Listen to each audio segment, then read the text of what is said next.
Qianqi Wuxuan initially found herself uncertain of whether she was fortunate or not.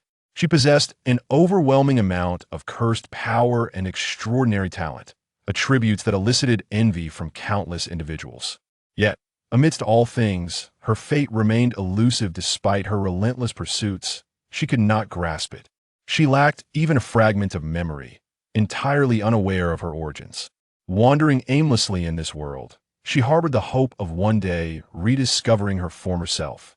However, the world resembled an expansive game, and despite possessing some strength, her ignorance of basic life skills rendered her vulnerable to self-destruction. But fear not, for she had nurtured a fierce beast. The dual-faced Sukong never anticipated that one day he would follow the trend of keeping a pet, though this pet was rather dim-witted, perpetually confused about its own identity. Sukong, look at what I've caught. As he observed the graceful young woman rushing towards him, her face radiating with joy, Sukong pondered. Ultimately, it mattered little after all. She was his pet, and her lack of intelligence was inconsequential. He would care for her. Chapter 1. An unpleasant first encounter. Deep within an endless forest, verdant trees flourished, basking in sunlight, their flourishing branches layered thickly, allowing only scattered rays to penetrate and touch the ground. This realm rarely experienced human intrusion, shrouded in tranquility, where life thrived freely. A fluffy, snow-white rabbit hopped out from the underbrush, its delicate pink nose twitching as it bent to nibble on tender green shoots. Suddenly, it perked up, its ears alert, and without a moment's hesitation, it darted back into the grass, disappearing entirely. In the next moment, a man stumbled into view, dressed in luxurious garments, the fabric soft and flowing. He clearly hailed from noble lineage. Yet at this moment, the broad sleeves seemed to hinder him. Panic marred his expression, and his once graceful stride became clumsy, fraying under the weight of his escalating anxiety. Crack! A faint sound of leaves crunching behind him startled the man, as if he were prey discovered by a butcher. Beads of sweat rolled down his forehead as he turned back, nearly gasping in terror. Run! He urged himself silently. He must not be captured. Absolutely not. However, despair gripped him as he realized he had no strength left to command his weary legs. Oh, is that all you can muster? A deep, magnetic voice emerged from behind, accompanied by a leisurely rhythm of footsteps, a palpable aura of pressure enveloping him. The man, who had already abandoned all pretense and collapsed to the ground, trembled as he turned to face the one who had driven him to such a state. With cherry blossom pink hair slicked back, revealing a high forehead, the tall and handsome figure bore ominous black, cursed markings on his face and exposed wrists, exuding a blend of playful malice. Notably, he wore a tailored kimono, and beneath his eyes, a second pair of crimson irises glimmered unnaturally. How dull! I had barely mustered a flicker of interest. The rising intent to kill almost solidified, and perhaps driven by sheer terror, the man summoned his last ounce of strength, cursing as he raised his hand, dark energy swirling within his palm. Monster, you shall not escape. Yet, before he could finish, his final attack was stifled in its infancy, fading away alongside his expression of defiance. Ah, did I arrive too late?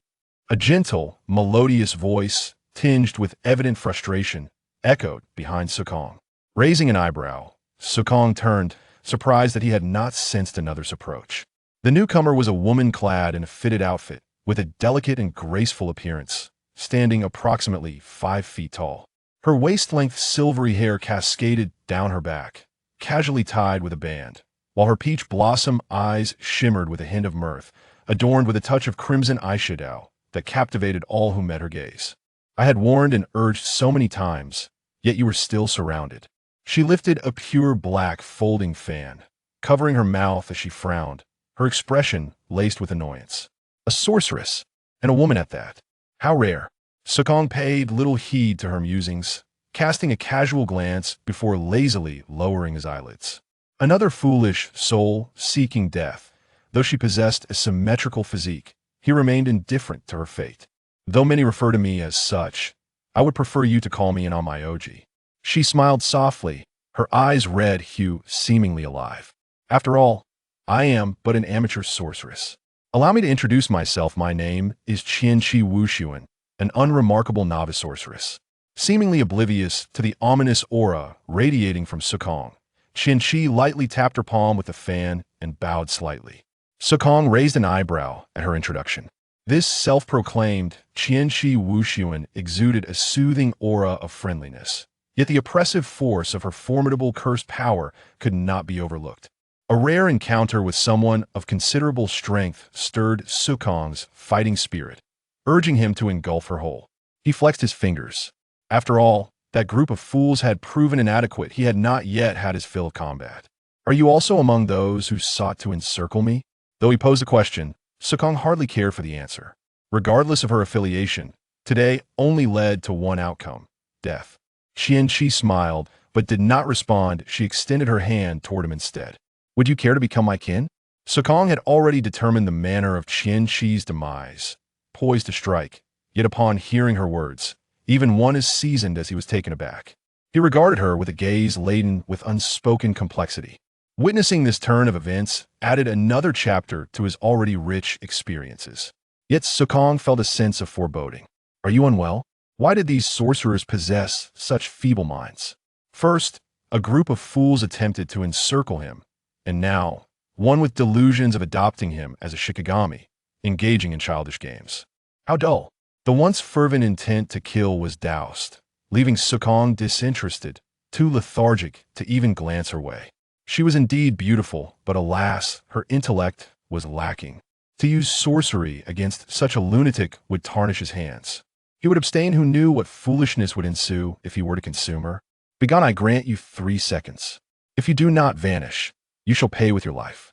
Strangely, as soon as the words left his lips, Sukong sensed an unsettling shift within himself. Something materialized out of thin air, rampaging through his limbs and bones, the sensation of waning cursed power igniting his irritation. In merely 3 seconds, the discomfort dissipated entirely, and his cursed power surged back. Yet his body felt ensnared, as if bound by chains, no longer agile and light, but rather heavy. Could it be sensing the contract inscribed within her being? The dual-faced Sukuna recalled the deranged figure standing beside her, feeling as though she had unearthed the answer. What a pity, the contract has been modified by me, allowing it to be signed unilaterally. Though it does require a bit of effort, she declared. Perceiving that Sukuna had deduced her involvement, Qianqi Wuxin no longer concealed the truth, choosing to speak candidly. Indeed, it bore her mark. With a manic grin spreading across her face, Sukuna licked her sharp fangs, her second pair of hands emerging from the voluminous sleeves of her kimono. You possess some skill. In an instant, Sukuna closed the distance, her fist imbued with cursed power, hurtling toward Qianqi Wuxin's face. With a light tap of her toes, Qianqi Wuxin leaned back slightly, effortlessly evading the strike and creating a 3-meter gap between them. No sooner had she regained her footing than a torrent of slashing blows surged toward her, and just as she was on the brink of being cleaved to pieces, Qianqi Wuxin belatedly reacted. All right, I almost forgot to mention, regarding the content of the contract, any attack launched without permission will rebound upon yourself. In the next moment, the towering man standing still was suddenly flayed, crimson blood erupting and pooling at his feet in a small patch of grass. Observing the bloodied figure before her, Qianqi Wuxin tilted her head. You see, I told you I was right. From times long past to the present, no one had dared to play such tricks as he did, and the dual-faced Sukuna, suppressing the flicker of anger within, utilized reversal techniques to heal his wounds, finding the situation oddly amusing. The dissatisfaction stemming from the hasty conclusion of the ambush against him dissipated, replaced by a burgeoning eagerness. A lunatic possessing such formidable power, and yet he had never heard of this individual's name. He always afforded a measure of leniency to the strong. All right, I almost forgot to mention. TSK, to say it all at once, stop dragging it out. Interrupted mid-thought, Sukuna impatiently warned. Another clause of the contract stipulates that I cannot stray more than 20 meters from you, lest I lose my power and become the weakling you despise. After all, it is to prevent you from continuing your misdeeds, one must adhere to agreements with others. In the face of Sukuna's murderous gaze, Qianqi Wuxin maintained her calm, gentle smile, extending her hand toward him. Come, let us return home together. Chapter 2. The Little Paper Man. Sukuna began to suspect that perhaps he had misjudged the situation.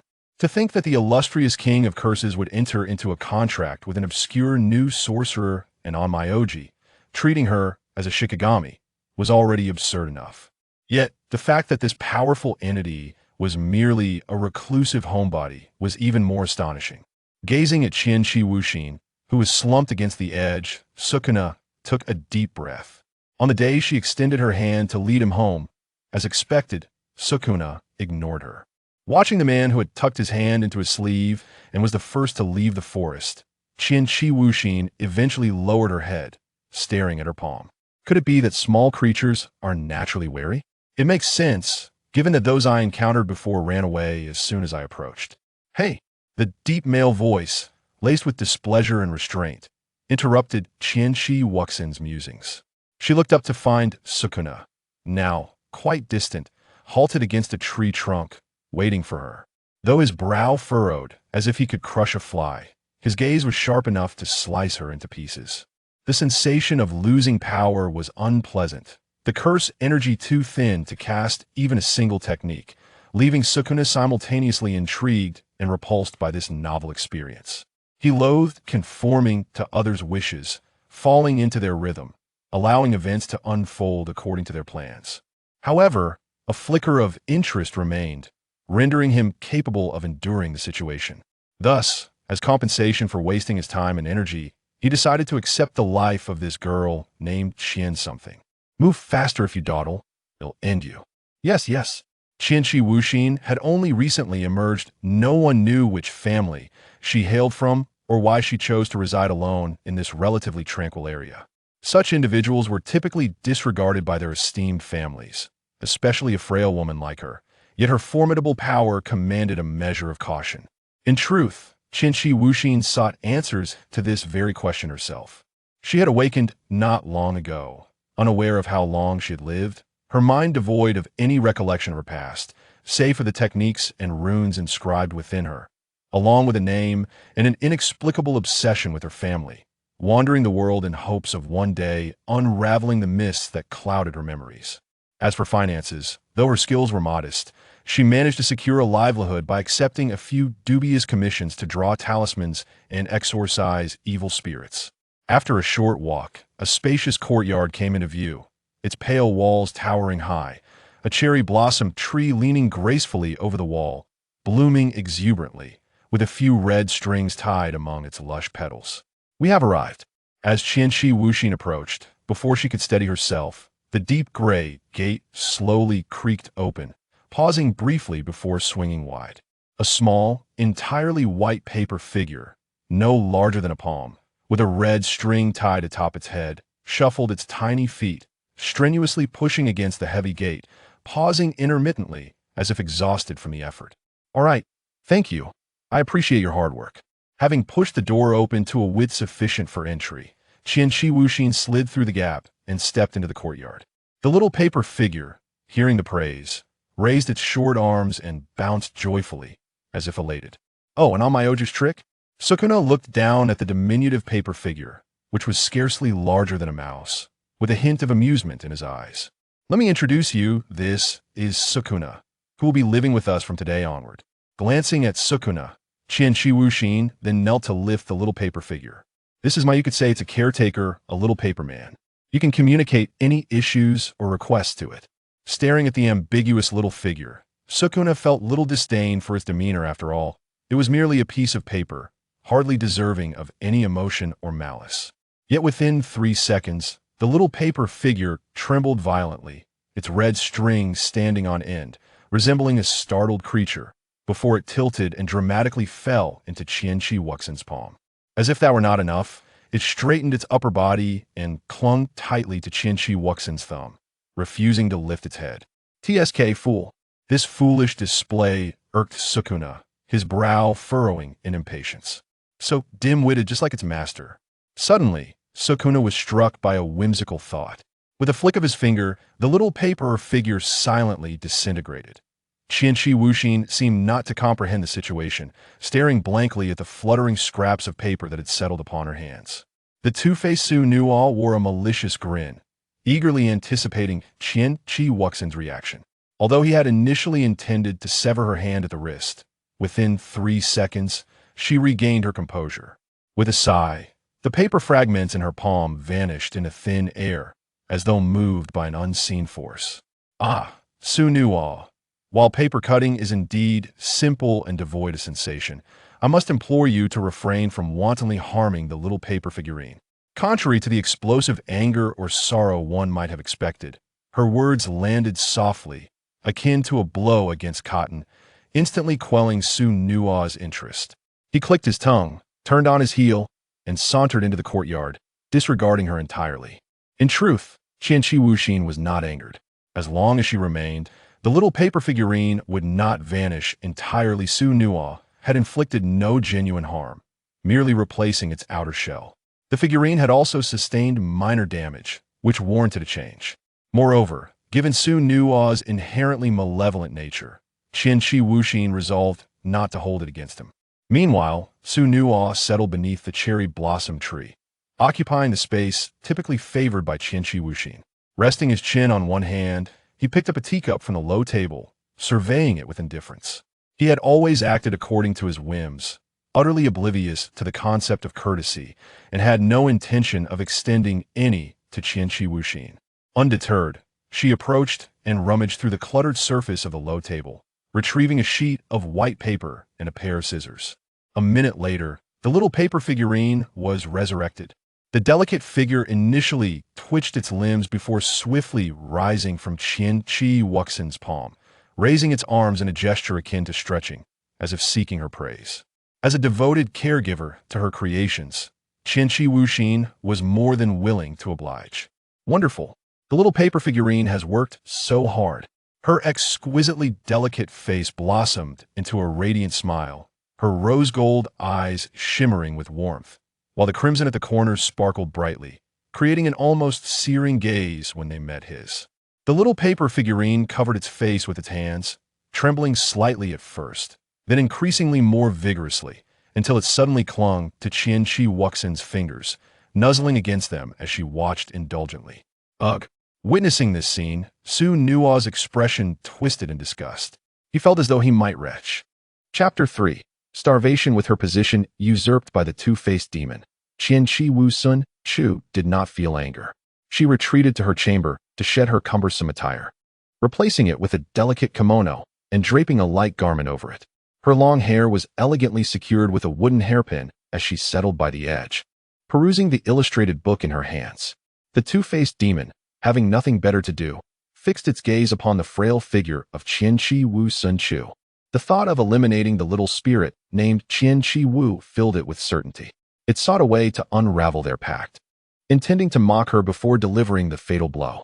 Yet, the bond inscribed within its being was tenacious, shrouded in layers of mist that would require time to decipher. Observing the small paper figure precariously moving atop a fruit plate, the two-faced demon felt an uncharacteristic surge of irritation. It was not one to suffer in silence. So with a mere flick of its fingers, an invisible strike instantaneously shattered the paper figure into fragments. The pitiful creature only sensed a chill upon its back. Before it could flee, it was no more. It had already distanced itself from the terrifying entity. The fruit plate, now devoid of support, plummeted to the ground, scattering green plums that became dust-laden and lost their once vibrant luster. Ah, the plums are soiled, Sukong.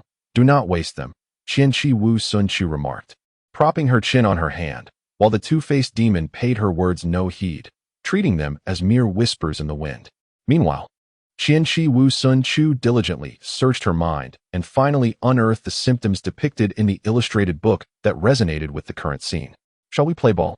She inquired, her voice lightened with a hint of cheer as she brandished a handball, vibrant in color and adorned with intricate embroidery. Sukong, would you care to join me? She suggested, believing that the demon's earlier destructiveness stemmed from a lack of companionship. Reflecting on a previous visit from an adult who had gifted her the illustrated book, she became increasingly convinced and nodded in affirmation. In the next moment, the handball was obliterated into even finer pieces than the paper figure, along with Qianqi Wusun Chu's entire arm, as a tempestuous aura of rage enveloped the courtyard. Ultimately, It was the right arm of the two-faced demon that erupted into a cloud of crimson mist.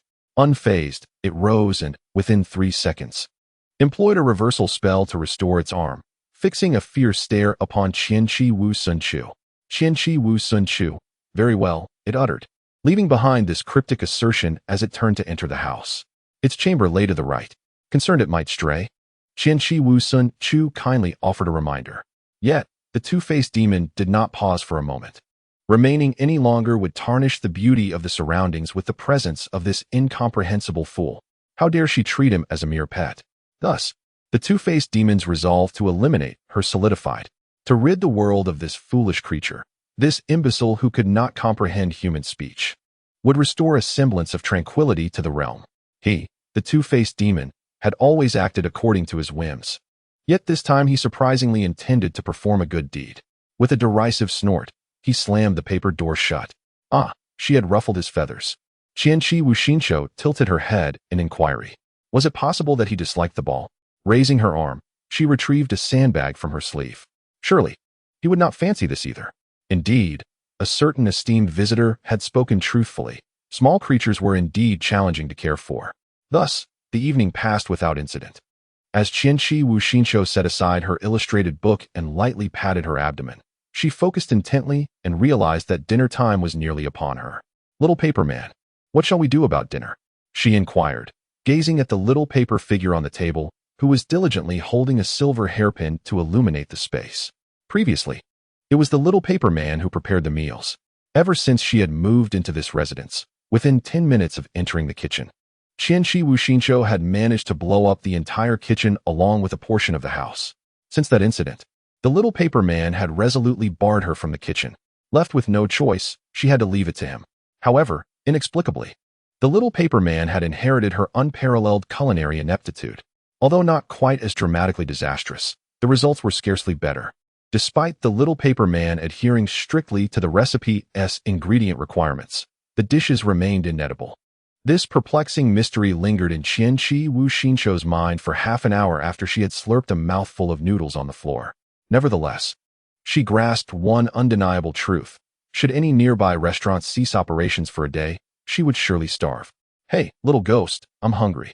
Strolling leisurely with arms crossed, the two-faced demon observed Qianqi Wuxinqiu, who was sprawled over the low table, and made his demands with unfaltering confidence. Upon hearing his voice, the dejected girl stiffened and immediately sat up, her eyes sparkling with realization. Right, you must be quite adept at cooking, Sasha? Huh. The two-faced demon was utterly baffled by how she had arrived at such a conclusion. Please, Suasha, among the three of us, you are our only hope. With her hands clasped together, Qianqi Wuxinqiu spoke earnestly. She had initially intended to hire someone to cook, but encountering Suasha the following day made that impossible. Otherwise, she would surely incur his wrath. In such circumstances, who would be willing to take on the task now? Ah, so she was just a simpleton, utterly unaccustomed to labor or the management of grains. Although her beseeching demeanor was somewhat tolerable, the two-faced demon was resolute in his refusal. No, he had no intention of slaughtering her, but he was also disinterested in her incessant prattling, decisively turning away to return to his room. Wait, Suasha? Though aware that the dual-natured entity acted solely according to personal preference and was not one to easily acquiesce to requests, Qianqi Wuxinqiu nevertheless did not expect such resolute indifference from him, dismissing her entirely. After all, she had taken the liberty of forging a contract on her own. Once that contract was severed, she would undoubtedly be torn asunder by the dual-natured spirit.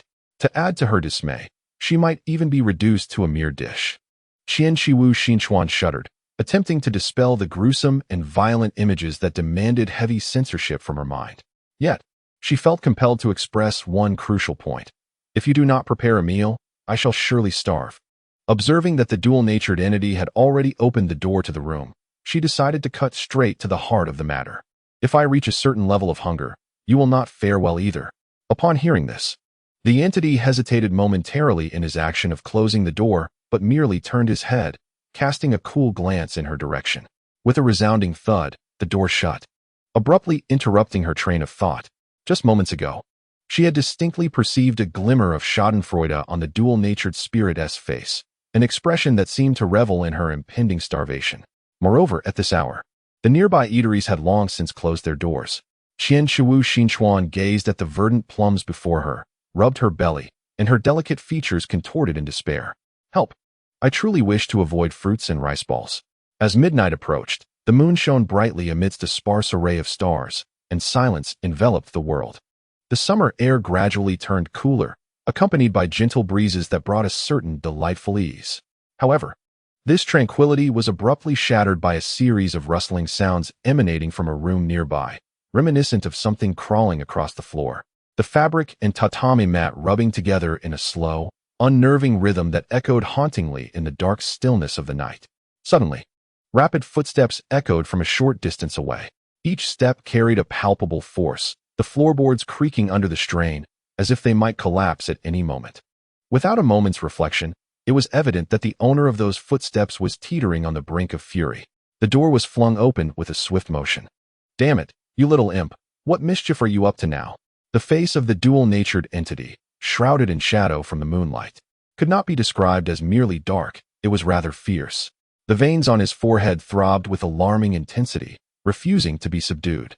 He had been suffering from intense stomach pain for over half an hour, and despite ignoring the reversal of the spell, it remained unrelenting, only worsening. In just a few minutes, he found himself breaking into a cold sweat. Meanwhile, the accursed little imp lay sprawled on the ground, her silvery hair disheveled. Upon hearing the commotion, she struggled to lift her head, her lips pale and devoid of color.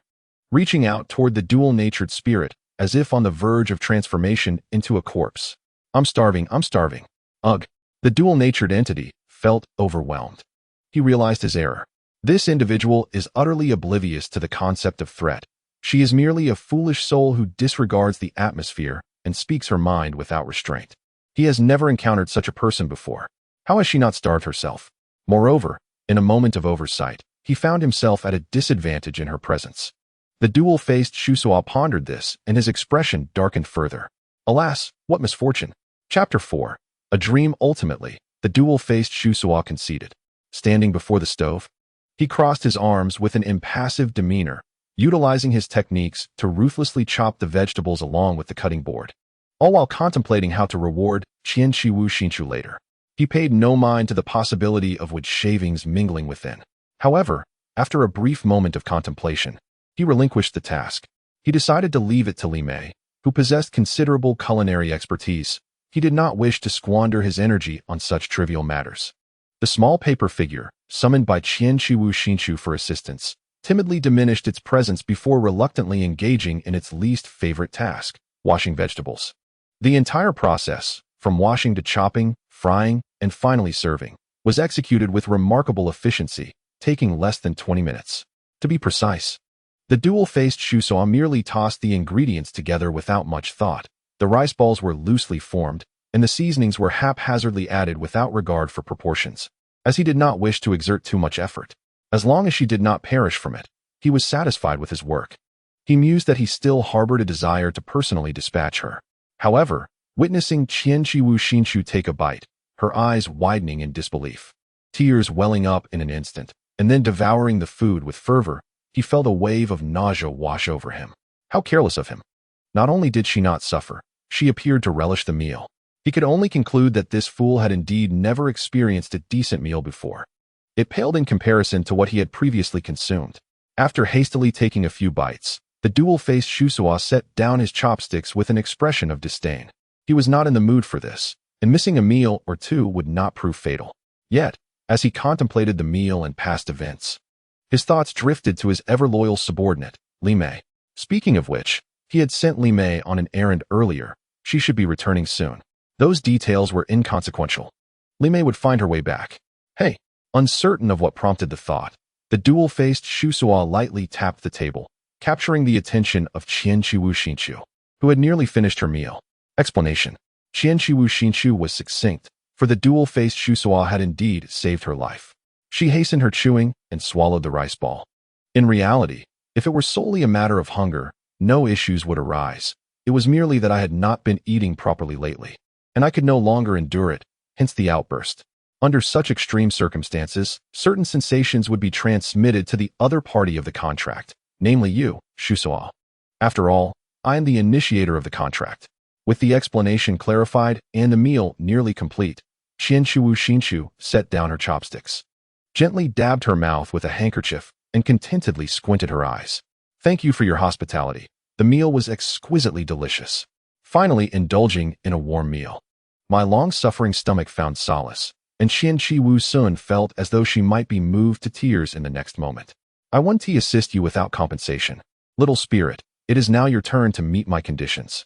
Observing Shinshu's languorous demeanor, akin to a cat basking in the sun, the dual-faced Tsunua would not allow her to frolic about after having played with him, instead opting to pat his belly and retire to rest.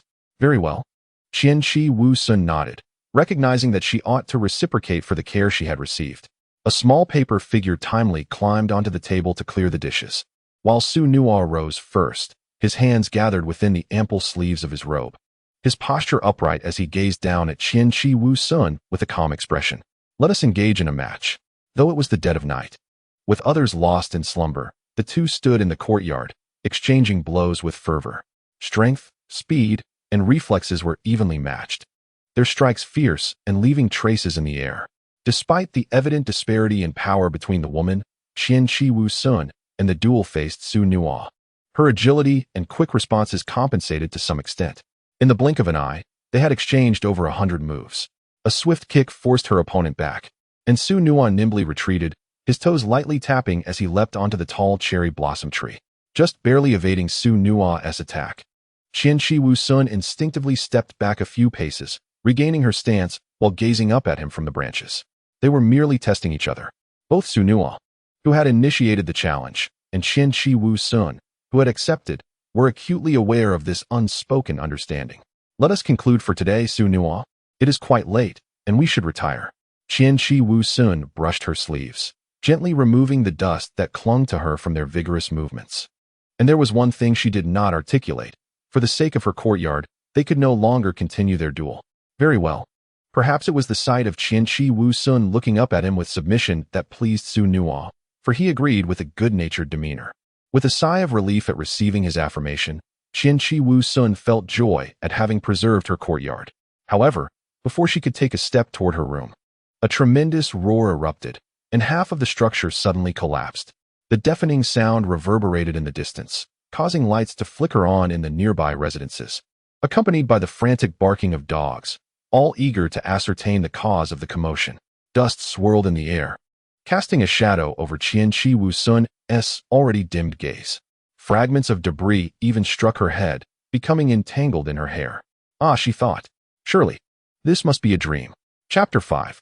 A visit. Shinshu slightly parted her lips, appearing as though she had endured a tremendous shock. Unconcerned about the possibility of getting a mouthful of dust, her legs weakened, and she gradually sank to the ground. The exquisite precision with which the dual-faced demon executed the destructive control left much of the building in ruins, sparing only his own room from disaster. The once humble kitchen had collapsed to such an extent that its original form was unrecognizable. Initially, Shinshu harbored no intention of damaging this courtyard. Yet the dual-faced demon was all too aware of his own discontent. He simply refused to acquiesce to the desires of that little imp.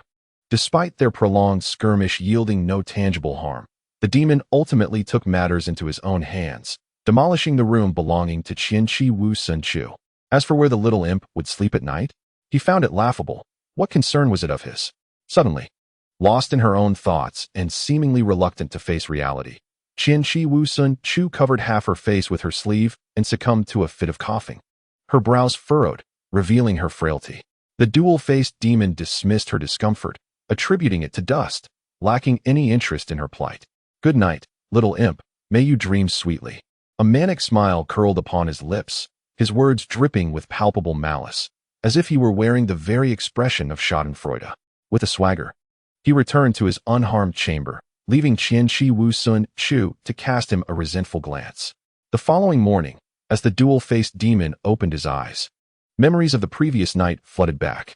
The sight of Shinshu, petrified in shock, was undeniably amusing, further brightening his already cheerful disposition. He swung open the door, eager to embrace the morning's melodious chirps and fragrant blossoms. Midway through a deep breath, however, an irritating presence suddenly filled his nostrils. causing his brow to twitch. Lifting his foot, he seemed to have kicked something. He slowly bent down to investigate. There lay Qianqi Wu Sun Chu at his doorstep, snugly wrapped in her little blanket, her head resting on a pillow, hands obediently placed on her abdomen, and a glistening smile hinting at her peaceful slumber. Ugh, what an unfortunate sight to behold so early in the day. His previously good mood waned as he disregarded her entirely and strode forward, inadvertently stepping on her abdomen. Still entwined in a dream, where she frolicked with a little paper doll on the grass, Qianqi Wu Sun Chu had no time to awaken, nearly meeting her end in tranquility. As she curled up, trembling, the dual-faced demon, who had nearly sent her off to a hellish excursion with his careless step, discovered an unexpected loophole. It turned out that this action had not been deemed unauthorized harm by their contract, thus it did not revert to him. A wicked grin spread across his face. He had stumbled upon a delightful amusement. Upon noticing that Qianqi Wu Sun Chu had roused, the little paper doll, sporting a safety helmet, scampered over with its short legs, followed by a troop of similarly diminutive paper dolls. In the courtyard, the tragic ruins from the previous night had vanished, replaced by an edifice just as magnificent as before, if not more so. One glance made it abundantly clear whom to credit for this transformation. Unexpectedly, this little entity possesses a certain utility. The small paper figure, swaying its arms in the palm of Qianqi Wu Sun Chu as if reporting something, lazily caught its attention. Upon sensing the gaze directed at it, the little paper figure stiffened. What had it done to provoke the entity known as Liang Mian? It recalled the paralyzed adult named Liang Mian. Noticing that the little paper figure, which had been animatedly reporting moments ago, had gone still, Qianqi Wu Sun Chu assumed it had concluded its message and gently patted the red cord atop its head. Well done, little paper figure, you have worked hard. With a wave of her hand, the little paper figures that had been automatically lining up bowed in unison before vanishing. Tempted by Qianqi Wu Sun Chu's encouragement, the little paper figure promptly set aside thoughts of Liang Mian and began to nuzzle against her finger. Liang Mian, unwilling to sully his eyes with such a scene, departed early, lightly leaping onto a cherry blossom tree and reclining on a branch, lost in thought. After a brief moment of nuzzling, the little paper figure suddenly straightened up, as if recalling something, and leapt from Qianqi Wu Sun Chu's palm, disappearing in a flash. Left behind, Qianqi Wu Sun Chu remained unperturbed, adjusting to a more comfortable position as she awaited the figure's return. Moments later, the little paper figure returned, holding an envelope taller than itself. Pondering who might have sent her a letter, Qianqi Wu Sun Chu accepted it and began to examine its contents. The envelope was light, containing a thin sheet of stationery with a single line inscribed, "This afternoon, the Zen Institute will send someone to pay a visit." Placing the letter back where it belonged, Qianqi Wu Sun Chu lowered her gaze. Clearly, she had surmised the reason behind the Zen Institute, one of the three prominent families, choosing to send someone at this time. Although they likely looked down upon her humble offerings, a guest is still a guest. Little paper figure, please have someone bring some refreshments, she instructed. After bowing, the little paper figure scampered off, while Qianqi Wu Sun Chu adjusted the thin garment draped over her shoulders and sighed softly. Despite her reclusive nature, the news of her contract with Liang Mian had undoubtedly spread far and wide. Surely, they could no longer sit idly by, she mused. After all, it had been 2 days since her supposed demise, and the commotion from last night had been quite significant. The thought of having to interact with the detestable members of the three prominent families caused her head to ache. What a bother, she lamented. Liang Mian showed no interest in cooking, declaring that the little spirit should manage on its own, refusing to assist even if it meant starving. Thus, lunch was procured from an outside source. The taste was satisfactory, yet Qianqi Wu Sun Chu was nearing the point of weariness with it. At 2 in the afternoon, the representatives from the Zen Institute arrived. A middle-aged man dressed in formal attire, named Zen Yuanji, was present. Qianqi Wu Sun Chu recognized him from a prior encounter. He was the younger brother of the current head of the Zen family. Upon their meeting, they exchanged polite pleasantries, but even with Zen Yuanji's best efforts to feign cordiality, his tone and demeanor inevitably bore an air of arrogance, characteristic of those from the prominent families. Though they harbored a sense of trepidation, they displayed little respect, for in their eyes, Qianqi Wuxin was merely a woman of some skill. However, should she indeed succeed in subduing the dual-faced Zenua, the outcome would be decidedly different. It was truly regrettable to intrude uninvited. Yet, Despite her words, Zen Courtyard's expression betrayed no trace of contrition. Rather, it exuded an unmistakable arrogance. What Qianqi Wuxin loathed most was this charade, where both parties were acutely aware of the underlying truths but still feigned a facade of cordiality, utterly hypocritical. Your delivery of a visitation notice hardly constitutes an imposition. Although she detested the pretense, Qianqi Wuxin was reluctant to shatter the tenuous peace, as the ensuing complications of open conflict were far too numerous. Even though she was not intimidated, she had no desire to unwarrantedly increase her burdens. The afternoon sun shone brightly, warming the earth, while a gentle breeze created an idyllic setting, perfect for an afternoon slumber. Yet, the dual-faced Suanua, resting beneath the cherry blossom tree, initially uninterested in the exchange below, grew increasingly irritated by their incessant chatter. Little imp, a foreign voice resonated from above, prompting Zen Courtyard to become alert, realizing he had overlooked another presence in the tree. Was she up to some mischief? He cast a subtle glance at Qianqi Wuxin. You are being unbearably noisy. Retreat indoors to converse. Suddenly, a peach was tossed down, as the dual-faced Sonua impatiently urged Qianqi Wuxin to depart. Had he disturbed the slumber of Sonua? My apologies. Qianqi Wuxin effortlessly caught the peach that had soared toward her forehead, bending to hand it to the small paper figure on the ground, casually offering an apology, as though unfazed by Sonua's unexpected presence. She turned slightly, beckoning him to follow her. Then please, come in, Lord Zen Courtyard. Chapter 6. The unpleasant fellow recognizing the gravity of the moment. Zen Courtyard forced himself to regain focus and match Qianqi Wuxin's pace, contemplating the directives from his master. He delved directly into the matter at hand upon taking his seat. Your strength is formidable, yet you remain reclusive, residing in such a remote location. Do you not find this a diminishment of your talents? Here we go again. From the moment he uttered his first word, Qianqi Wuxin's thoughts drifted, mentally scoffing at his words. Previously, when they had summoned various sorcerers to persuade her to join the hunt for the dual-faced Thunua, they had voiced similar sentiments. But she had feigned ignorance and brushed it aside. Moreover, while she recognized her own naivety, she was far from foolish. Did they truly believe she could not discern the intentions of the Zen family? They sought to draw her into their ranks, thereby enhancing their power and solidifying their status. Though unspoken, their ulterior motives were glaringly evident in their eyes, and this disingenuousness repulsed her, leading her to resolutely reject their overtures. This was not the familial bond she envisioned. I am a rather indolent individual, devoid of any ambitions for self-improvement.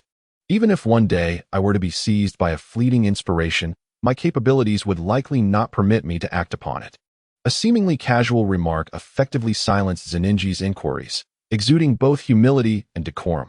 Persisting in questioning would only render them aggressive. I never anticipated that this person would be so impervious to persuasion, causing Zenninji's brow to furrow momentarily.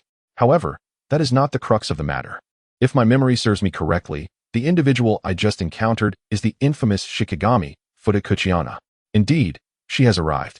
Qianqi Wuxin, idly toying with her pure black folding fan, remained unperturbed.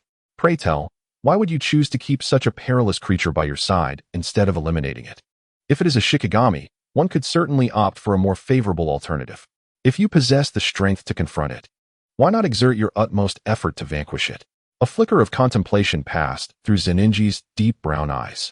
Qianqi Wuxin was acutely aware of their underlying concerns. They merely feared she might pose a threat to the status of the three great families. After all, in their eyes, she was an ungrateful individual who had spurned their recruitment attempts.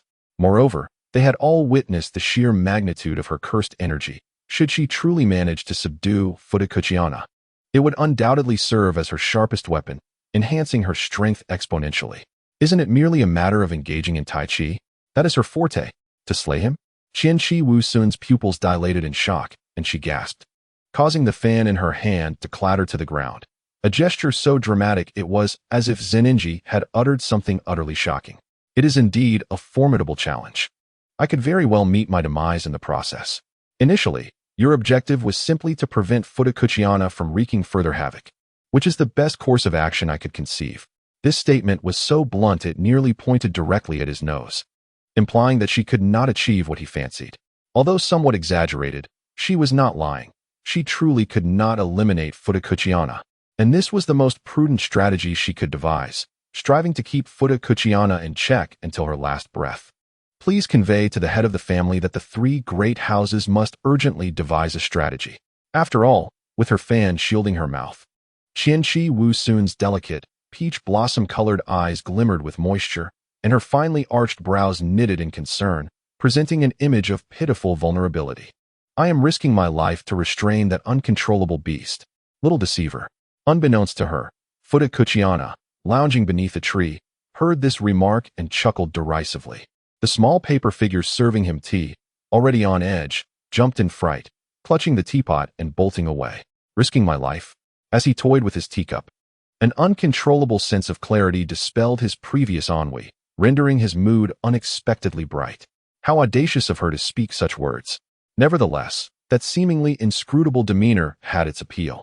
He began to perceive that the little girl possessed some talent after all. In the serene interior, Zhen Yuanji's persistent attempts were consistently thwarted by Qianqi Wusun Chu, whose feigned lack of understanding left him feeling helpless and unable to confront her directly, which was quite vexing. He was no fool. It was clear to him that Qianqi Wusun Chu would not acquiesce. So he chose to refrain from further discourse and simply rose to take his leave. No need to see me off, he remarked, turning away as he departed. As he passed by the cherry blossom tree, he sensed a piercing gaze upon him, scrutinizing him intently. The pressure of being observed like prey by a predator was suffocating. Yet he managed to resist the urge to glance back and quickened his pace to escape. Take care, Qianqi Wusun Chu, initially disinclined to move, happily waved goodbye, standing at the side. As his figure gradually faded from view and the gate closed behind him, Qianqi Wusun Chu exhaled a sigh of relief. Displaying an innocently foolish expression, her clear peach blossom eyes sparkling with unawareness of her own silliness. Perhaps she had misjudged him. The two-faced Shou Nuo wore a grim countenance. No, that could not be right. Within 3 seconds, Shou Nuo dismissed his previous conclusion. Perhaps Qianqi Wusun Chu truly had bumped her head. He nodded seriously at this hypothesis, convinced he could not be mistaken in his perception. Little ghost. Qianqi Wusun Chu turned to find Shou Nuo lazily leaning against the tree trunk, a playful smile gracing his lips. Those bothersome fellows. I'm in a good mood now. How about I take care of them for you? With the guest just departed, Shou Nuo casually proposed, both knowing exactly who those fellows referred to.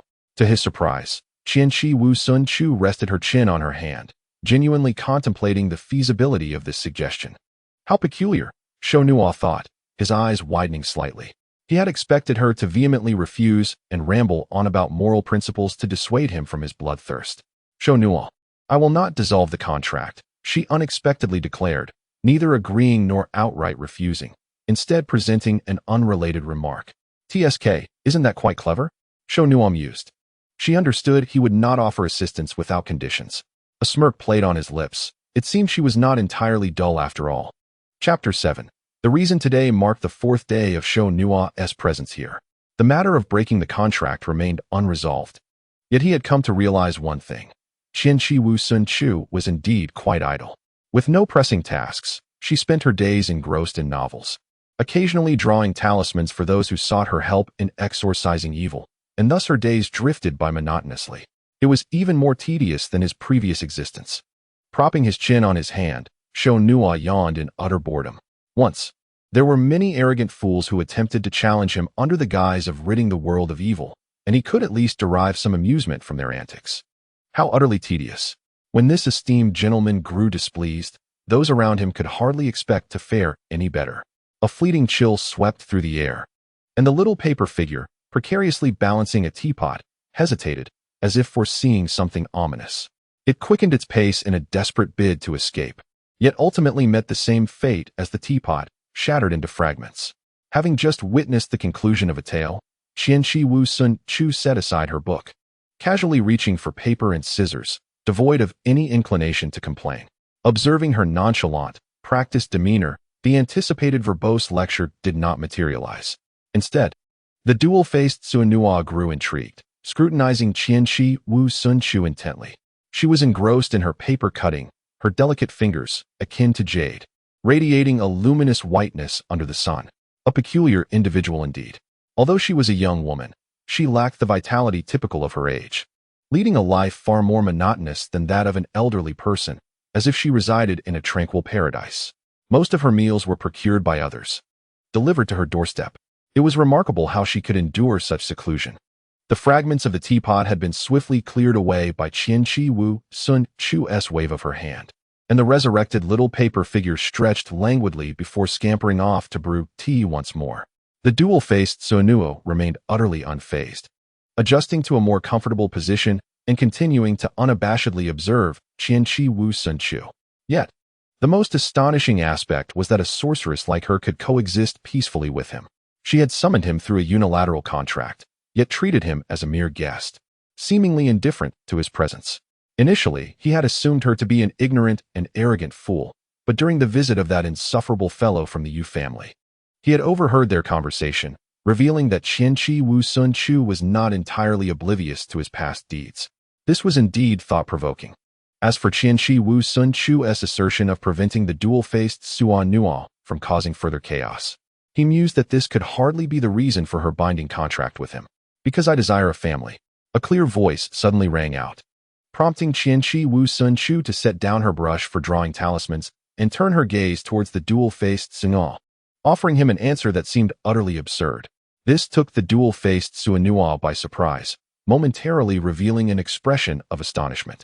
You jest. Though he uttered these words, there was no trace of anger at having been deceived. Rather, a smile lingered on his face. How could that be? Qianqi Wu Sun Chu exclaimed, lifting her garment and kneeling before Sun once more. I would not toy with you without cause. I am entirely earnest. The dual-faced Nuo was well aware that he was capable of discerning between falsehood and sincerity. He merely sought to tease Qianqi Wu Sun Chu, for it was most entertaining to play with someone so rigid and earnest as she.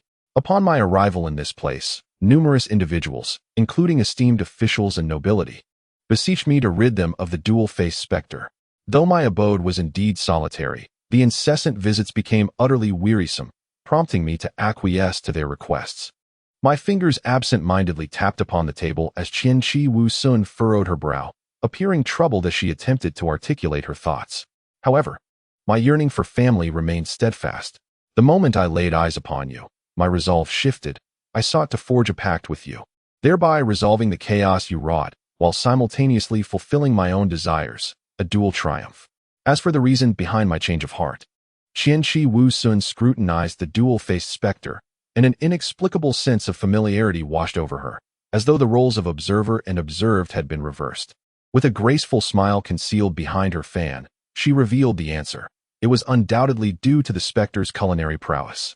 You see, I am rather notorious for my culinary disasters, and witnessing your deft knife skills and culinary finesse captivated me. The remainder of my words drowned in the cacophony of fabric tearing amidst flesh and blood, as the wind forced my vision to blur. Upon opening my eyes, I beheld a man clutching his abdomen, nursing a healing wound. I had cautioned you against anger, and it was evident that you were in considerable pain. It remains a mystery why Qianqi Wu Sun possesses such peculiar talents. Her words of concern often come off as taunts. This little imp would undoubtedly face dire consequences due to her sharp tongue. I shall eventually have my revenge. In an instant, the wound healed, leaving only a faint metallic scent lingering in the air.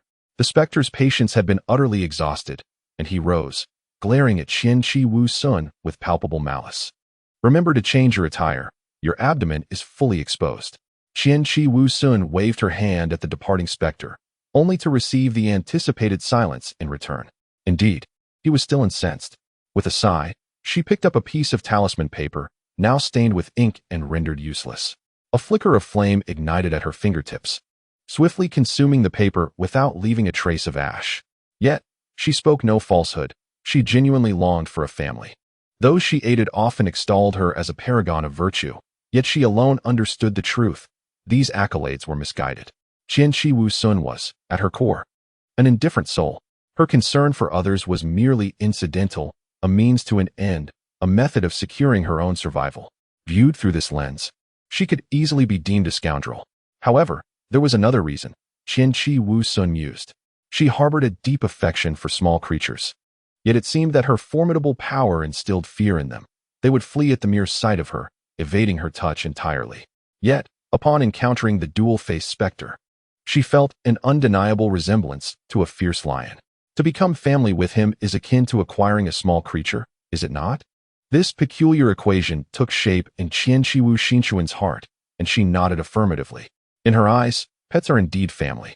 Thus, she possessed both a small animal and relatives, achieving a delightful duality. When asked why she remained silent, she sensed that speaking would yield dire consequences. Although Qianqiwu Xinchuan was unaware of the reasons, her instincts urged her to remain quiet. Chapter 8. The commission during lunch, the usually relaxed Shuang Mian Suanua exuded an unmistakable aura of coldness. He completely disregarded Qianqiwu Xinchuan, even retaliating against her with minor, uncontracted injuries on several occasions. Oblivious to the cause of his ire, Qianqiwu Xinchuan wore an innocent expression, interpreting his behavior as mere sulking, fully accepting it. The two were like a willing participant and a willing victim, leaving the small paper figure caught in the middle, trembling under the oppressive presence of the great demon, worried for its master's well-being. This strange atmosphere persisted until nightfall. As Shuang Mian Suanua attempted to deconstruct the contract inscribed within him, a faint sound reached his ears. He opened his eyes to find the moonlight casting shadows upon the paper door. To his surprise, his timid little paper figure had unexpectedly appeared, knocking at his door. "Come in." With permission granted, the little paper figure cautiously opened the door, dragging behind it a sheet of paper several times larger than itself, with faint inked characters visible on its reverse side. Interrupting Shuang Mian Suanua's study did not provoke his ire. Rather, he was intrigued by the audacity of the little paper figure to venture alone at such an hour, especially since it usually seemed terrified at merely locking eyes with him. Resembling a mouse in the presence of a cat, the room was dimly lit by a single lamp, the flickering candlelight casting an eerie glow, augmented by the chilling drafts wafting in from outside. The little paper figure trembled in fear, taking hesitant, shaky steps. The interest of the Cursed King was fleeting.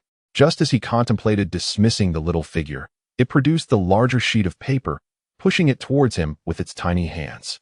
Shuang Mian Suanua picked up the paper, observing the crooked, barely legible handwriting. Lord Xinchuan did not intend to say this. She simply does not recall past events. She harbors an extraordinary obsession with family, believing that anyone who shows kindness, befriends her, or whom she cherishes can be considered family, regardless of their humanity. Her character is merely rather naive. For reasons unbeknownst to him, as Shuang Mian Suo read these words, the little paper figure appeared oddly anxious, almost guilty. Lord Xinchuan truly desires family, so please do not be angry. She means no harm. Reclining on the tatami mat, Shuang Mian Suanua supported his head, lost in thought. Truly, a caretaker. Releasing his fingers, he watched the paper gently drift down as the dual-faced entity spoke. Enough. A deep voice suddenly resonated, startling the already tense little paper figure into a shudder. "Do not be so timid. I shall not harm you." The dual-faced entity spoke with a lackluster tone. For after all, it was merely a piece of paper, devoid of any feeling in its demise. "Come now, bring your little note along." The little paper figure regarded the promise with skepticism, glancing back hesitantly as it gradually approached the door. Observing the little figure's wary demeanor, the dual-faced entity found it somewhat amusing. Typically, it kept its word unless faced with unusual circumstances. Yet, the delay was becoming irksome. The dual-faced entity felt a twinge of impatience. Just as the little paper figure summoned its courage to step outside, a barely perceptible surge of magical energy was unleashed, sending a gust toward the little figure. In an instant, the little paper figure soared into the air, swaying momentarily before landing softly on the floor. Contrary to expectations, no violent strike followed. The little paper figure rose, thoroughly inspecting itself for any damage, and upon discovering it was unscathed, let out a sigh of relief, bowing deeply before gently closing the door behind it. Silence reclaimed the room. "Family?" The dual-faced entity scoffed. "Such a little imp."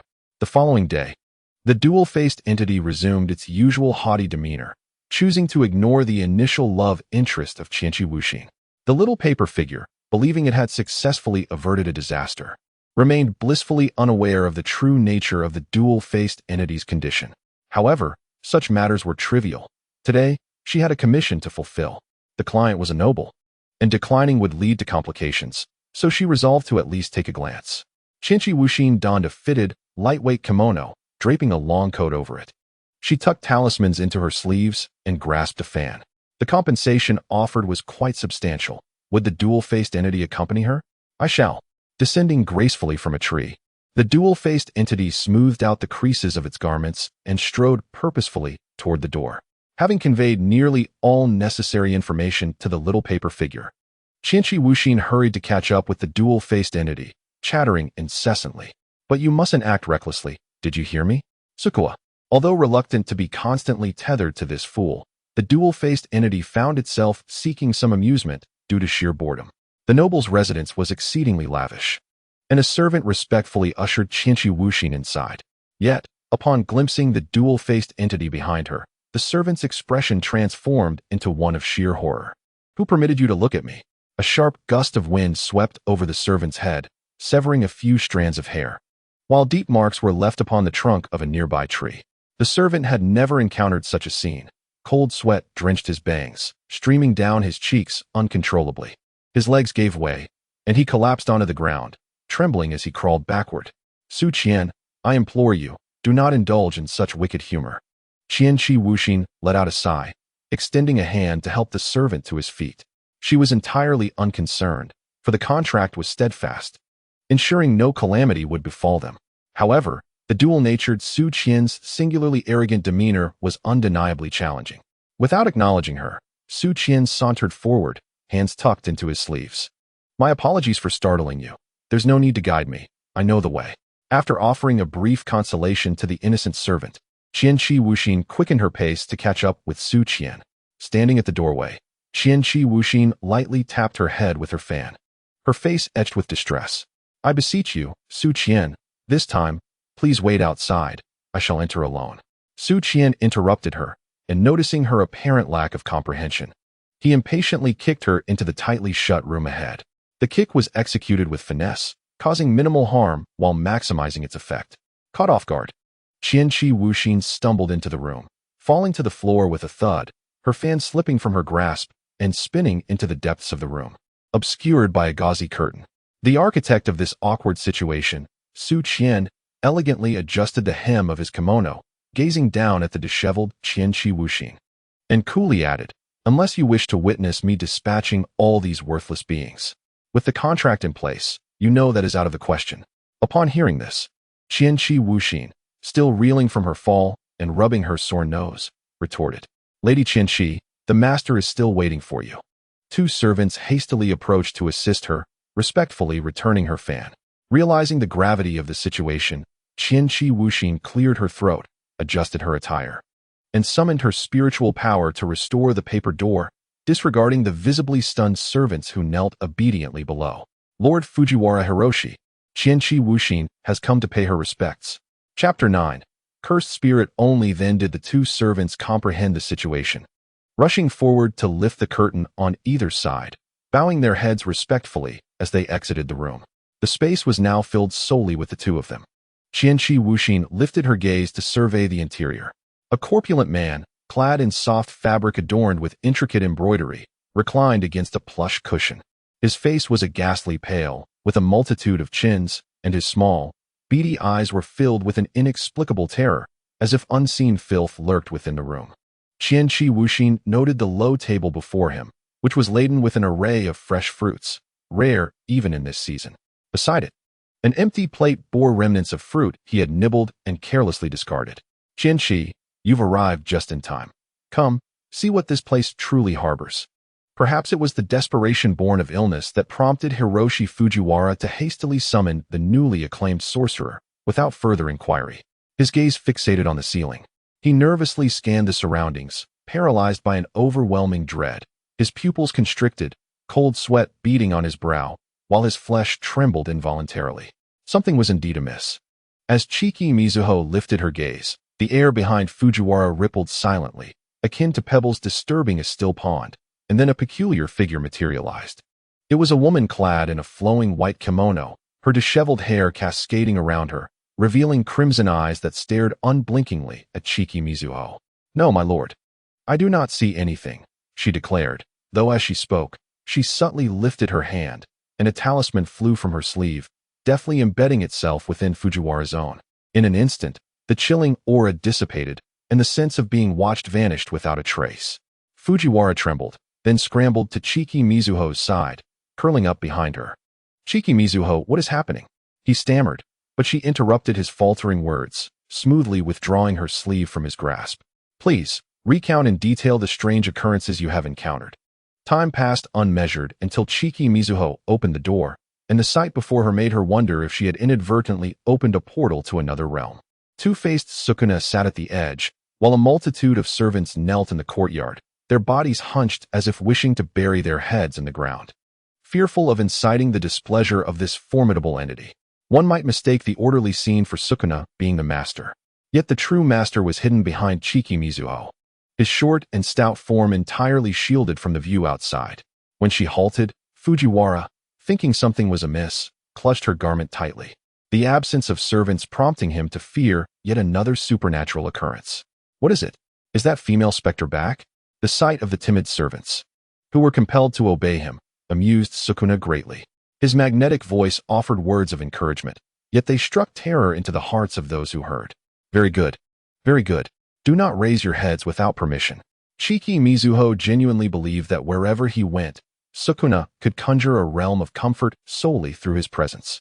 Ignoring Fujiwara's calls, she intervened to halt Sukuna's further torment of the gathered crowd, summoning two servants to escort Fujiwara away. "Do not worry, Lord Fujiwara. I shall investigate the chamber." Eager for resolution, Fujiwara waved her on, his trembling form supported by the servants as he departed.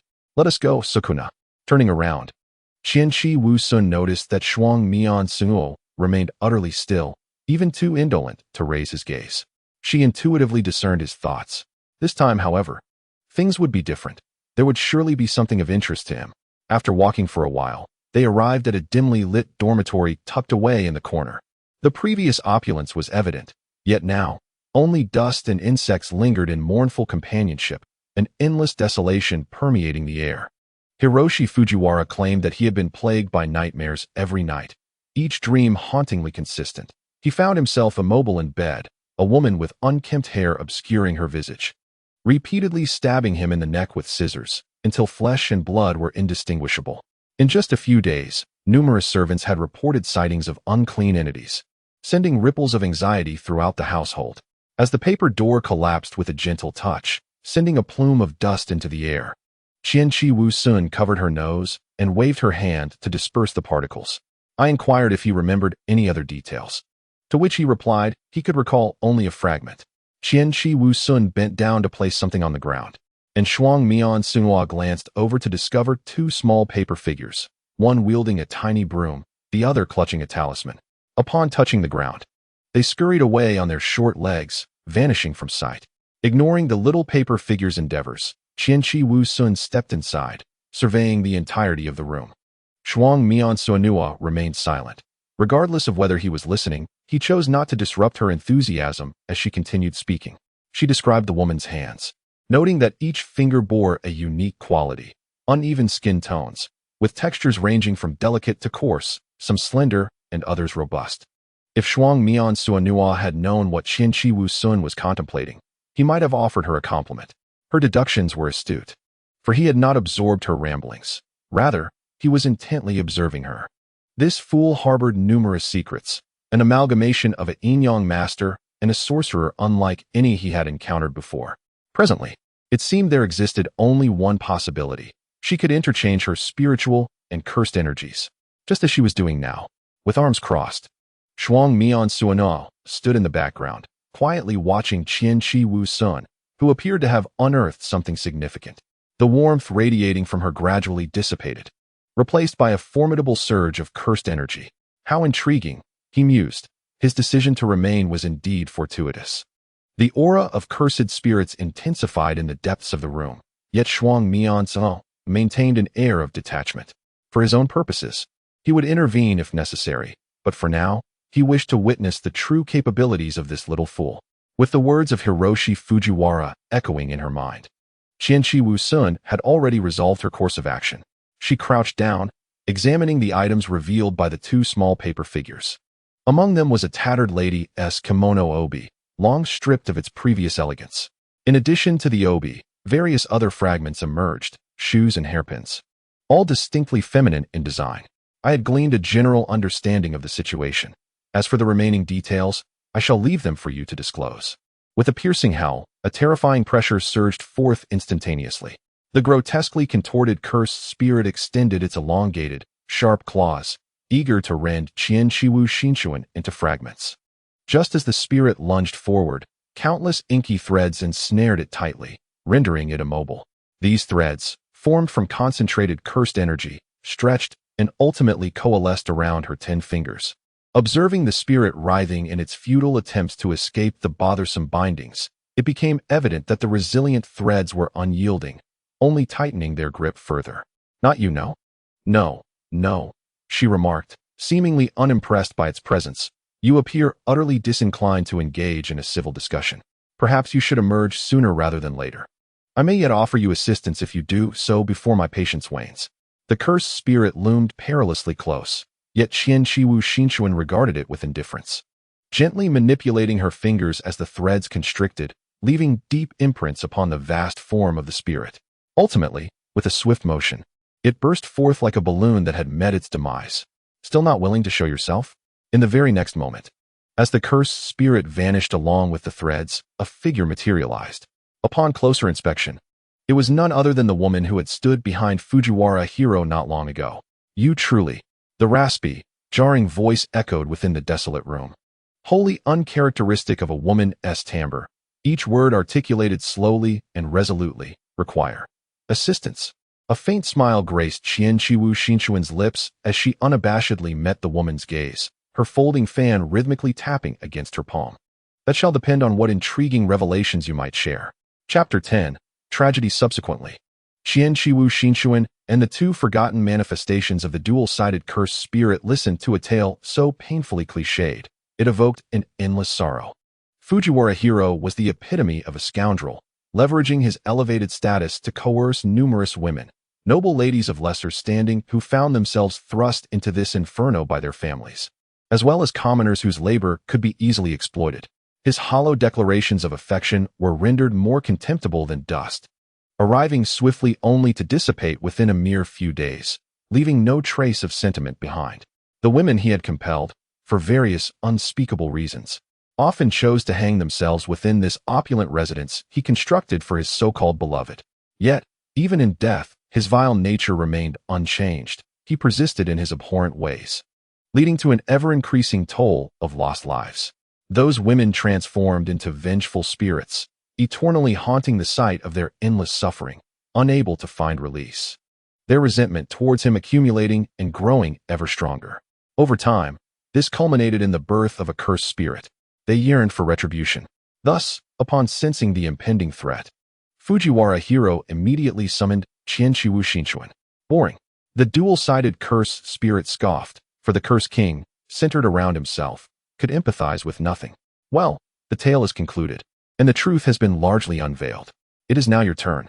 A talisman soared from Qian-Shiwu Shinchuan's sleeve, and upon witnessing this sudden turn of events, the vengeful spirit intended to flee but was ultimately a step too late, rendered immobile by the talisman. Seeing Qian-Shiwu Shinchuan take action against her, the spirit felt deceived and let out a furious wail, her malevolence swelling as if it intended to envelop the entire estate. Do not be hasty. That Fujiwara How will not survive much longer. But you, should you act upon your murderous impulses now, it would lead to dire consequences. Despite the spirit's desperate thrashing, Qian-Shiwu Shinchuan's movements remained unwavering. She softly chanted a few incantations, and the talisman affixed to the spirit radiated a blinding light, cocooning her tightly. Gradually, the luminous orb containing the spirit diminished in size until, in the blink of an eye, it vanished without a trace. Within half an hour, everything appeared to settle into an uneasy calm. Was it truly that simple? Unexpectedly, the two-faced Sonua, who had been observing the spectacle, suddenly spoke up, arms crossed. His gaze languid as he posed this perplexing question. Clearing her throat softly to regain her composure, Qian-Shiwu Shinchuan, having tucked away the small paper figure, paused in her intended departure upon hearing his remark. She turned back to meet Sonua's gaze, her rose-gold eyes clear and devoid of emotion. Indeed, it was that simple. Everything returned to normal. Fujiwara How was overjoyed, bestowing upon Qian-Shiwu Shinchuan a generous reward while expressing unwavering confidence in her abilities and prowess. Though Qian Shuwu possessed remarkable strength, one could only hope that their next encounter would be under more pleasant circumstances. His eyes, nearly obscured by the rolls of flesh, bore an unsettling frivolity as they fixated on Qian Shiwu Shinchuan's face. The formulaic smile never left her lips as her gaze subtly shifted, seemingly drawn to something behind Fujihara Hao. Next time we meet? Yes, perhaps it will be as you wish. Let us depart, little ghost. With little interest in their polite exchanges, Suonua impatiently urged Qian Shiwu Shinchuan. As Suonua's gaze swept over him, Fujihara Hao, terrified, fell to the ground, trembling and unable to utter a single word. Previously engrossed in the cursed spirit, he had failed to notice Suonua, but upon a closer look, the aura of bloodshed was truly terrifying. Just one glance left him feeling as though his head had detached from his neck. Then, Fujihara Dano, we shall take our leave. Paying no heed to Fujihara Hao, who was surrounded by servants, Qian Shiwu Shinchuan uttered a parting remark and turned to follow in Suonua's footsteps. The two walked along the narrow path, neither speaking until suddenly, the grass by the roadside rustled, producing a soft sound. A disheveled woman, dirt-streaked and weary, emerged, collapsing to the ground just in time to evade an attack, a strike narrowly grazing the top of her head and severing a handful of her dark hair. Wait. Suonua, do not forget the pact. Be cautious of injuries. The woman appeared to be engulfed in fear, prompting Qian Shiwu Shinshu to interrupt the actions of the two-faced Suonua. She approached the woman directly, crouching down to meet her gaze. The woman, overwhelmed by Qian Shiwu Shinshu's admonition to be cautious of potential harm, felt an urge to kick her aside into the nearby bushes. However, upon sensing the murderous intent emanating from Suonua, Qian Shiwu Shinshu quickly turned her head, clasping her hands together in a gesture of earnest supplication. Foolishness. Noticing that Suonua had ceased to pay her any mind, Qian Shiwu Shinshu breathed a sigh of relief, thankful that no further disturbances would ensue. She redirected her attention to the trembling woman, continuing her earlier inquiry. Why do you fear? We are strangers, after all. The woman, however, shook her head vehemently, her expression one of utter terror. No, please don't take me back. I refuse to return.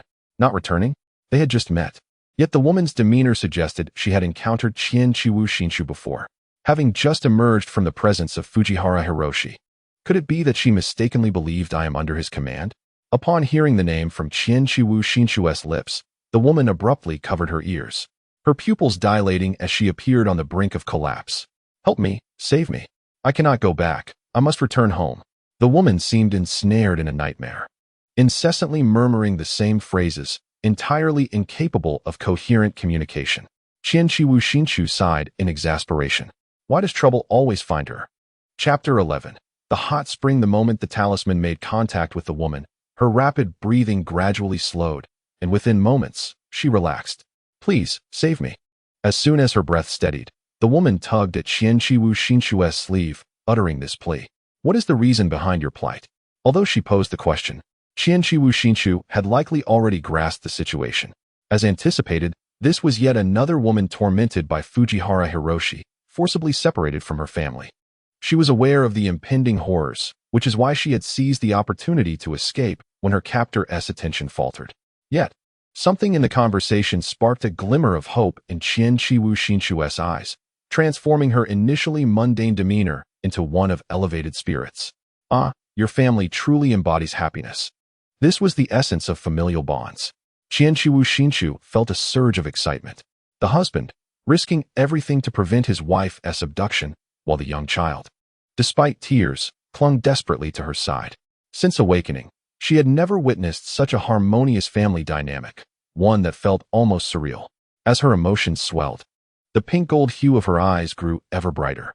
Such a family should not be destroyed.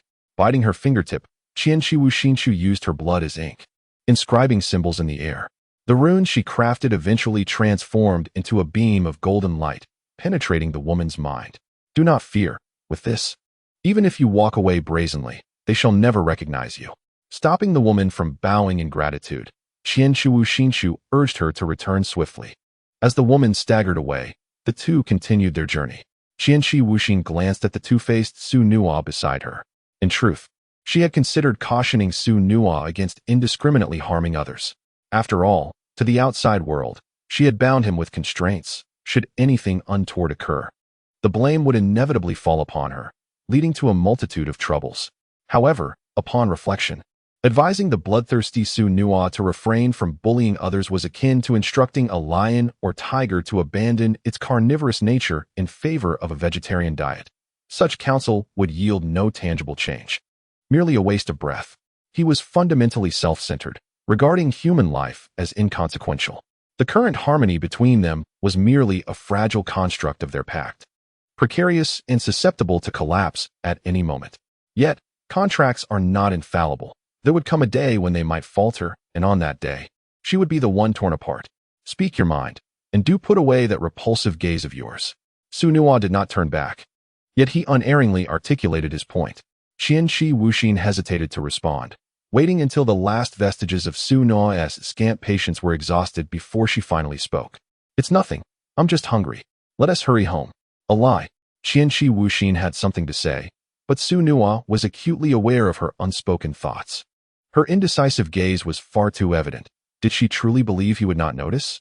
Nevertheless, she had the sense not to taint his ears with those nauseating platitudes. Yet, contrary to his usual irritation at her thoughtless chatter, Sunua was in a rather good mood today. He had perceived that if the woman had not articulated something to sway Qianqi Wuxin, she might have assisted her in escaping her current predicament, but not to the extent of intervening. What did it matter to her if that woman were to be captured again? After all, she genuinely despised complications. This little fool was truly detached. It seemed he had misjudged her, and he felt compelled to retract his previous statements. Qianqi Wuxin was unlike those pompous imbeciles. This realization filled Sunua with a certain exhilaration. Those individuals, for the sake of their reputations, would begrudgingly utter a few flattering words or perform some commendable deeds to mask their true selves. Yet, Qianqi Wuxin was different. She was not shackled by ephemeral moralities. Acting with trepidation, she knew precisely what she desired. Absurdly, it was her family that consumed her every thought. To a certain extent, Sunua mused.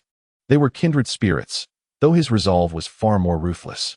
Slowing his pace, Sunua's mocking gaze fell upon the girl ahead. It was becoming increasingly entertaining.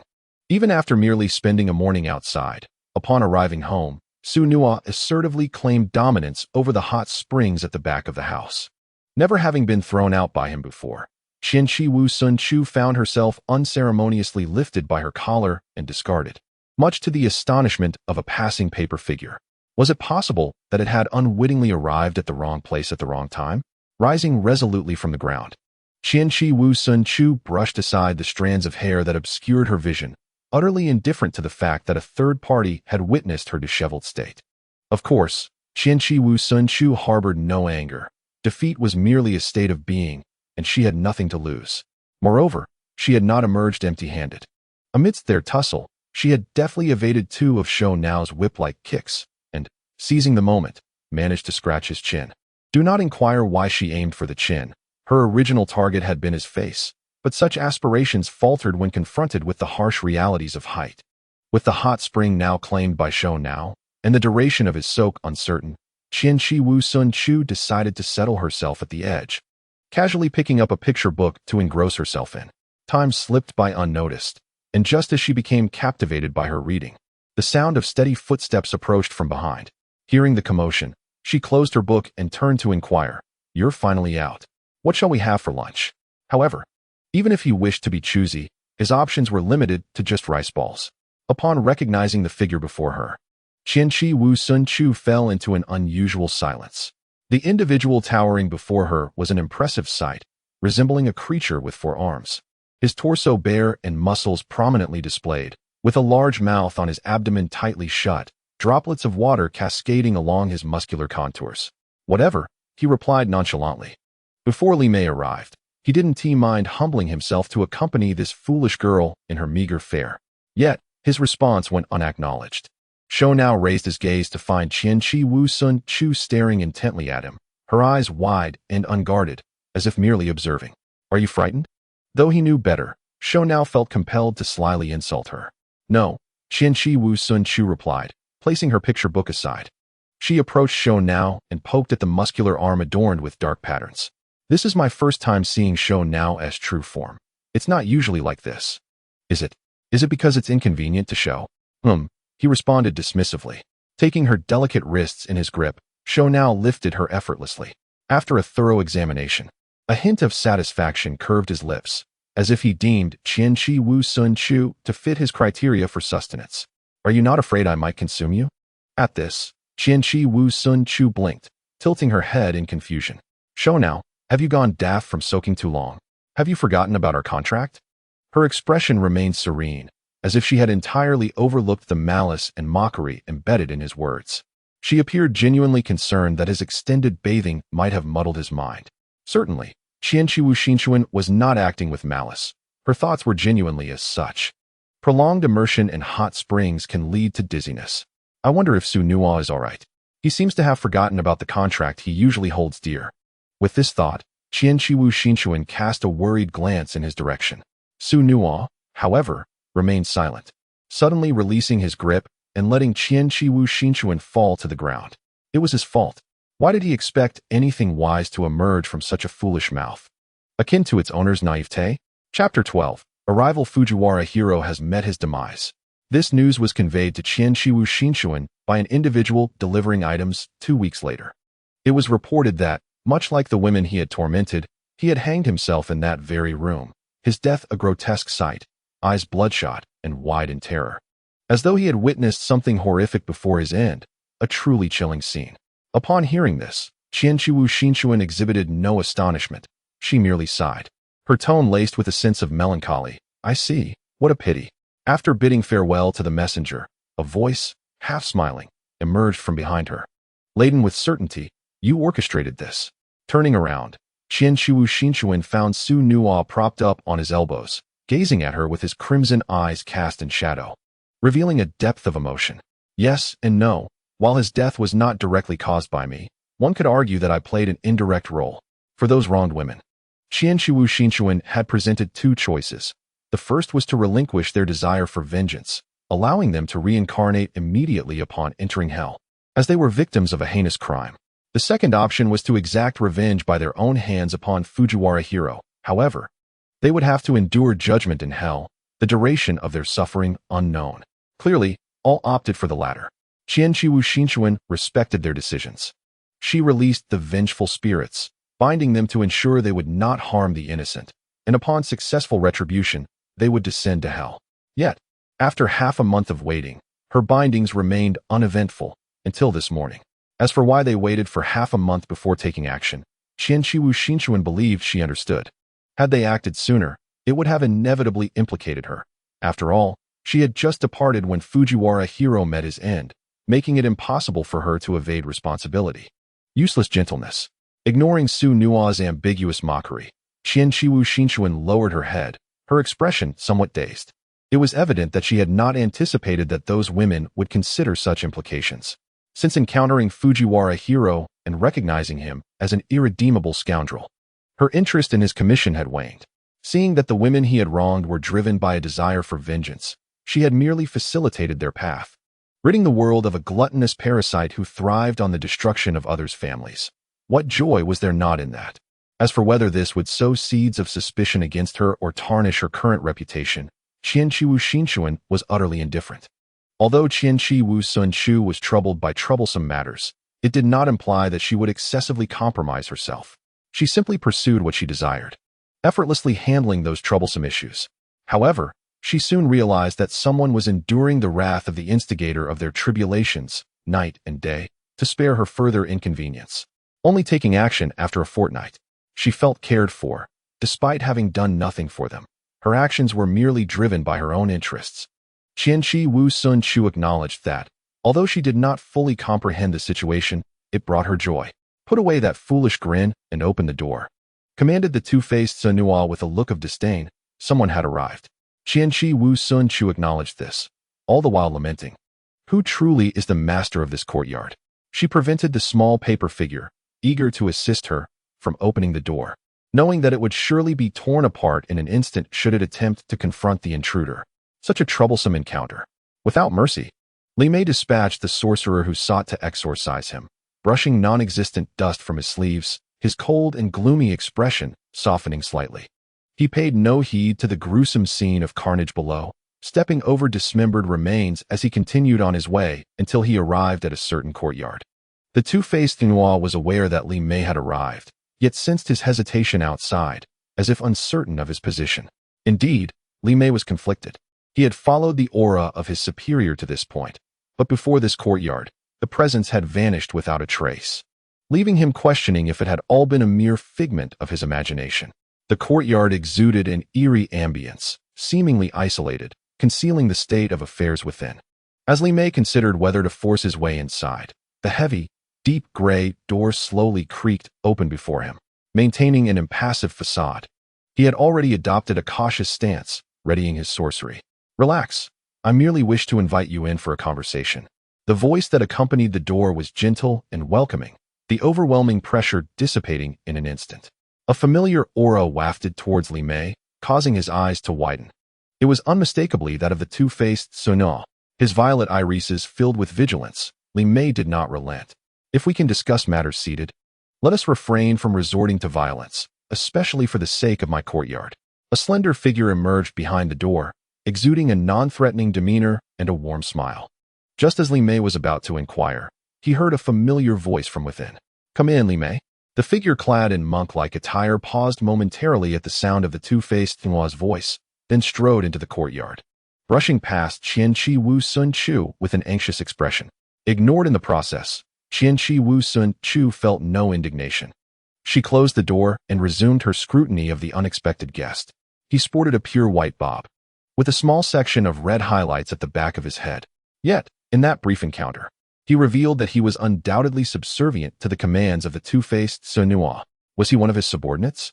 With these thoughts in mind, Qianqi Wu Sun Chu picked up the small paper figure from the ground, intending to return to her room and afford the two of them some private time together. Chapter 13. Deliciously weeping, my lord. I am but a feeble subordinate, and I encountered some delays on the way. Upon the first sight of the dual-faced Sukuna, Li Mei immediately knelt on one knee, displaying utmost respect. Had it not been for the interference of those sorcerers, he could have located his lord a week earlier. Sukuna had anticipated this outcome. According to his calculations, the task he had assigned to Li Mei to eliminate a target should not have taken him this long. "Rise," he said nonchalantly, waving his hand and yawning with ennui. "Forgive my candor, my lord, but what brings you here in the company of a sorcerer?" Li Mei carefully chose his words, mindful of offending Sukuna with any inappropriate remarks. "I returned to my former residence, yet I could not find you." "Oh, that. I formed a pact with that little spirit and accompanied her back." Sukuna appeared indifferent, but Li Mei's eyes widened in astonishment, utterly taken aback. Seeing his subordinate rendered speechless by surprise, Sukuna, in a remarkably good mood, explained briefly. Upon learning the details of the pact, Li Mei was unexpectedly furious. "How dare she treat you like a pet?" "Li Mei," Sukuna interjected, and the previously sullen man promptly suppressed his anger, kneeling respectfully and awaiting orders. "She is not entirely mistaken. There is indeed a pet here." Li Mei, somewhat perplexed by this statement, refrained from speaking further and lowered his head even more. She merely misjudged her position. Sukuna leisurely completed his thought, standing tall and looking down at the reverent Li Mei. "Do not provoke her, Li Mei. You are no match for her." Sukuna's tone was casual yet firm. Though the Lord had spoken thus, Li Mei still felt considerable displeasure towards Qianqi Wu Sun Chu. "Do not spoil my amusement, Li Mei." With an air of languidness, Sukuna supported his head with his hand, his crimson eyes glinting with mischief. "I shall take her life myself." "Yes." Hearing Sukuna's words, Li Mei could only suppress his anger, for he understood that his lord had reasons for his actions. As Sukuna's right hand, he merely needed to carry out the commands given to him. Li Mei's intuition was correct. Sukuna indeed had his reasons. The pact forged with Qianqi Wu Sun Chu was intriguing, a trick of the Onmyoji. Given a little time, perhaps he could transform it into a skill that a sorcerer could wield. When Qianqi Wu Sun Chu emerged once more, Li Mei had already taken his place beside Sukuna, instinctively assuming the role of caretaker. As he prepared to arrange the dishes sent by others in the kitchen, the small paper figure gazed at the unfamiliar white-haired man, raising its tiny hands to scratch its bald head. It couldn't shake the feeling that this white mushroom shared a similar essence with itself. Upon encountering the root cause of her turmoil, Li Mei realized she was still unable to completely let go of her emotions. Yet, not wishing to jeopardize the plans of the dual-faced specter because of her feelings. She chose to lower her head, completely ignoring Qianqi Wu Sunchu. Limei, go prepare the meal. Yes. Responding with utmost respect to the dual-faced specter's command, Limei began to survey her surroundings, intending to locate the kitchen. Before she could complete her circuit of the courtyard, she felt her pant leg tugged gently by something. Lowering her gaze, she discovered a snow-white paper figure with a red string on its head, looking up at her with its featureless face. One of its small, square hands, devoid of fingers, was grasping her pant leg to capture her attention, while the other pointed toward a distant, solitary little house. Let the paper figure assist you. It is quite adept at household tasks, suggested Qianqi Wu Sun Chu, lightly tapping her palm with a folding fan. Don't dawdle. She is nearly starving. Unbeknownst to Qianqi Wu Sun Chu's inner cries, Limei cast a deep glance at the small paper figure, then at Qianqi Wu Sun Chu, and ultimately nodded, following the leading paper figure as they departed. Whether Qianqi Wu Sun Chu was hungry or not was of little consequence. He could not keep the dual-faced specter waiting. Despite her initial poor impression of Qianqi Wu Sun Chu, Limei regarded her as a formidable individual. She had managed to bind the dual-faced specter and earned its high regard. Furthermore, the barrier enveloping the courtyard, capable of distorting the atmosphere, indicated significant power. Most importantly, at the moment he first arrived, he had experienced the terrifying pressure emanating from her. Such a level of curse power he had only previously witnessed in the dual-faced specter. However, for the first time, Limei began to doubt her initial judgment. Upon taking her first bite of the dish, the elegantly beautiful young woman's flower-like soft, pink-gold eyes quickly misted, ultimately forming a single crystalline tear that slid down her cheek. It's so delicious it made me cry. Limei had always assumed that the phrase "so delicious it made me cry" was merely an exaggerated compliment. To her astonishment, Qianqi Wu Sun Chu had genuinely transformed this hyperbole into reality. The moment she tasted the food, Qianqi Wu Sun Chu knew she had been utterly captivated by the chef's culinary skills. How can it be this good? Watching the girl silently weep while rapidly shoveling rice into her mouth, Limei felt somewhat speechless. Were it not for her desire to maintain composure before the dual-faced specter, she would have undoubtedly twitched at the corners of her mouth. Moreover, her demeanor was such that it was clear she would disturb the dual-faced specter's dining experience. However, this was evidently not her concern. With that thought, Limei placed her hands within her sleeves, standing silently in a slightly behind position relative to the dual-faced specter. Her gaze lowered. After all, just a moment ago, the dual-faced Su Nuo discovered that he had prepared a meal for only one person, and once again instructed him to prepare a serving for Qianqi Wu Sun Chu as well. If you continue to cry, take your bowl and roll out. Although she remained silent, the tear-streaked face of Qianqi Wu Sun Chu was still quite bothersome. Su Nuo cast her an impatient glance and reminded her gruffly, I apologize. I simply could not restrain myself. This is the most delectable dish I have ever tasted. Swallowing the morsel in her mouth, Qianqi Wu Sun Chu elegantly retrieved a handkerchief from her bosom, delicately wiping the moisture from her face before resuming her rapid selection of dishes, her hands moving so swiftly that they seemed to leave behind trails. TSK, Su Nuo truly found her exasperating, after having been in contact for such a lengthy period. He had mastered the art of ignoring her whimsical thoughts and actions. While Limei stood by, a small paper figure standing on the table poked him from behind. Upon turning around, he found the little figure presenting him with the paper it had been dragging. Surprisingly, Limei rather liked the small paper figure, as it could alleviate some of his workload without incessant chatter. Grasping the paper, Limei glanced at the crooked handwriting and discerned its content. After reading it, his expression turned complex as he crumpled the letter into his palm, which instantly transformed into a pile of dust, scattering completely without the need for a breeze. Recalling what the small paper figure had written about Qianqi Wu Sun Chu's abysmal culinary skills, Limei couldn't help but ponder inwardly. Why is she still alive? Seriously, it truly is a miracle that she hasn't starved herself to death. Su Nuo would have to personally ensure her demise. Qianqi Wu Sun Chu must not be allowed to perish from hunger. She must learn to cook well enough to survive until that time. Once this equation was established, Limei resigned himself to the arduous and seemingly endless tasks that lay ahead. It mattered little. After all, serving one person or two was fundamentally the same. Chapter 14. Rice balls. Is Su Nuo really not planning to accompany me? Standing at the entrance, Qianqi Wu Sun Chu paused, and turned back to inquire once more. The person she referred to was comfortably seated in the shade, enjoying the refreshing breeze, while Li Mei occasionally offered him fruits, creating an air of utmost relaxation. Witnessing this made Qianqi Wu Sun Chu seethe with envy, nearly consumed by jealousy. Why must she venture out to fulfill a commission while Su Nuo could remain at home, idly wasting the day away? Noticing Qianqi Wu Sun Chu's gaze, Su Nuo lazily lifted his eyes. In response to her reproachful stare, he tossed a grape into his mouth. Qianqi Wu Sun Chu, remaining silent, took several swift steps over to Su Nuo's side, swiftly snatching a handful of fruit before resolutely turning to leave. TSK, that foolish girl. Su Nuo's brow twitched.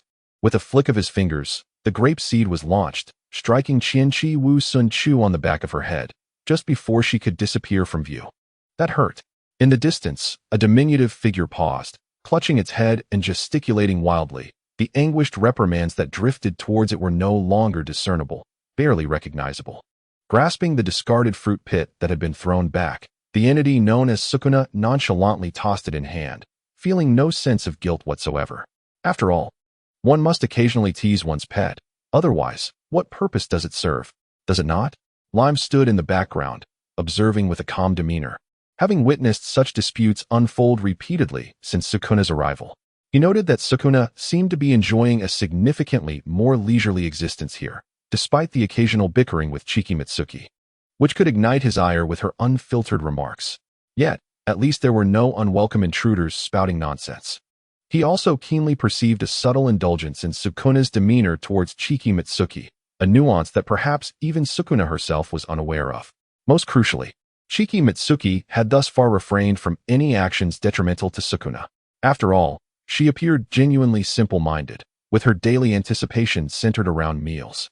Occasionally, she would gaze at him with a pitiful expression when dinner was delayed, silently fixating on him until he completed the meal. Unbeknownst to him, Lime gradually set aside his initial prejudices, allowing for normal exchanges to occur. Suddenly, Lime's alertness surged as he lifted his gaze, keen eyes fixed sharply on the entrance. Sukuna, too, sensed the unusual atmosphere. Wherever one roamed, there would always be furtive little mice. Detecting the disdain and displeasure in Lime's tone, he took the initiative. "Allow me to handle this, my lord. I shall see to it thoroughly." The newcomer was a sorcerer dispatched by the Gojo family, one of the three prominent clans, originally intending to consult Chiki Mitsuki regarding a matter. However, after knocking and receiving no response, and sensing no ominous aura emanating from within, he contemplated departing. Yet, as he turned to leave, some unknown impulse compelled him to linger. As he leaped onto the wall, still unsteady, he was met with the sight of Lime, who had awaited him below for quite some time. Though a mere minor figure from the Gojo clan, the sorcerer was aware of the notorious reputation of Sukuna and the loyal attendant Lime. Upon witnessing this scenario, a wave of dread washed over him, sending shivers down his spine. He intended to flee immediately, but found his legs immobilized. Looking down, he discovered that ice had firmly encased his limbs, the bone-chilling cold instilling a profound sense of despair within him. "My lord, how shall we proceed?" Losing one's cursed energy was indeed a most unpleasant ordeal, and Sukuna shifted into a more comfortable position, relishing the spectacle. "Let us give that little brat a taste of trouble. A ready-made pawn, why waste the opportunity?" In the instant that shards of ice, imbued with a hellish chill, surged towards him, the sorcerer's mind echoed a singular thought: it is over. In the household, the distant Chi Wu Sun Chu remained blissfully unaware of the events transpiring in the village. The villagers had entrusted her with a peculiar commission, stemming from the recent uncanny occurrences in their fields. This once fertile land had inexplicably withered overnight, and any crops subsequently sown perished just as swiftly. Upon arriving at the desolate expanse, Chi Wu Sun Chu cast a mere glance before waving her hand, reciting a series of incantations unintelligible to the onlookers. In an instant, the unseen black mist that enveloped the land was effortlessly dispelled. The beloved flora and fauna returned, visibly rejuvenating the crops. The villagers planted seedlings anew, and to their ecstatic relief, they thrived, no longer meeting the same grim fate. Overwhelmed with gratitude, they bowed repeatedly to Chi Wu Sun Chu. She understood their fervent emotions, for their entire livelihood depended on this land.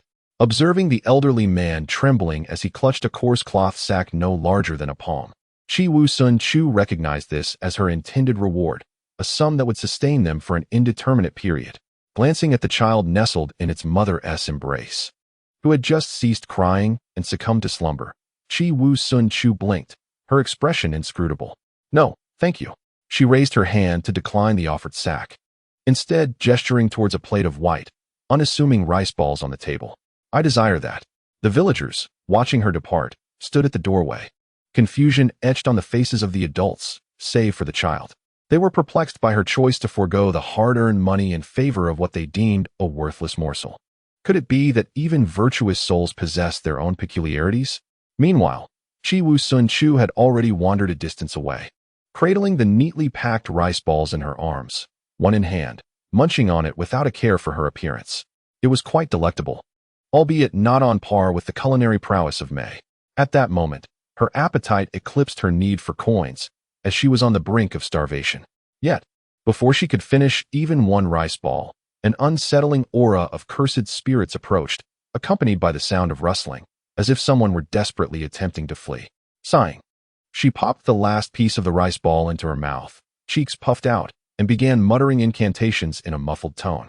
In mere moments, the warmth surrounding her turned frigid. The black threads binding her fingers swiftly unfurled. One portion ensnared the menacing first-level cursed spirit, while another coiled around the waist of a young man under attack, gently pulling him to safety. The imminent threat had been averted, yet the cursed spirit, now restrained and incensed, writhed violently, seeking to break free. The threads, woven from her cursed energy, exhibited unparalleled resilience, rendering escape nearly impossible. "I'm not yet sated. I prefer not to engage and spoil my appetite. How about you take the initiative?" As she spoke, Chi Woo-sun gently beckoned with her left hand, causing the distant cursed spirit to tremble momentarily before halting all movements. Subsequently, it raised its hand, tugging at the threads that ensnared it tighter and tighter, until it ultimately disintegrated completely. Chapter 15. Finding fault in an instant. The grotesque body of the cursed spirit shattered into pieces, dissipating alongside the splattered dark blood. The young man who had witnessed the entire scene, aside from the relaxation of surviving a dire encounter, displayed no hint of shock. "Thank you for your assistance, my lord." The man, ensuring his package remained intact, exhaled a deep sigh of relief, rose, brushed off the dust from his clothing to salvage his disheveled appearance, and then bowed in gratitude. "I am Wuqiao-kuni." "Wuqiao?" Initially dismissing him with a wave of her hand, Chi Woo-sun paused, evidently intrigued by the eerily familiar name. Could it truly be a coincidence? Yet, the man before her, with his black hair tied back, handsome visage, clad in loose gray attire, wore a polite smile. Chi Woo-sun stared intently at Wuqiao-kuni for a moment, and as his courteous smile began to falter, she slightly tilted her head. He was merely an ordinary person. Perhaps it was nothing of consequence and had little to do with her. A sudden, uncontrollable cough interrupted Chi Woo-sun's contemplation. She covered her mouth, her back slightly bending from the force of the cough. "Are you all right?" The unexpected situation left Wuqiao-kuni unsure of where to place his hands. He wished to step forward but felt it inappropriate, ultimately remaining in place, concerned.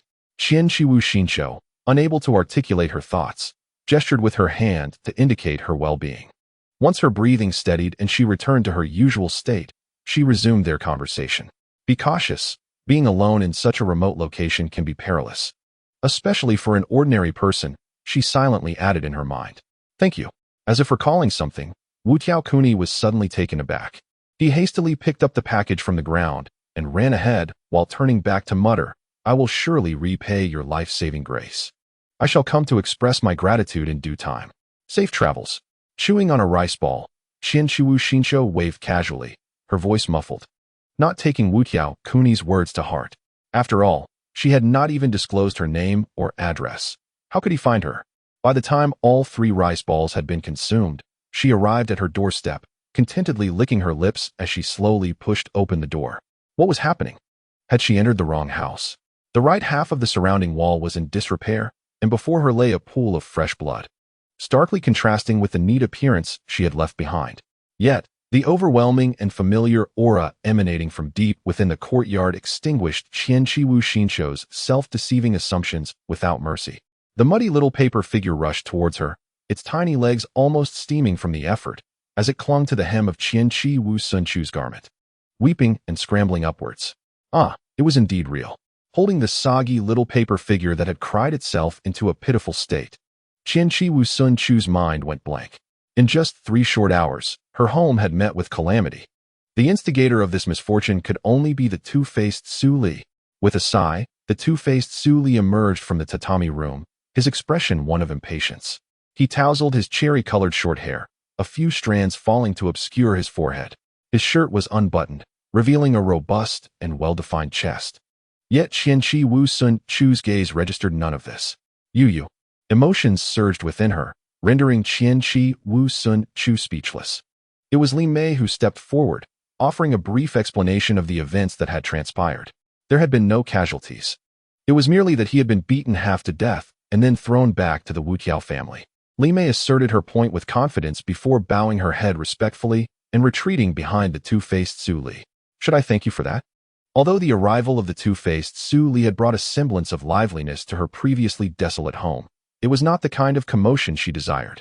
Qianqi Wu Sunchu remained silent, her sorrowful gaze laden with accusations, fixating on the two-faced Su Li, who grew increasingly exasperated under her scrutiny. All right, I've dealt with the fool who dared to court misfortune, and you're still complaining? Don't be ungrateful. Growing weary of this silent standoff, the two-faced Su Li spoke first, his tone laced with admonition. You know I am not referring to that. Qianqi Wu Sunchu murmured, her hand trembling visibly as she pointed at the large hole in the surrounding wall. This, you must have done on purpose. In just half a month. This was already the second repair.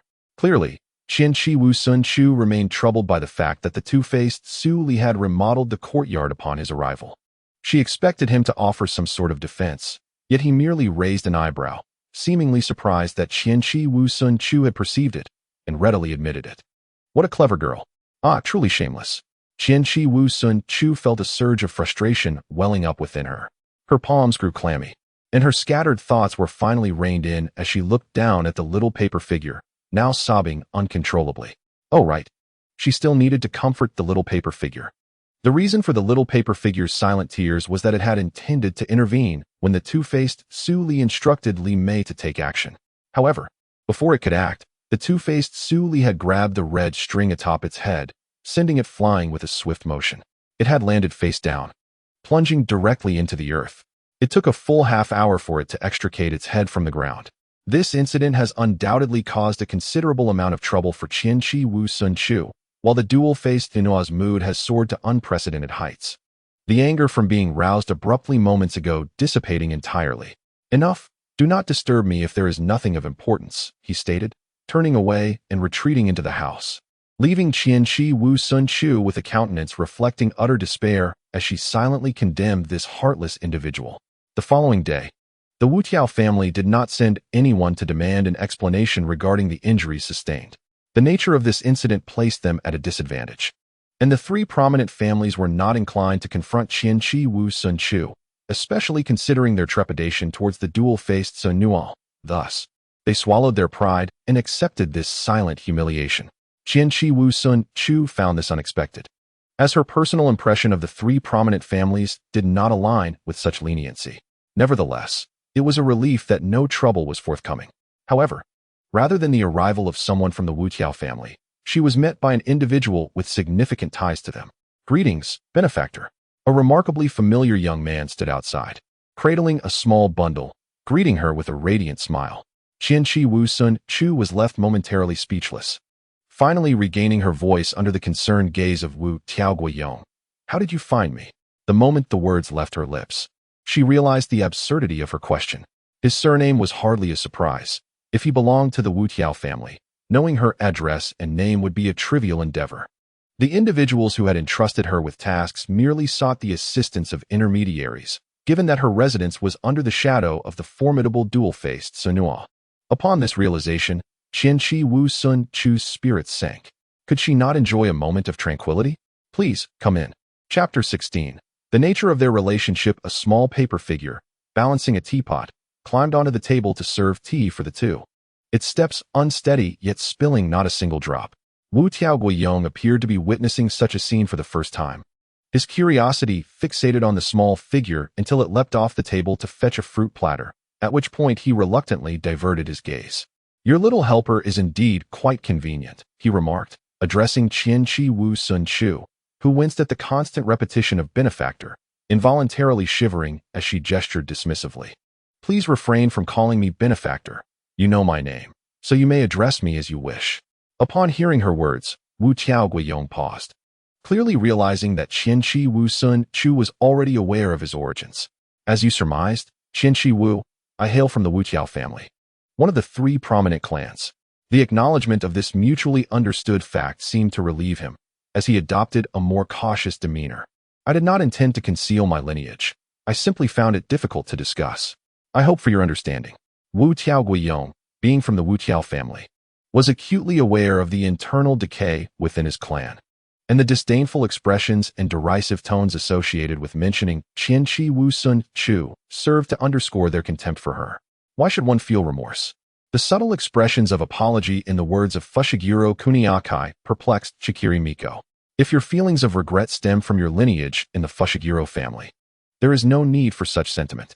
Although my perception of the Gojo family is far from favorable, I would not cast judgment on all based merely on a surname or heritage. As for your reluctance to mention certain individuals, every person harbors secrets, and thus, there is no cause for apology. Moreover, feeling guilt in this context only serves to affirm that he is not akin to those from the Fushiguro lineage. Fushiguro Kuniakai appeared somewhat taken aback.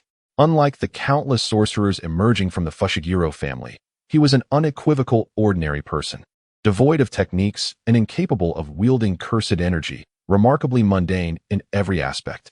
Consequently, his existence was akin to a droplet of water plummeting into a cauldron of oil, creating a tumultuous splash. A freak.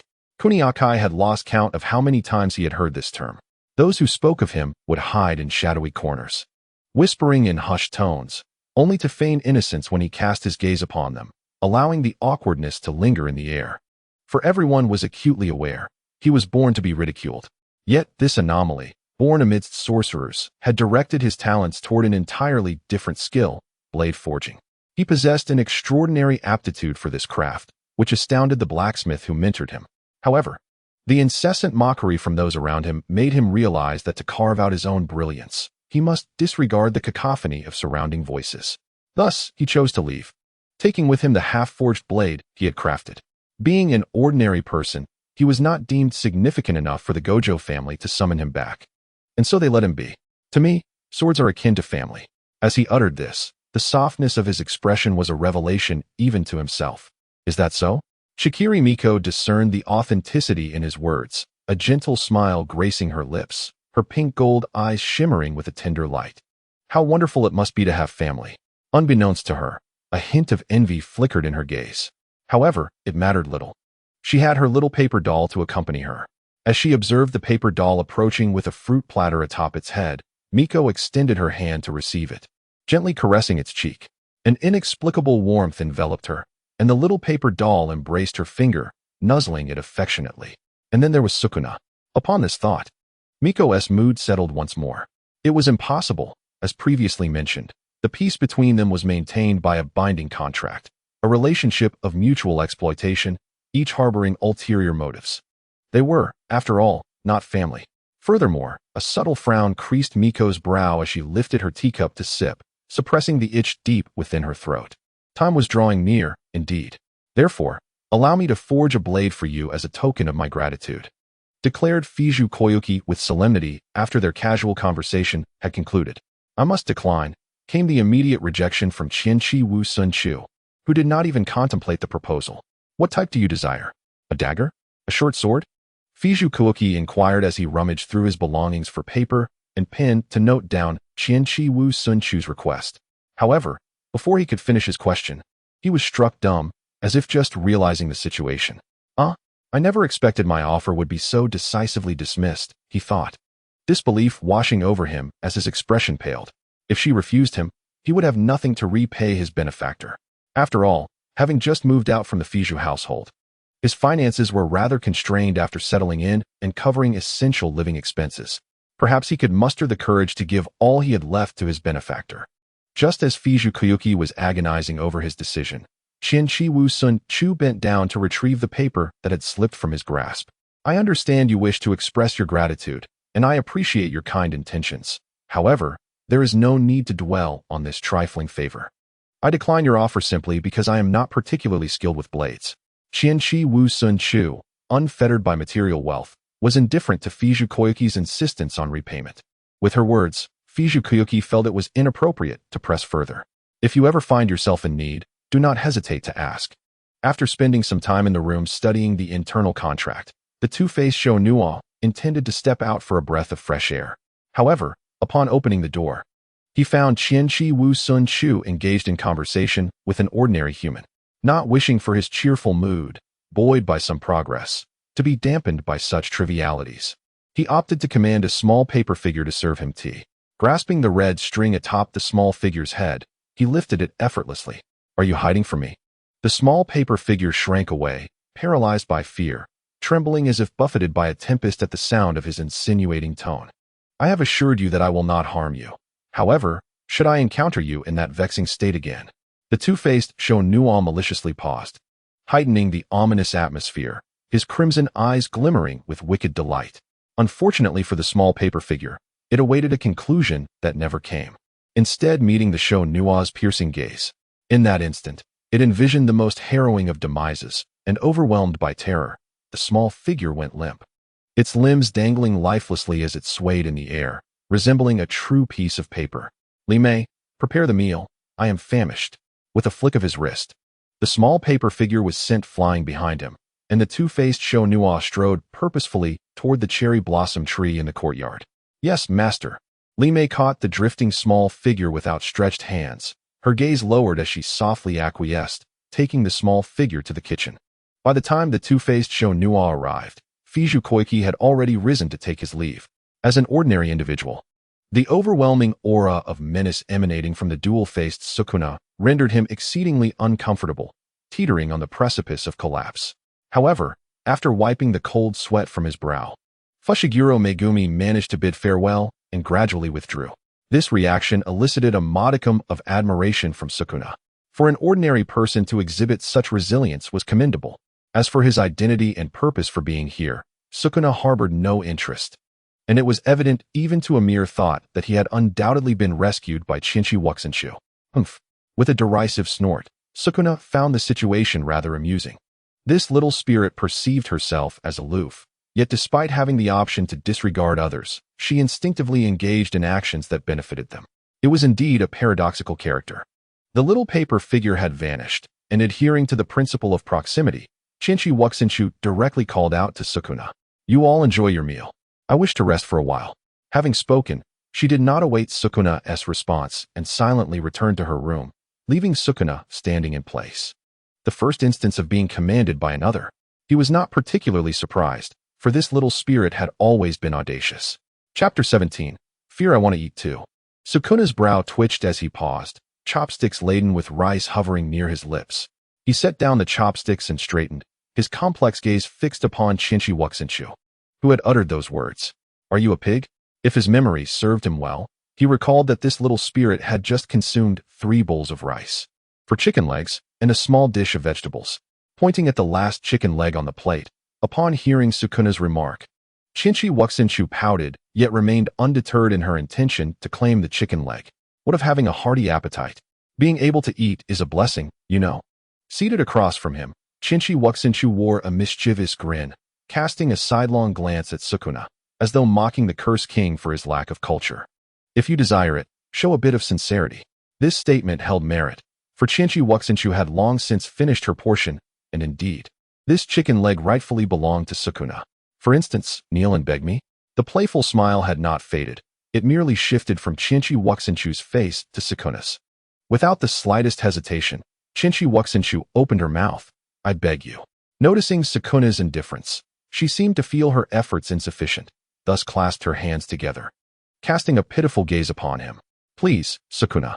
Her eyes sparkled with clarity, devoid of humiliation or resentment, as if she had never considered begging to be an unutterable act.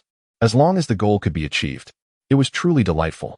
Regardless, the sight of the little spirit acquiescing brought Sukuna a sense of joy. I agree. Wonderful. Just as Qianqi Wuxenshu beamed with delight, preparing to seize the chicken leg, Sukuna, however, made his move.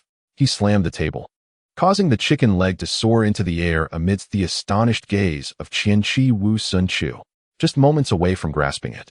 Qianqi Wu Sun Chu was taken aback. A searing flame unexpectedly erupted below, poised to consume the chicken leg entirely. Just as the flames threatened to char it to ashes, an unseen thread snared the leg, swiftly extricating it from the inferno. You mischievous fool, Suju. You almost wasted good food. Qianqi Wu Sun Chu huffed, shaking her fist at the two-faced Suju. He cast her a languid glance, as if to say that this was not their first encounter. Unable to contend with his wretched nature, Qianqi Wu Sun Chu decided to let it go, especially since she had secured the delectable chicken leg. Now I shall feast. Just as she opened her mouth to take a generous bite, she realized she had merely nibbled at emptiness. Confused, she opened her eyes to find only the remnants of the chicken leg bone in her hand. The succulent portion mysteriously vanished. What on earth happened? Where is my tender, flavorful chicken leg? A casual glance downward revealed fragments of meat scattered across her attire, tarnishing her pale garments. The meat was reduced to a state of utter disintegration, unmistakably indicating it was her chicken leg. Suju, you deceitful imbecile. Do you not find such antics childish? The smirk playing on Suju's lips was infuriating as he regarded the furious Qianqi Wu Sun Chu. Who says I cannot change my mind? In response to his untrustworthiness and childishness, Qianqi Wu Sun Chu resolved upon one course of action. Then do not blame me. She hurled the small bone at his disconcerting face, and in the next heartbeat, Qianqi Wu Sun Chu lunged at Suju, her expression one of fierce rage. You glutton. Compensate me for my chicken leg. TSK, foolish child. Dare to bite down, and I shall dislocate your jaw. No, no, no. The two engaged in a spirited exchange, their familiarity with each other's tactics evident in their playful banter, perfectly illustrating the countless skirmishes they had shared. Meanwhile, Li Mei, standing in the background, observed the chaotic scene, letting out a discreet sigh. It was always like this. A mere disagreement would escalate into a brawl. While Qianqi Wu Sun Chu was to be expected, it was surprising that Suju would engage with her as well. His interest in her surpassed Li Mei's expectations. Initially thought to be merely contractual, but now seemingly expanding. Yet, this was not for him to comment on. Shaking off her thoughts, Li Mei deftly caught a plate that was about to drop and steadied the table that was nearly overturned by the two. Besides, there were still chicken legs in the kitchen, were there not? As she observed the little paper figure with a platter of chicken legs approaching, seemingly hesitant and bewildered, Li Mei let out another sigh. Nightfall had arrived. Having just finished dinner, Qianqi Wuxin sat by the edge, admiring the moon. The dark canopy of night was adorned with twinkling stars, while a bright moon hung high, casting its silvery luminescence upon the earth. Come, let us converse. Sensing footsteps, Qianqi Wuxin did not turn around, but instead patted the space beside her, hoping to temper any rebellious tendencies in her companion by adopting a humble demeanor. I beseech you. Curious about Qianqi Wuxin's thoughts, the two-faced Sukong sat down graciously. Sukong, why do you indulge in devouring and slaughtering? How did you tarnish your reputation so? She inquired. What is it that you seek? Recalling her initial arrival. When sorcerers spoke of the malevolent deeds attributed to the two-faced Sukong, they seemed to embody a formidable evil that instilled fear. This tiresome question elicited a lackadaisical response from Sukong, who simply uttered, I relish it. It seemed fitting. Qianqi Wuxin tilted her head, admiring the star-studded night sky, and was not at all surprised by his answer. A being of Sukong's caliber, unrestrained and unbound, would undoubtedly remain unfettered by any constraints. Sukong remained silent. Yet Qianqi Wuxin was undeterred and continued to speak.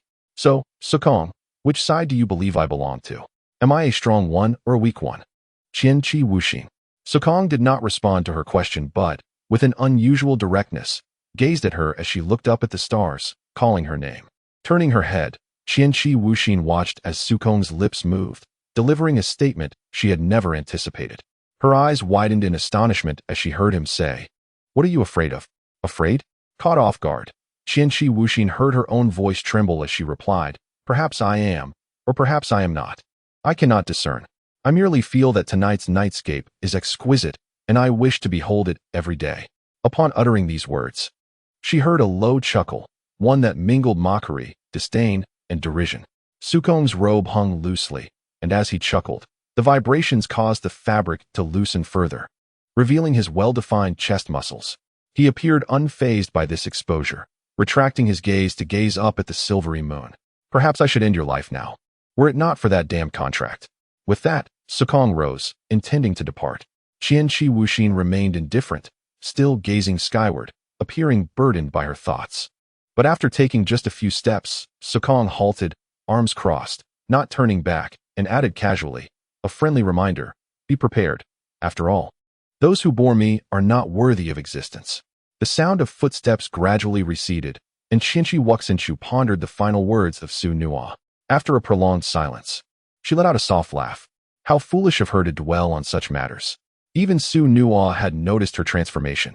Had she not resolved to face this inevitable conclusion with tranquility? She felt remorse for Su Nuo. Rising to her feet, Qianqi Wuxinchu retrieved a handkerchief to cover her mouth as a series of persistent coughs erupted, the force of which would cause any listener to frown. She was about to disappoint him. Steadying her rapid breaths, she blinked and caught sight of a small patch of crimson in the handkerchief. She had concealed this so well. Would Su Nuo erupt in fury when the time came? The mere thought of it made her lips curl into a silent smile. The more she laughed, the more exhilarated she became, bending over with laughter until tears streamed down her cheeks, quietly dripping onto the wooden floor. It was unavoidable, after all. Someone like Su Nuo would likely not mind, right?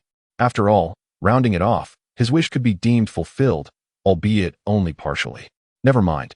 The boat will naturally find its way when it reaches the bridge. If all else fails, she could always plead with Su Nuo later. Perhaps witnessing her own suffering and frailty would bring him more satisfaction than avenging himself, leading him to overlook this minor deception. With an almost obsessive gaze fixed upon the breathtakingly beautiful night sky, Qianqi Wuxinchu etched each fleeting moment deeply into her memory. Suddenly, in the stillness of the night, a whisper broke the silence. How she longed to live. Chapter 18. The change that little fool had been acting strangely of late. She appeared listless, declining any requests for assistance. Her once lustrous long hair now limp, and her pink gold eyes had lost their sparkle, devoid of their usual vitality. The meals prepared by Li Mei seemed to have lost their allure. She used to be the first to rush to the dining table when mealtime arrived. Yet now, Qianqi Wuxinchu made excuses of lack of appetite or fatigue, and even a feast of her favorite dishes could not coax her out of her room. Strangely, as the bearer of the contract, Su Nuo showed no signs of discomfort. The hunger pangs he had felt upon his arrival, caused by her negligence, were now completely absent. The little paper figure seemed to have received Qianqi Wuxinchu's command, exhibiting no urgency, merely placing food at her doorstep frequently. In the first few instances, the paper figure had seen the food plates emptied, but in recent days, the meals remained untouched, maintaining their pristine condition. The little paper figure appeared increasingly agitated, yet refrained from intruding upon Qianqi Wuxinchu, its mind clearly elsewhere as it went about its tasks. As the little paper figure unconsciously spilled tea onto the fingers of the two-faced Shunuo, Lime swiftly seized the teapot, pulled the little figure aside, and deftly used a handkerchief to wipe away the water stains, executing the motion seamlessly. The little paper figure seemed momentarily oblivious, upon realizing it was no longer needed. It simply squatted by the table, cupping its face with its small square hands, appearing deeply contemplative. Under normal circumstances, knowing it had caused trouble for the two-faced Shunuo would have left the little figure trembling in a state of panic. The two-faced Shunuo moved his fingers slightly, and Lime, understanding the unspoken cue, tucked away the handkerchief and stepped aside. The little imp, who usually chattered incessantly in his ear, had fallen silent, and the sudden tranquility left the two-faced Shunuo feeling somewhat unaccustomed. Adult, the two-faced Shunuo knew what Lime wished to inquire, and he gestured for her to tidy up the meal. If she wasn't going to eat, he would not concern himself with her. She was not a mere 3-year-old, and hunger would inevitably draw her out. It proved that the two-faced Shunuo had a keen understanding of his contractor. A little mouse sneaking in to steal food. Crouched on the floor, devouring from a plate, Qianqi Wusun was startled by the sudden voice, causing her to pat her chest, clearly having choked. Do not speak so suddenly. Scaring someone can be fatal. After narrowly escaping a hasty demise from choking, her voice was weak as she turned to regard the figure at the door. The two-faced Shunuo, arms crossed, leaned against the doorframe, observing her with a teasing gaze. The rustling sounds persist. Do you truly believe others are deaf? Qianqi Wusun appeared utterly fatigued, squinting with a weary demeanor. her voice lacking its usual clarity, now tinged with a discernible languor. I apologize for waking you. I had lowered my voice to the utmost. There was something amiss with her condition. The two-faced Shunua remained silent, continuing to observe Qianqi Wu-sun as she voraciously filled her stomach, seemingly scrutinizing her closely. Her vitality appeared to be gradually sapped away. If Qianqi Wu-sun's life were likened to a flickering candle, then her life force would be the oil. Now, her oil was being consumed by an invisible, intangible force, dimming the light of her flame. Should Qianqi Wu-sun fail to devise a means of escape, her life could swiftly wither. Was she cursed? The two-faced Shunua sensed a slight discordant aura emanating from Qianqi Wu-sun. However, upon reflecting on his understanding of their contract, he found himself in a quandary, contemplating whether to intervene. After all, only he had the power to extinguish her life. Perhaps he would dispose of her on the morrow. Having made his decision with a sense of delight, the two-faced Shunua withdrew his gaze and departed the kitchen. Yet this time, even the formidable two-faced Shunua could not foresee the unexpected turn of events. The following day, Qianqi Wu-sun astonishingly emerged from her room, joining several others for a meal. With great delight, he devoured 3 bowls of rice in one go, only to be ridiculed by the two-faced Shunua, likening him to a pig. In response, he retorted that being able to eat was a blessing, and questioned what a king of curses could possibly understand. Everything felt as natural as it once did, creating an illusion that Qianqi Wu-sun Chu had not exhibited any unusual behavior. As afternoon descended, the two sat resting by the side. Qianqi Wu-sun Chu leaned against a pillar, her legs dangling off the edge of the floor, gently swaying as she closed her eyes, savoring the crisp autumn air, her entire being teetering on the brink of slumber. Beside her, the two-faced Su-nuo rested his chin on his hand, eyes closed in serene repose. He had sent Li Mei to the kitchen to wash fruits and brew tea, and before leaving, she took the little paper figure with her to assist. In this rare moment, devoid of mockery or quarrels, they simply basked in the tranquility. Suddenly, Su-nuo felt a light tap on his thigh. Lazily lifting his gaze, he discovered Qianqi Wu-sun Chu had reclined, her upper body sprawled in a starfish shape.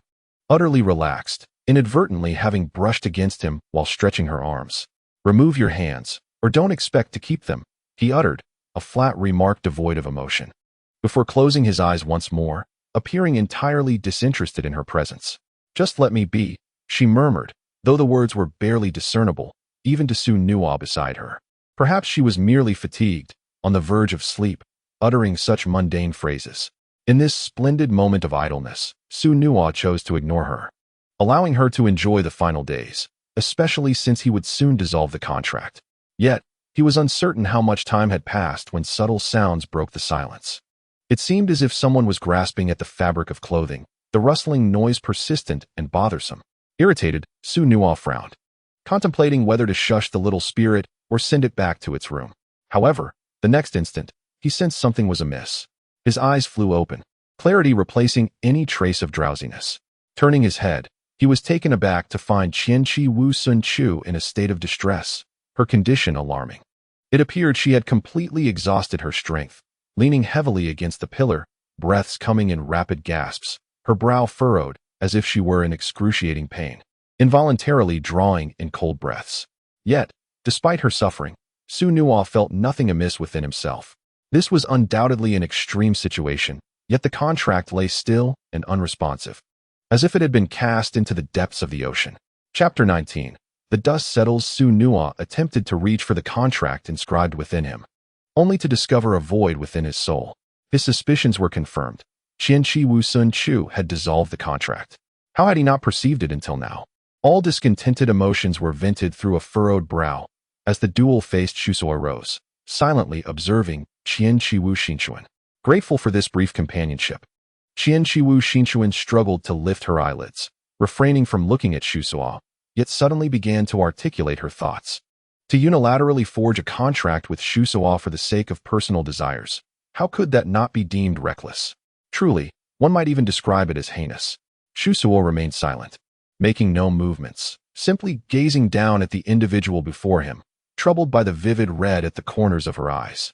Her vitality was swiftly waning, a predicament even the divine could scarcely remedy. A moment of inattention had allowed her contract to be exploited. In this, he conceded defeat, finding no shame in it. nor did he consider it a despicable tactic. To him, strength conferred absolute power, making wanton behavior excusable. Moreover, he had gleaned new insights, for which he felt a sense of gratitude toward her. In truth, the motive behind his change of heart was not that alone. A sudden, nonsensical remark momentarily bewildered Shusuo, unable to keep pace with Qianqiwu Shinchuan's erratic thoughts. The desire to contract with Shusuo stemmed primarily from the fact that he was the only one unafraid of her. In his presence, she need not exert herself to suppress her powers. Upon hearing these words, Shusuo unearthed a nearly forgotten memory. The inception of it all, the reason for forming the contract. Shusuo was willing to engage with her, despite his foul temper and self-centeredness, which had caused her considerable trouble, and his propensity for violence at the slightest provocation. Noticing her relentless enumeration of his flaws, Shusuo felt a surge of irritation. My apologies, he interjected. Observing the expression on Shusuo's face, Qianqiwu Shinchuan couldn't help but chuckle, though the pain soon compelled her to regain her composure. Despite its brevity, her time with Shusuo had indeed been joyful. It must have been difficult for someone as socially inept as herself. Thus, as a token of her gratitude for the trouble she had caused him, Qianqiwu Shinchuan extended her hand, cradling in it the pure black folding fan she never parted with. Here, to her surprise, the only remnant left was this single fan. She hoped he would not disdain it. Shusuo did not take it, nor did he even glance at it. His indifferent gaze remained fixed on Qianqiwu Shinchuan. Growing increasingly feeble, she lacked the strength to keep her hand raised any longer, and it, along with the fan, gently fell onto her lap. Even if he held disdain, she wished not to witness it, for her days were numbered, and the last image she wanted was Shusuo wearing a sour expression, which would mar her spirits. Though the pain threatened to rend her asunder, Qianqiwu Shinchuan's demeanor remained remarkably calm, even finding the leisure to smooth the creases of her garment, as if she had long anticipated this day. Indeed, even at this juncture, the words remained sharp and unrelenting. Qianqiwu Sunchu gazed at the dual-faced Su Nuo for a moment, and the expression on their visage grew increasingly grim. Someone had cast a curse upon her. Although the specifics remained elusive, the potency of a curse formidable enough to challenge even one as resilient as Qianqiwu Sunchu was evident. At this moment, Qianqiwu Sunchu was beyond salvation, with only death awaiting her. Indeed, I have been cursed. Aware that the dual-faced Su Nuo would surely see through her facade, Qianqiwu Sunchu decided to lay everything bare.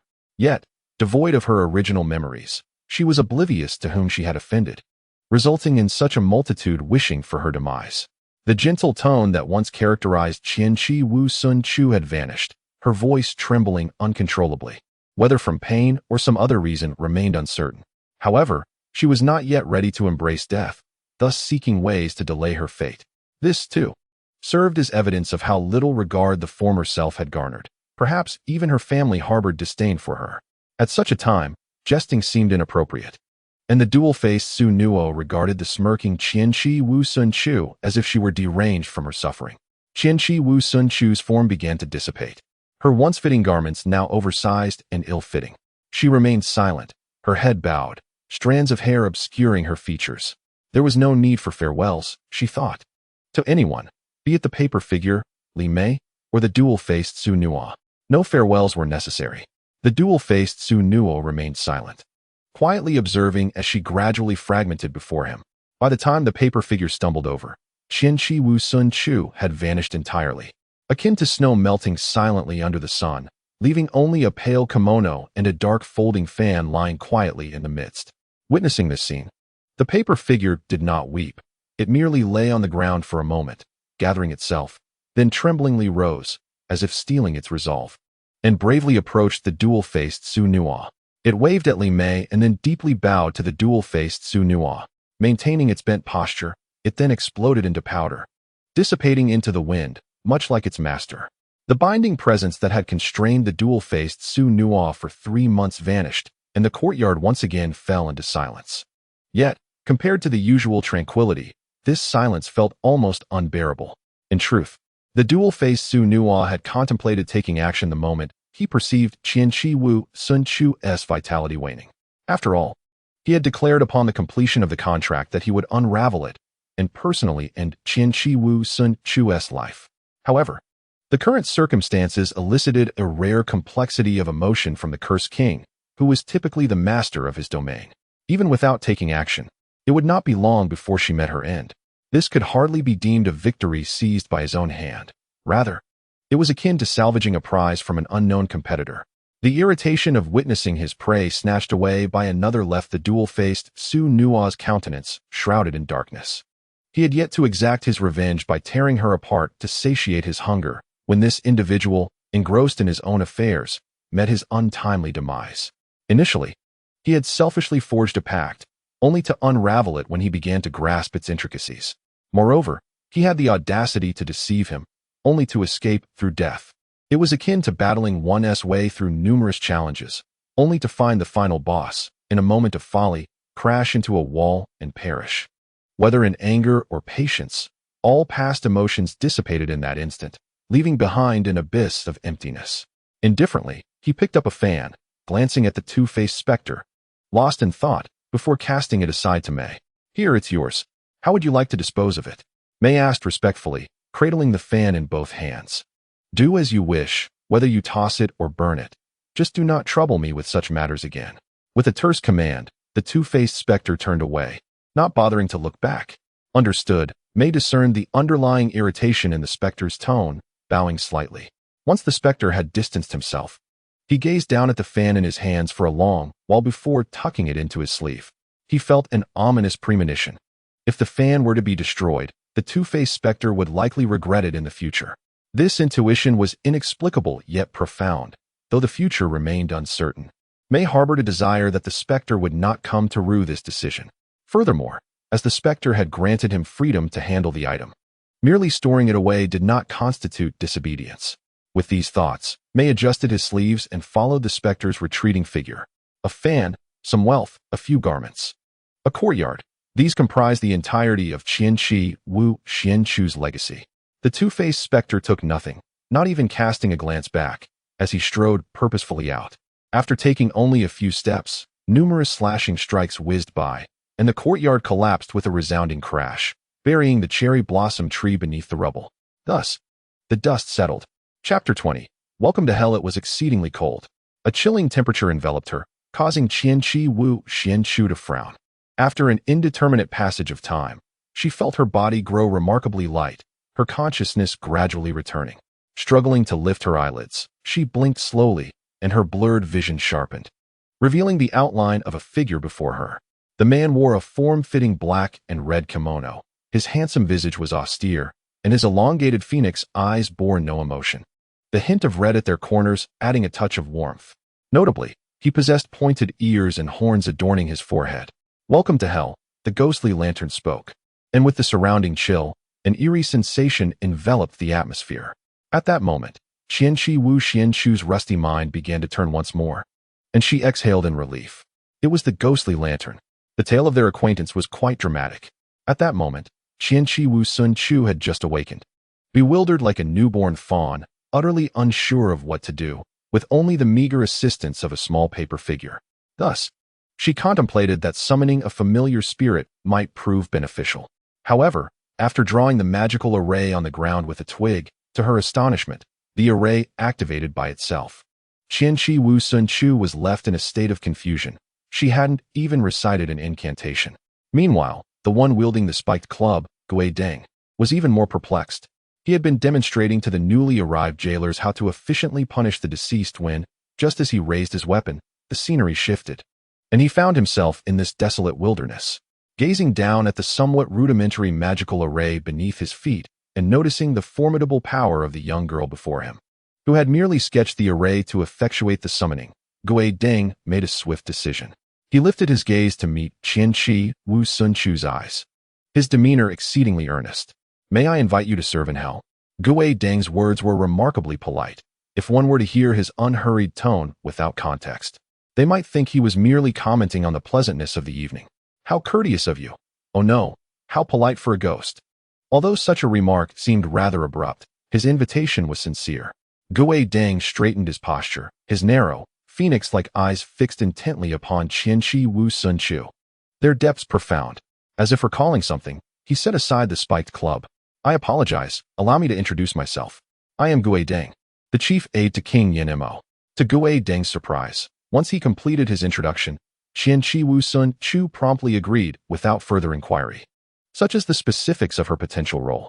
Perhaps Gue Deng knows my time is limited, she mused, unfazed. For the specter before her was a jailer and must be aware of her imminent demise. Rest assured, I shall not be long in joining you, and I would appreciate your guidance at that time. After all, having passed into death, anything that followed was inconsequential.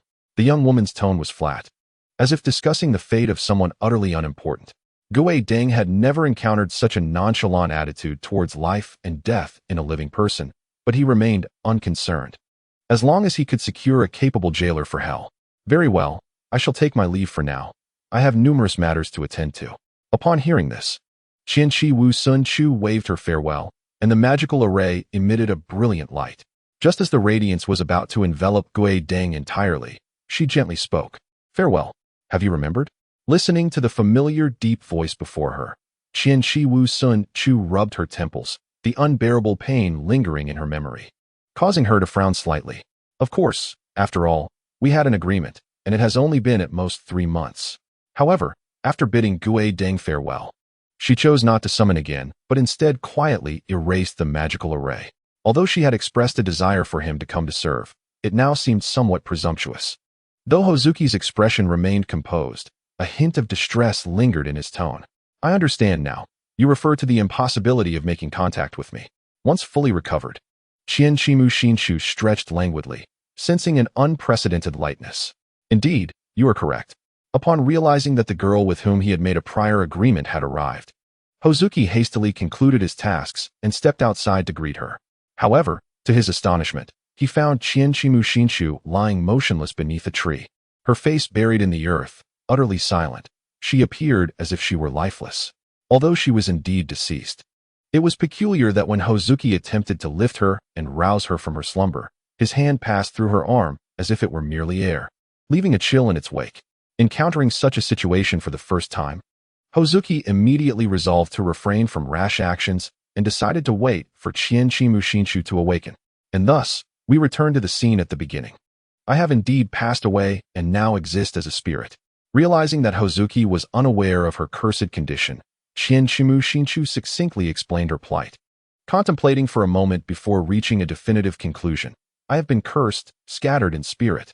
Yet due to my agreement with Hozuki to serve in the realm of the dead, my soul has been temporarily anchored, akin to a kite tethered by a fragile string. However, this string lacks stability, and my essence may dissipate at any moment. Hozuki's inability to touch me is entirely understandable, as I am now but a soul. Is there any assistance you require? Hozuki refrained from unnecessary chatter, resolving the current predicament swiftly would benefit both her and the underworld. Qianqi Shinshu rested her chin upon her hand, pondering for a moment. Please provide me with a sheet of white paper, roughly the same size as you, and, oh yes, some scissors as well. Chapter 21. Adaptation. Recently, a peculiar individual has arrived at the Hall of Yama. It is said that he possesses a rather unremarkable appearance and moves with a certain clumsiness, yet his voice is melodious, a stark contrast to his outward semblance, creating an overwhelming sense of dissonance. Hey, eggplant, perhaps it would be best not to peek. Upon reaching the entrance of the Hall of Yama, Tanghua felt a twinge of unease.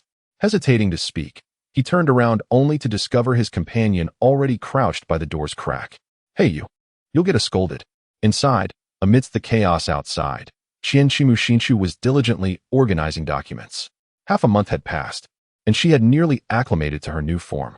Although she remained a mere paper entity, she no longer faced the issue of being unable to move, and her movements were relatively agile.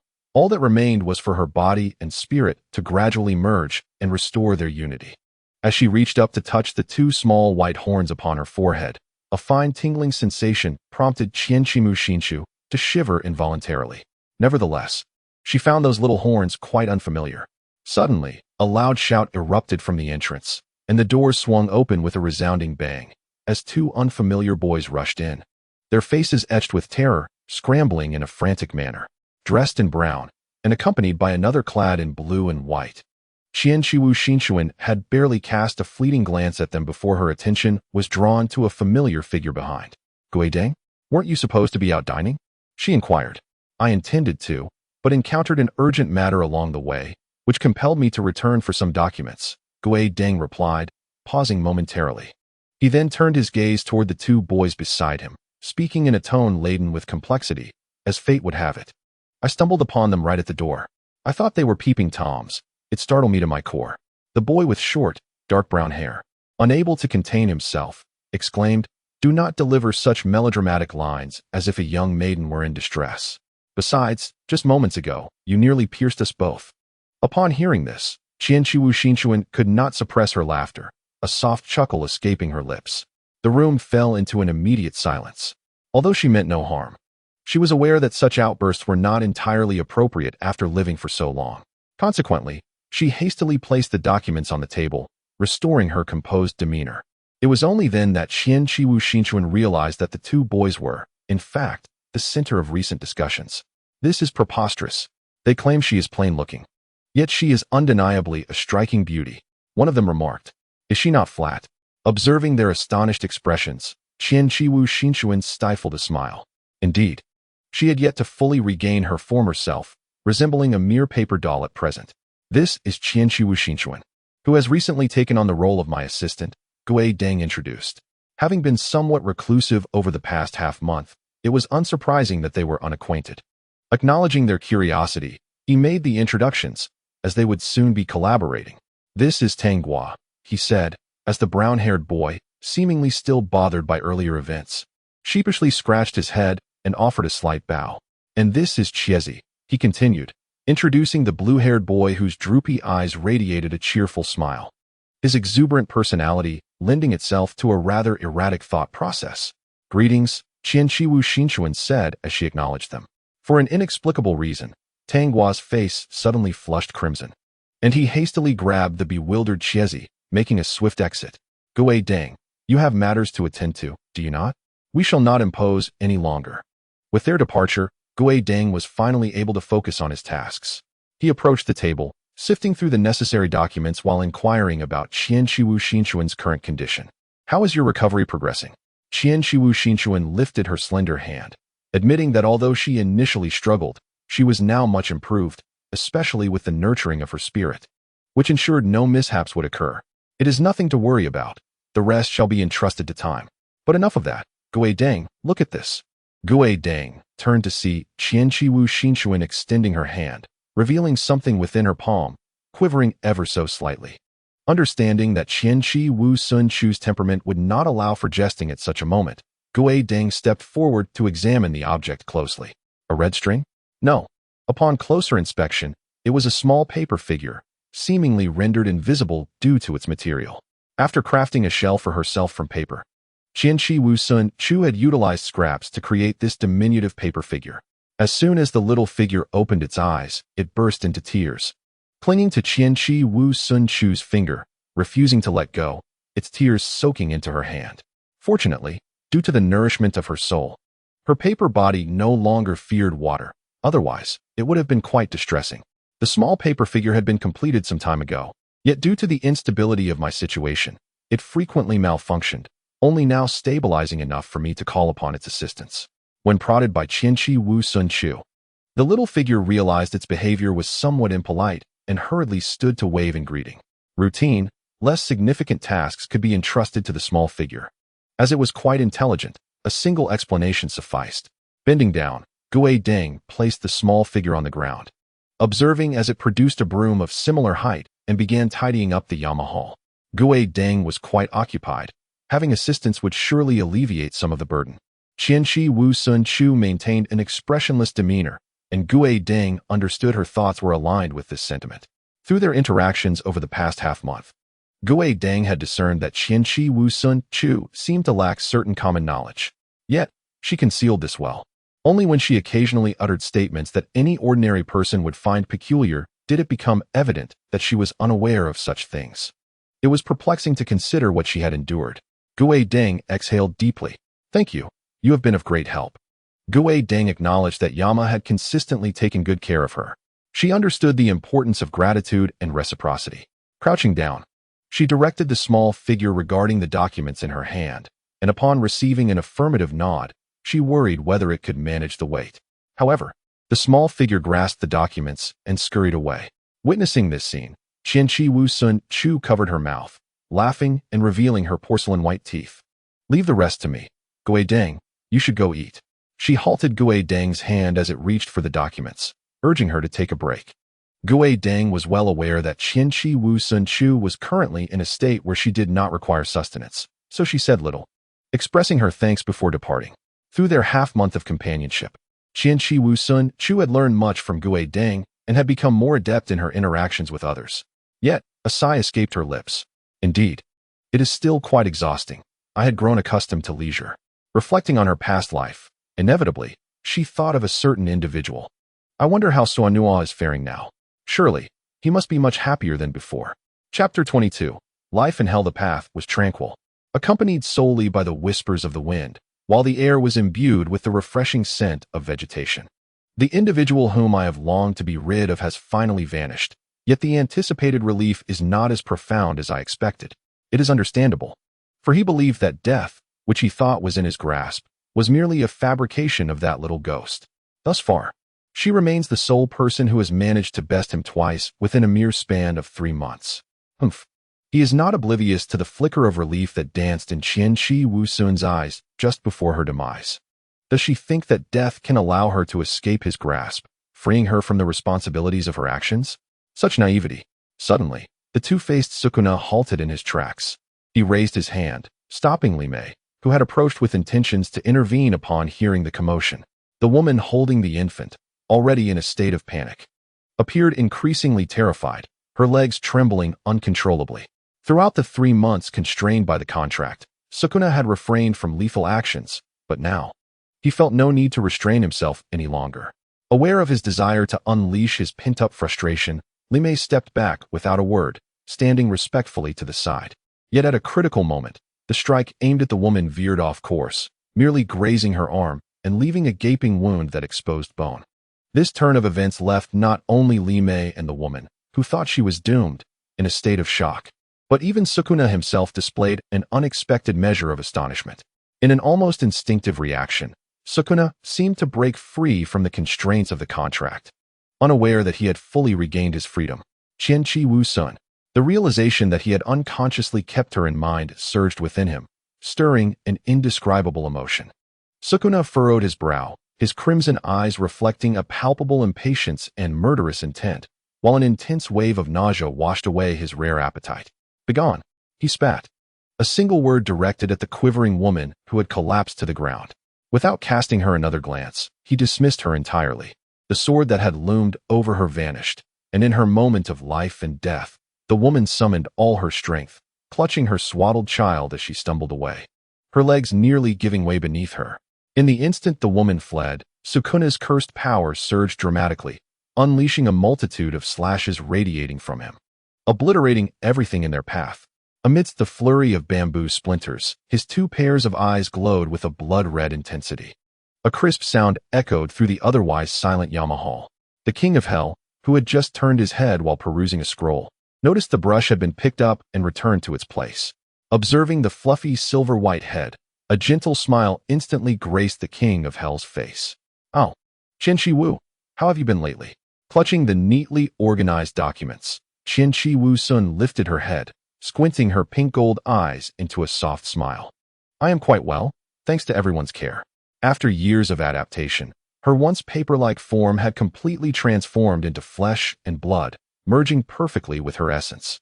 She had been serving in hell for an eternity, so long that Shinchi Wuxinku had completely forgotten the exact duration. "Is that so? That's wonderful."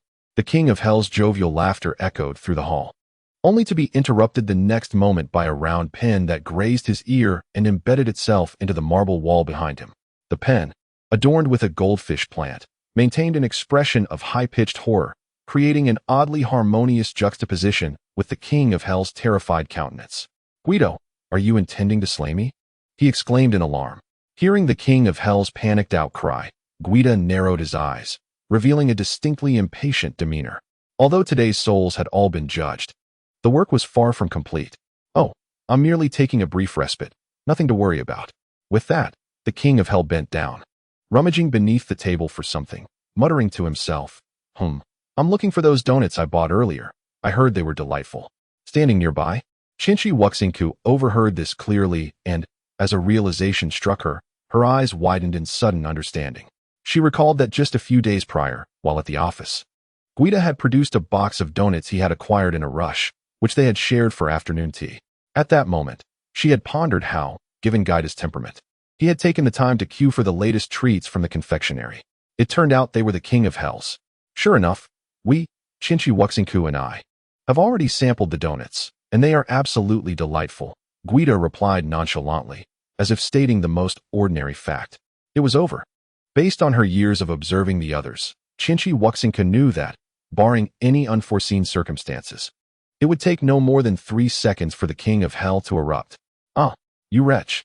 Just as Chinchi Wuxingku had anticipated, the hall resonated with an immense roar the moment Guida finished speaking. The king of hell, towering and formidable, had a voice that boomed with equal grandeur, feeling as though thunder had struck right beside her ear. Having foreseen this reaction, Chinchi Wuxingku lowered her hands from her ears and discreetly stepped back. While Guida continued to manage the king of hell's tantrum, a gentle voice called out her name from the entrance. Shincho, Shincho. Turning to locate the source, she spotted a figure at the doorway. It was Akiko, the assistant director of the joint hell. With her flowing aquamarine hair, she waved a box in greeting. Akiko, what brings you here? As Chinchi Wuxingku approached and playfully patted the serpent she had tied around her waist, Akiko smiled and suggested, would you like to join us for a gathering later? It will be just us girls, sang the assistant of the king of the 5 officials, as well as the Oxhead and Horseface, and Zashiki Warashi will be there too. It must be said that Asyong has expertly grasped Qianqi Wu Xinchuan's preferences. Upon mentioning Jiezi, Qianqi Wu Xinchuan's eyes sparkled with delight, an enthusiasm she herself was unaware of.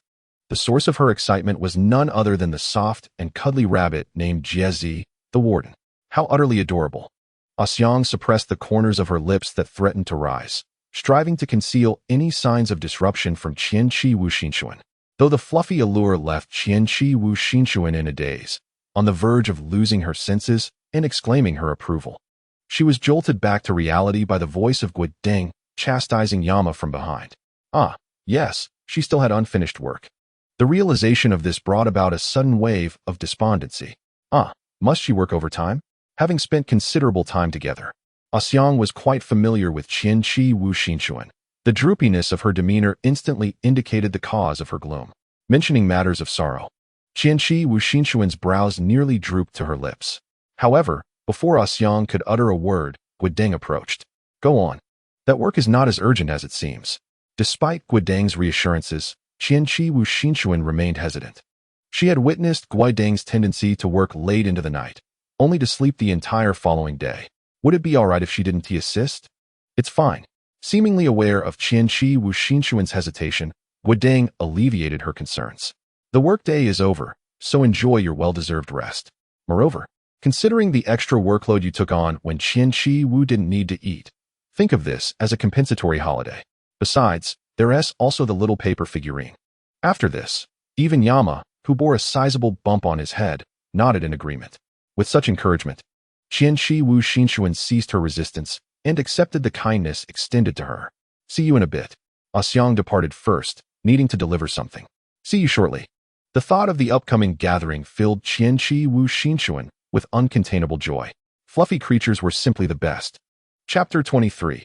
Jiezi. The moment Qianqi Wu Xinchuan touched Jiezi, she felt it was all worthwhile. Even if she were to perish in the next second, it would be worth it. Oh, but she was already dead. Wu Xinchuan still adored small animals as ever. The relaxed bullhead beside her beheld this scene, filled with pink bubbles, and smiled gently, cradling her face with her hands.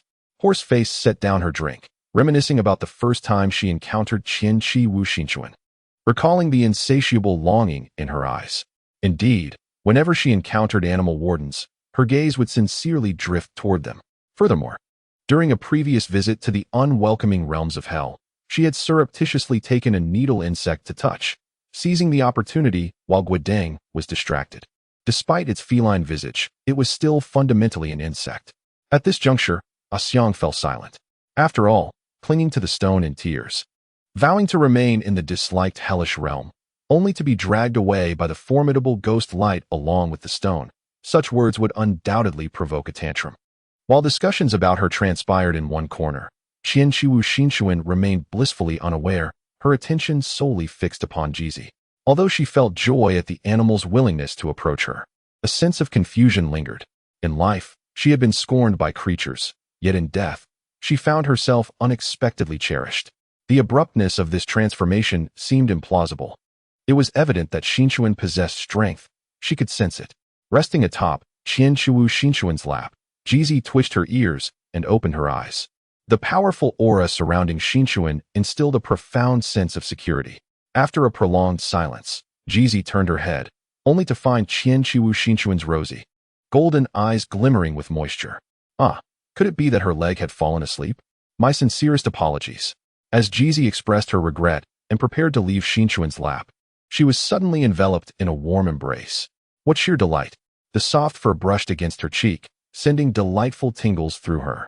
Qianqiwu Xinchuan was utterly astonished by the warmth radiating from the rabbit nestled in her arms. This was the first time an animal had chosen to stay so close to her and had expressed such comfort in her presence. Oh, I am terribly sorry for my excitement. Realizing her actions might have been excessive, Qianqiwu Xinchuan gently set Jizi down, smoothing the disheveled fur caused by her embrace. Now, let us have a meal. A woman with short blonde hair approached with a plate, cheerfully patting Qianqiwu Xinchuan's shoulder. You didn't get a chance to have dinner, did you? It won't do to skip a meal. Gazing at the warm, gentle smile that illuminated the woman's face like sunlight, and then at the golden, aromatic fried chicken on the plate, Qianqiwu Xinchuan felt her mouth betray her, words threatening to escape. Mother? It must be said that the dishes prepared by the woman were utterly delectable, soothing Qianqiwu Xinchuan's growling stomach. Lady Qianqiwu, called a little girl with black hair, suddenly appearing on her left, holding a small sandbag. Come play sandbag with us. A second little girl with white hair peeked from the right, cradling a ball. It's all right, let us play. Upon seeing the sandbag, a flicker of understanding crossed Qianqiwu Xinchuan's eyes. Ever since she had agreed to help the ghost light care for the Zashiki Warashi for a day, showcasing her impressive sandbag throwing skills, the two girls had gazed at her with sparkling admiration and often insisted on playing with her during their breaks. Looking at the second girl beside her, gently rolling the ball, Qianqiwu Xinchuan affectionately patted her head, adjusting the flower adorning her hair. It felt so warm, listening to the delightful chatter surrounding her. Qianqiwu Xinchuan couldn't help but smile, her lips curving into a gentle grin. Even though the daily tasks were as numerous as mountains and the work exceedingly monotonous, Qianqiwu Sun remained blissfully engaged. The warmth of concern, the joy of gatherings, and the harmonious interactions created a delightful atmosphere, offering fresh experiences each day that had never been felt before. Perhaps this was the essence of familial bonds. On the following day, due to staffing and work arrangements, Qianqiwu Sun found herself in the depths of a hell resembling a swarm of insects, assisting in the punishment of the deceased. Upon hearing a familiar voice, she withdrew from her mechanical motions of wielding the axe, halting the action that had left a lingering shadow. It was Gue Deng, along with Jiazi. Although Jiazi's presence sparked a glimmer of excitement in her eyes, Qianqiwu Sun understood that it was not the time for frivolity. Noticing a group of novice jailers trailing behind, each equipped with notebooks and pens, she comprehended the situation. They were undergoing training once again. Indeed, Lord Gue Deng had mentioned that the recent jailers had become rather lax and required some educational guidance. With her paddle slung over her shoulder, Jiazi straightened up and waved a claw at Qianqiwu Sun. That was undeniably a remark characteristic of the mischievous one. Qianqiwu Sun felt a surge of exasperation, though her expression remained impassive. She crouched down to gently touch the tips of Jiazi's black ears. Miss Jiazi, it is your time to shine. As Gue Deng clapped his hands to introduce the tale of Kaji Mountain to the audience, Jiazi understood the cue. Leaping onto the stone table, with her sweet voice and petite form, Jiazi, being a small creature, successfully captivated the novice jailers. Despite being the protagonist of a dark narrative that involved avenging elderly figures by slaying a raccoon, the choice of venue and Jiazi's role as a model for educating the jailers made Qianqiwu Sun shudder as she recalled that somewhat sinister story. The longer she interacted with Gue Deng, the more she felt that he was truly a master of concealment. All right. As Jiazi held up a small, dark round object and inquired if anyone would like a taste, Gui Deng waved his hand to halt her. A lady should not present excrement to others. Such an action is exceedingly rude. Upon hearing that peculiar pause and emphasized tone, Qianqi Wu Sun instinctively recoiled, distancing herself from the deceased on the ground and retreating to the safety of the periphery. The surroundings fell silent, while Jia Zi had already lowered her head, muttering something inaudible. The group of novices was utterly bewildered, with some even contemplating whether they should check on Jia Zi to see if she was unwell and needed medical attention. Damn raccoon, damn raccoon, damn. As Jia Zi's voice grew louder, her usually gentle tone was replaced by an outburst of fury. Damn raccoon. Battle mode, activate. Now, please pay close attention to the transformation of Miss Jia Zi. The enigmatic Hozuki seemed to have anticipated this outcome long ago. He swiftly clapped his hands to draw the attention of the crowd. The jailers, who had been sprawled on the ground in a state of near collapse, were gripped by sheer terror at the sight of the frenzied Gojo. It was as if they had been infused with a sudden burst of vitality, and they clumsily scrambled to their feet, fleeing in all directions. Some jailers attempted to reason with him, but the bloodthirsty Gojo was not so easily deceived. He disregarded their pleas entirely, sending them flying with a single, forceful stroke of his paddle. Hozuki, along with Cheeky Wushin, turned his head quietly, uttering nothing as he fixated on Hozuki. Apologies were rendered for his morbid sense of amusement as he observed the deceased being efficiently dealt with. The newcomers among the jailers were left aghast, their faces reflecting a myriad of unspoken words, yet they could not articulate their thoughts. Hozuki recognized that the moment was ripe to intervene. He embraced the irate Gojo, physically calming her down. Observing the chaos, Cheeky Wushin sighed. Truly, having a supervisor with such a dark sense of humor was quite a challenge. Chapter 24, Destiny. Speaking of which, I haven't seen the little paper figure these past couple of days. Did you assign it some task? As Cheeky Wushin watched the group of newcomers, who appeared to have endured a significant shock, retreat, her earlier curiosity resurfaced. She had meant to inquire about it that morning, but Hozuki had vanished early on. Hozuki, in the midst of wielding his spiked club, took a moment to respond to Cheeky Wushin. What? Cheeky Wushin thought she might have misheard him. Despite her lengthy tenure in the underworld, she was hardly so young as to have become hard of hearing. With a tone of half-belief, she reiterated, the goldfish plant competition? Indeed, Hozuki affirmed. He was an unabashed enthusiast of the goldfish plant, which thrived in the courtyard of the Yama Palace. The first time Cheeky Wushin beheld it, she was astonished by the exuberant calls emanating from the plants, leaving her speechless for a full minute. Truly, it was an exquisite sense of repulsion. The little paper figure's skill in tending to the goldfish plants was undeniably remarkable. I had only given it instructions once, yet the small patch it cared for flourished splendidly, rivaling even my own efforts. With a swift kick, Hozuki sent a deceased soul into the stone mill, dusting off his hands with an air of nonchalance. His tone surprisingly lighthearted in contrast to his cold demeanor. He had initially thought he would miss this year's competition. Truly, he was grateful to the little paper figure. Noticing the brightness return to Hozuki's expression, Cheeky Wushin wisely chose to remain silent. She pondered whether it would be considered a workplace injury if the little paper figure fainted from hearing the incessant calls of the goldfish plants. Just as Cheeky Wushin fretted over her little paper figure, far away at the judges' table, the little figure gazed at the enormous goldfish plant on stage and raised a scorecard marked with a perfect 10. Delighted, the little paper figure exclaimed, "How fascinating. The plants can make sounds." Achoo. After returning the documents to Mr. Jujutsu of the records department, Hozuki and Cheeky Wushin strolled along the path back to the Yama Palace. Achoo. In just a few short steps, a series of sneezes escaped Qianqi Wu Sun Chu. She instinctively shielded her face with her sleeve and retrieved a handkerchief from her pocket to wipe her nose. "Is something the matter? Are you feeling unwell?"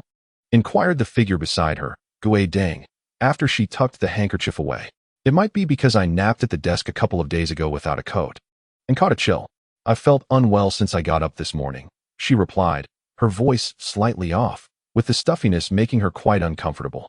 "In that case, how about we visit Taoyuan village to fetch some medicine?" Gui Deng suggested, noticing the hint of doubt in her expression. "There is a pharmacy in Taoyuan village, where the divine beast Baizé possesses remarkable medical knowledge."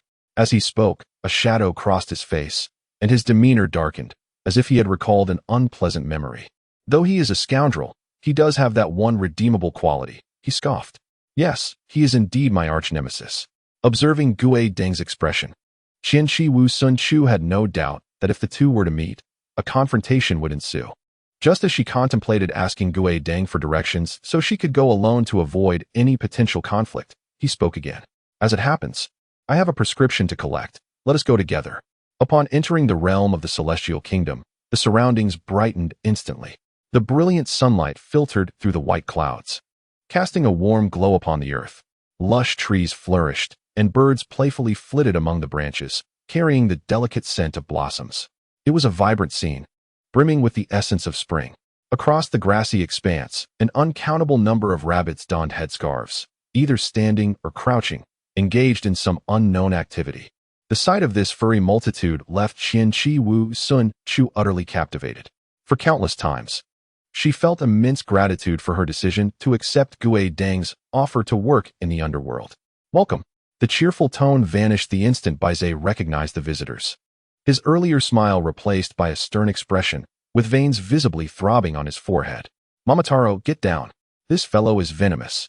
Initially, he had scowled at Gue Deng, berating him for the pitfall set up 2 days prior, but upon seeing the beautiful young woman emerge behind him, his mouth snapped shut. With a swift motion, he approached Qianqi Wu Sun Chu, a rose inexplicably clutched between his lips. Momotaro wore an expression of resigned indifference, while Gue Deng's face darkened with fury, ready to exact righteous retribution upon the one whose mind was filled with frivolous thoughts.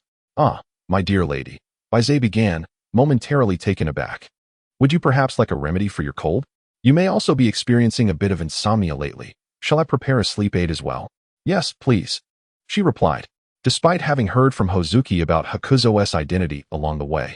Shiki Wushin felt a sense of wonder when he suddenly diagnosed her symptoms without any prior knowledge of her condition. After all, this man, whose thoughts seemed solely occupied by women, only possessed medical skills that could be deemed acceptable. You infernal demon, do not tarnish my reputation so casually. Hakuzo, having handed the prescription to Momotaro to procure the medicine, retorted while turning back to face him, clutching a torn half of the prescription that he had not managed to release in time. Take your medicine and swiftly return to hell.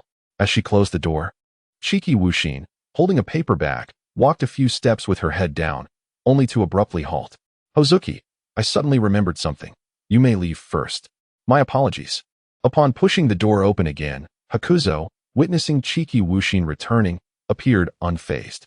Ah, my lady, do you have other requests? I shall do my utmost to fulfill them. Are you perhaps too nervous? Shiki Wushin stammered, unable to control her voice. Do you recognize me? When Hakuzo greeted her upon entering, she had perceived a fleeting glimmer of inexplicable familiarity in his eyes. It seemed he had anticipated that Shiki Wushin would notice. And after a moment of eye contact with her widened eyes filled with tension, he sighed. Indeed, I knew it would be impossible to conceal. The name he murmured. For some reason, Shiki Wushin could not quite catch. Although she truly wished to acquiesce to the charming lady's request, he regretfully replied, I cannot divulge that. Letting go of the earring he had been toying with, Hakuzo wore a cryptic smile as he winked at Shiki Wushin. After all, I am a man of my word.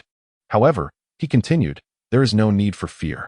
Hakuzo retrieved a thumb-sized cube from his pocket, took Shiki Wushin's hand, and placed it in her palm, gently closing her fingers around it. After completing this gesture, he ruffled her hair. A warm sensation radiated from her head, prompting Shiki Wushin to look up and meet Hakuzo's dark eyes, catching a glimpse of her own reflection within them. Everything is destined. Chapter 25. The Government of Time. As Shiki Wushin exited the shop, she spotted the shadowy figure waiting beneath a tree in the distance, feeling a twinge of surprise. I apologize for keeping you waiting. She hurriedly jogged a few steps to catch up with Hozuki, feeling somewhat regretful. If I had known, I would have been quicker. It is of no consequence, Hozuki replied, unperturbed, as the choice to wait had been his own. After all, Shiki Wushin had only accompanied him once, and if she had lost her way, it would have been a considerable waste of time and energy. Thus, they continued along the path back to hell, when suddenly, Shiki Wushin snapped back to reality, glancing down at the object in her palm. The small cube, a gift from Hakuzo, was delicately packaged, its surface adorned with a simple pattern devoid of any writing. What could it be? Could it be something related to her? With a hint of uncertainty and a touch of anticipation, Qianqi Wu Sun Chu delicately began to unwrap it. Chocolate. The brown confection exuded a sweet aroma, prompting her to blink and pop it into her mouth. How delightful! It exceeded her expectations. This was her first experience with something so sweet. As soon as the candy touched her tongue, she instinctively frowned, but after a couple of chews, her expression softened once more. Unexpectedly delicious. In that moment, Qianqi Wu Sun Chu unlocked the door to the realm of sweets. The chocolate quickly melted away, leaving behind a lingering sweetness on her palate. Qianqi Wu Sun Chu licked her lips, craving more. Perhaps she would visit the dessert shop another day. As she stepped into the Yama hall, the ghost lantern called out to the figure huddled on the ground with its back to the entrance. From afar, it could hear the raucous commotion within the hall. Ha ha! Ghost Lantern-sama, ha ha! The round little white dog wriggled on the floor, laughing uncontrollably. Upon seeing Ghost Lantern enter, its eyes sparkled with excitement as it desperately called out his name, seemingly seeking assistance.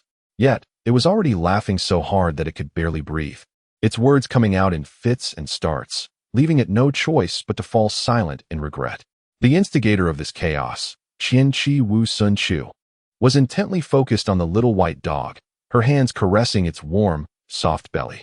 This addictive sensation ensnared Qianqi Wu Sun Chu further, making it increasingly difficult for her to extricate herself. Compounded by the lingering effects of a recent cold, the drowsiness induced by the medicine rendered her mind sluggish. Thus, at this moment, Qianqi Wu Sun Chu was a fool entranced by fluffiness. Fluffiness. Only something fluffy could soothe her overwhelmed mind, drowning in work. This wild scene startled the cockatoo, Lu Li Nan, and the monkey, Shizhu, who were both alarmed, as they too could be considered fluffy in a sense. No, they must not be discovered. Trembling, they hid behind a pillar, peeking out to mourn for the little white dog. For them, little white dog, may you journey well. All right, let the little white dog be. Come with me, Qianqi Wu. There are matters we need to discuss. After placing the documents on the table, Ghost Lantern picked up the top sheet and sauntered over to Qianqi Wu Sun Chu, presenting the papers before her. The interruption pulled Qianqi Wu Sun Chu from her fluffy reverie, allowing her to regain some semblance of her lost senses. She quickly apologized, cradling the giggling little white dog in her arms and standing up straight, before accepting the papers from Ghost Lantern's hand. I was just thinking of visiting Lord Qijiang. You know, to find solace through animals and heal my mind and body. While Qianqi Wu Sun Chu grumbled and perused the documents, Lu Li Nan and Shizhu stealthily approached from behind the pillar, whisking away the little white dog. What a pity, little white dog. To get caught up in this, just for a report. Timeless government. On the other side, upon finishing the document, Qianqi Wu Xinqiu gazed at the name inscribed at the bottom, her mind swirling with questions. The intent of the sender was to preserve history and the progression of timelines. Long ago, they had established a cooperative relationship with Yama, the king of hell, after extensive negotiations. In essence, the sender hailed from the future, yet existed independently within an alternate timeline. As they traversed the path to the reception room, Hozuki provided Qianqi Wu Xinqiu with a brief introduction to the visitor's purpose. It appeared that due to a shortage of personnel, they sought assistance from hell. Upon hearing this, Qianqi Wu Xinqiu immediately comprehended the implication. Is it me? Indeed. They wished to invite her to assist them, offering a substantial sum of money to hell in return. Naturally, the final decision rested in her hands. Suddenly, Hozuki's expression darkened, his brow furrowed and his gaze impatient. Ugh, I truly wonder how they discovered you. Just as we were about to alleviate some of the workload, now they wish to revert everything.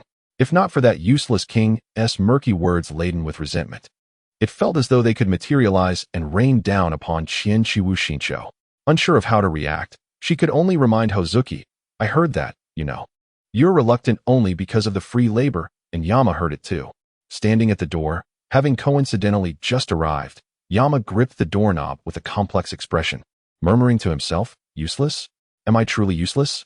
Regardless, one must not lose face before outsiders. Hozuki stepped forward, opened the door, and respectfully invited Yama to enter first. Once everyone had taken their seats, Qianqi Wu Xinqiu had the opportunity to scrutinize the individual sent by the government of time. He was a young man named Saito Kai, sporting black-rimmed glasses, with bright green phoenix eyes and neatly slicked-back black hair, clad in the uniform of the government of time, exuding an air of astuteness and efficiency. Clearly, he had already conferred with Yama. After a brief discussion, he expressed a desire to speak with Qianqi Wu Xinqiu privately. Yama readily consented. As the door slowly closed, Qianqiu Shincho was the first to speak. I will agree. Seemingly taken aback by her swift acquiescence, the unexpectedly smooth progression elicited a hint of surprise from Saito Kai. Though within moments, he regained his meticulous demeanor. It was evident he anticipated Qianqiu Shincho would pose certain inquiries. Whatever you wish to know, I shall speak without reservation. With no concealment whatsoever. Engaging in conversation with an intelligent individual was indeed refreshing. Qianqiu Shincho nodded in gratitude. Subsequently, she learned about the government of time and the reasons behind their decision to seek her assistance in hell. In summary, the government of time needed to defeat the historical revisionists, referred to as the Time Reversion Army, who threatened to alter the integrity of existing history and timelines. The formidable strength of the government of time is embodied in the swords of history. Bestowed with human forms, they traverse the annals of time, engaging in battles across various historical fronts against the Time Retrogression Army. The overseers responsible for summoning and nurturing these entities are known as the Shintoists, each of whom maintains their own stronghold, the Hanmaru. Annually, the government of time recruits, discovers, and inherits numerous Shintoists to further augment their military might, thereby ensuring the preservation of history. However, for reasons unknown, the frequency of the Time Retrogression Army has surged. While this might have remained manageable, the more pressing concern is the rising instances of malevolent abuse towards the sword's servants and Shintoists. Those who endure such maltreatment may develop thoughts of rebellion against their masters. And once they descend into the abyss, there is no turning back.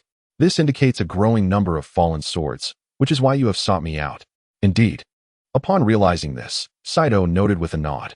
Furthermore, our investigations have revealed that within the Hanmaru responsible for these falls, a peculiar entity has emerged, which you term as a cursed spirit. Despite being under the protection of divine forces, the government of time has never encountered such spirits until now, and their emergence is alarming. Contemplating the swords they serve, now shrouded in a veil of chaos, Saito involuntarily sighed. Assuming a proper posture and respectfully bowing his head towards Chiki Mizuharu, the dark aura from those manifestations has begun to taint the essence of the swords. Regardless of the circumstances, we implore your assistance.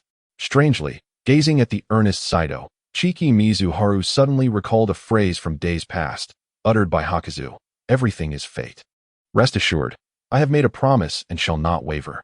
With circumstances settled, Saito subtly exhaled in relief. This is truly wonderful. I appreciate your understanding.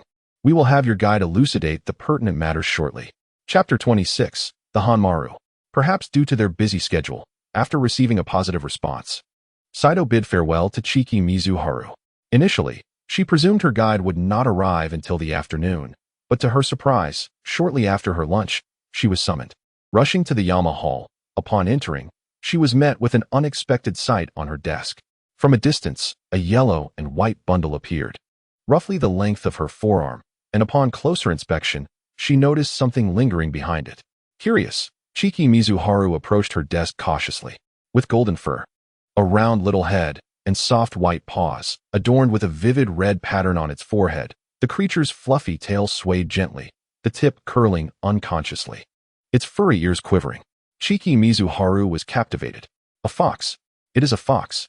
Initially, she assumed her guide would be human. To her surprise, it turned out to be an adorable creature. As Qianqi Wu Sun Chu wandered, she unknowingly extended her sinful hands toward the fox. To touch it, just once, yet. What an impropriety it would be to act so forward upon their first meeting, potentially jeopardizing their relationship. However, as conflicting thoughts wrestled within her mind, threatening to split her in two, the fox, Jiju, made a move. It seemed to sense Qianqi Wu Sun Chu's yearning, rising up on its hind legs and nudging her palm with its head. A sudden softness enveloped her hand, leaving Qianqi Wu Sun Chu momentarily frozen in the act of reaching out. Heaven, she mused, as for a fleeting moment, she envisioned the gates of paradise swinging open before her. A soul condemned to hell could never glimpse such grandeur. Just then, the voice of the hellish lantern thundered in her ears, shattering her reverie. Hastily, she concealed the tranquil expression of fulfillment from her face, slowly retracting her hand. Allow me to introduce myself. I am your guide, Jiju, appointed by the government of time. Greetings, esteemed Qianqi Wu Sun Chu. My name is Xiaozhua, and I am tasked with escorting you to Hanmaru. Xiaozhua sat upright, bowing respectfully, his voice melodious and clear. Ah, I see. Qianqi Wusun Chu pondered for a moment before clapping her hands. The little paper figure assisting the King of Hell, upon hearing the sound, placed the seal it had been carrying into the king's hands, then leapt off the table, landing gracefully before scampering away. 10 minutes later, a suitcase approached on its own. No, wait. Xiaozhua squinted, observing two little white forms emerging from beneath the suitcase. Could it be that little paper figure? Gently lifting the suitcase, Qianqi Wusun Chu cradled the paper figure in her arms, while also picking up Xiaozhua. She hadn't anticipated such haste. It felt as though there hadn't been a proper farewell. If she could, she would implore the hellish lantern for understanding. Sensing her concern for her companions, the lantern nodded. This is your choice, Qianqi Wu. While I would prefer you to continue your duties in hell, alas, the time for parting has arrived. Qianqi Wusun Chu remained silent, gazing intently at the lantern. Given her understanding of it, she thought to herself, to be honest, lantern, you are merely reluctant to lose a laborer, fearing the burden of overtime. Upon her words, an eerie silence fell over the palace of hell. I wish you luck. Qianqi Wu, the lantern replied solemnly, seemingly ignoring her previous remark. Was such a stiff redirection truly appropriate? Regardless, Qianqi Wusun Chu successfully bid farewell to the hellish lantern and others, glancing down at Xiaozhua, who lay obediently in her embrace. Do not worry, my lady. Anticipating her unasked questions, Xiaozhua rose up, playfully jingling the bell adorning its chest. A beam of light burst forth from a hole in the surface of the bell, instantly radiating into a magnificent portal of sorts. Wow, a time machine. Qianqi Wuxin, momentarily blinded by the brilliance, gazed in tranquil astonishment. While she was aware that the present world was evolving at an increasingly rapid pace, with an array of novel inventions emerging continuously, had the future truly advanced to such an extent? Upon traversing the portal, Qianqi Wuxin found herself in a serene forest, where sunlight bathed the landscape and the air was filled with the sweet melodies of birdsong and the fragrance of blossoms. This realm belonged to the adults, an alternate space-time independent of the current world, with the main hall situated further within. Yasuo waved his paw, gentlemanly ensuring he did not inadvertently brush against Qianqi Wuxin's chest. It was as Kaido Saito had once remarked, instructing her to purify the largest area of corruption and halt its further spread, was it not? Treading lightly upon the soft grass, Qianqi Wuxin moved gracefully, her gentle voice resonating clearly amidst the stillness. Indeed, Yasuo flicked his tail in affirmation, indicating that the adult need only concern herself with this hall, while the extensive dark corruption could be managed by their respective departments. Sensing that Qianqi Wuxin might misconstrue his intentions, Yasuo hastily added, rest assured, we have conducted thorough assessments. The danger level of this hall falls well within your capabilities and poses no threat to you. Noticing the excitement of the small fox nestled in her arms, Qianqi Wuxin withdrew her hand to gently pat it. You must be aware that I am not so feeble. Chapter 27 True name the strength of the adult is beyond question. Yasuo scratched his ear, straightening to meet Qianqi Wuxin's gaze, his dark eyes filled with sincerity. However, one crucial point must be remembered. Never reveal your true name. After a brief walk, a traditional Japanese courtyard materialized before them. Just as Qianqi Wuxin came to a halt at the entrance, the heavy doors creaked open. A youth with black hair tied into small braids emerged, his appearance strikingly handsome. Standing roughly at the same height as Qianqi Wuxin, his crimson eyes sparkled with intensity, devoid of any superfluous emotion. In stark contrast to his charming visage was the chilling aura that surrounded him. Such a terrifying presence. Qianqi Wuxin remained composed, merely clutching the trembling little fox in her arms, silently soothing it. It is a pleasure to meet you. I am Qianqi Wuxin. I apologize for any intrusion. Sensing the boy's indifference towards her, Qianqi Wuxin took the initiative to dissolve the awkward tension, disregarding Yasuo's alarmed expression upon hearing her words. Clearly, she had not heeded Yasuo's counsel. I am California Kaimitsu. Seemingly reluctant to further sour their interaction, and perhaps surprised that Qianqi Wuxin had willingly shared her true name. California Kaimitsu finally spoke, albeit with a hint of coldness in his tone. Having spoken, he turned and walked into the courtyard. Qianqi Wusun Chu, initially perceptive to the situation, followed closely behind, maintaining a respectful distance. The main courtyard was expansive, with an array of flowers and greenery meticulously tended to, and the fragrance of blossoms wafted gently through the air. In the distance, a magnificent cherry blossom tree was in full bloom. Ah, the cherry blossoms. Qianshi Wu Sun Chu was stirred by a wave of distant memories evoked by the blush of pink. My lord. A small voice intruded upon her reverie. As if the world had been muted until now. Xiaozhua, having finally found its voice, perched upon Qianshi Wu Sun Chu's shoulder, whispering softly. Though the California lord may appear fearsome, he harbors no intention of harming you. Please, my lord, do not harbor disdain for them. Before the message could be fully conveyed, Xiao's voice dwindled to a whisper, trailing off into incomprehensibility. What was it trying to convey? It had previously warned her of their danger, yet now insisted they bore no ill intent. Such contradictions were perplexing, casting shadows on its credibility. How could it possibly manage such an important matter? Would Qianshi Wu Sun Chu fathom its meaning? Indeed, she understood.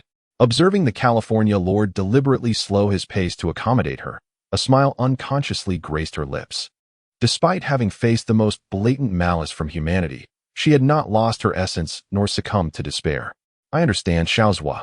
Gently ruffling the small head that drooped in sadness, Qianshi Wu Sun Chu embraced it once more, taking a furtive breath of the comforting scent. Do not be disheartened.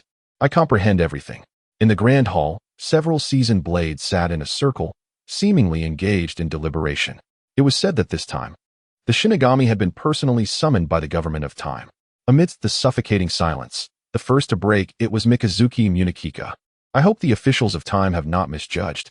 Yagen Tushiru adjusted his glasses, noting that while they did not despise all of humanity, they would no longer extend their trust so readily as before.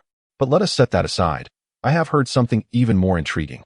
The ever-spirited Toru Kuninaga waved his hands, beckoning them closer with an air of mystery, as if about to reveal explosive news. As Ujimaru lifted his teacup to sip, Sumaru's gesture inadvertently caused a collision, splattering the hot tea onto his lips. How scorching! Setting the teacup down, Ujimaru retained his usual composure, betraying none of the discomfort from the scald. The others remained unfazed, seemingly oblivious to Tsurumaru's antics. Very well. Noticing the lack of attention, Sumaru pouted momentarily before regaining his spirited demeanor. This new Shinigami is. The sound of the sliding door was exceptionally clear, interrupting the words of Toru Kuninaga, causing several individuals to turn their gaze towards the entrance. California, how are you? Toru greeted the person at the door, unfazed by the interruption. The Shinigami has arrived. We should gather promptly. As the initial sword of this Hanmaru, Kaimitsu, California, was acutely aware of their curiosity, yet he refrained from divulging too much, merely sighing and notifying the elder figures who were eyeing him with intrigue. Even though the once vibrant Hanmaru now housed but a few, the atmosphere remained charged with a sense of history. My lord, did I not mention that you must not reveal your true name? Upon reaching the castle keep where the Shinigami resided, Chiki Mitsuki initially set down her box and released a small paper figure to assist in tidying up. Yozora could hardly contain itself. Had it not been for Kayamitsu's presence earlier, it would have already soared to embrace Chiki Mitsuki's head, shaking her gently to rouse her from her reverie. Uncertain of what delightful surprise she had missed, Chiki Mitsuki removed her coat. Although it was spring, the air retained a certain chill. Observing the anxious, frizzy little fox pacing at her feet, Chiki Mitsuki decided to sit on the floor, calmly stroking Yozora's fur. Fear not, for the phenomenon of being rendered invisible by a deity upon revealing one's true name shall not befall me. After all, as a Tsukumagami, they possess the divine authority to conceal ordinary humans. However, Chiki Mitsuki did not belong to that category, not to mention her immense spiritual power. It was uncertain whether she could even be rendered invisible. She was, after all, a ghost. Thus, she was entirely unconcerned about the notion of names and found no need for a pseudonym. Furthermore, she felt that even if her name were spoken, it would not matter. Hearing Chiki Mitsuki's resolute words, Yozora gradually calmed, dispelling its inner turmoil. Well, the time is nigh, we must descend. Cradling Yozora, Chiki Mitsuki stood at the staircase, contemplating the gathering point Kayamitsu had mentioned earlier. Where was it again? Chapter 28. Entrust to time. Following Yozora, Chiki Mitsuki arrived at the grand hall located at the center of the Hanmaru. The moment she pushed open the door, The already silent atmosphere within the room became suffocating. Chiki Mitsuki scanned the surroundings, noting the sparse attendance of merely a handful of individuals. Recalling what Yuzora had mentioned about the past of this Hanmaru, she understood the situation. The Tsukumagami knelt on either side of the main seat, regardless of whether they were children, youths, or young adults, all seemingly bowing their heads in reverence. The vast room was so quiet that even the faintest sound of breathing was inaudible. As if oblivious to the rigid environment, Chiki Mitsuki approached the empty main seat ahead. Once seated, she gently set Yuzora down, smoothed the creases of her sleeves, and then slowly lifted her gaze to continue her careful observation. The appearances of these Tsukumagami bore no distinction from other ordinary swords. However, the occasional flicker of red light in their eyes signified their existence as those who had succumbed to darkness. Were it not for the suffocating stench of decay permeating the air, she might have assumed that the palace was inhabited solely by well-behaved souls. I am Chiki Mitsuki Haru. Her gentle voice shattered the silence, resonating within the hearts of all present.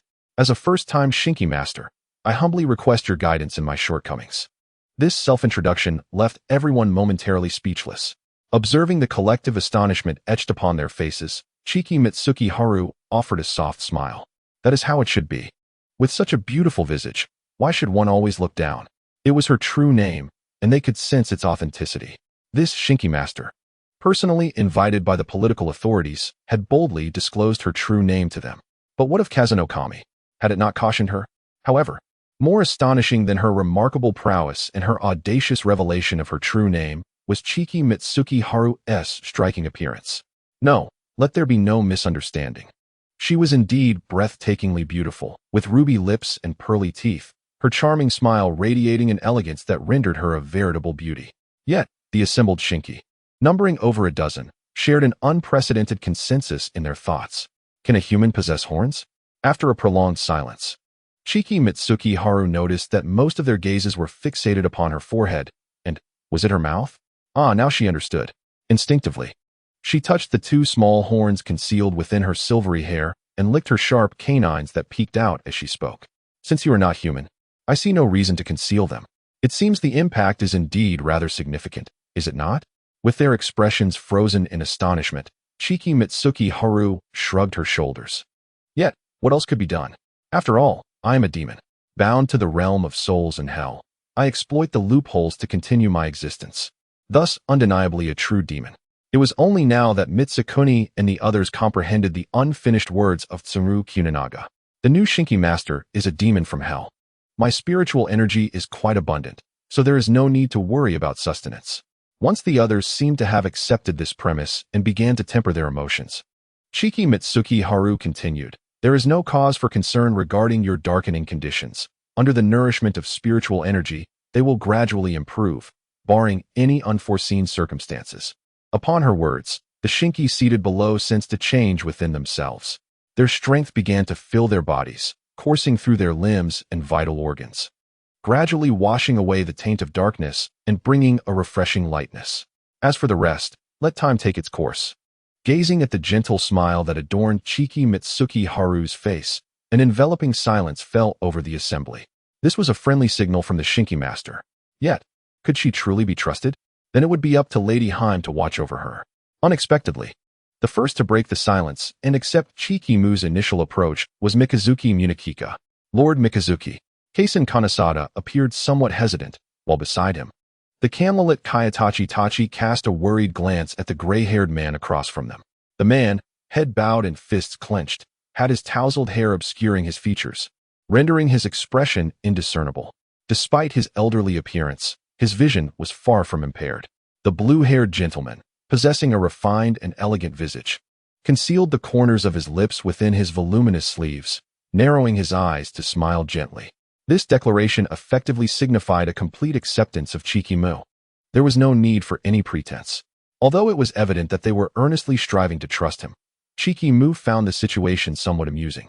It was entirely natural to experience distrust and hesitation upon their first meeting, so there was no need for them to force themselves to accept him immediately. They could continue to live their lives with the same seriousness and comfort as before. Furthermore, as he had mentioned, the rest could be entrusted to time.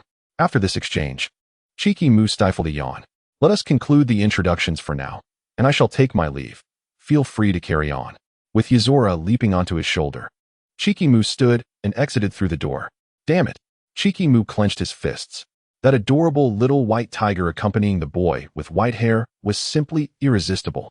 There were 5 of them. How he longed to pet one. Beneath his calm exterior, Chikimu's heart was weeping profusely. Were it not for the fear of frightening them, he mused, he would have genuinely inquired if he could borrow one. Who could fathom the difficulty of restraining his gaze? To compensate for this regret, Chikimu resolved to double his affection for Yuzora. He expended a portion of his spiritual energy all at once. Although it was inconsequential for him, it still left him feeling a touch weary. Moreover, he had stayed up late the previous night tending to numerous affairs. With this in mind, a hint of melancholy flickered in Chikimu's eyes. It was all that fool, Gojo, who had enforced such stringent rules for the sports festival. So many guards had been injured and unable to work, ultimately increasing his workload. However, as he gazed at the distant cherry blossoms of Manyo, blooming ever more vibrantly, Chikimu's gloomy spirits soared away to far-off lands. Perhaps a brief rest was in order. Such leisurely days were a rarity. This business trip was indeed a delightful affair. Within the spacious hall, an unusual silence lingered since Chikimu's departure. The shikigami were enveloped in understanding. Perhaps it was sympathy for the misfortunes they had endured. Or perhaps it was an acknowledgement of why they had become who they were. In any case, Chikimu had conveyed a singular message. There was no need for immediate acceptance or trust. Listen to the voice within. Time would mend all. It was, undeniably, a concession that had to be acknowledged. With a sigh, Yagen Toshiro removed his glasses and rubbed his aching nose. His translucent purple eyes reflecting a blend of helplessness and relief. He pondered whether the Lord would take a liking to the little tiger, cradling the playful cubs that chased each other's tails, while the expression of Go Tiger revealed a hint of apprehension. Deciding to take a chance on accepting the opinions of the gathered crowd regarding Chiki Mitsuki, they engaged in a lively discussion. As lunchtime approached, he resolved to prepare a meal for the Lord. Oh, how he had forgotten to inquire about any dietary restrictions. While still musing over the lunch menu, Tsukasa Kichigai noticed a stir beside him and quickly returned to focus. Hasebi-kun, upon being called, halted at the doorway without turning back. Observing the gray-haired man's silhouette, Tsukasa Kichigai found himself at a loss for words. Remember to arrive on time for lunch, he said, met only by the dull thud of the closing door. A throbbing headache enveloped Tsukasa Kichigai. This individual had always upheld the principle of absolute loyalty to the master, despite previously serving as the meticulous caretaker of the stronghold. Now reduced to such a state was not something anyone wished to witness. However, there was no remedy, for it was he who had personally ended the previous master, thus concluding the nightmare of the stronghold. The sword, Kichigai Hasebi, capable of offering unwavering loyalty to the Lord. Do not fret, Mitsu. Amid his turmoil, a long, slender hand with distinct knuckles patted Tsukasa Kichigai's shoulder. As he turned to the left, Kurumaru Kuninaga suddenly appeared on his right, and when he glanced to the right, he found him there once more. Mr. Kara, this is hardly the time for pranks. I have an inkling, Mitsu. The striking man, clad in white from head to toe, leaned in close to Tsukasa Kichigai's ear, whispering in an ordinary tone, Hasebi will be successfully courted by the Lord. Stepping back a couple of paces, Tsukasa Kichigai rubbed his ear. Had he not been wearing an eye patch over his right eye, both of his golden orbs would likely be casting reproachful glances. Delighted by his successful jest, Kurumaru Kuninaga gave Tsukasa Kichigai a final pat on the shoulder, signaling him not to worry. Our Lord is remarkably strong in every regard. Chapter 29. Moon gazing. Perhaps it had been ages since she had felt this relaxed, for Chiki Mitsuki had slept soundly until nightfall. Were it not for the arrival of California Kayamitsu, she might have continued to slumber.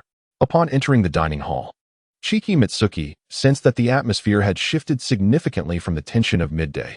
The Tsukumagami appeared far more at ease. They still looked quite delightful, she mused, a faint smile gracing her lips. Dinner consisted of a delectable combination of hamburger steak and vegetable salad, accompanied by a bowl of miso soup, its flavor exquisite, surpassing even that of the dishes served at the infamous Hell's Cafeteria. After savoring the final morsel of rice in her bowl, Chiki Mitsuki licked the corners of her lips in satisfaction, setting down her chopsticks amidst the astonished gazes of those around her. Delicious, thank you for the hospitality. Having just arrived at the manor, and with various matters to attend to, Chiki Mitsuki took her leave. As she walked away, her delicate figure receding from view, Tsuchigumo Kyotaka turned his gaze back to the nearly empty wooden tub of rice on the table, feeling inexplicably at a loss for words. 3 bowls. She had consumed 3 substantial servings. It seemed he would need to prepare more in the future. The approval of his culinary skills from his master brought a smile to Tsuchigumo Kyotaka's lips, as he readily accepted her gluttonous nature and resolved to learn new recipes henceforth. Perhaps he should send some hawthorn cake?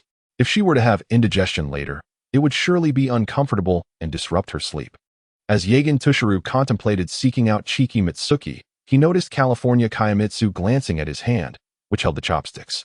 The once vibrant crimson nail polish had dulled, becoming somewhat chipped and dusty from labor. He wondered if his master would help him reapply the polish, running his fingers over his smooth nails. California Kayamitsu's hopeful gaze gradually calmed. He thought, with his current appearance, which was less than charming, his master might not favor him.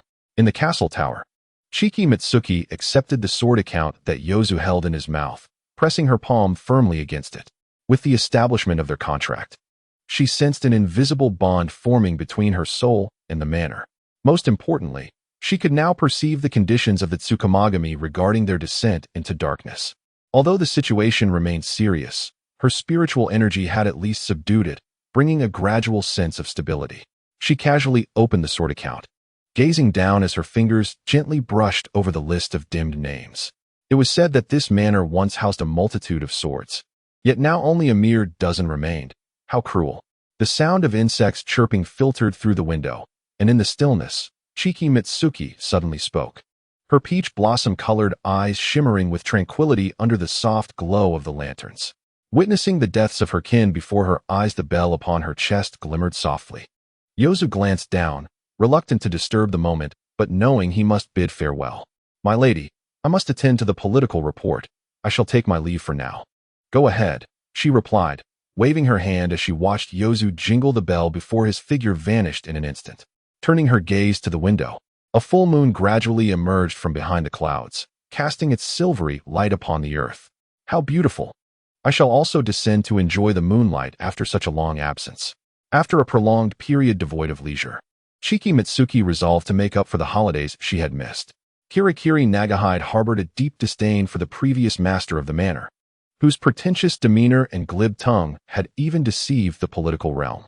At first, they believed this to be true. Upon their arrival at the citadel, encountering such an exceptional master brought them immense joy, as they thought they were serving a wise ruler.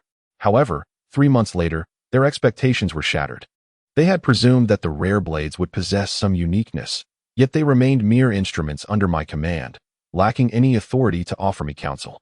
The disdain was evident on the face of that master, whose scornful words flowed ceaselessly like a boulder, crashing into the hearts of all present.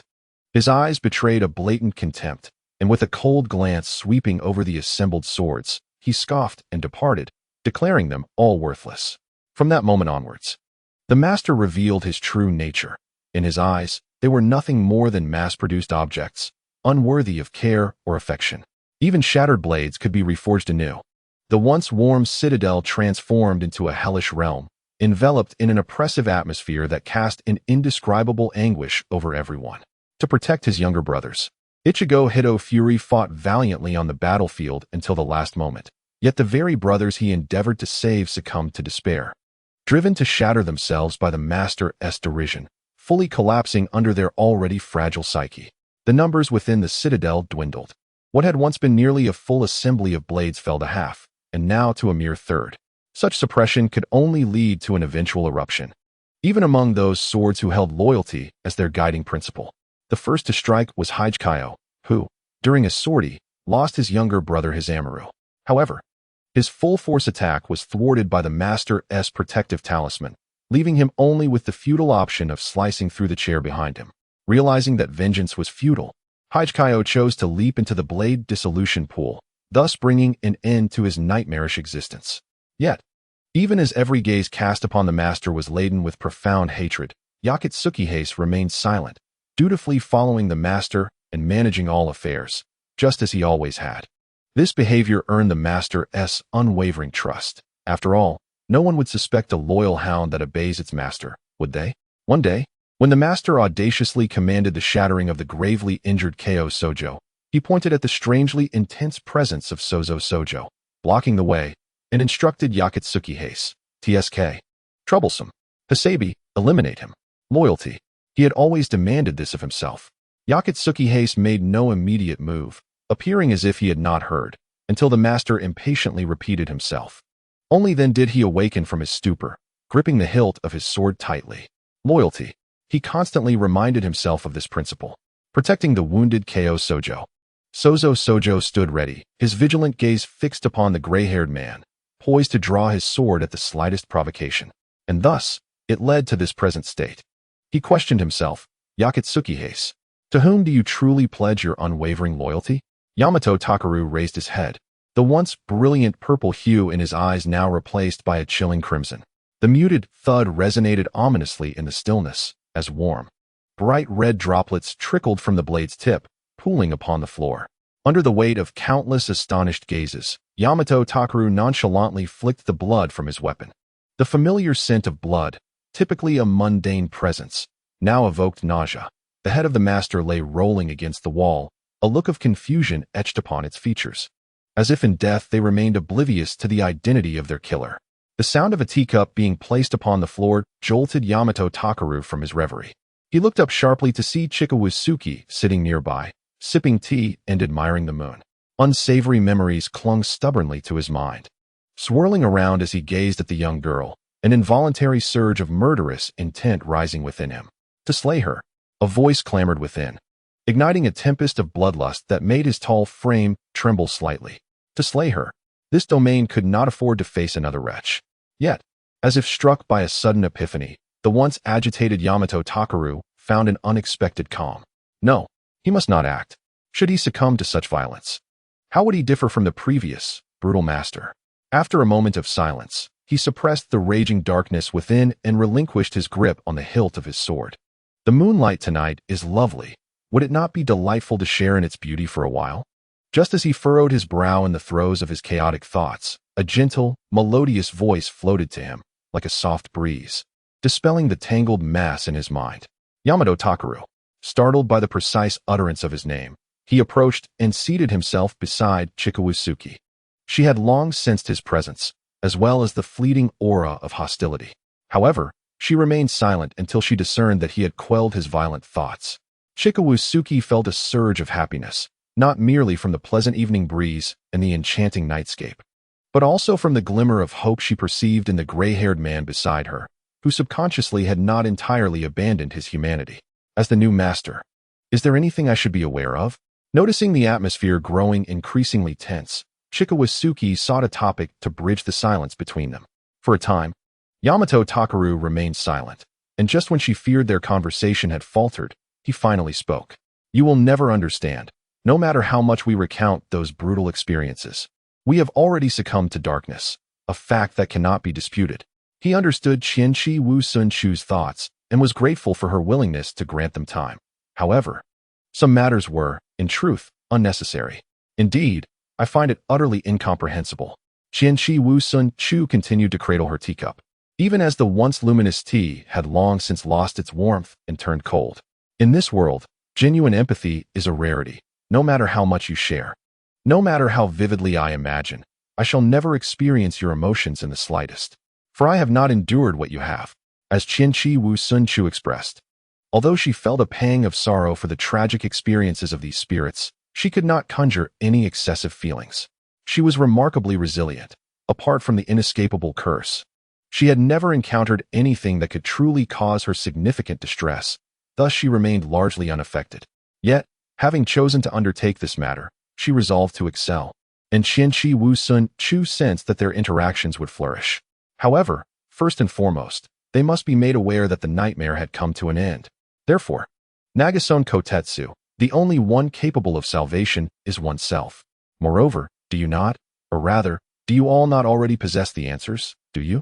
Qianqi Wu Sun Chu disregarded the intense gaze beside her, which felt as though it might sear through her, and withdrew her attention from the silver moon in the sky, taking a delicate sip from her teacup. Alas, it had grown cold. A tinge of regret washed over her as she set down the cup, her brow furrowing in a way that rendered her somewhat pitiable, her eyes reflecting a hint of reluctance. Yakutsuka Nagason remained silent, merely gazing deeply at the soft profile of Qianqi Wu Sun Chu. After a moment, he placed his primary blade beside him, knelt on one knee, and solemnly bowed his head towards her. As he did so, the back of his neck, shrouded in his collar, became partially visible, revealing the ghastly scars that clung to his skin. The gesture lasted 3 seconds before Yakutsuka Nagason rose to depart. As he passed by Qianqi Wu Sun Chu, he caught her voice, soft as if she were musing to herself, yet it felt directed towards him. I eagerly await the day when everyone truly awakens. Yakutsuka Nagason harbored no regrets for slaying that scoundrel. Rather, if given another chance, he would act with even greater resolve, liberating everyone sooner. The nightmare had concluded. Standing over the pool of blood where he had severed the Shinigami's head, Yakutsuka Nagason spoke to himself. Yet, while it appeared as though everything had returned to the beginning, the depths had already rotted away. They had succumbed to darkness, beyond redemption. Even with the disappearance of the instigator of it all, they had merely escaped one hell for another. Thoughts of rising anew had crossed their minds, but at times, when Yakutsuka Nagason gazed at his reflection in the mirror, he could not help but question himself. Why continue to exist in this world? What significance does perseverance hold? The swords may slay their masters, yet should they be reclaimed by the tides of time, who would dare to desire them? The conclusion would merely be the dismantling of shattered blades. However, now there are those who tell them that the only one capable of saving themselves is themselves. It was then that Yasuchika Hogetsu suddenly recalled the moment he severed the neck of that scoundrel, when he observed the faces of his comrades, which bore the buried delight of vengeance fulfilled. Indeed, the nightmare had long since concluded. My lord, you have come to indulge in idleness once more. As Yasuchika gazed upon the empty dungeon and the disarray of documents strewn across the table, he realized that his lord had once again abandoned his duties. Without a moment's hesitation, he made his way to the usual spot where Mitsuki Munakata and Uguisuru enjoyed their tea. Sure enough, beside the two, he discovered Senki Kazuki, who was drowsily squinting. Ah, Hogetsu, look, the sun is splendid. It would be a shame not to take a break, she said languidly. Upon seeing the two elderly figures with blissful expressions, Yasuchika sighed. Do not emulate them, my lord. This marked the 7th day since Senki Kazuki's arrival at the Hanmaru. Since they had decided to accept one another, the entire Hanmaru flourished with vibrant life, and with Senki Kazuki's spiritual energy, the encroaching darkness had been effectively suppressed, even showing signs of retreat. The government of time was overjoyed, expressing immense gratitude towards Senki Kazuki for managing to stabilize the situation, resulting in a further expansion of already abundant resources. However, Senki Kazuki, indifferent to such matters, merely waved her hand, instructing Yosuke to store it all away in the warehouse. Thus, unbeknownst to her, she had become a figure of considerable wealth. Speaking of managing affairs, one must mention the sword known as Yasuchika Hogetsu, often referred to as the inept ant generator in the forum dedicated to the Shinigami. Diligent and meticulous, he could be entrusted with even the smallest of tasks without worry. Yet, constantly delegating matters to Yasuchika made Senki Kazuki feel somewhat guilty. Gently caressing her teacup, she cheerfully resolved, after finishing this cup of tea, I shall obediently return to review the documents. Chapter 31. Incident. Observing the tea stalk that stood upright as she lifted her hand, Senki Kazuki's long eyelashes fluttered. It seems today will bring good fortune. My lord, my lord.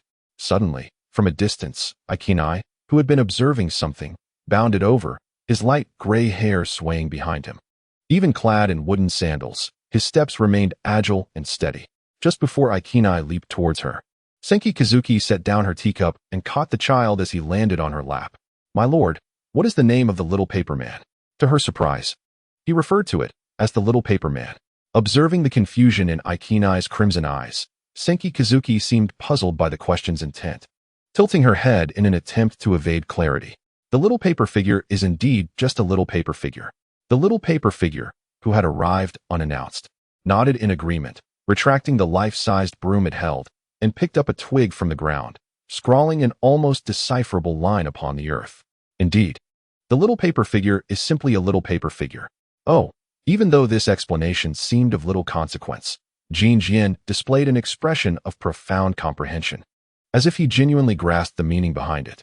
The little paper figure, convinced of its clarity, nodded, discarded the twig, and was about to retrieve the broom when a shadow darted past, plunging its vision into darkness, as if it had been thrust into a dampened abyss. 3 seconds later, everything went black, and all knowledge slipped away. Suddenly, a small tiger, its golden eyes blinking, emerged, clutching the now motionless little paper figure that had once struggled in its grasp. It flicked its tail, adorned with a black ribbon, and fixed its gaze upon the seated Qianqi Wu Sun Chu, lowering its body and wagging its little backside. It appeared eager to leap into Qianqi Wu Sun Chu's arms. The onlookers, whether standing or seated, were captivated by this unexpected turn of events. Jin Jian, who had been engaging in friendly discourse with the little paper figure moments before, now stood in a daze. The little paper figure had fallen prey to the tiger's jaws. This realization jolted Jin Jian back from his reverie, his vacant expression transforming into a blend of shock and sorrow. It is dead. Oh no.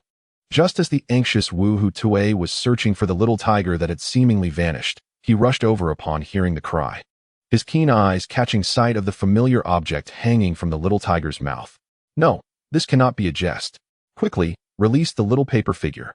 Hearing Wu Hutue's words, Qianqi Wu Sun Chu found it somewhat endearing. They are indeed referring to it as the little paper figure.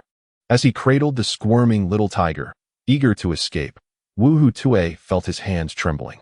Overwhelmed with anxiety, and aware that he had caused a mishap, tears threatened to spill from his reddened eyes, as if a single blink would send them rolling down his cheeks. Do not cry, Wu Hutue admonished himself. It would be unappealing. Do not fret, the little paper figure is unharmed. A cool fingertip brushed against the corner of Wu Hutue's reddened eye, wiping away the lingering glimmer of impending tears. Look, it is quite all right. Standing nearby, Jin Jian observed as Qianqi Wu Sun Chu raised his hand, revealing the little paper figure, which had seemingly regained its vitality. With its hands on its hips, it gently stomped its foot, evidently displeased about being bitten through by the little tiger. Well, the little tiger did not act with intent. Perhaps it was drawn to you due to the aura of my spiritual energy that clings to you, but it lacked control over its strength. Gently placing the little paper figure on the ground, Qianqi Wu Sun Chu regarded Wu Hutue, blinking with a soft smile radiating from his pink-golden eyes, even the two blushes at the corners of his eyes blooming with brightness. Right, Tue? To his surprise, Qianqi Wushuan took the initiative to speak to him. Leaving Wu Hutue somewhat bewildered, he stammered as he attempted to articulate his thoughts clearly. Yes, little tiger, it was not intentional. Yet, he had caused a mishap. The moment this realization struck him, Wu Hutue froze in place. It was his negligence that had led to this unfortunate incident. As this thought consumed him, he lowered his head further, feeling ashamed to face Qianqi Wushuan. I apologize. Bowing deeply while clutching little tiger, he struggled to suppress the unmistakable tremor in his voice, offering his most heartfelt apology before dashing away. Qianqi Wushuan's hand lingered in the air, reaching out to retain him, but the boy's figure had already receded into the distance. She withdrew her hand, gently touching her own face. Was her expression truly frightening? Yet, she felt quite content and harbored no anger at all. Please, Jin Jian, could you comfort him? Apologize for startling him, and assure him that it was not his fault. Taking Qianqi Wushuan's instructions to heart, Jin Jian nodded earnestly, promising to take care of it. As he watched the little Tengu bounce away, Qianqi Wushuan let out a soft sigh. Ignoring the two elderly gentlemen nearby who spoke kindly of her gentle nature, and resignedly rose to her feet. Come, Hasabi, I entrust you with today's duties. I shall serve with utmost dedication. The time spent in the depths of hell had not been in vain. She had become adept at handling various documents. With Hasabi's assistance, her efficiency soared, and the pile of papers awaiting her attention diminished at a remarkable rate. Just as she signed the last document and pushed it toward Hasabi for his seal, before she could exhale in relief, Yaozu squeezed through the door with his tiny paws, bursting in. Madam, urgent matter. A shikigami has violated regulations and fled to Aruajijima. It wouldn't normally require your involvement, but we have detected unusual fluctuations of power emanating from him. At this, Qianqi Wushuan understood immediately. It was likely a cursed spirit. Understood, Hasabi. Inform them to prepare for deployment shortly. Accepting the deployment plan from Qianqi Wushuan with both hands, Hasabi bowed respectfully. As you command. In the battlefield of Uruajima, a brilliant light flashed, and they found themselves in the midst of a dense forest. The silence was overwhelming. Not even the sound of insects could be heard. And not a whisper of wind stirred the air, as if the entire realm had become frozen. The presence of the cursed spirit was palpable, and Qianqi Wuxuan did not need to discern it closely. She easily located its source, guiding them through the thicket and parting the underbrush onto a path.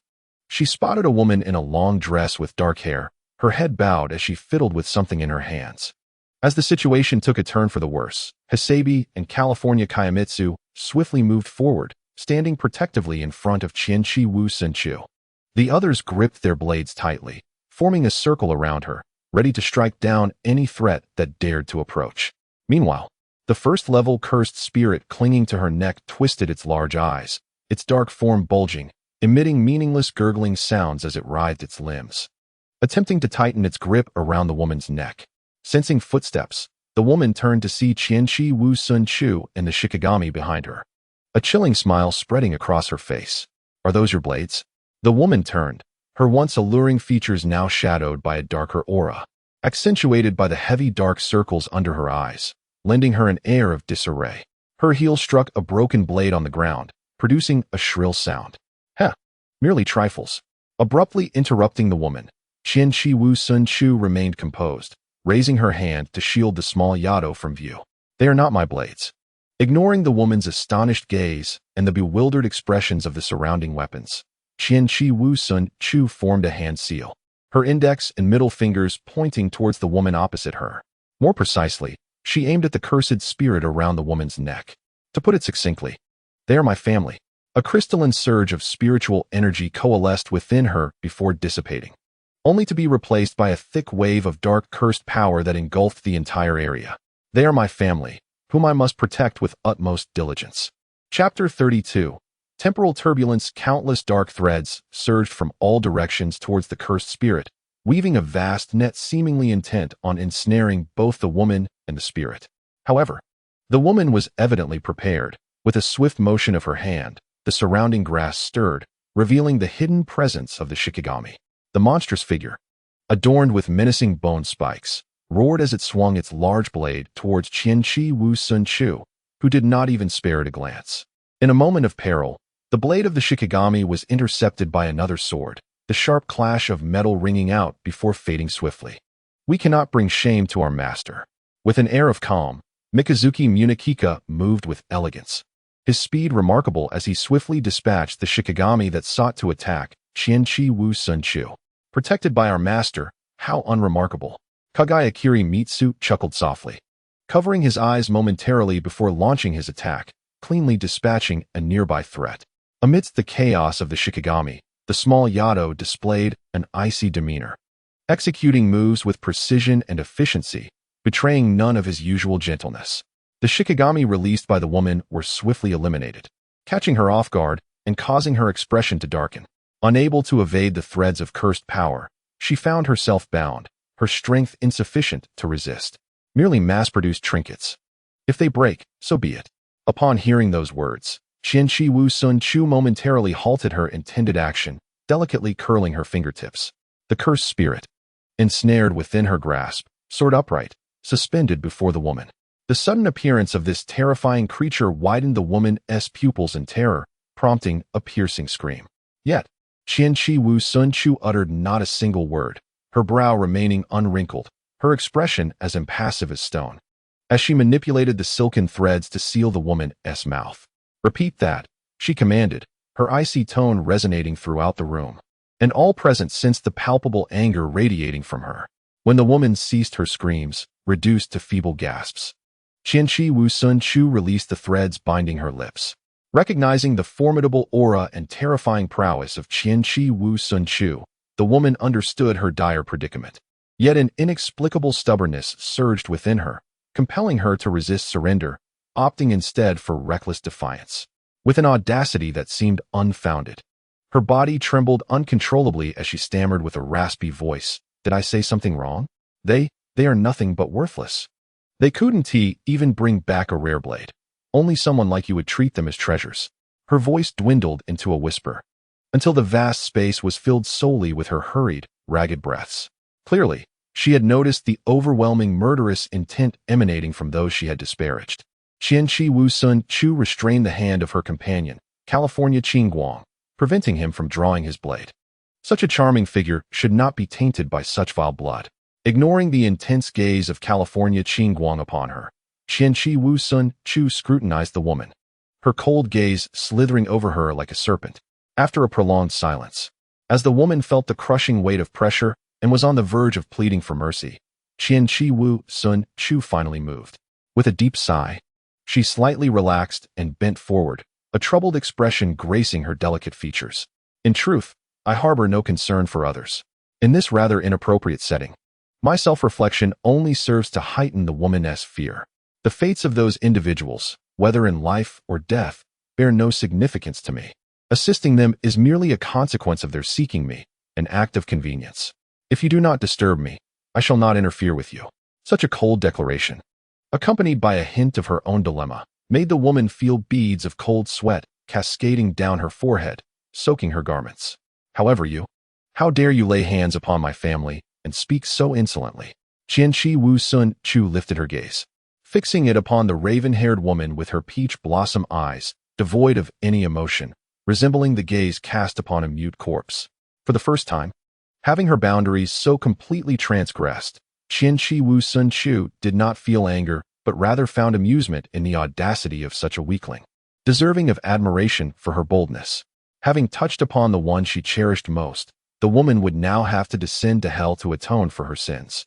The scent of death permeated the air as Qianqi Wu-sun Chu's chilling words echoed, causing the cursed spirit suspended before the woman to instantaneously perish, erupting into a cloud of dark crimson mist that engulfed her entirely. After executing this deed, Qianqi Wu-sun Chu promptly tempered her temper, wearing a faint smile upon her lips. Murder was out of the question. After all, the authorities had expressly instructed her to leave a survivor, seemingly to inquire about something. However, they did not stipulate that she could not instill some fear, did they? A glint of wicked amusement flickered in Qianqi Wu-sun Chu's eyes.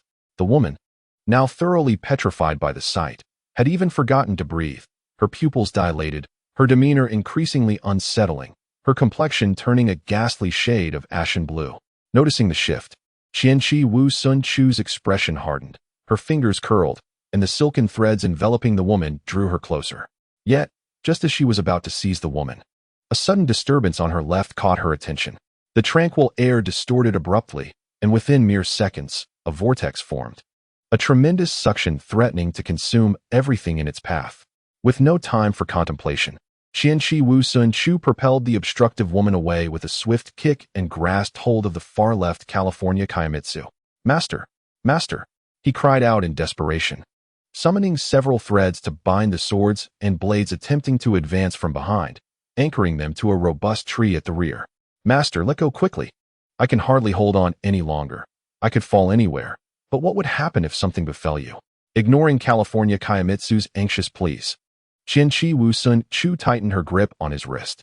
We must bring this woman back for a report. As California Kaimitsu found himself half submerged in the vortex, Qianqi Wu-sun Chu realized time was short and hastily issued her command. Rest assured, we shall return swiftly. Before she could utter another word, both were engulfed, leaving no trace behind.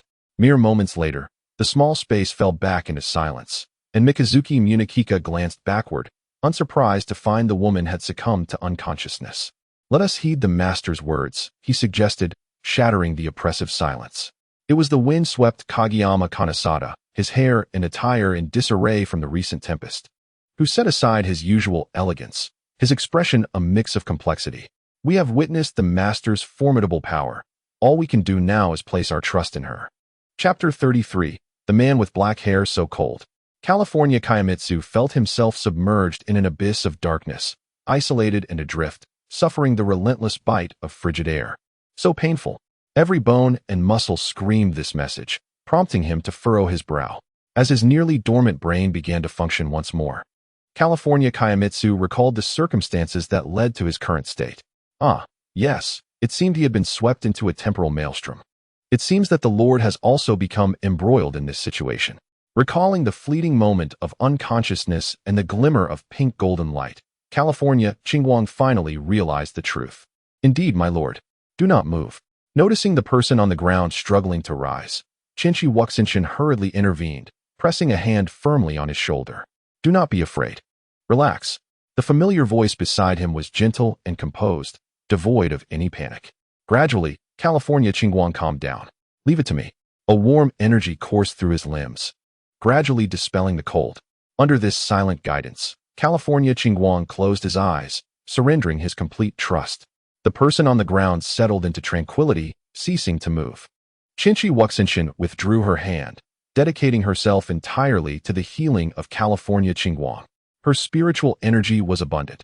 Even without tools to repair his blade, she could still effectuate his healing. The situation was somewhat dire, yet not insurmountable. Observing the dark aura emanating from California Qingguang, Chinchi Wuxinshin quickly identified the cause. He had absorbed her curse power. As they were his own blades, they naturally bore her essence, and since curse power is negative energy, it exacerbated their dark descent. However, unexpectedly, it seemed that the amount absorbed was minimal, thus not leading to a loss of reason. To restore him to his former state, it would suffice to cleanse him with spiritual energy and allow a few days of recuperation. Regardless, the situation had stabilized. Chinchi Wuxinshin's hand remained pressed against California Qingguang's chest, continuously channeling curse power. His wounds began to heal, and his pale complexion turned rosy. As California Qingguang's condition improved, Chinchi Wuxinshin finally allowed herself to focus on her surroundings. The current season was winter, and the desolate alley was so silent that one could hear a pin drop. The bare branches overhead and the corners of the ground were still scattered with remnants of pristine white, slowly melting into glistening droplets under the sun, reminiscent of a recent heavy snowfall. I must also have the little paper figure convey our safety to everyone at the Hanmaru. Remembering this crucial matter, Chinchi Wuxinshin promptly made a gesture with one hand, using the simplest method to send a message. In a flash of white light, the little paper figure, far away at the Hanmaru, stiffened momentarily before abandoning its broom and fleeing. Unable to reach the Kagura bells used for gathering, it cleverly sought out the Yasukiri Nagamitsu. Having heard the Lord's message from the little paper figure, within a minute, all the sword gentlemen at the Hanmaru had gathered. Thus, I utilized the little paper figure to relay the message. Both Qingguang and I are safe and currently in the present world. Once Yasuo locates us, we should be able to return without worry, and I shall bring gifts for everyone. Standing atop Yasukiri Nagamitsu's hand, the little paper figure conveyed Chinchi Wuxinshin's gentle voice, soothing the anxious hearts of all present. In the absence of our Lord over these past few days, we must not slacken our vigilance. We must observe the incessant ramblings of Yashiki Nagasaka, whose verbose discourse has become a familiar sight to all. It has begun again. We must retreat swiftly and quietly, murmuring our critiques in hushed tones. Within mere moments, everyone had discreetly slipped away, and before departing, even Munikika took the little paper doll along with him. After finishing his speech, Yashiki Nagasaka opened his eyes, only to find himself alone, with nothing but the howling wind left in his company. Just as Chikikiri began to ascertain their location in Tokyo, a rustling sound emerged from behind. My lord, Kayamitsu swiftly turned to sit up, and upon making eye contact with Chikikiri, he exhaled in relief, feeling the soft texture beneath him. Kayamitsu glanced down to discover that the deep gray long coat draping over him was, in fact, Chikikiri's own. You have awakened, Kayamitsu. How do you fare? Are there any lingering discomforts? Now that the individual was awake, there was no reason for them to linger any longer. Before Chikikiri could assist him to his feet, Kayamitsu promptly rose and folded the coat neatly away. I am quite all right. There is no need for such concern, he replied, his tone laced with complexity. His delicate phoenix eyes betraying a hint of frustration. It is rather cold. What would you do if you fell ill? At this remark, Chikikiri tilted her head in confusion. That will not happen. The spiritual energy surrounding me ensures I do not feel the cold. However, if my clothes were to become soiled, it would surely trouble you, Kayamitsu. Although Kayamitsu had grown somewhat taciturn due to past experiences, making it difficult for him to find the most comfortable mode of interaction with her. Chikikiri understood from the Shinki forum that Kayamitsu was quite attentive to his appearance. Even if he did not openly express his fondness for adorableness, she believed that deep down, he still cared. Let us be on our way then. Dinner time approaches, and I find myself a bit hungry. Recovering from the shock of Chikikiri's words, Kayamitsu nodded in agreement. though the young lady before him was undoubtedly their lord. Kayamitsu sensed something slightly amiss. As he shifted his gaze to her forehead, he noticed a peculiar detail. "My lord, where are your horns?" Not only were the horns absent, but even her pointed ears had vanished. Aside from her subtly sharp teeth that occasionally peeked through her speech, Shikigami resembled an ordinary human girl. "Oh, that? I have concealed them with a bit of magic. As for your blade, it may likely be mistaken for cosplay, but it is better to be safe than sorry." Stepping out of the narrow alley, they were greeted by the towering skyscrapers that lined the streets. As evening fell, a considerable number of people populated the thoroughfare. Businessmen in suits appeared weary, students with backpacks bounced about, laughing and joking, and occasionally, housewives with baskets could be seen, engaged in lively discussions about what to prepare for dinner that evening. A fragrant breeze wafted through the air, tantalizing Chinchi Wakshinshui to the point of salivation. She rummaged through the sleeves of her kimono, but the once sparkling light in her eyes dimmed in an instant. In disbelief, Chinchi Wakshinshui searched her entire being. Yet she could not locate the small pouch that held the key to their evening's sustenance. The hopeful gleam in her expression faded, replaced by a vacant gaze. As a cold wind swept by, drawing a warm tear from the corner of her eye. "No, my lord, please muster your spirits." Before California Chingguang could assist the fallen Chinchi Wakshinshui, she sprang up, her demeanor earnest. "I refuse to believe it. I specifically placed my wallet in a secure spot before leaving, and it contains the money that Xiao Zuo exchanged for me a few days ago. I plan to venture into the world of shopping soon. I must search." Resolute, Chinchi Wakshinshui muttered to herself as she gazed upward at the sky. California Chingguang had lost interest in the reactions of those around them, whose gazes mixed curiosity with sympathy, as if observing a madwoman and her diligent caretaker. "I found it." Chingguang, behind the trash can at the end of the alley. Bang! Before Chinchi Wakshinshui could joyfully embrace California Chingguang's shoulder, she was jolted by an unexpected collision. California Chingguang quickly steadied her, glancing at the man with dark hair before them, towering over them at an estimated height of over 6 feet. His short black hair hung loosely, his robust form clad in dark gray pajamas, his feet adorned with slippers. He carried a large bag that appeared heavy yet seemed light in his grasp. His half-awake eyes exuded a languid demeanor, while the scar at the corner of his mouth lent him an air of menace. The man stood out starkly among the throng of housewives. Realizing he had bumped into someone, Fushiguro Zenitsu halted, casting a glance at the dazed Chinchi Wakshinshui and then at California Chingguang, who shielded her. He lazily murmured an apology before continuing on his way. The chilling aura gradually receded, allowing California Chingguang to relax, turning her attention to the wallet that Chinchi Wakshinshui had mentioned. "Found it, my lord." However, as California Chingguang emerged from the alley, she discovered that Chinchi Wakshinshui had vanished without a trace. It had been less than a minute. Where could she have gone? Clutching her aching heart, California Chingguang began to comprehend why she had previously seen Kiryuj Nagakubo seeking medicine from Yagen Tushiru for heart nourishment. He too desired a remedy. Chapter 34. Fushiguro Saisuna. Upon locking eyes with those emerald orbs, the still active divination spell took effect, and in an instant, Chinchi Wakshinshui was entranced. Despite the overwhelming scent of blood enveloping him, the satisfaction and joy radiating from his features were undeniable. His life brimmed with happiness, largely thanks to the love of his wife. Yet, she knew that soon, his existence would take a drastic turn for the worse. The wife would pass away shortly after giving birth to a son, causing his heart, which had finally begun to beat with life, to once again freeze in sorrow. Consequently, he abandoned the young child and resumed his former methods of survival in this world. No, this cannot be. With his thoughts still in disarray, he found himself instinctively pursuing her, driven by a singular notion: the happiness of their family must not be shattered. It must not break before her.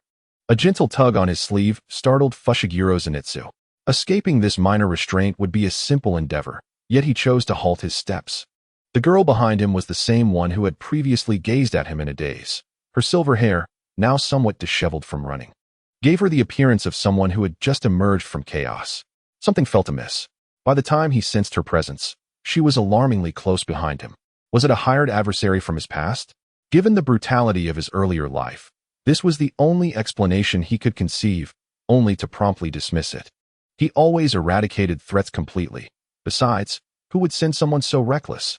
Oblivious to the tension in the air, the girl suddenly looked up. her peach blossom eyes reflecting evident anxiety.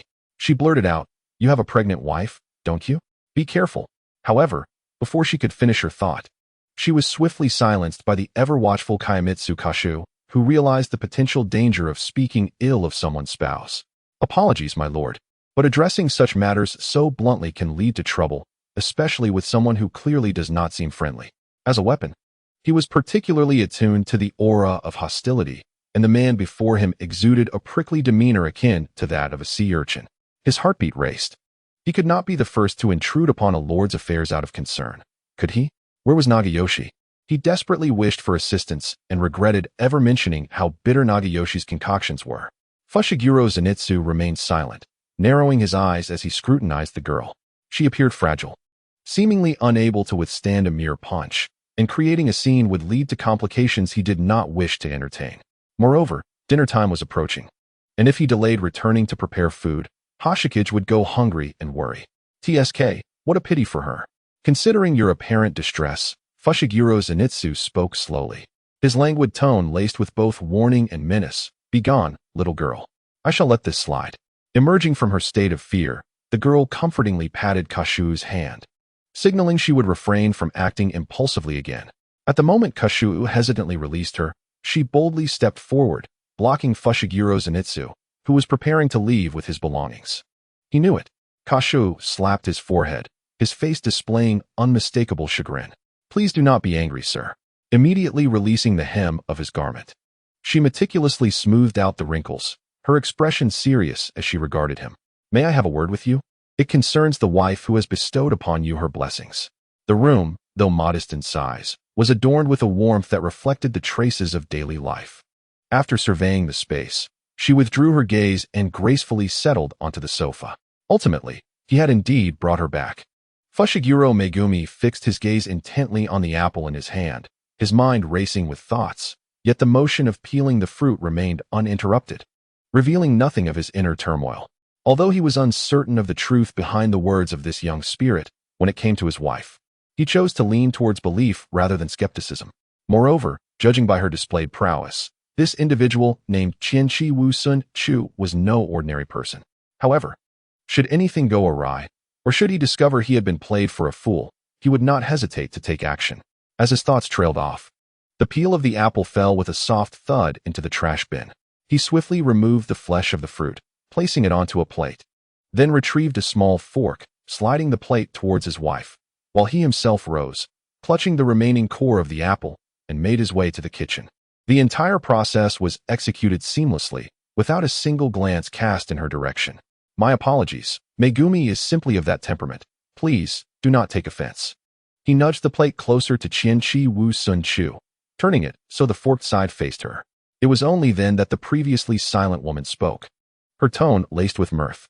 Though her words bore a hint of reproach, the underlying warmth and tenderness within her nearly overflowed. It was at this moment that Qianqi Wusun Chu could observe the woman named Fushiguro Tsukasa in detail. With her short, dark hair, somewhat stiff and slightly tousled, her clear, bright black eyes exuded a sense of capability. It seemed that the impending arrival of motherhood had softened her already gentle demeanor even further. "Not at all. It is we who intrude upon you during this long-anticipated reunion with a friend." She repositioned the fruit platter within reach of Fushiguro Tsukasa, giving a slight nod of acknowledgement, while California Seiko also followed suit with a nod. The notion of friendship was a mere afterthought for Fushiguro Megumi, who likely had not given it much contemplation, merely suggesting it on a whim. "Please, there is no need for such formality. If you don't mind, do join us for dinner. Just let Megumi know if you have any dietary restrictions." With one hand unconsciously caressing her rounded belly, Fushiguro Tsukasa spoke with a voice as gentle as a spring breeze, radiating a maternal affection. Megumi had remained tight-lipped about his past, yet now, with someone he could rightly call a friend visiting, Fushiguro Tsukasa felt a surge of joy. Perhaps this suggested that Megumi was not as solitary as she had imagined. Regardless, the fact that he had a friend was certainly good news. Qianqi Wusun Chu noted the happiness that illuminated Tsukasa's face as she spoke of Megumi and the baby growing within her. Was this what it meant to be family? Such warmth evoked a deep sense of longing within her. Chapter 35. Increasing workload beside her. California Qingguang observed her master lost in thought, a wave of apprehension washing over her, fearing yet another astonishing act. She quickly nudged her gently on the arm. The reminder jolted Qianqi Wuxinsho back to reality. Madam Fubai, may I take your pulse? The maternal warmth radiating from her counterpart compelled Qianqi Wuxinsho to unconsciously soften her already gentle tone. For reasons unbeknownst to her, every time their eyes met, Qianqi Wuxinsho felt a flutter of unease within, as if she were terrified of making a mistake and leaving a poor impression. Oh, can Qianqi actually provide medical assistance? That would be much appreciated. Seating herself beside Fubai Xingcha, Qianqi Wuxinsho delicately placed her hand upon her wrist, instinctively holding her breath. Ethereal energy silently flowed through her fingertips, probing into Fubai Xingcha's being with meticulous care. After a moment, Qianqi Wuxinsho exhaled a sigh of relief. You are in excellent health, Madam Fubai. It seemed directed at Fubai Xin-er, who was eavesdropping from the kitchen. Yet it was also a reassurance for herself. You are in excellent health and will soon welcome a lovely baby. Your family will be blissfully happy. The dinner was delightful. The dishes abundant, yet California Qingguang found it difficult to swallow. With each additional morsel Qianqi Wuxinsho added to her plate, Fubai Xin-er's gaze fell heavily upon her, laden with an invisible pressure, as if he were observing two pests disturbing his wife's meal. Although she felt ravenous, Qianqi Wuxinsho managed only a few bites before setting her chopsticks down, declaring herself full. Once dinner concluded, Qianqi Wuxinsho expressed her intention to take her leave. After graciously declining Fubai Xingcha's insistence to stay, she and California Qingguang departed. However, no sooner had they left than Fubai Xin-er, washing dishes in the kitchen, noticed a small paper figure laboriously climbing up the countertop. Without a moment's thought, he recognized it as the mischief of that little spirit. With his damp hand, he lifted the small paper figure, disregarding the bubbles that might cling to it. Madam Fubai requires your care. This is the only way I can convey the message to you. As expected, upon reaching Fubai Xin-er, the small paper figure emitted Qianqi Wuxinsho's voice. You should go to the hospital tomorrow. Your wife will likely give birth the night after next. Do not panic. Everything will be all right. As if reassuring herself, Qianqi Wuxinsho repeated the last phrase twice. Your family will certainly be happy and joyful. Fubai Xin-er remained silent, his expression unchanged. After the little paper figure fell silent, he soaked it in the dishwater, then crumpled it into a ball and discarded it in the trash bin. True to Qianqi Wuxinsho's words, Fubai Xingcha successfully delivered a baby boy on the evening of the day after next. The news of a mother and child being safe should have been exhilarating. However, Fubuki Xin-er merely cast a fleeting glance at the infant swaddled in blankets before returning to his vigil by his wife's bedside.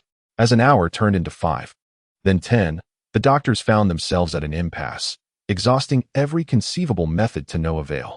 Fubuki Xin-er found himself wishing, more than once, that Qianqi Wuxinsho was deceiving him, but there remained no signs of awakening from Fubuki Xingcha, who lay with her eyes closed.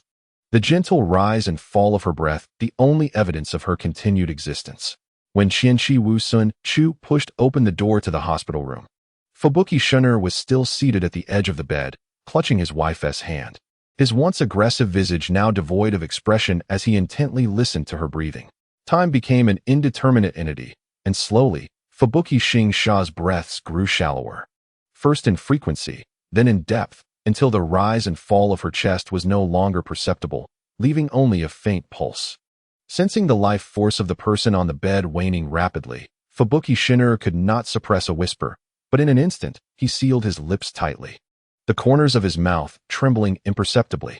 Gently placing his hand on Fubuki Xingcha's chest, Qianqi Wuxinsho focused her attention, unwilling to allow even a hint of distraction. When the machine emitted a piercing alarm, Fubuki Xin-er instantly turned his gaze to Qianqi Wuxinsho, his emerald eyes glinting with an icy intensity that sent chills down one's spine.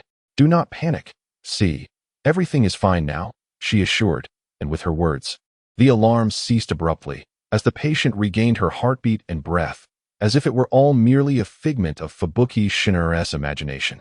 It seemed to take a considerable toll. Cold sweat beaded on Qianqi Wuxinsho's forehead, and only when the dust settled did she dare to relax completely. The thread of spiritual energy she had previously infused into Fubuki Xingcha had successfully anchored her soul, drawing her back with utmost urgency. Truly, It was fortunate that no mishap occurred. Nearby, Jiazu Qingguang observed the scene, pulling out a handkerchief to wipe the beads of sweat from her brow. Suddenly, a familiar ringtone pierced the air. Qianqi Wu Sun Chu retrieved her phone and silenced it, recognizing the name Ghost Lantern displayed on the screen. After instructing Jiazu Qingguang to monitor the situation, she exited the hospital room, stepping aside for the doctors rushing in response to the alarm, and then took the elevator to the rooftop. As the rooftop door clicked shut behind her, Qianqi Wu Sun Chu had barely established a shielding barrier when the figure of Ghost Lantern materialized before her. His expression was far from pleasant. Clutching a phone that displayed a missed call, along with a talisman she had given him for communication. "You deceived me," he stated with a grim countenance, crossing his arms and fixing his gaze upon her with unwavering intensity. "Indeed," Qianqi Wu Sun Chu admitted without hesitation, yet swiftly shifted her stance, adding, "But not entirely." Ghost Lantern tilted his head, his expression unyielding, radiating an overwhelming pressure, his phoenix eyes filled with the sentiment of skepticism towards her evasive response. As the price of bringing forth a child, her demise was an inescapable fate, one that even the divine could not alter. Given this reality, I resolved to let her perish. At the very moment of death, the shackles entwining her were undone, thus my decision to reclaim her seemed entirely justifiable.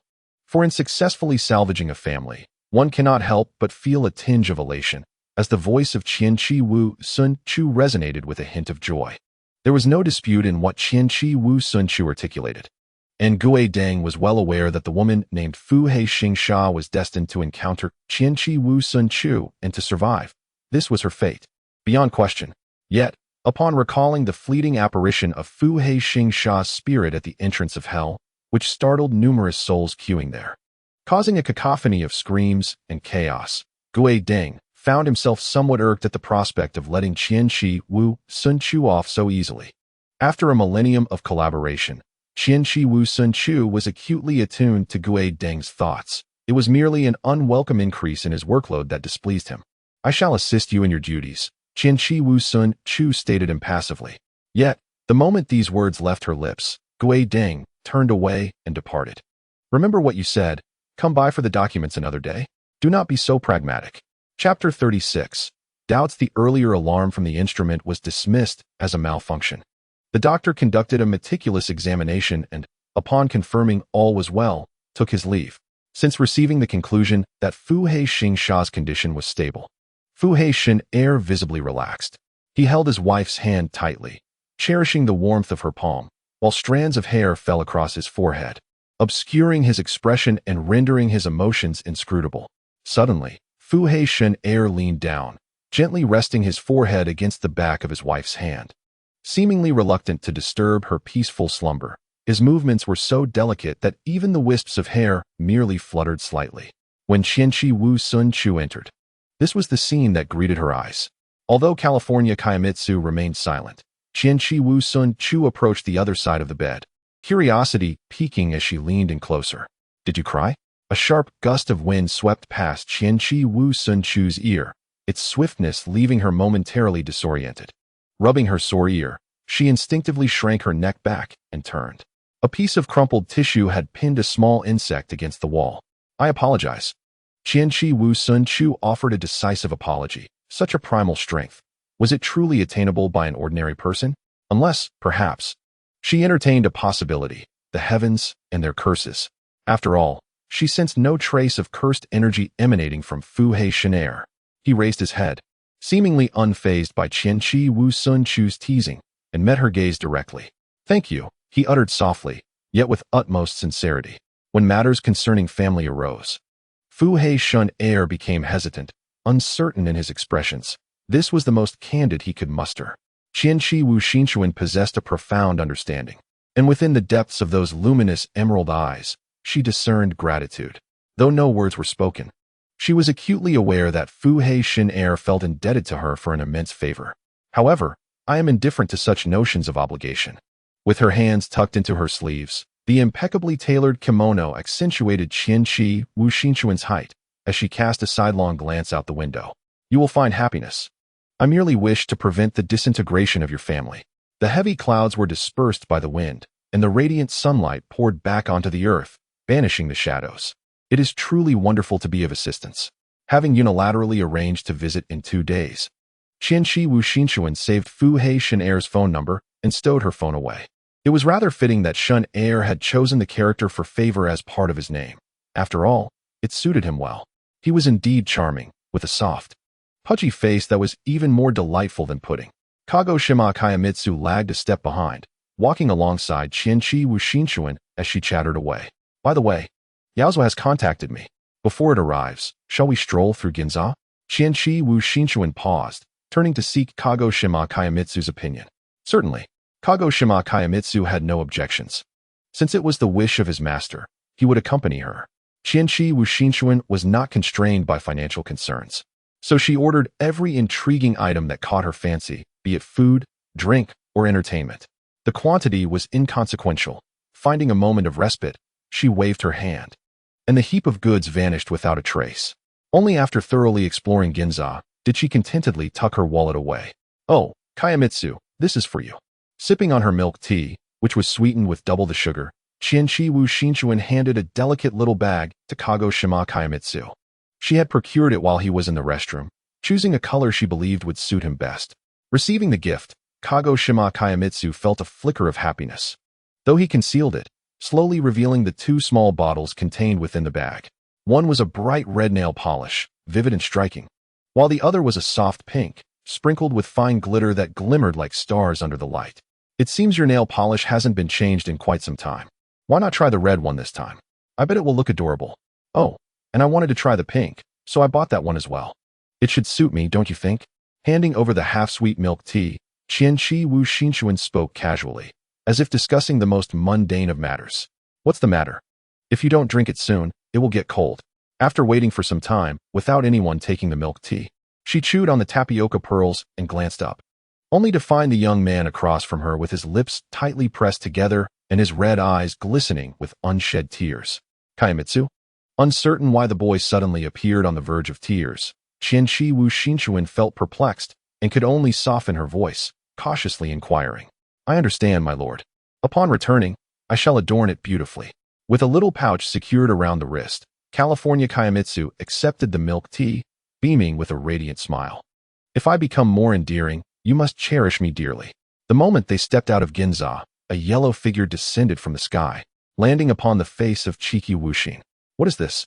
It is Fox assistance. Sheathed swiftly, California Kayamitsu relaxed. Had he not sensed the absence of danger, he would have acted more rapidly, and now, Yozu would likely be lying in 2 halves on the ground. My lord, Yozu has finally found you, Wowo. A large, warm, furry mass obstructed Chiki Wuxin's breathing, yet instead of struggling, she inhaled deeply several times, observing her lord frozen in place.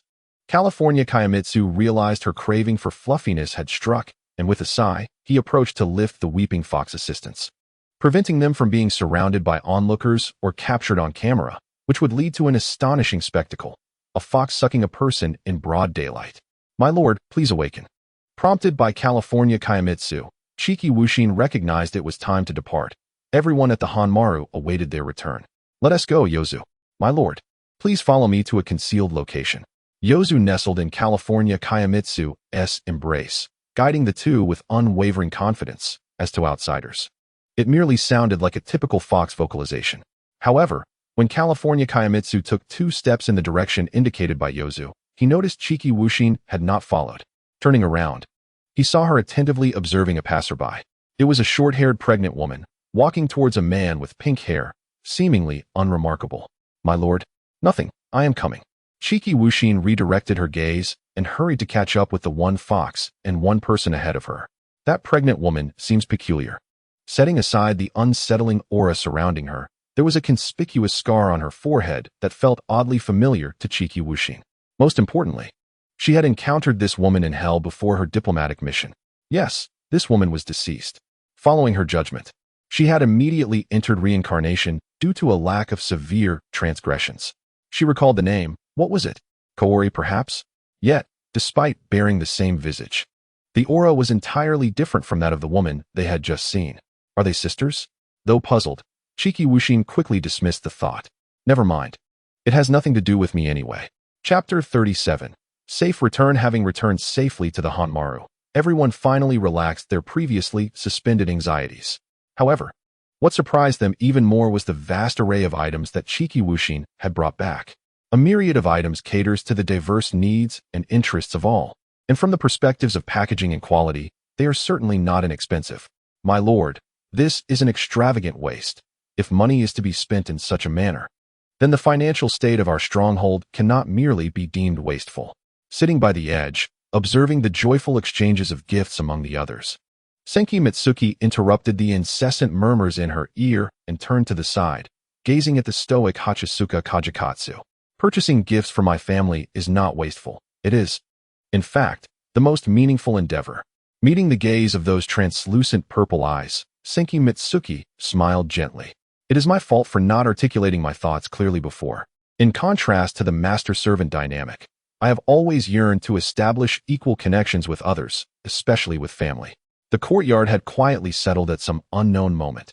And feeling the astonished gazes of those around her, Senki Mitsuki continued, "You wouldn't refuse my wishes, would you?" Faced with her pleading expression, the others exchanged glances. And after a moment, Hachisuka Kajikatsu knelt on one knee. "If it is your desire." Perhaps this journey to the present world had stirred Senki Mitsuki's interest. She whimsically decided to transform the stronghold scenery into a winter wonderland. The swordsman, of course, had no objections, and in an instant, the vibrant spring filled with birdsong and blossoms vanished, replaced by a blanket of pristine snow. Before long, a thick layer settled, and the short swords could hardly contain their excitement. Before the snowfall ceased, they planned to engage in a game of hide-and-seek. Cradling the spirited little tiger, Higo-Tachi gently brushed the snowflakes from its head, growing increasingly anxious as he heard the distant call of Matsu Toru announcing the start. What should I do? He isn't hidden yet. Just then, as Higo-Tachi became increasingly flustered and at a loss, a gentle voice reached his ears. Higo-Tachi turned towards the source of the sound and discovered Senki Mitsuki, wrapped in the thick cloak provided by Hachisuka Kajikatsu. The fluffy collar looked delightfully soft, and she held a teacup, smiling and waving at him. A flurry of hurried footsteps broke the moment as a group of short swords emerged from around the corner. It appeared that, aside from Higo-Tachi, the others had not escaped Matsu Toru's keen eyes. Matsu Toru scanned the corridor, which was otherwise empty, and only spotted Senki Mitsuki, bundled tightly in her cloak, with only her head and feet visible, seemingly admiring the snowfall. My lord, it seemed he had noticed something. And Matsu Toru squinted his bright blue eyes, jogging over to Senki Mitsuki. "Have you seen Tachi?"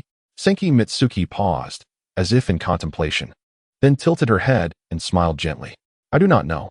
Observing the occasional bulges forming beneath her cloak, and then glancing at their lord's unapologetic demeanor, the others fell silent. Our esteemed lord, the little tiger, must be suffocating by now. Embracing such thoughts, they found themselves inspired. Feigning nonchalance as they bid farewell to Chinchi Wuxunchu, then scampered to the other end, pausing to sneak a glance around the corner of the corridor. As expected, once they departed, Wohotui cautiously peeked out, taking a deep breath. The soft, fluffy strands of hair brushed against Chinchi Wuxunchu's chin, causing a tickling sensation that made her squint her eyes. A few lively little tigers, unable to contain their excitement, darted out to play, yet somehow, Wohotui bowed his head, mulling over his thoughts in silence. It was rather cold, wasn't it? Suddenly, Chinchi Wuxunchu spoke, intentionally softening her voice as she leaned in close. Yet the breathy articulation still sent a shiver through Wohotui. It's all right." After speaking, Wohotui furrowed his brow in vexation, clearly dissatisfied with his stammering reply. Surely, the lord would not favor him now. Contemplating this, Wohotui resolved to rise quickly, determined not to trouble the lord further, despite his yearning to linger a while longer. However, Chinchi Wuxunchu tightened her cloak and held her small dagger closer, halting his movements. "This will keep us warm." The chill from outside could not penetrate, warmth gradually enveloping them. Wohotui widened his eyes, tilting his head to gaze at Chinchi Wuxunchu's smooth chin, a glimmer of moisture rising in his golden gaze. How comforting, he mused. It was not merely a physical sensation, but rather a warmth blossoming within his heart, igniting tears in his eyes. Chinchi Wuxunchu lowered her head, her exquisite features soft as water. "Right? Before the snow ceases, let us indulge in a moment of quietude." Blinking away the tears, Wohotui pressed his lips together, a shy smile gracing his face as he nodded earnestly. Yes, the softly falling snow blanketed the world in white, the two of them sitting beneath the corridor, savoring a fleeting tranquility. How cunning! Retreat, mused Mura Tofu, who laughed joyfully despite the remark. The last party involved had completely forgotten the game of hide-and-seek still in progress, and they willingly ceased the game, departing from the corridor. Indeed, I too wish to be close to the Lord, chimed in the bouncy Jean-kin, expressing regret, though his face bore no trace of dissatisfaction. So do I. The typically silent Koyuki left his clothing tightly clenched. I wish to as well. A chorus of short blades clamored excitedly, all well aware of how fortunate Wahudi was to receive such gentle treatment from the Lord. The fulfillment of their desire to be close to someone they cherished was truly delightful. It was indeed a blessing to have the Lord as their own. The lunch was unusually sumptuous, featuring the sweet curry that Shinchi Waksunchu had previously mentioned, along with an extra serving of rice, fearing she might not have enough. For dessert, there were 2 puddings prepared by Gakusen Kaimitsu. However, what Shinchi Wusunchu anticipated the most was a plate of golden egg rolls, freshly cooked. The tamagoyaki boasted a rich golden hue, with the delightful aroma of eggs wafting through the air. For convenience, it was cut into small square pieces. Having seen it on television, she had longed to try it, and today her dream was finally realized. It was her first encounter with this particular style of egg preparation, and Shinchi Wusunchu was filled with excitement as she picked up a soft piece of tamagoyaki and popped it into her mouth with a satisfying ah. However, her expression shifted to one of discontent. Below, those who appeared to be dining but were actually observing Shinchi Wusunchu's reaction noted her evident response. Unlike her usual graceful demeanor, she chewed at a noticeably slower pace, as if hesitating. My lord, is it not to your liking? Candleholder Kicho inquired decisively, for Shinchi Wusunchu had merely hinted that she had a sweet tooth and no particular dislikes. Having only spent a week together, her preferences remained largely unknown. No, it is quite fragrant. She hesitated before articulating her thoughts, but how shall I put it? It simply differs from what I had envisioned. With this statement, a silence enveloped the room. Though they lived a millennium ago, their tastes were unexpectedly childlike. With a smirk, Aoyama brushed aside the hair veiling his face, eliciting silent agreement among the onlookers in response to his quip. Hey, my lord, I heard that. In the face of such unfiltered commentary, Shinchi Wusunchu puffed her cheeks in indignation, resembling a pufferfish. The tamagoyaki was crafted by the skilled Kisen Kanesada, who noted her words and silently resolved that when tamagoyaki was next prepared in the mansion, a portion would surely contain double the sugar for a sweeter flavor. Chapter 38. Fushiguro Megumi. After lunch, Shinchi Wusunchu returned to the castle to attend to her duties. Yaozuo awaited her at the entrance. Having been generously fed several pieces of fried tofu by Kicho, Yaozuo's little belly was round and plump as it lay contentedly on the floor. Upon seeing Shinchi Wusunchu approach, it quickly rose, clearly eager to report something. Indeed, there was news to share. The madwoman she had previously brought back from the Arahajishi mountain had been interrogated by the authorities, revealing her intentions and uncovering the truth behind the recent emergence of cursed spirits. This madwoman was named Asano Minami, a child of a collateral branch of her family who had been overlooked and developed a withdrawn personality from a young age until she became a shaman. The feeling of suddenly commanding authority after being disregarded for so long was exhilarating. Thus, she chose to indulge herself, revealing her true nature and even colluding with the time-walking army, aiming to invade the present world to prove her worth to her family, asserting that her abilities were no less than anyone else's. The wave of cursed spirits that had previously appeared was a result of Asano Minami breaking the boundary between the temporal realms of the authorities and the present world, leading to chaos. At that time, the encounter of Shinchi Wushin and California Saryu with the temporal turbulence was indeed caused by the rupture created by Asano Minami, leading to instability in time and space. The time government, acting upon Asano Minami's revelations, eradicated many of the Shinigami who had colluded with her, including several high-ranking officials. The situation has now been largely rectified, so please rest assured, my lord. Perched on the table, Yaozu gently wagged his tail, relishing the grooming service provided by Shinchi Wushin. Our failure to perceive the oversight that resulted in the predicament faced by you and Lord California is profoundly regrettable. The various compensatory resources should arrive by evening. Taking advantage of available resources is wise. Shinchi Wushin nodded in acknowledgement. With the assistance of Yaki Nagahide, The accumulated tasks were minimal, consisting mainly of paperwork that only she could address personally. While caressing Yaozu, Qinshi Wuxin swiftly completed her tasks, the entire process taking no more than 3 hours. Due to the recent surge in responsibilities, she had scarcely enjoyed restful sleep. Thus, after a brief bath, she retired to bed. A few days later, Qinshi Wuxin resolved to pay a visit to Fubuki Saisuna. However, just before her departure, she realized she needed to bring along some items. Unsure of what to choose, she pivoted on her toes and sought out Yaki Nagahide. In a flash of white light, Qinshi Wuxin materialized in a narrow alley, stowing away her teleportation device while reviewing the note in her hand. It listed various baby supplies, fruits, and nutritional supplements. Lacking expertise in these matters, she decided to procure the most expensive and finest offerings, arriving at the Fubuki residence with an array of bags. Fubuki Saisuno warmly welcomed her arrival, while Fubuki Shinyu simmered chicken soup in the kitchen, the delightful aroma wafting throughout the house and into Qinshi Wuxin's nostrils. Taking small steps to the side of the crib, Qinshi Wuxin quietly peered inside, catching sight of a cherubic face nestled within the swaddling. Its tiny mouth slightly agape as it breathed rhythmically. How adorable! Qinshi Wuxin felt her fingers twitching with eagerness, her gaze unwavering. She raised her hand and slapped her left hand in an attempt to compose herself. So fragile. With unwavering focus, she gazed intently at Fubuki Megumi. Such a tender infant. Undeniably delicate, must be cared for with the utmost diligence to avoid any missteps. Would you like to hold him? Fubuki Saisuna, who had been observing in silence for quite some time, suddenly broke the peculiar stillness. Huh. Upon hearing this, Qinshi Wuxin felt a surge of panic. She instinctively glanced around before looking back at Fubuki Megumi, ultimately directing her gaze to Fubuki Saisuna. Me? She asked, pointing at herself. Hold him. She gestured towards the infant in the crib. Indeed, before Qinshi Wuxin could fervently shake her head in denial, Fubuki Saisuna smiled and nodded.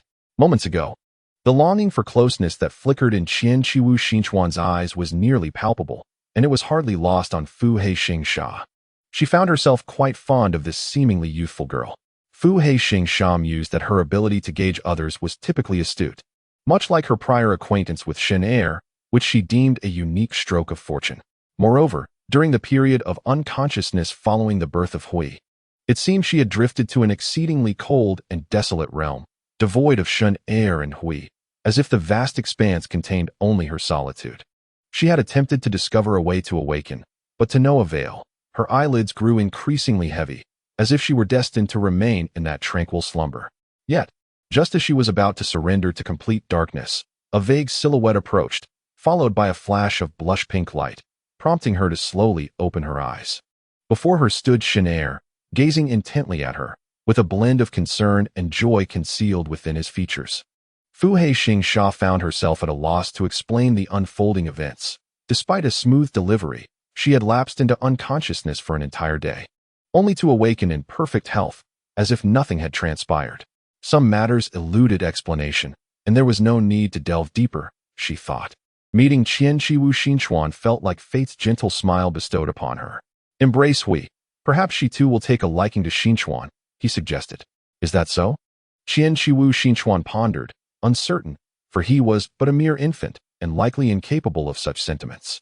Nonetheless, the conversation had reached this juncture, and under Fu Hei-Xing-Sha's guidance, Qinshi Wuxin successfully cradled Fu Hei-Hui.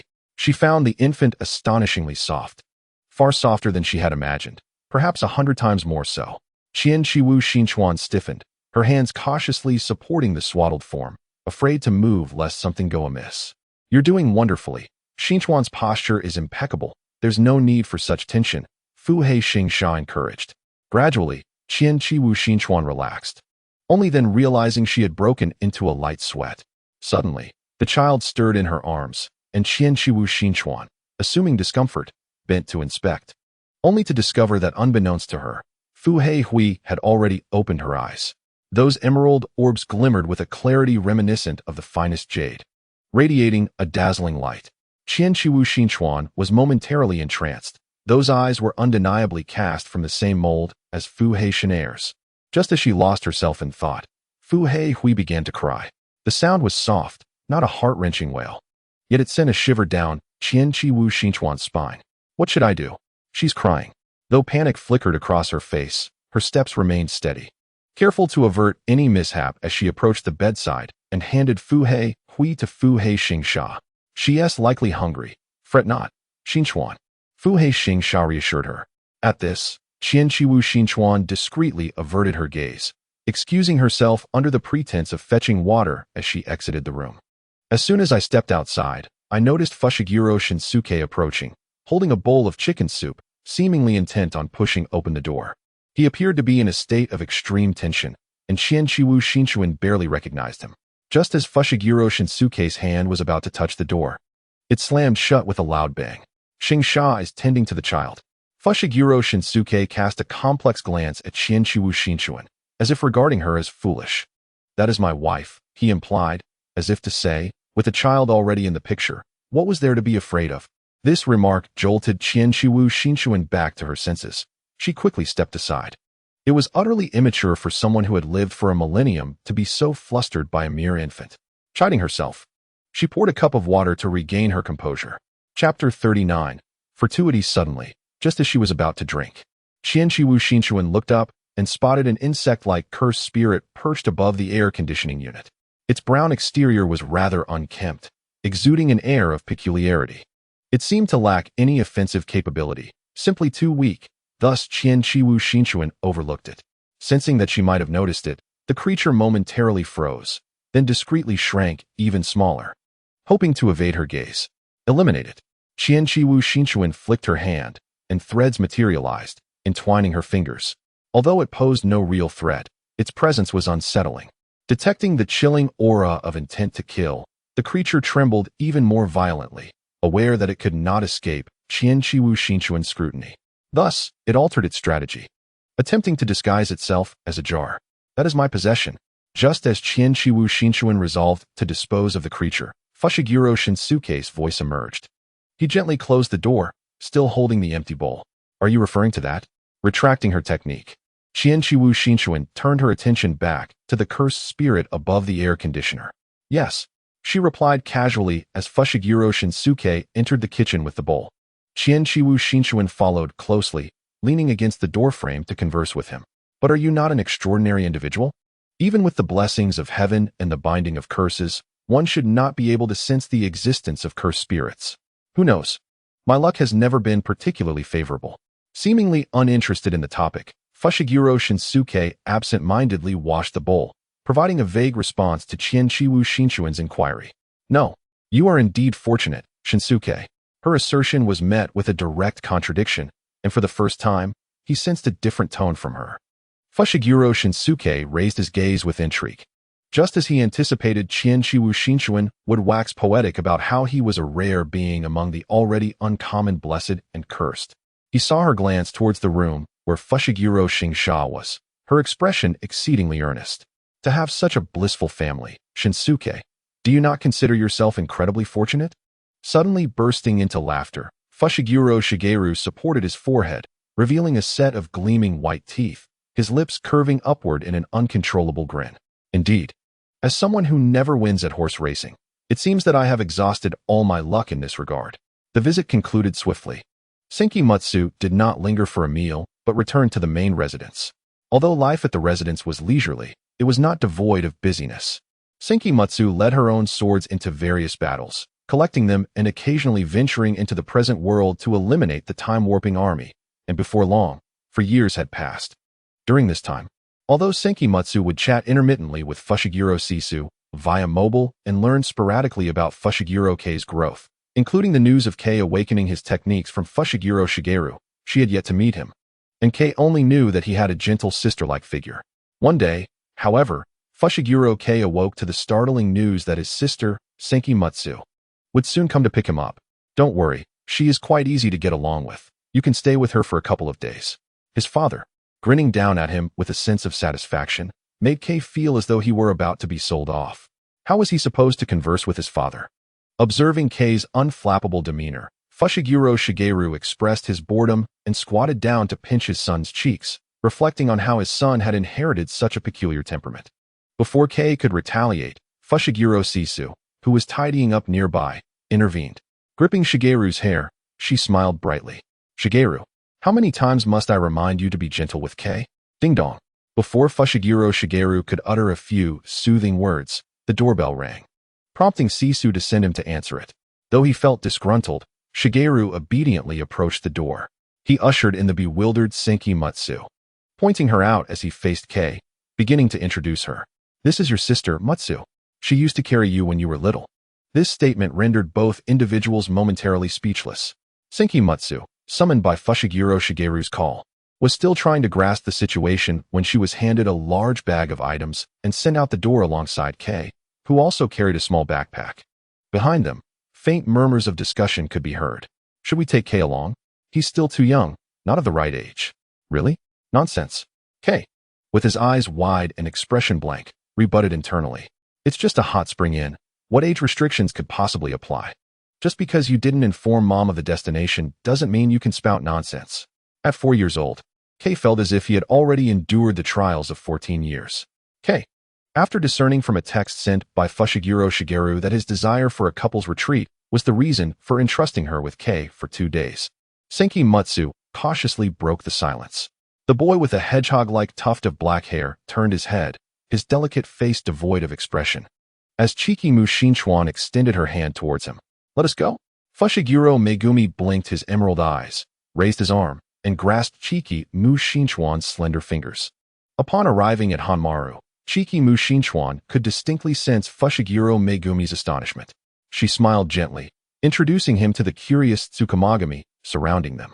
Although on the surface, Fushiguro Shime was using that excuse to send Fushiguro Megumi away, Chiki Mushinchuan was well aware of his ulterior motive, to request her assistance in training him, whether in physical techniques or spellcasting. It was rather amusing that someone so exceptionally skilled would seek her guidance. Recalling the previous encounter when she had asked for his help, she couldn't help but curl her lip in disdain. Master, a distant, anxious call broke through as Yasukiri Nagasuk hurried forward, clutching a crane that was attempting to escape. Master, Nagasuk comes to apologize. Noticing that they had something to discuss, Chiki Mushinchuan beckoned a nearby short blade to take Fushiguro Megumi off to play. The abruptness of the situation stemmed from the message Chiki Mushinchuan had received from Fushiguro Shime, which led her to the present world. In essence, they were meant to embark on an expedition as per Chiki Mushinchuan's arrangements, but Kumukiyuki had been engaged in his daily mischief. As a result, he inadvertently pranked Yasukiri Nagasuk, who, in a fit of rage, chased after him. During their pursuit, they accidentally activated a sending device, and in the blink of an eye, they vanished. The destination of that device had not been properly configured, likely landing them in a location in Tokyo that Chiki Mushinchuan had booked earlier that morning. However, the two found themselves near a secluded mountain and discovered traces of the resurgent army. After vanquishing the resurgent army, Kunru Kuniyuki sensed the presence of cursed spirits nearby. He had been reinforced with Chiki Mushinchuan's cursed energy during the previous day's expedition, and it had yet to be cleansed by spiritual energy, leaving remnants of her power on his blade. After consulting with Yasukiri Nagasuk, they decided to hurry over, just in time to rescue 2 youths from the clutches of the cursed spirits. One was a boy with yellow hair, meticulous in demeanor, while the other was a carefree black-haired child with a doll-like appearance. After a brief explanation, Yasukiri Nagasuk promptly dragged Kurumuru Kuniyuki back. As the sending device was in Nagasuk's possession, the remaining 4 individuals left in Hanmaru had no choice but to abandon their expedition for the day. Following Yasukiri Nagasuk's sorrowful account, Chiki Mushinchuan gradually pieced together the entire narrative. To have caused such trouble for the master, as a retainer, I am utterly remorseful. Nagasuk lamented. As he spoke, he intended to take action against the now motionless Kurumuru Kuniyuki, who had grown weary from struggling. That is quite enough, Nagasuk. Chiki Mushinchuan swiftly intervened, rescuing Kurumuru Kuniyuki from his grasp. While I recognize that your actions were unintentional, I nonetheless hope that you exercise greater caution in the future. As for Mr. Tsuru, upon hearing his name mentioned, Tsuru Kuninaga shuddered, recalling that this incident was entirely of his own making, and immediately lowered his head, standing obediently. Though it stemmed from your mischievous antics, I must commend you on your success in rescuing the 2 individuals. Observing Tsurumuru Kuninaga's brightened expression, Chiki Mitsuki naturally uttered the latter part of her statement. Therefore, I entrust today's field duties to you. Hasebi, please keep a watchful eye on him. As ordered. Hasabi dragged the disheartened crane away, while Chiki Mitsuki waved goodbye and turned to seek Fushiguro Megumi, who had been taken away by the small short swords. Chapter 40. Poor memory. Upon finding Fushiguro Megumi, he was encircled by the small short swords. As Chiki Mitsuki approached, the small swords recognized that the time was drawing near and bid farewell to Fushiguro Megumi. It was his first encounter with such a warm and friendly reception, leaving Fushiguro Megumi somewhat at a loss. However, upon seeing Chiki Mitsuki arrive, he discreetly exhaled a sigh of relief. "What's wrong? Are you feeling out of sorts?" Noticing Fushiguro Megumi's visibly relaxed demeanor as the crowd dispersed, Chiki Mitsuki found it amusing. Despite being merely 4 years old, he carried himself like a little adult. Not at all. This 4-year-old Fushiguro Megumi understood that lying was a trait of naughty children, so he resolved to speak the truth. However, when he looked up at Chiki Mitsuki, he was momentarily dumbfounded. Confronted with Fushiguro Megumi's puzzled expression, Chiki Mitsuki tilted her head in confusion. "What is it? There's something on your forehead." Observing Fushiguro Megumi's trembling little hand pointing to her head, Chiki Mitsuki recalled the concealed runes she had dispelled upon returning to the Hanmaru. "Oh, that. Just a little horn on my head," she remarked nonchalantly. "I am a ghost, you see, a spirit that has been dead for a millennium." As if struck by a sudden thought, Chiki Mitsuki's smile vanished, and she earnestly emphasized to Fushiguro Megumi, "But do not mention this to Hashikusa, as she is an ordinary person. Some things are better left unknown." Today has truly been a roller coaster of emotions. Lying on the cold floor of the sword testing room, Fushiguro Megumi half opened his dead fish eyes, allowing the jade dog to affectionately lick his cheeks. First, he was handed over to a sister he had never seen before, and then he was brought to what seemed to be a paradise beyond the mortal realm. Subsequently, he learned that this sister, Chiki Mitsuki, was not even human. No. Recalling what Chiki Mitsuki had mentioned about the divine spirits of swords, Fushiguro Megumi felt as though his mental capacity was reaching its limits. Here, apart from himself, there was no other human being. "All right, Megumi, it's time to get up. The floor is still quite chilly." Footsteps approached, and Chiki Mitsuki crouched beside him, gently petting the jade dog. How infuriating, having such a fluffy charm of sorts. I envy that. As Chiwu Shinchuan gently lowered his hands, Fushiguro Megumi retracted his technique, and the two jade canines instantly transformed into a pool of black mist, melding into his shadow. "Shall we train once more?" he pondered. Recalling how easily he had been countered moments ago, coupled with the effortless nature of his opponent's attacks, Fushiguro shook his head, declining Chiwu Shinchuan's suggestion. He had already absorbed much today. It was time to digest the knowledge rather than overindulge. Compared to Fushiguro, Chiwu Shinchuan was undoubtedly a masterful educator. Sensing Fushiguro's thoughts, Chiwu Shinchuan acquiesced, realizing that their recent sparring had already provided him with considerable surprise regarding Fushiguro's capabilities. His keen insight and observational skills allowed him to think strategically during combat, analyzing Chiwu Shinchuan's habitual techniques from just a few exchanges and attempting a counterattack, an impressive feat, albeit one facilitated by Chiwu Shinchuan's deliberate exposure of his skills. At only 4 years old, Fushiguro was undeniably a prodigious talent, a fact well understood by Chiwu Shinchuan. "Thank you, sister," he said, bowing earnestly. Unable to contain the smile tugging at his lips, Chiwu Shinchuan gently ruffled his hair, careful not to disrupt his hairstyle. "No need to thank me. After all, I am your sister." During his 2-day stay, Fushiguro had not only refrained from learning martial arts from Chiwu Shinchuan, but had also engaged in the manipulation and application of cursed energy. Aside from 3 hours of training, most of his time was spent playing with the small daggers. Consequently, when it came time for Fushiguro to depart, the small daggers wore visibly somber expressions, their lips pressed in silent discontent. Clutching a pile of farewell gifts from the small daggers, Fushiguro ambled over to Chiwu Shinchuan. The gifts were stacked so high that they obscured his view entirely. From Chiwu Shinchuan's perspective, only a few strands of black hair peeked out from either side of the towering pile.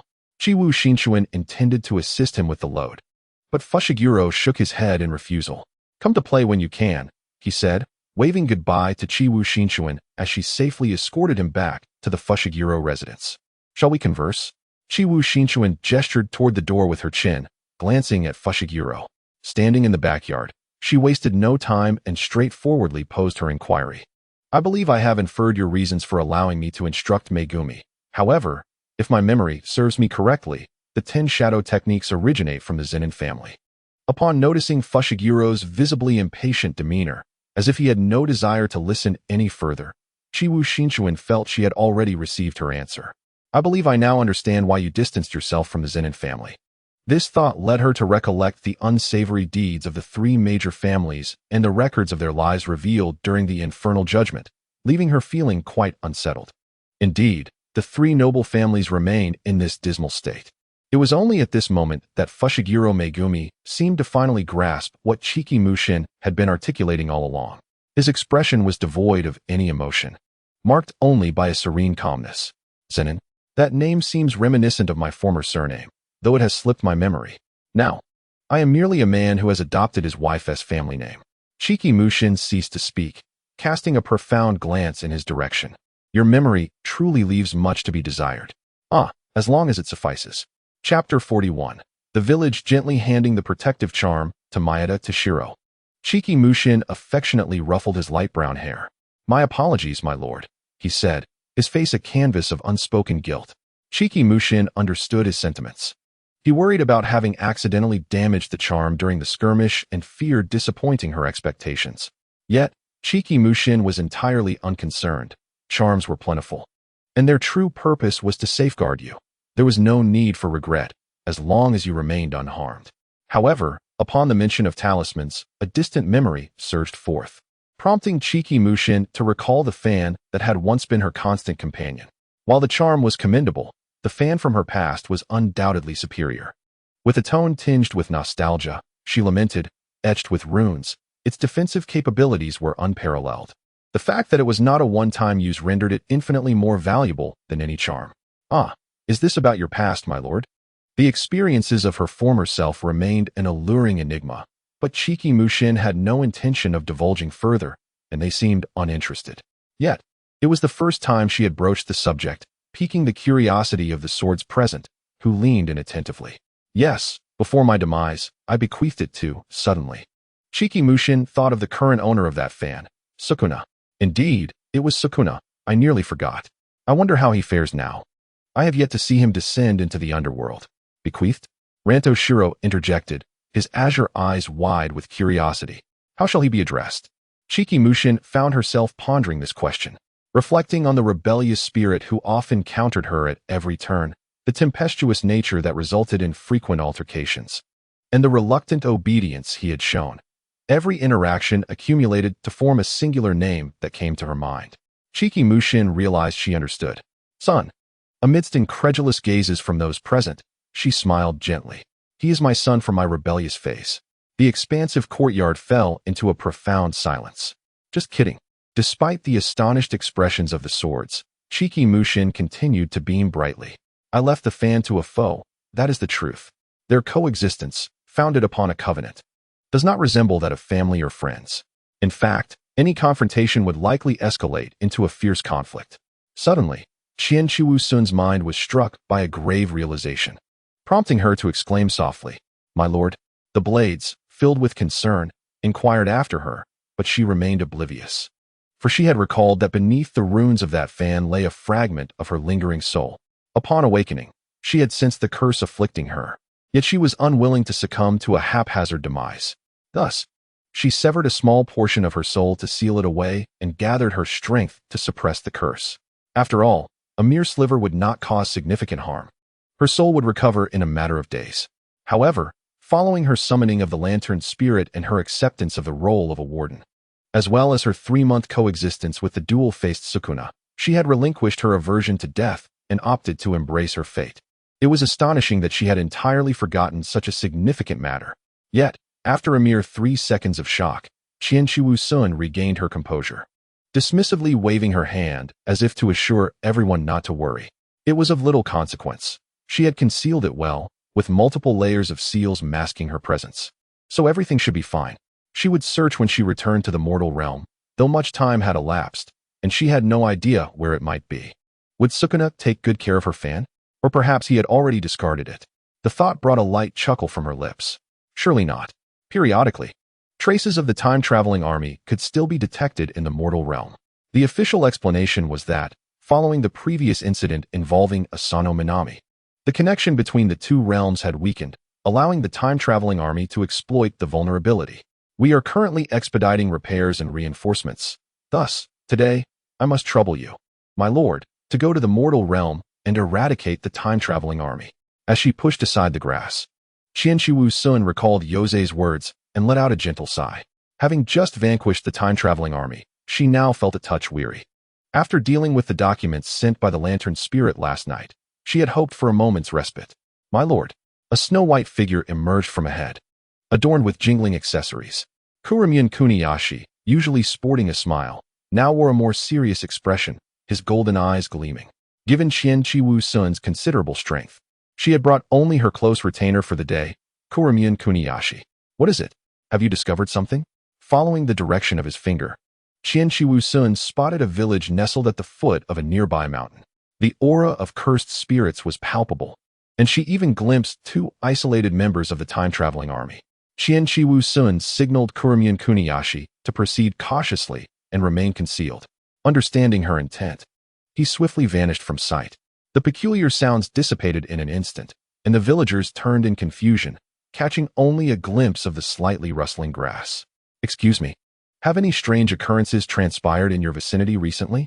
As the villagers stood in confusion, Qianqiwu Shinchu placed her hand on the man's shoulder with a smile and inquired gently. Strangely, upon hearing her words, the man did not regard her as mentally unstable. Instead, he exhibited an expression of salvation, respectfully leading her toward the rear of the dwelling. Ah, you have finally arrived. This way, over here. It seemed he had mistaken her for someone else.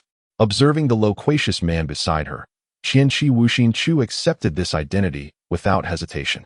A large cursed spirit lurked in the adjacent fields, its bulging eyes fixated on her, poised to strike. It was truly grotesque, profoundly unfriendly to the eyes. Qianqiwu Shinchu remained composed, deftly dispatching it with a thread. It was because of them that so many bizarre occurrences plagued the village, leaving its inhabitants in unrest. The man's face was etched with overt disgust, as if merely mentioning them was foul. Qianqiwu Shinchu felt a twinge of confusion.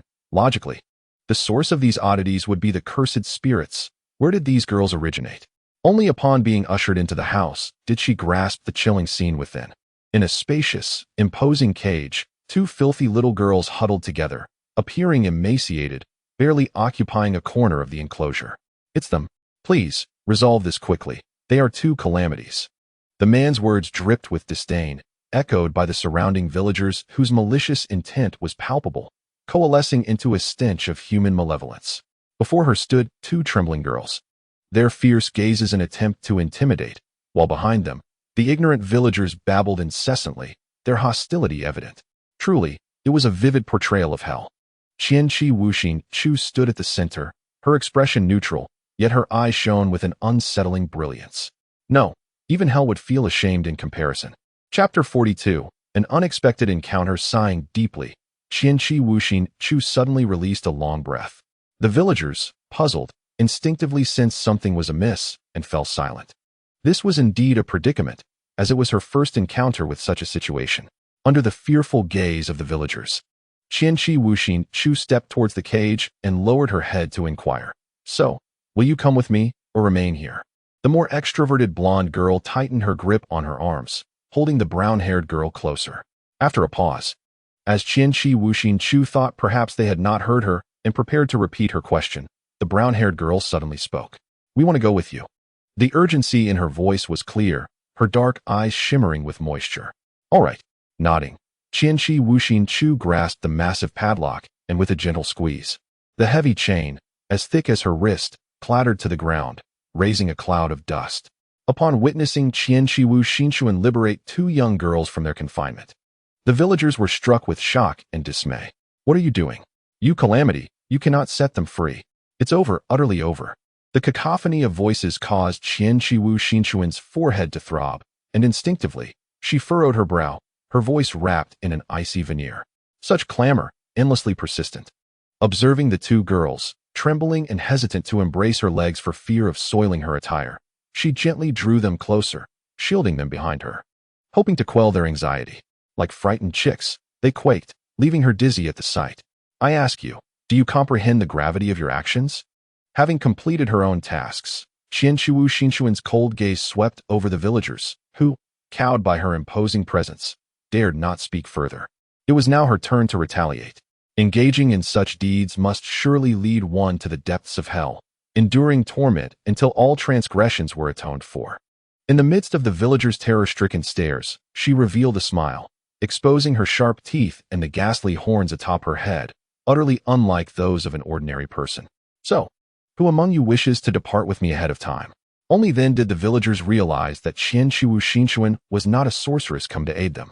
The man who had ushered her in was now paralyzed with fear, trembling uncontrollably upon the ground. Suddenly, he regained his wits, shrieking as he dashed toward the exit. Yet, before he could reach the doorframe, the wooden door swung shut before him, blocking out all sunlight and extinguishing the glimmer of hope in his eyes. Karamaru. Qianqiwu Xinchuan's voice floated lightly through the air as a figure leapt in through the window, sounding rather pleased. It seems our rapport with the master is impeccable. Amused by Karamaru Kuniyuki's words, Qianqiwu Xinchuan brushed the debris from his shoulder. You take half, I take half. Be gentle, don't kill them. Oh, and remember to choose a discreet location. The two recent captives had not sufficiently stretched his muscles, and now, seeing the provocateurs at his doorstep, a flicker of red passed through Karamaru Kuniyuki's golden eyes, as he donned a mischievous smile and winked at Qianqiwu Xinchuan. As you command. Why is it so quiet? With a face etched with glaring fatigue, Suguru Geto sensed something amiss as soon as he set foot in the village. The cursed spirits had been exorcised. Yet a profound silence enveloped the area, with not a single villager in sight. Were the inhabitants devoured? Where were the cursed spirits? Had the intelligence from the window been erroneous? Countless questions and hypotheses flooded Suguru Geto's mind, his thoughts already in disarray. The possibility struck him, reminding him of the incident that had transpired months ago with Yu Ishihara, intensifying his headache. Unable to bear it any longer, he pressed his thumb against his temple. Though the relief it provided was but a drop in the ocean, regardless of the circumstances, Suguru Geto chose to venture in, pondering the possibility of encountering a survivor. Suddenly, as he detected an unfamiliar residue of cursed energy in the fields, a deafening crash emanated from the nearby building. Before he could assume a defensive stance, he realized it was merely a group of ordinary people. What was happening? Before he could fully comprehend the situation, he collided head-on with the girl, Chiko Shinju. The unexpected encounter left both of them momentarily stunned. Chiko Shinju had not anticipated the presence of a spectator. However, this was not the time for such considerations. Being a sorcerer, he would likely refrain from acting recklessly. Thus, in his presence, Chiko Shinju leisurely retrieved her phone and dialed a brief number. Hello, is this the police? I would like to report illegal confinement. Yes, I'll be waiting here. What's the location? You can't find it on the map? Once she had conveyed her message, she pocketed her phone, her face adorned with a satisfied smile. Indeed, diligent study was essential. Turning her gaze towards the boy in a black uniform with a bun of black hair, she remarked, You agree, don't you, young man? Suguru Geto remained silent. He had heard enough of her words regarding confinement and abuse, and the man in white behind her was amusing two young girls, who were wrapped in ill-fitting light-colored garments, with tattered clothing beneath. At this point, Suguru Geto had grasped the gravity of the situation. Why? Why was it always ordinary people? Why did these foolish individuals engage in self-righteous actions without considering whether they were right or the trouble they could cause others? Was it truly necessary? The visage of the disciples of the Starry Sky cult surfaced in his memory, evoking a sense of disgust. Suguru Geto clenched his fists, his rounded nails digging into his palms, a flicker of murderous intent flashing in his eyes. The essence of techniques and sorcery had always been to protect such beings. Look over there. Chiko Shinju suddenly pointed toward the village entrance. Lost in his thoughts, Suguru Geto failed to respond, only able to listen to her words in confusion. A fleet of police cars roared into the village, kicking up dust that obscured Suguru Geto's vision, prompting him to cough. Amidst his violent coughing, Chiko Shinju waved her hand, exclaiming, Over here. The previously composed Chiko Shinju now displayed a completely transformed expression of alarm, clutching the hand of a female officer as if she had just endured a harrowing experience. Are you saying that the villagers in this village are suspected of having mental illnesses and are involved in the confinement and abuse of children? The female officer's expression was grave as she steadied the unsteady Chiko Shinju, while another male officer took notes. Indeed, those individuals are not mentally sound. They even claimed I was a ghost with horns. Qianqi Wuxin initially touched her smooth forehead in disbelief, as if struck by a sudden revelation. No, she was not human. You must not be deceived by her. The villagers who had fled in terror were now immobilized by excruciating pain, unable to escape, reduced instead to wailing on the ground. To utter such words in the presence of a lady as charming as I am is utterly disrespectful. Upon hearing this, Qianqi Wuxin immediately bristled, elegantly rolling her eyes before straightening up to scrutinize the man who spoke, her piercing gaze radiating a palpable threat. One spoke with clarity and reason, while the other, filled with suspicion, cried out in agony despite having no visible wounds. It was evident to anyone who toiled with such a dilemma whom to trust. Moments later, the police car departed with the villagers, and tranquility returned to the land. The most formidable curse spirit manipulator ceased his contemplation. What was his true intention? Young man, your thoughts are perilously misguided. The fleeting aura of malice emanating from Suguru Geto did not elude Qianqi Wuxin's keen perception. It was not directed at the cursed spirit nor the enemy, but rather at an unfamiliar stranger. However, Qianqi Wuxin found herself empathizing with him. After all, encountering such a foolish and malevolent individual could provoke even her to take action. Her gaze fell upon the buttons of the young man's attire, and understanding dawned upon her. She recalled having seen individuals clad in such uniforms during her time in the depths of hell. She remembered it was referred to as the Jujutsu High School. A heartfelt thanks was in order. Regardless of the circumstances, Suguru Geto thought it prudent to express his gratitude. Qianqi Wuxin smiled and nodded, acknowledging his sentiment. Since he was a student under the auspices of Tenjin, she resolved to assist him fully. Let us proceed. What? Observing Qianqi Wuxin leading two young girls and awaiting his response, Suguru Geto felt utterly perplexed. His mind struggled to keep pace with her thought process. Do you truly believe I would allow a ticking time bomb to roam freely?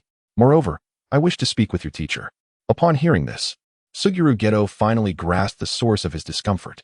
It bore a striking resemblance to childhood memories of being caught in mischief, only to have one's parents summoned for a reprimand. Chapter 43. Simultaneously upon reaching the entrance of Jujutsu High, the assistant supervisor promptly reported in. Qianqi Wuxin was indifferent, understanding that as uninvited guests, they must adhere to the established protocols. Shortly thereafter, the assistant supervisor emerged, guiding Qianqi Wuxin into the institution. In an office somewhere, Qianqi Wuxin encountered Suguru Geto's homeroom teacher, the current principal of Jujutsu High, the formidable Nyoga, adorned with sunglasses. She felt a twinge of regret for the unannounced visit, as there were matters she wished to discuss with him in person. Gesturing to her companion, Karasuma Kuniyashi, he comprehended and revealed the two little girls hidden behind him. They are two young sorceresses from the village, Kashiwagi Naoko and Kashiwagi Mimiko. Having endured some unfortunate experiences, they now exhibit a degree of apprehension, and it is requested that someone kindly look after them for the time being. Observing the timid expressions on the faces of the two girls, Yaga Yoshinori nodded, while the assistant supervisor immediately approached, crouching down to reach for the girls' hands. Sensing their reluctance, Senki Mitsuki gently patted their heads and wiped away the smudge from Mimiko's cheek. Do not be afraid. This place is quite safe. Go take a relaxing bath and have something to eat. I will wait for you here and will not leave. She assured them. It's a promise. Noticing Mimiko's shy demeanor, Senki intertwined her pinky with the girls, giving it a gentle shake. It's a promise.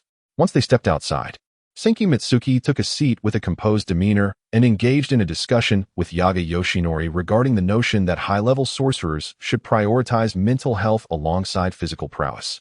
Additionally, she successfully revealed to Suguru Geto, in a rather blunt manner, his earlier peculiar behavior in the village, reminiscent of youthful delusions. Although a calmer Suguru acknowledged that his previous thoughts had been overly radical, he still felt a twinge of embarrassment at being so candidly exposed by Senki. As Yaga Yoshinori was about to express his gratitude after grasping the entirety of the situation, a loud commotion erupted at the entrance. The group turned to find a tall, white-haired youth clad in the same high-level sorcerer uniform, exuding an air of nonchalance.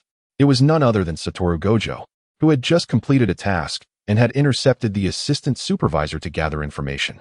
Before Yaga Yoshinori could utter a word, Satoru seized Suguru by the collar, dragging him outside. Suguru, perplexed by Satoru's sudden behavior, would usually indulge him, but at that moment, he was far from inclined. After stumbling a few steps, he steadied himself and prepared to decline Satoru's insistence. However, Satoru seemed to read his mind. He halted, turning back with a swift motion that caused his sunglasses to slide down, barely resting on the bridge of his nose. His azure eyes shone with a chilling brilliance. "Suguru, come with me." And so they departed, leaving the door ajar. "My apologies, that was my student, Satoru Gojo. He may be a troublesome character, but his strength is formidable," Yaga explained. Nearby, Kurama Kuninaga gazed thoughtfully at the entrance. "Gojo, you say?" Senki Mitsuki absorbed this information.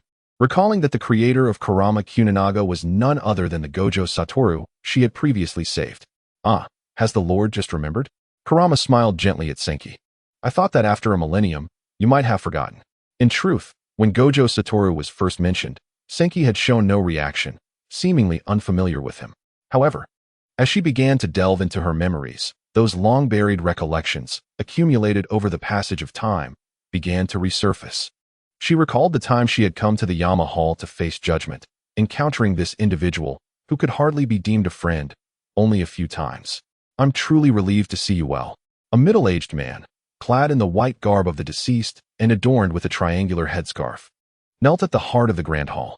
His previously serene demeanor, poised for the commencement of judgment, shattered upon the sight of an approaching figure. Gazing at the somewhat familiar visage of the dark-haired man, Qianshu pondered for a moment before tentatively inquiring, "Wu Tiaoguiyong? You remember me? How wonderful." Upon hearing his name uttered by Qianshu, Wu Tiaoguiyong's expression grew increasingly animated. However, he remained mindful of his situation, dutifully maintaining his kneeling position, though his bright, fervent eyes seemed capable of piercing through iron. "You wish to speak, yet words elude you," Qianshu mused, casting her gaze downward at the brief record of Wu Tiaoguiyong's life that she held. Died at 41, victim of an accident. Never mind. Choosing silence, Qianshu approached the King of Hell, presenting the record, and subsequently began to assist the Lantern Spirit in organizing the reports used during the previous judgment. As for the outcome of that judgment, Qianshu could not recall. After all, despite her good memory, how could she retain details from a millennium past? Yet, one thing remained etched in her mind: Wu Tiaoguiyong's parting words. He had turned, a serene smile gracing his face, the wrinkles of age accentuated by his expression. Since meeting Qianshu, he had seemed remarkably at ease. Wu Tiaoguiyong held her gaze for a moment, then said, "Thank you." "Thank you for what?" Qianshu was perplexed. Why would he express gratitude? Hadn't he already thanked her for rescuing him previously? However, after all she had experienced, Qianshu found herself beginning to comprehend why Wu Tiaoguiyong offered his thanks. It was simply the first time he had been treated with equality. He was merely expressing gratitude for that. Meanwhile, as Qianshu began to retrieve her forgotten memories, outside, the two formidable troublemakers were engaged in a fierce confrontation. Wu Tiao did not hold back. Initially, Yeojia had intended to allow him to vent his frustrations, yet soon found himself provoked into retaliating against Wu Tiao's aggressive onslaught. The two refrained from employing techniques or cursed energy, opting instead for the purest form of physical combat. Each strike resonated with palpable force, their exchanges generating gusts of wind. Time passed, and both Wu Tiao and Yeojia bore the marks of their struggle, their appearances disheveled. Yet, at an unspoken signal, they simultaneously ceased hostilities. Despite their battered faces, neither sought out Juru Niatsi. Instead, at Wu Tiao's silent prompting, they entered his room, one after the other. Half an hour later, Satoru Gojo opened the door. Reverting to his usual carefree demeanor, rubbing his swollen jaw, he discarded his broken sunglasses and shouted with a grimace, "Shoko, come quickly. I'm in so much pain. That guy, GA, has no idea what it means to hold back." Behind him, Suguru Geto was not much better off. His dark circles spoke volumes, and his round, tousled hairstyle resembled a bird's nest. Upon hearing Satoru's words, Suguru was taken aback, seemingly surprised that Satoru could be so shameless as to play the victim. He sighed and managed a wry smile. "Wasn't it you who started this? The way you yanked my hair without hesitation is quite reminiscent of a stubborn delinquent." Satoru, who was clamoring for a reversal technique, stumbled back, abruptly closing his mouth. He strode over, fixing a piercing gaze on Suguru, who met his challenge with a silent, cheerful defiance. In the next moment, a playful exchange ensued, Ga is a fool. Satoru is an idiot. Huh. What did you say? What did you say? Immersed in their standoff, the two strongest individuals failed to notice the gathering crowd observing the scene. Shoko Ibaraki, summoned by Masamichi Yaga, wore a deadpan expression, desperately wishing for a cigarette. Ugh, let this miserable life at Jujutsu High filled with idiots come to an end. Qianshiwu Shuinshu could hardly contain her laughter, covering her face with her sleeve to stifle any potential outburst. Masamichi Yaga, who had previously been concerned for them, now felt naive for his worries. He clenched his fists and took a deep breath. Satoru, Suguru, cease this at once. The two, who had been gripping each other's collars, momentarily halted, the memory of the lengthy reflection that almost cost them dearly flashing through their minds. In perfect unison, they released their hold and stood at attention, seeing them settle down. Shoko stepped forward at an opportune moment. Were it not for Masamichi's instructions, she would have been reluctant to intervene. Observing her peers, relieved as their wounds healed, Shoko wore a look of disdain. Companionship? Such a notion would never exist in her lifetime. At that moment, a man in a suit approached Masamichi and whispered something in his ear. Masamichi's complex gaze fell upon Qianshiwu Shuinshu, and after a moment's pause, he spoke. Lord Tenjin requests your presence. Chapter 44. The past 1,000 years ago, after Qianshiwu Shuinshu summoned the demon lantern, she encountered a woman, confused and lost. She tilted her head in silent inquiry at the woman standing before her. However, the woman offered no answers to Qianshiwu Shuinshu's questions, but instead pointed her towards a clear path, enabling her to find a way to integrate into this era and live in peace. This guidance shone like a beacon, allowing Qianshiwu Shuinshu, trapped in a fog, to finally see the light. As a gesture of gratitude, Qianshiwu Shinchao initially resolved to assist her with a task, yet the woman declined. She chose to reserve this favor for the future. When we meet again, you must promise, she insisted. Just as the woman's figure began to fade, Qianshiwu Shinchao suddenly realized that she had forgotten to inquire about her name. Wait, what is your name? The woman in the distance gradually halted, turning back with her lips parting. Tian Yuan, she replied. To her astonishment, they truly met again. Kneeling before a low table, Qianshiwu Shinchao lifted her teacup, dispersing the steam that lingered at the rim, and took a delicate sip. This barrier is quite commendable, she remarked, but then paused mysteriously for a moment, her gaze shifting to the being opposite her, one with a square head and 4 eyes, no longer resembling a human at all, leaving her at a loss for words. What has become of you? I simply failed to assimilate with the star matter, came the raspy voice. Noticing that Qianshiwu Shinchao had poured herself a cup of tea, Tian Yuan lifted her own cup, seemingly reluctant to continue that line of conversation. Aren't you the same? After our reunion, neither of us resembles our former selves.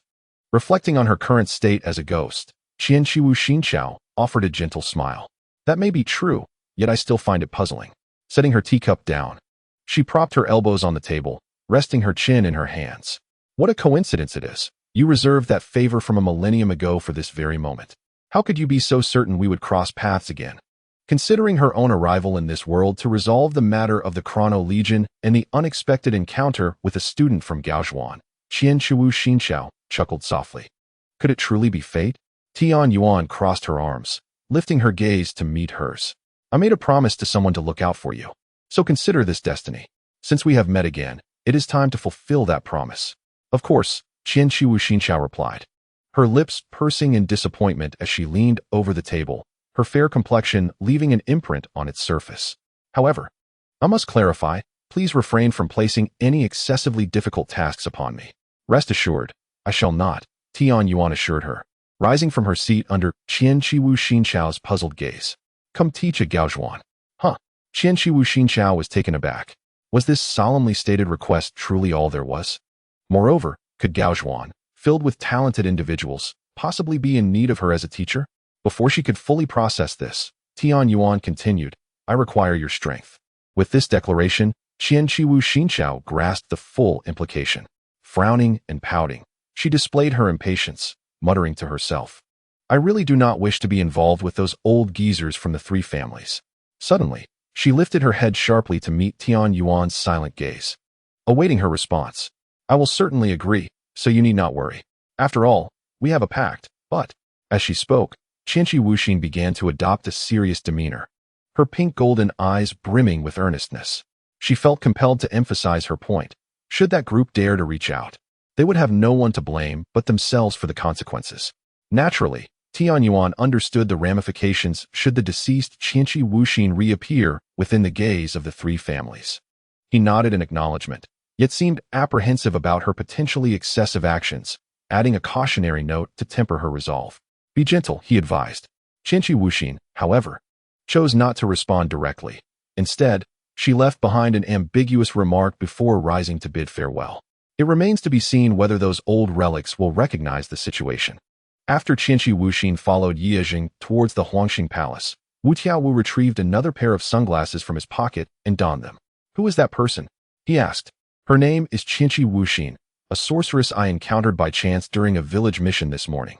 Briefly recounting the events of the morning, Xiao Jie exhaled a sigh of relief, expressing gratitude towards Qianqi Wuxin, for her intervention had prevented him from making an impulsive decision with irreversible consequences. Yet, Wu Tiaowu appeared dissatisfied with Xiao Jie's introduction. It was understandable, as Jie lacked the six eyes. Listen closely, Wu Tiaowu began, raising his arm to point skyward, intending to deliver a proclamation. However, upon noticing the disinterest of Juru Xiazi beside him, he reached out to halt her hand, which was poised to light a cigarette. Xiazi, pay attention. I'm speaking here. Jairu Xiazi and Xiao Jie exchanged glances, both recognizing the shared exasperation and disdain reflected in each other's eyes. Satisfied that their attention was on him, Wu Tiaowu cleared his throat and raised a finger with utmost seriousness. Listen well, that person is already dead. Observing the girl at the podium, adorned with two horns upon her forehead and notably pointed ears, Jairu Xiazi and Xiao Jie found themselves momentarily at a loss for words. It's true, they thought. Although they fully believed Wu Tiaowu's words, witnessing the reality firsthand was an undeniable shock. I am Qianqi Wuxin, and I will be your teacher from today onward. I look forward to your guidance, she announced, surveying the vast classroom that held only 3 students, letting out a sigh. It seemed she would be quite busy in the days to come. The 2 peers took turns introducing themselves, yet Wu Tiaowu, wearing his sunglasses, remained silent. Just as Xiao Jie began to feel that Wu Tiaowu had finally grasped the essence of decorum and restraint, Wu Tiaowu sprang to his feet with a startling abruptness. Dragging his chair across the floor with a screech, he removed his sunglasses, revealing his striking azure eyes. Ah, I remember now, he exclaimed, finally recalling the inexplicable familiarity he felt towards her. Chapter 45. Previous coincidences. Years ago, following Qianqi Wuxin's death, the dual-faced Sukuna regained his freedom. Although the 3 families expressed dissatisfaction, believing she had not fulfilled a significant role, the reality of death rendered their complaints futile. Thus, the campaign against Sukuna continued unabated. However, no one anticipated that Ryman Sukuna would become even more deranged than before. Those sorcerers who approached him, believing they could successfully eliminate him, were swiftly dispatched without hesitation. Gradually, the sorcerers, acutely aware of the futility of their extermination efforts, abandoned the goal of restraining Ryman Sukuna. Nevertheless, the Gojo family attributed the blame to Qianqi Wuxin, asserting that it was her failure to eliminate Ryman Sukuna. They contended that she possessed the power to forge a contract with him, but did not manage to drag him to hell before her demise. Once a glimmer of hope had been within reach, it now transformed into a fictitious charge of complicity in evil that burdened Qianqi Wuxin in the annals of the Gojo family's history. Ridiculous. As soon as Satoru Gojo's words fell, Qianqi Wuxin's irate retort echoed in the classroom. The 3 students exchanged glances at her vexed expression. Gojo raised his hand, embodying the role of an eager student, and inquired, Teacher, may I ask why you are so irate? Is your past with Ryman Sukuna genuine? Wu, stop playing around. Suguru Geto seized Gojo's arm and forcefully pulled it down, indifferent to the pain inflicted as it struck the table. Observing the identical curiosity in the eyes of the 3 students, Qianqi Wuxin made an effort to temper her anger. The matter was not one shrouded in secrecy. Since the students were eager to know, she was willing to indulge their curiosity. If you are inquiring about the binding of Sukuna, then yes, it is true. But my frustration arises from having once again underestimated the Gojo family's shamelessness. Long before she established the binding with Ryman Sukuna, she had clearly stated to the Zenin family that she could not kill him. In her prime, Qianqi Wuxin could merely stalemate with Ryman Sukuna. and neither could prevail over the other. Her chances of victory were minuscule, especially considering her weakened state, burdened by a curse. Yet, she could hardly fathom that the Gojo family would disregard her words entirely. As for how the contract was forged, it was merely a matter of unilateral consent. And I took advantage of his momentary lapse in attention to succeed, while she succinctly elucidated the events of a millennium past. The pent-up frustration within Qianqiwu Xinqiao remained unvented. She inhaled deeply, her exquisite visage marred by disdain. Each one of them treats Ryman Sukuna as a hot potato. Yet when trouble arises, they are quicker to shift blame than the next. Truly, it is nauseating. With a flick of her tongue, Qianqiwu Xinqiao wore an expression of revulsion. The antiquated members of the Gojo family, each indulging in idleness, remained unchanged even after a millennium. None were worthy. Upon hearing her words, Satoru Gojo burst into laughter, his sunglasses askew on his prominent nose. You have quite the discerning eye. As her gaze fell upon Gojo's face, contorted with mirth, Qianqiwu Xinqiao inexplicably recalled the head of the family, the six-eyed sorcerer, whom she had encountered only once 1,000 years ago. After a moment of contemplation, she softly remarked, "Wit, you must not transform into such a rotten orange. It would sadden the teacher." Her words involuntarily conjured images in Suguru Geto and Nagi Kamo of Wataru Fushiguro aged and resembling those elderly figures in high society. "Forgive me, Wataru. I simply couldn't help myself," Nagi chuckled. "Will you end up bald, Fushiguro?" Observing Suguru, who had bowed his head, concealing his face in laughter, and Nagi, who grinned unabashedly with a cigarette in hand, Wataru felt a twitch at his temple. How could someone as handsome as I am ever go bald? Amidst their playful banter, Qianqi Wuxin suddenly recalled something. "By the way, Wataru, since you are one of the esteemed 3 families, do you happen to know what has become of Sukuna?" Upon hearing Qianqi's inquiry, Wataru ceased his playful tugging of Suguru's bangs and turned to the silver-haired girl at the podium. "He has perished. His fingers were fashioned into cursed objects. Jujutsu High still retains a few of them. Would you like to take a look?"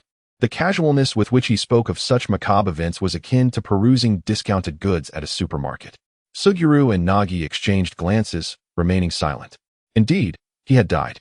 With the outcome aligning closely with her expectations, Qianqi Wuxin chose not to dwell on it further, feeling no anticipation of encountering Sukuna again. Thus she declined Wataru's suggestion. "No, what is there to see in the fingers? They must be horrifying." Observing the disdain on Qianqi's face, Suguru found it oddly familiar. "What is this? So reminiscent of?" He turned to look at Wataru, but he had already dashed up to the podium. "I told you, Wuxin-sensei has keen insight. Those wrinkled, shriveled things would undoubtedly be unsightly." "Enough, Wataru, it's already quite nauseating." After this ruckus, Qianqi Wuxin successfully integrated into Jujutsu High. This session was originally intended for physical technique training, so they planned to relocate to the playground. "Master, I have brought what you requested. After following your instructions, Saiko and Miko have been settled by Yagaseko." Kurama Kuninaga stood at the door with a suitcase, and upon seeing Qianqi Wuxin emerge, he promptly approached her. "Oh, thank you for running this errand, Kurama." Nodding in acknowledgement, Qianqi took the items he offered. A shikigami? With his 6 eyes, Wataru immediately discerned Kurama's true nature, enlightening his peers. "No wonder he wields a sword." "This is my first encounter with a shikigami," Nagi remarked. "I must say, that sword looks remarkably real." It appeared their teacher was quite significant. "Ah, greetings, seniors." A cheerful voice erupted as Yuhibara sprinted down the corridor, followed closely by the ever-stoic Kento Nanami. Reacting instinctively to the noise, Kurama Kuninaga turned, coincidentally meeting the gaze of the approaching Yu. 3 seconds later, they blinked and simultaneously exclaimed, "Ah, it is you." Shiki Mitsuki was initially perplexed, but Kurama Kuniakai turned to her and explained, "My lord. It's just like last time when I accidentally brought Hasebi into the present world as a prank." Reminded by this, Shiki Mitsuki recollected the event. "Indeed, thanks to Mr. Kurama, we were able to return safely, right, Nanami?" Behind her, Nanami Kinjiro nodded, recalling the tense moment. "Thank you." Although they had indeed been rescued, Kurama Kuniakai could not suppress the memory of the torment he endured upon returning to the Hanmaru, where he single-handedly took on the farming duties, with Hasebi dutifully supervising him, not allowing him a moment's rest. Thus, feeling suddenly deflated, Kurama merely waved his hand, choosing not to elaborate further. Naturally, Both Hibarayu and Nanami Kinjiro noticed Chiki Mitsuki. Is she a new classmate? Hibarayu inquired curiously, as the two had just returned from a mission and had not heard about the arrival of a new teacher. Nanami Kinjiro felt weary of his naive peer. The girl, sporting horns, was clearly no ordinary individual. Moreover, the expressions of his two older, less reputable seniors, barely concealing their amusement, were hard to miss. I am Chiki Mitsuki. As you can see, I am a ghost. As the conversation shifted from Kurama Kuniakai to herself, Chiki Mitsuki seized the opportunity to greet them. I will be serving as a teacher at the high school starting today. I look forward to your guidance. Ignoring the astonished expressions of the two, Chiki Mitsuki retrieved a small paper figure from her sleeve, instructing it to go to the dormitory to place her belongings. She then patted Kurama Kuniakai on the shoulder. Be careful on your way back, and tell Hasebi not to worry about the documents. I will have Yosuke bring them to me. Kurama Kuniakai nodded in acknowledgement, while Chiki Mitsuki turned to see the two strongest individuals behind her, who were clearly amused by the bewildered expressions of their juniors. Let us go. It is time for class. Chapter 46. Summoning is the most straightforward and direct method. Although they obediently arrived at the playground, the two strongest did not seem particularly concerned. Chiki Mitsuki appeared to possess an extraordinary amount of cursed energy, exuding a powerful aura. However, her delicate physique did little to inspire them to take her seriously in terms of physical prowess. With the intention of safeguarding their teacher's mental well-being, they decided to abandon the idea of participating together and opted to take turns instead. Naturally perceptive of her students' intentions, Chiki Mitsuki did not argue. She merely smiled and acquiesced. Sitting in the shade of a tree, Aira Shuko sensed that something extraordinarily entertaining was about to unfold. So she began to critique her two somewhat troublesome peers while pulling out her phone to start recording. Intrigued by Chiki Mitsuki, Satoru Gojo seized the first opportunity to participate, while Suguru Geto was indifferent, merely reminding him to respect the teacher. Gojo found his admonition tedious and, under Chiki Mitsuki's cheerful gaze, waved him off to take the field. Less than a minute had passed when a shadow suddenly erupted from the smoke in the arena, leaving Suguru Geto astonished. Due to his exceptional dynamic vision, he discerned that the individual who had been ejected was a white-haired figure clad entirely in black. Kamito Shiruko was unable to contain her laughter, her hand trembling as she held up her phone, capturing a scene that appeared utterly blurred. Satoru Gojo lay in the pit he had created, his expression one of bewilderment. How incredibly strong she is. What had transpired moments ago? Had he truly been thrown out? Next was Suguru Geto, observing Chiki Miku's radiant smile. Suguru felt as though the corners of his mouth were weighed down by 1,000 pounds. This is the end, he thought. Would he even survive until the end of class today? Chiki Miku, having lived for a millennium, found it a novel experience to be concerned about her ability to prevail. Determined not to be underestimated by her students, she resolved to exert herself to the fullest within their limits. Seizing Suguru's striking fist, Chiki Miku leveraged his arm to leap, delivering a powerful kick that sent Satoru Gojo flying. Before her feet could touch the ground, she spun in midair, channeling her energy to propel Suguru outward, ensuring he landed beside his dear friend. All right, training is concluded. Let us take a moment to rest. The two strongest, feeling the ache in their bodies, remained still, merely raising a trembling hand to indicate their understanding. Having eaten little for breakfast, Chiki Miku felt a pang of hunger after their physical exertion. She patted her belly and retrieved 2 pieces of chocolate from her kimono sleeve. What is Teacher Shinshu eating?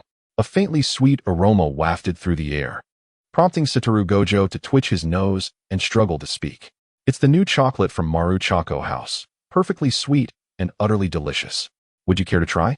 Satoru remained silent, instead gesturing to his open mouth while attempting to steady his breathing. Chiki Miku crouched down, tearing open the chocolate wrapper and placing it into his mouth. Then turned to Suguru. And what about you, Suguru? Just call me Geto. With those words, Suguru mustered his energy and accepted the chocolate from her hand. I should replenish my energy, but I am not like that guy, needing someone to feed me. What about Shiruko? Chiki Miku waved towards the shaded area beneath the tree, only to receive a dismissive response from Kamito Shiruko. I suppose she does not enjoy sweets. What a pity. Reflecting on this, Chiki Miku popped 2 more pieces into her mouth. As she bit into the chocolate, Suguru immediately grimaced, his already narrow eyes narrowing further into mere slits. How sweet. What a devilishly sugary flavor. The overwhelming sweetness lingered in his mouth, making him feel as though his throat was coated, and he was on the verge of being overwhelmed. Struggling to rise, he intended to fetch some water from the sidelines. Meanwhile, as Suguru battled with the sweetness, Satoru Gojo licked his lips, clearly unsatisfied. So delicious. Is it from a new store?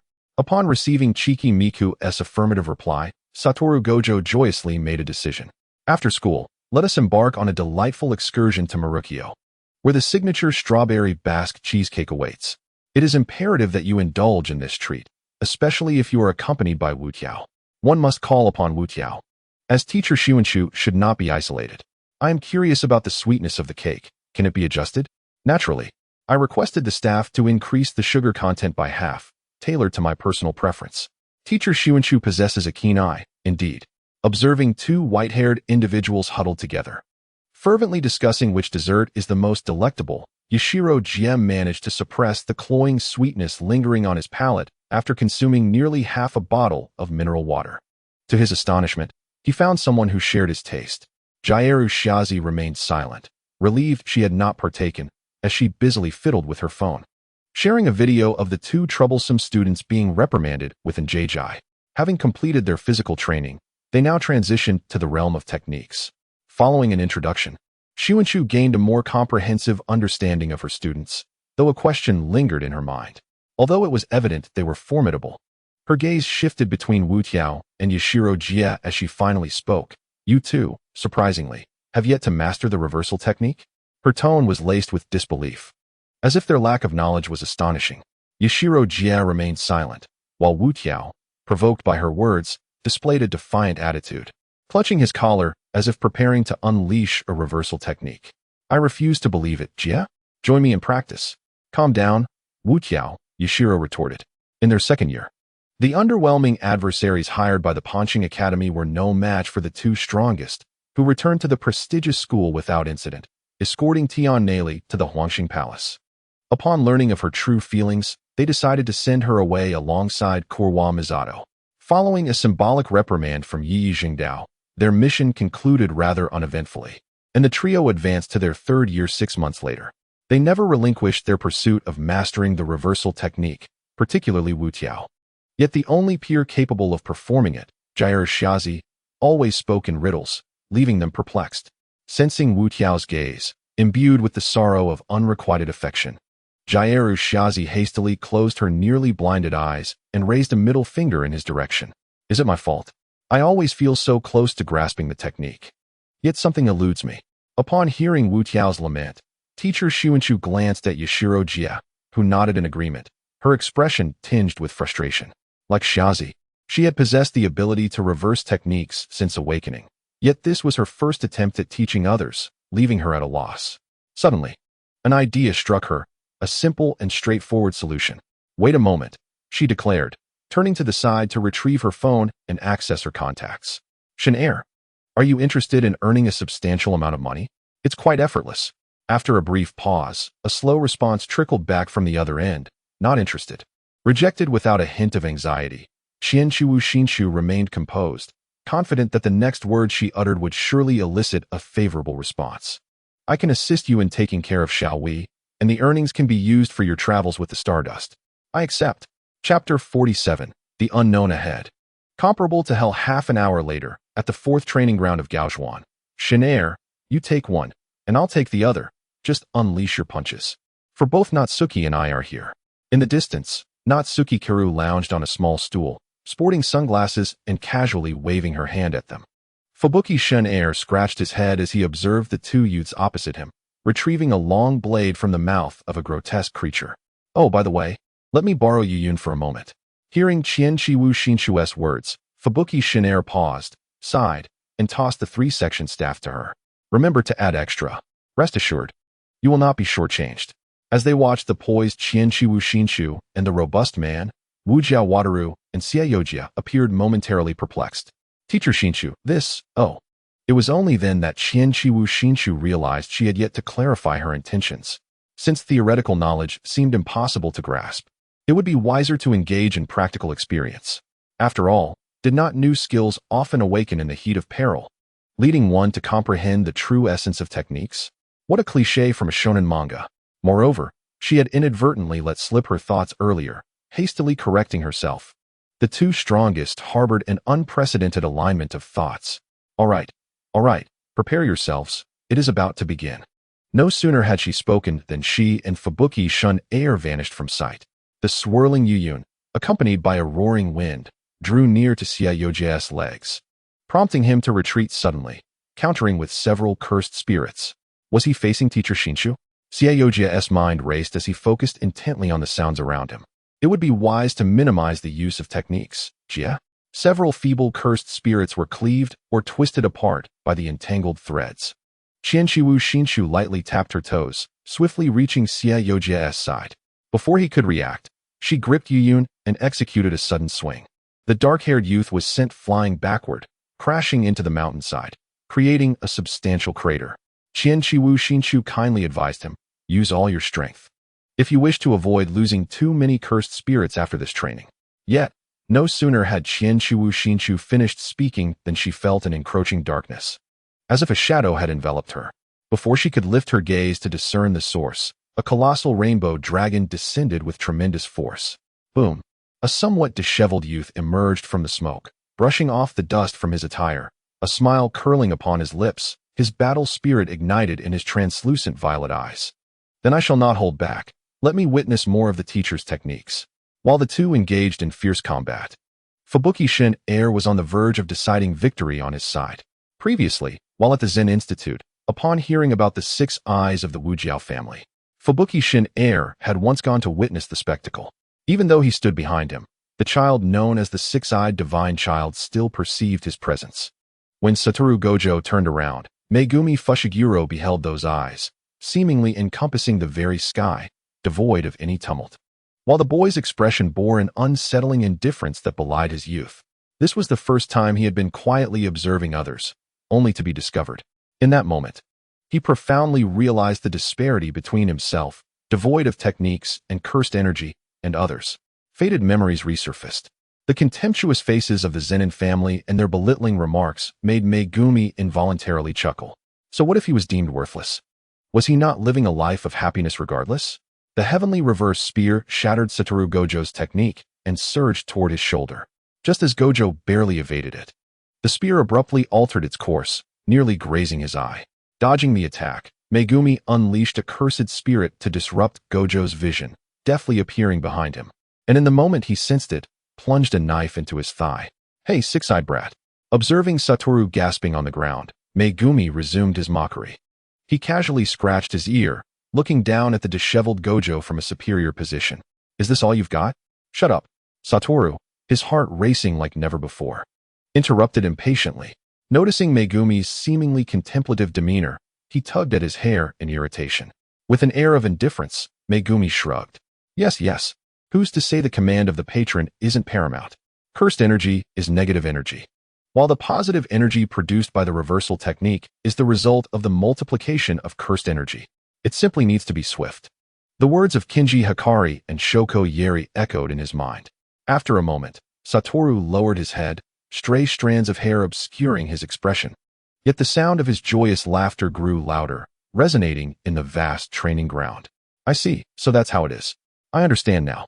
Rising to his feet, his disheveled appearance did nothing to diminish his allure. He swept aside his bangs, and the fatigue from overusing his techniques vanished, leaving only clarity and elation in its wake. Truly, he was deserving of being called a genius. How about that? Megumi remarked, as he stored the heavenly reverse spear within the confines of his cursed tool. What is the situation? Inquired Kinji Hikari, flanked by the ever-smiling Suguru Geto, who appeared equally disheveled, yet bore no wounds or discomfort.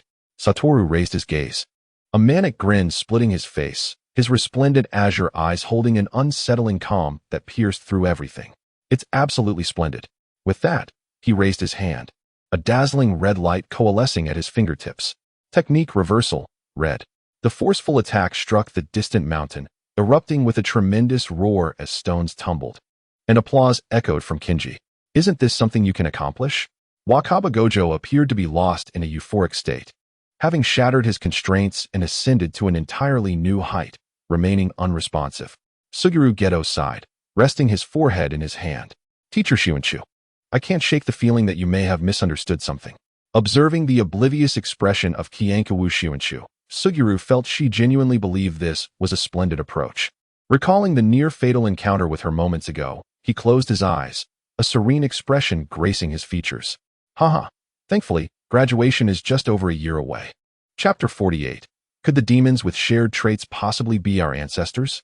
Let us proceed. Turning to the poised Kyankawu Shunshu, who was prepared for action. 3 question marks seemed to materialize above Suguru's head. Realizing her intent, he wore a resigned expression. Teacher Shunshu, I am already a special grade. Kyankawu Shunshu's face reflected confusion, which left Suguru feeling somewhat weary. It was evident she was the teacher, yet he felt as though he bore the weight of concern. What I mean is, it's merely a grade 1 task, which I can certainly handle. Upon hearing her studentess words, Kyankawu Shunshu suddenly understood, but quickly masked her expression. Suguru, just a gentle reminder. Have you forgotten that today marks the final day of your psychological health assessment? At her words, Suguru's smile abruptly stiffened, slowly flattening before swiftly rising again into a perfect grin as he endeavored to disregard the preceding conversation. Let us go, teacher. Observing Suguru's seemingly indifferent yet clearly tense posture ahead, Kyankawu Shunshu let out a slight huff and matched his pace. Since discovering Suguru's near misstep, the urgency of addressing the psychological health issues among high school students had become paramount.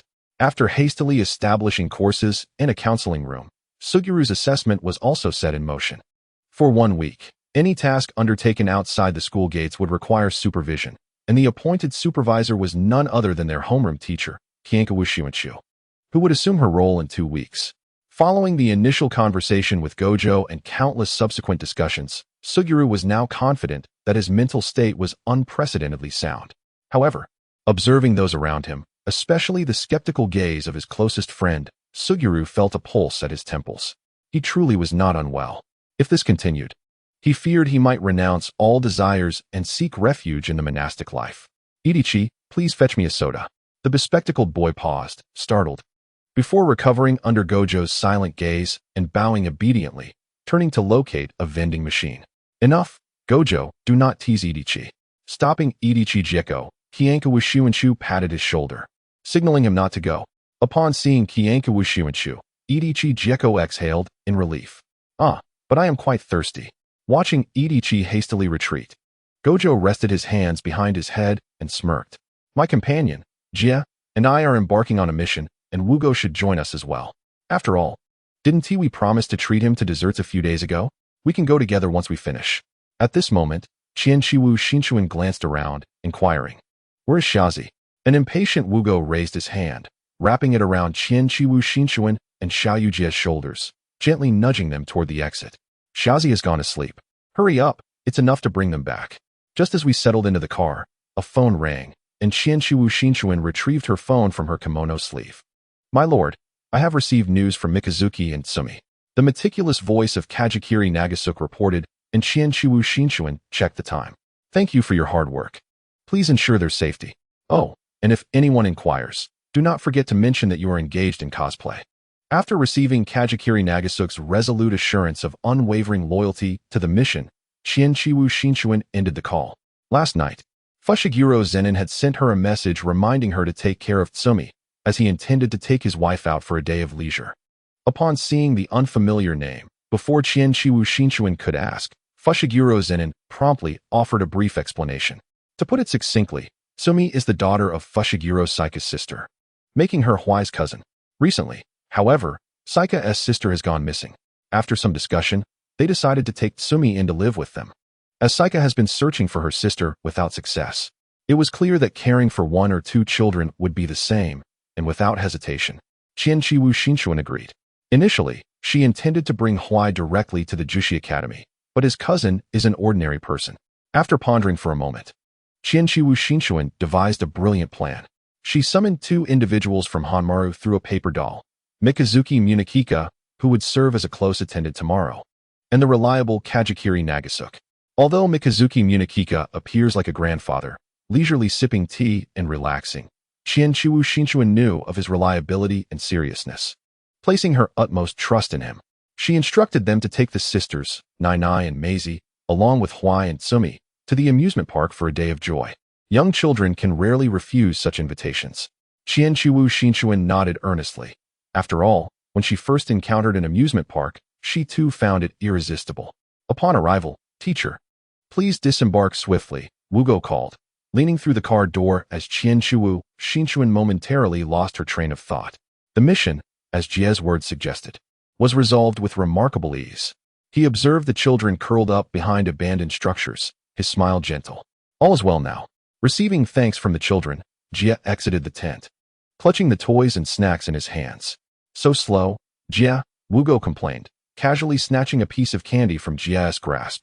"It's not too late to go now. The dessert shop 1T just run away." Satoru Gojo remained unperturbed, casually placing his toys into his pocket and handing a packet of biscuits to Tsumiki. Ultimately, he unwrapped a piece of candy for himself. After the assistant supervisor escorted them to the dessurt shop, he took his leave, with his hands tucked into his pockets. Satoru exuded an aura of delight as he pushed the door open. This dessert establishment operated on a self-service basis, with the final bill determined by the assortment of sweets selected. After beckoning them to hurry, Satoru ventured forth to choose his favorites. Unlike the other two, he was not as fervent about sweets, prompting Suguru Geto to find a table first, with only a few petite cakes on his plate. Tsumiki was the second to make her selection, and she immediately noticed a striking dark-haired youth amidst the throng of patrons. Once Tsumiki settled down, Suguru unexpectedly spoke. "Thank you." This sudden expression of gratitude did not take Tsumiki by surprise. After all, she had sensed that Suguru had something on his mind throughout the week. Yet he always seemed unable to find the right moment to express it. "Is it because I stopped you?" She took a small bite of the milfai, her eyes narrowing in delight, a blossoming joy radiating from her. Suguru nodded gently, his spoon still hovering in the air. "Also because you once saved Hybra." Fixated on the exquisite cakes on his plate, Tsumiki swallowed the cream and spoke candidly.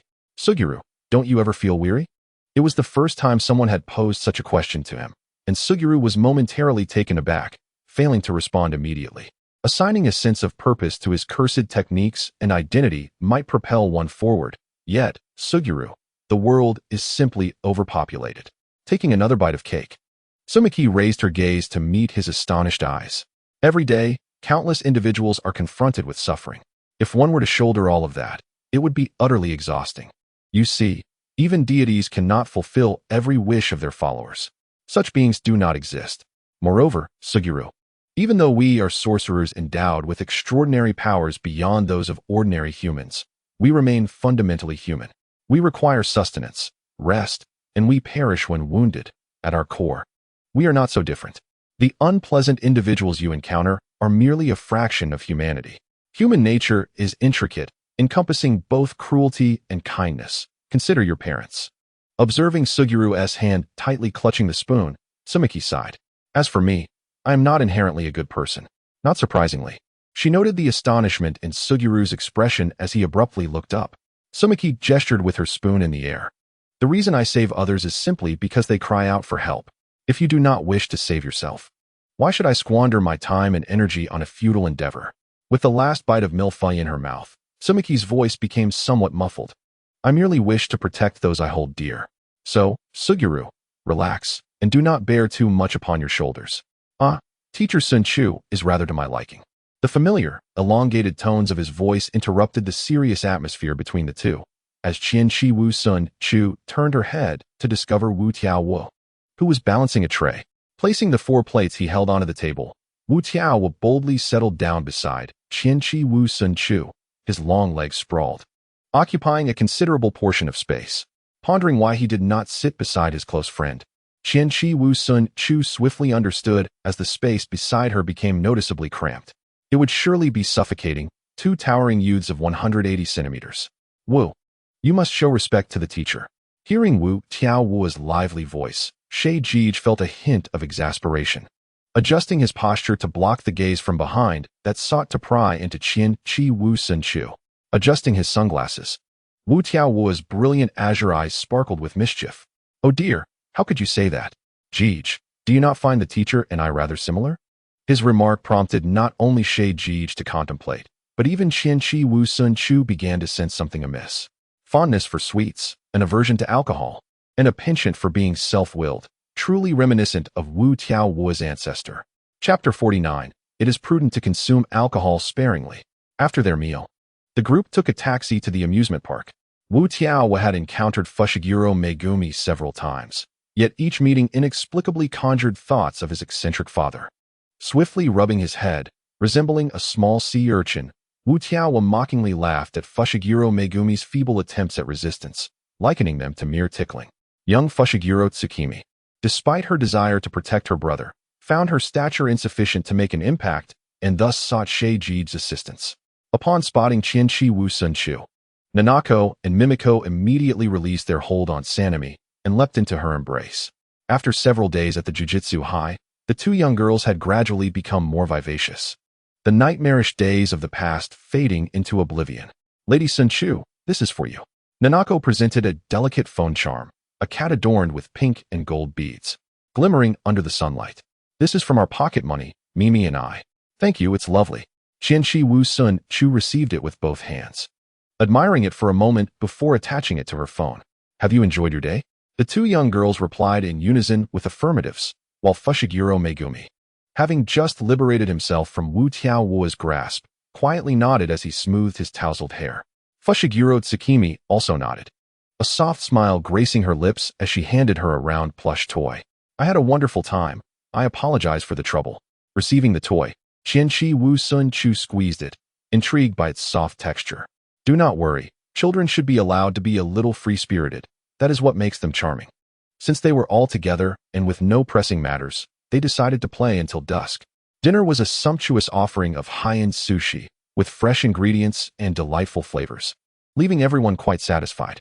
Before long, the arrangements for the enrollment of Kai Kai and Mei Mei Zi were successfully completed by Yi Yi.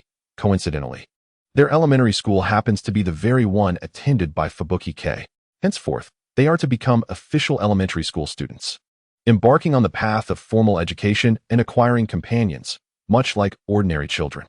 Although there was a sense of reluctance about parting for such long hours each day, everyone could discern the anticipation gleaming in their eyes.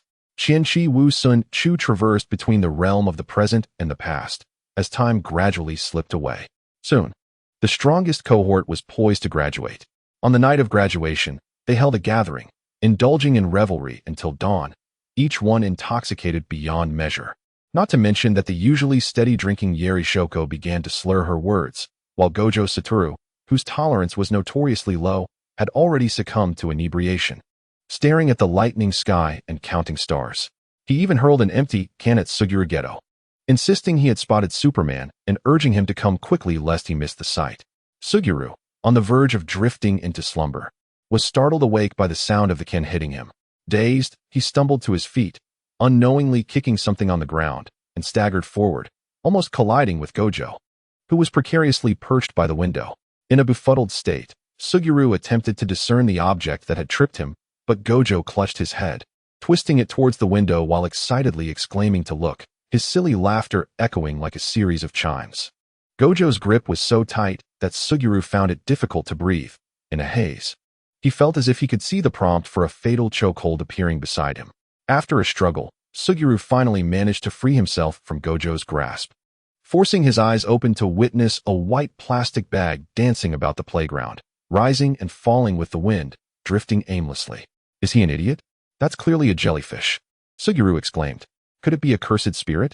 Your technique is leaking. Hurry and retrieve it. Stop talking nonsense. It's completely out of reach. It's simple. Look, watch me fly. Upon hearing his friend's words, Gojo's eyes widened, rolling up his sleeves to demonstrate his prowess. Suguru quickly restrained his arm, halting his actions. Concern etched on his face as he muttered about how the ceiling would be breached, the school would collapse, and they would be buried beneath the rubble. As the two strongest grappled, the object on the ground stirred. Qianqi Wu Sun Chu had been sprawled on the ground for quite some time, resembling a sea cucumber, until something kicked her, gradually bringing her back to her senses. Just as she intended to crawl towards water, a foot unexpectedly struck her in the stomach. Having barely grasped the water cup on the table, Qianqi Wu Sun Chu was sent into a state of blissful oblivion, her eyes closing instantaneously as she drifted away. Maintaining the pose of raising one arm, she continued to lie motionless. While two despicable contemporaries mercilessly criticized themselves nearby, Kyoto, holding an air conditioning remote, used it to light a cigarette. Upon hearing a sound, she glanced at the hand that seemed to materialize from the edge of the table and blinked in surprise. After a moment's pause, a realization dawned upon her. She grabbed a can of beer and thrust it into the hand of Chizuru Kaimizu, then clinked their cans together. Let us continue drinking. The hellish episode of that day was something not only the four individuals involved wished to forget, but even Nanami Kenji and Hibari Yu, who arrived later, found themselves at a rare loss for words. Having learned from past experiences, they vowed not to repeat such mistakes at graduation. As time slowly passed, the once formidable quartet had graduated and taken on teaching roles. Kyoto had obtained her medical license and became the school nurse. Nanami Kenji, on the other hand, chose to enter society, albeit frequently summoned by Gojo Satoru whenever he needed assistance. Hibari Yu, following in the footsteps of the esteemed Suguru Geto, took up a teaching position at a vocational school. It was no surprise that Ejichi Kiyoshi became an assistant supervisor, continuing to be exploited by Gojo Satoru, who, despite being 2 years his junior, appeared to age him by 20. Interestingly, before graduation, Chizuru Kaimizu had casually remarked, "I am truly delighted to witness your growth into independent individuals." Her sudden seriousness caused the two strongest to unconsciously pause their playful banter, opting instead to listen intently. In the face of those high-ranking individuals, I have often contemplated their demise. After all, their decaying presence is suffocating. Yet, as you understand, such measures are merely superficial. It is insufficient to excise the rotting flesh of a wound. True healing only occurs when new flesh emerges.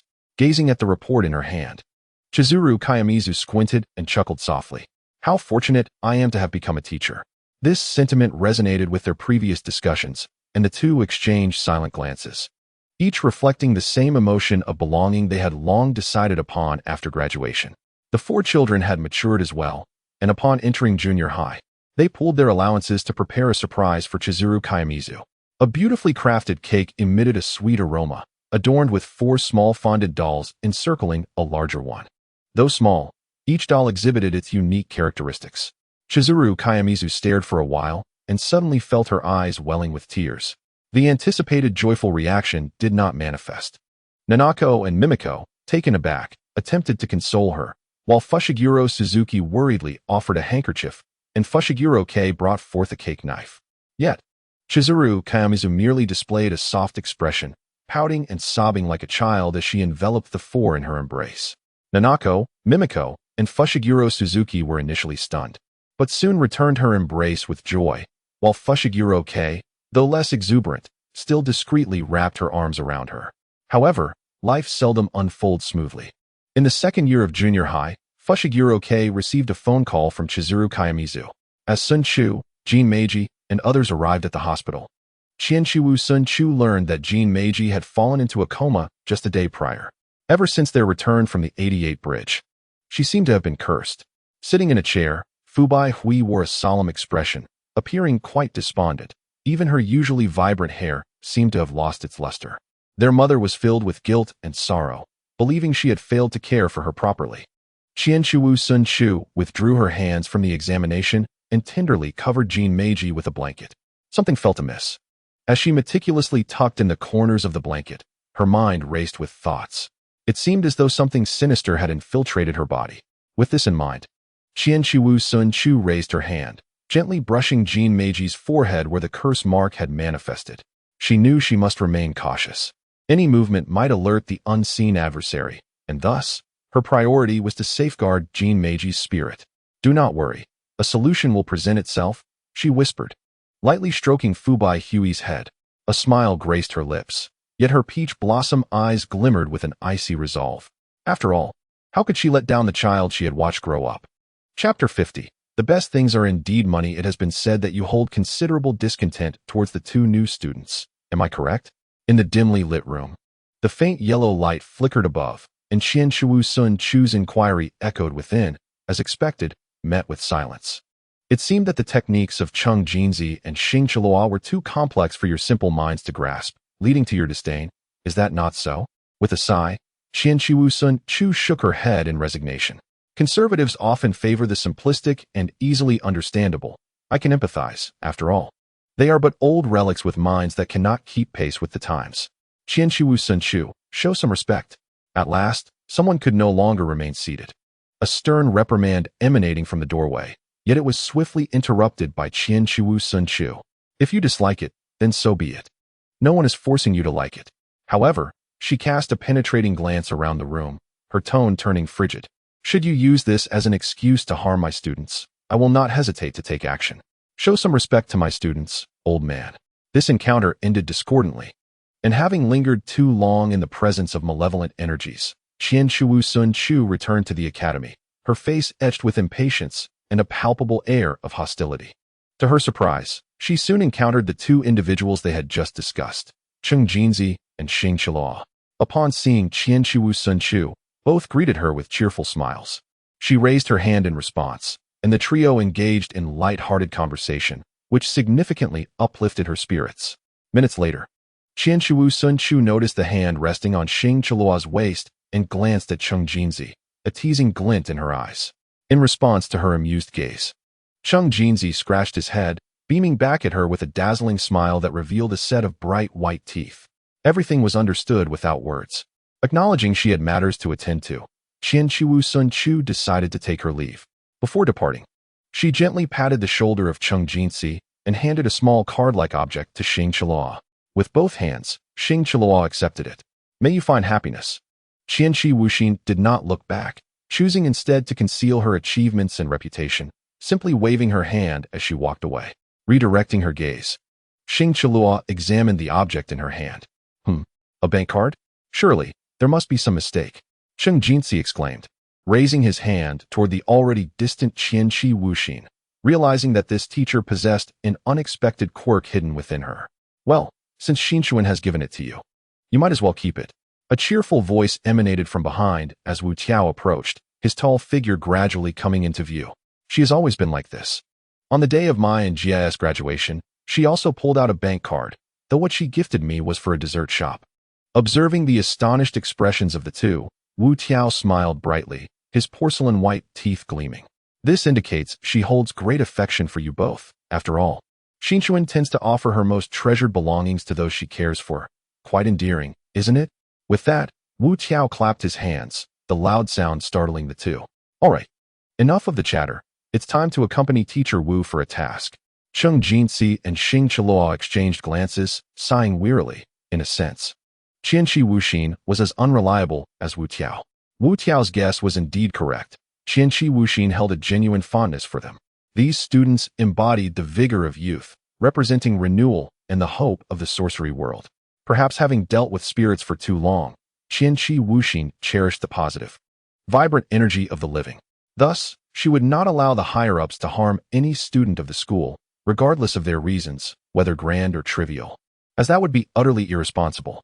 Hence, upon hearing that the conservative faction among the higher-ups disapproved of Cheng Jinzi's techniques, she could not rest easy. She took the opportunity to issue a warning during her report. After all, the discontent from the higher-ups had been evident since her first day of teaching.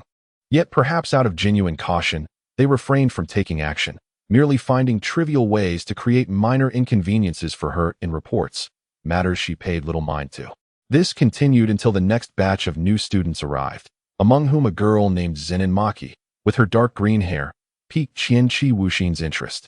At that moment, Qianshiwu Xin was engrossed with a panda. Xinchuan. The panda scratched its head, glancing back at Yi Zhengdao, only to receive a resigned shake of the head in response. So soft, Qianshiwu Xin, seemingly oblivious to the question, buried herself in the panda's embrace. Taking a deep breath and savoring the scent of the sun, she had anticipated this moment ever since the principal transformed into a panda. Were it not for the fact that Yegizhengdo observed her day after day, lingering at the office entrance with an expression of longing that was somewhat bothersome yet pitiable, she might have remained oblivious. To distract her, a small panda was bestowed upon her, and now she finds herself poking at Wolf Felt. With the panda officially enrolled, how could she possibly contain her excitement? The panda was utterly at the mercy of Qianshiwu Xinchu, who had no means to resist her incessant hugs and adoration. Xinchu, the new students have arrived. It's time for you to make an appearance, said Saizai and Maimizi, who inquired when she would be visiting. As the door swung open, Shoyu Jia entered, wearing a look of indifference as if he was accustomed to the scene. In the midst of Kyankawu Shinshu's astonishment at how he had found her, he deftly intervened on behalf of the panda. Are you serious? Before a response could be forthcoming, Kyankawu Shinshu glanced up to see Shoyu Jia's face, which bore an unmistakable expression of exasperation, his small eyes betraying a myriad of unspoken words. The entire school was well aware that during her free time, Kyankawu Shinshu would frequent Yegashengdo's office to engage with cursed spirits. All right, panda, it's time to head to class. Thus, with a tinge of dejection, Kyankawu Shinshu was led by Shoyu Jia to the classroom, where she encountered the girl named Zenin Maki, as previously mentioned. What did you say? Kyankawu Shinshu's eyes widened in disbelief, her resplendent rose-gold irises brimming with incredulity. I said, I aspire to become the next head of the Zenin family. Rather unfazed by such a declaration, Zenin Maki maintained a serious demeanor and reiterated her previous statement. Tottering forward, Kyankawu Shinshu approached Zenin Maki, and in her bewildered gaze, she seized her hand. What? Zenin Maki gasped in surprise, only to see Kyankawu Shinshu's face alight with enthusiasm, almost overflowing with fervor. What an ambitious dream. It is truly remarkable. I have not encountered a student with such vision in quite some time. What is happening? Zenin Maki's arm was being shaken by Kyankawu Shinshu, who turned to her peers for support, only to find Inumaki Toji had already hidden behind the panda, revealing only his feet, while Tsaizai was engrossed in her phone, discussing something with Mimizi, their expressions seemingly indifferent. She then turned her gaze back to the front of the classroom, only to discover Shoyu Jie bent over, one hand resting on Fushigiro's shoulder, the other covering his face, shaking with laughter. Meanwhile, that rascal Fushiguro was recording their antics with his phone, capturing their every move in vivid detail. Very well, if my students harbor such aspirations, how can I, as their teacher, fall short? From this day forth, I shall lend you my support. Upon hearing Kyankawu Shinshu's declaration, Zenin Maki regained her composure. She recognized the sincerity reflected in Kyankawu Shinshu's eyes. The latter was not jesting. Despite needing special glasses to perceive cursed spirits, she spoke with unwavering conviction. Ah, thank you, teacher. A hint of wild excitement graced her smile, and as their gazes locked, a shared sentiment began to blossom between them. Chapter 51. An excessive nostalgia is detrimental. From that moment onward, Kyankawu Shinshu assumed responsibility for their physical training class. The others were manageable, yet the most challenging aspect was evading her cursed threads. Nanako and Mimiko were dispatched on a mission by Yuhei, leaving only a handful of first years. My technique, the sleep induction curse, allows me to manipulate anyone with the use of suspended threads to obey my commands. After a brief introduction, Chiki Wushin observed their wary gazes and smiled softly. Thus, let us commence, but do tread carefully. Becoming ensnared can be quite troublesome. No sooner had she spoken than Zenin Maki made the first move, deftly dodging the threads that flew directly towards her. Although Inumaki Toji lacked her martial prowess, he exhibited remarkable agility, taking a running leap and using the trunk of a tree to evade the dark threads that emerged from behind him. The sight of Panda rolling on the ground caused Chiki Wushin's smile to falter. She was immensely tempted to ruffle his fur. After enduring for several minutes, when Panda momentarily lost focus and nearly collided with an approaching thread, Zenin Maki suddenly called out, "To the left." Panda instinctively tilted his head leftward, narrowly brushing past the thread. "Thanks, Maki," he said, but as soon as the words left his lips, he noticed the expression of sheer terror on Inumaki Toji's face. "Mentai KO?" Following the direction of Toji's pointed finger, Panda looked down to find a thread connected to his left shoulder. Ah, Panda froze. "Quick, get away."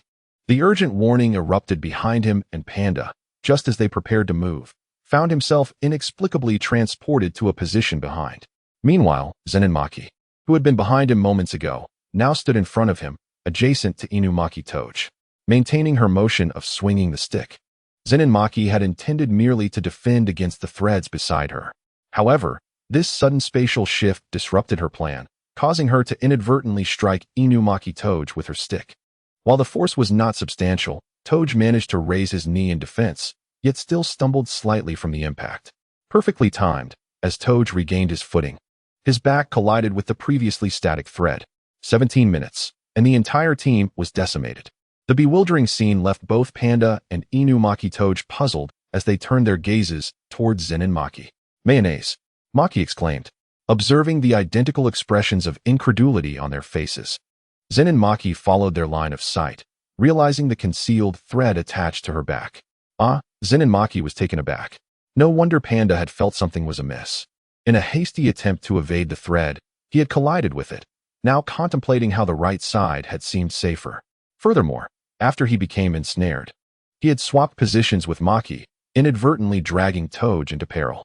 It appeared that the one they had deemed safest, Maki, had been the first to fall victim. Looks like you all have come to understand, she concluded. Qianqiwu Xinchuan retracted her technique and approached them, offering a sports drink while casually placing her hand on Inumaki Toji's leg, employing a reversal technique to alleviate the swelling and pain in his knee. Indeed, my manipulation allows individuals to unknowingly comply with my commands, displaying no discernible flaws, appearing indistinguishable from a state of hypnosis and normalcy. In the face of the earnest gazes of the three students, Qianqiwu Xinchuan suppressed a smile at the corners of her lips and continued her explanation.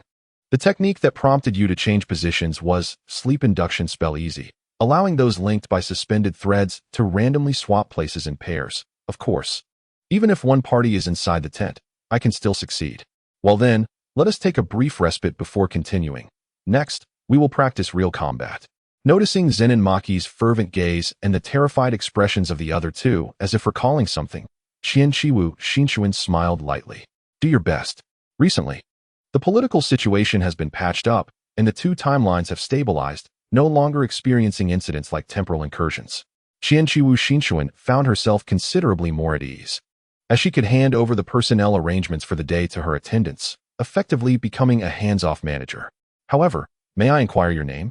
Looking at the fox, who was squatting on the ground licking its right paw, Qianqiwu Xinchuan was momentarily taken aback. I am called Yao Yu, my lord. Yao Yu unfastened the small bundle from his back, clutched the documents within, and leapt onto the low table in front of Qianqiwu Xinchuan. Yao Zhua has gone to report to the government of the past, so I am temporarily here in his stead. Yao Yu's voice was deep, speaking at a measured pace, exhibiting a demeanor of considerable steadiness. Yao Yu, I find myself rather curious.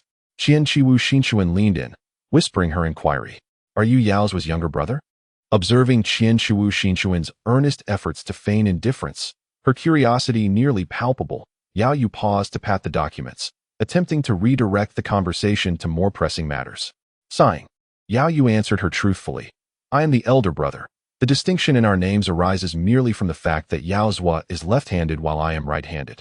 Oh, Qianqiwu Xinchuan exclaimed, enlightenment dawning upon her. No wonder, considering Yao Zhua's lively temperament, she nodded in agreement. Reflecting on his younger brother's high regard for Qianqiwu Xinchuan, Yao Yu sighed, pondering how the Lord could be on the same wavelength as Yao Zhua, finding it somewhat amusing. With her curiosity satisfied, Qianqiwu Xinchuan regained her focus and began organizing the documents. She had not returned to the advanced school for a week. Yet with Gojo Satoru and Suguru Geto present, she felt no concern. Nevertheless, she thought it prudent to return soon, as too much time away might be detrimental. However, mere minutes after her return, she overheard Suguru Geto mentioning that a child had been brought back to the advanced school and sentenced to death. It was said that due to possessing a special grade cursed spirit, they had lost control and caused a fatality, prompting the higher-ups to summon Gojo Satoru, who had just returned from a mission, without delay. Indeed, Satoru Gojo had something to express. He did not refuse, but rather lamented his fatigue on the journey back, eliciting an involuntary twitch at the corner of Suguru Geto's mouth on the other end of the line. After a discussion, Satoru managed to secure a reprieve for that child. The moment she caught sight of Yuta Okatsu, Kinji Hikari turned on her heel and departed briskly, vanishing in no time. Alas, Yuta, who had intended to greet her, was taken aback. His outstretched hand froze in midair, and his countenance paled, wondering if he had become a subject of disdain.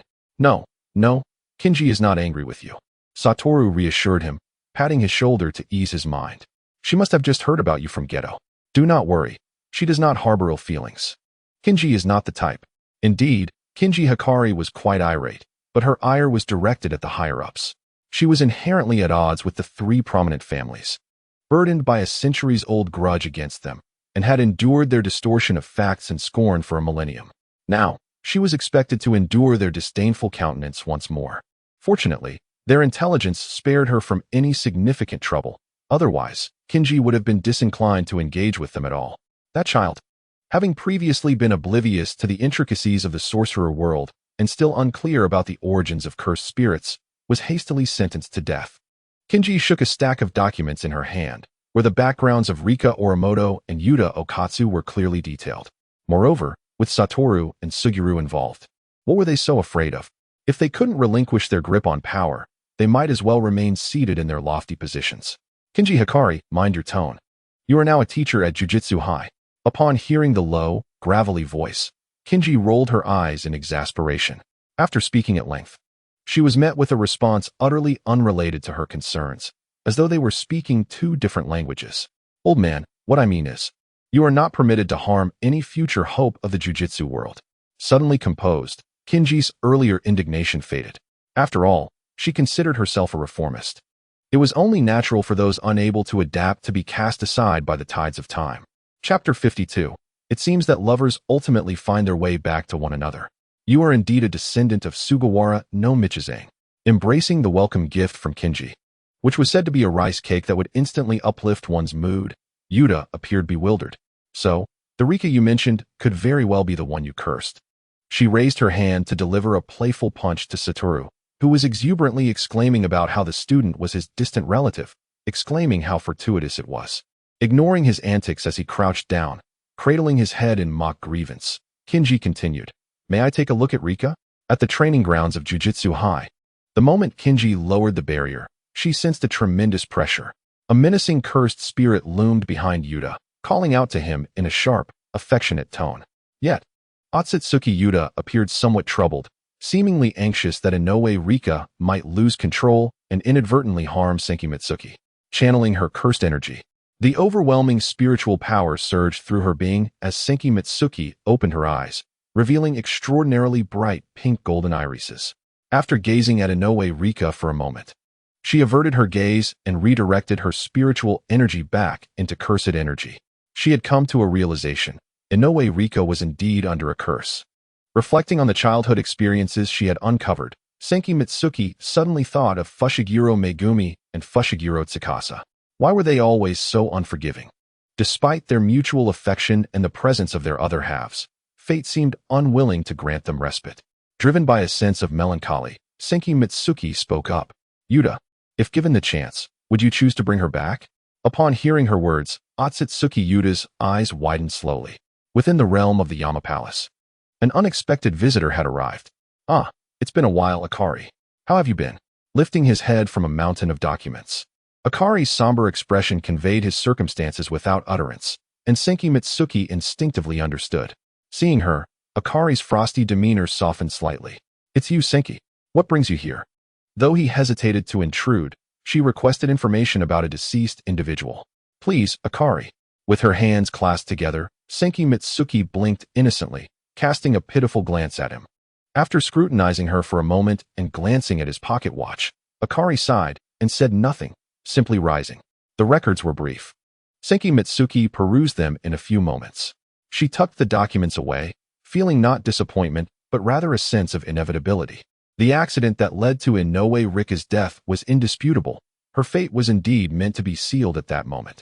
Had it not been for Otsutsuki Yuta's curse, she would have descended into hell that day, subsequently reincarnating and finding liberation.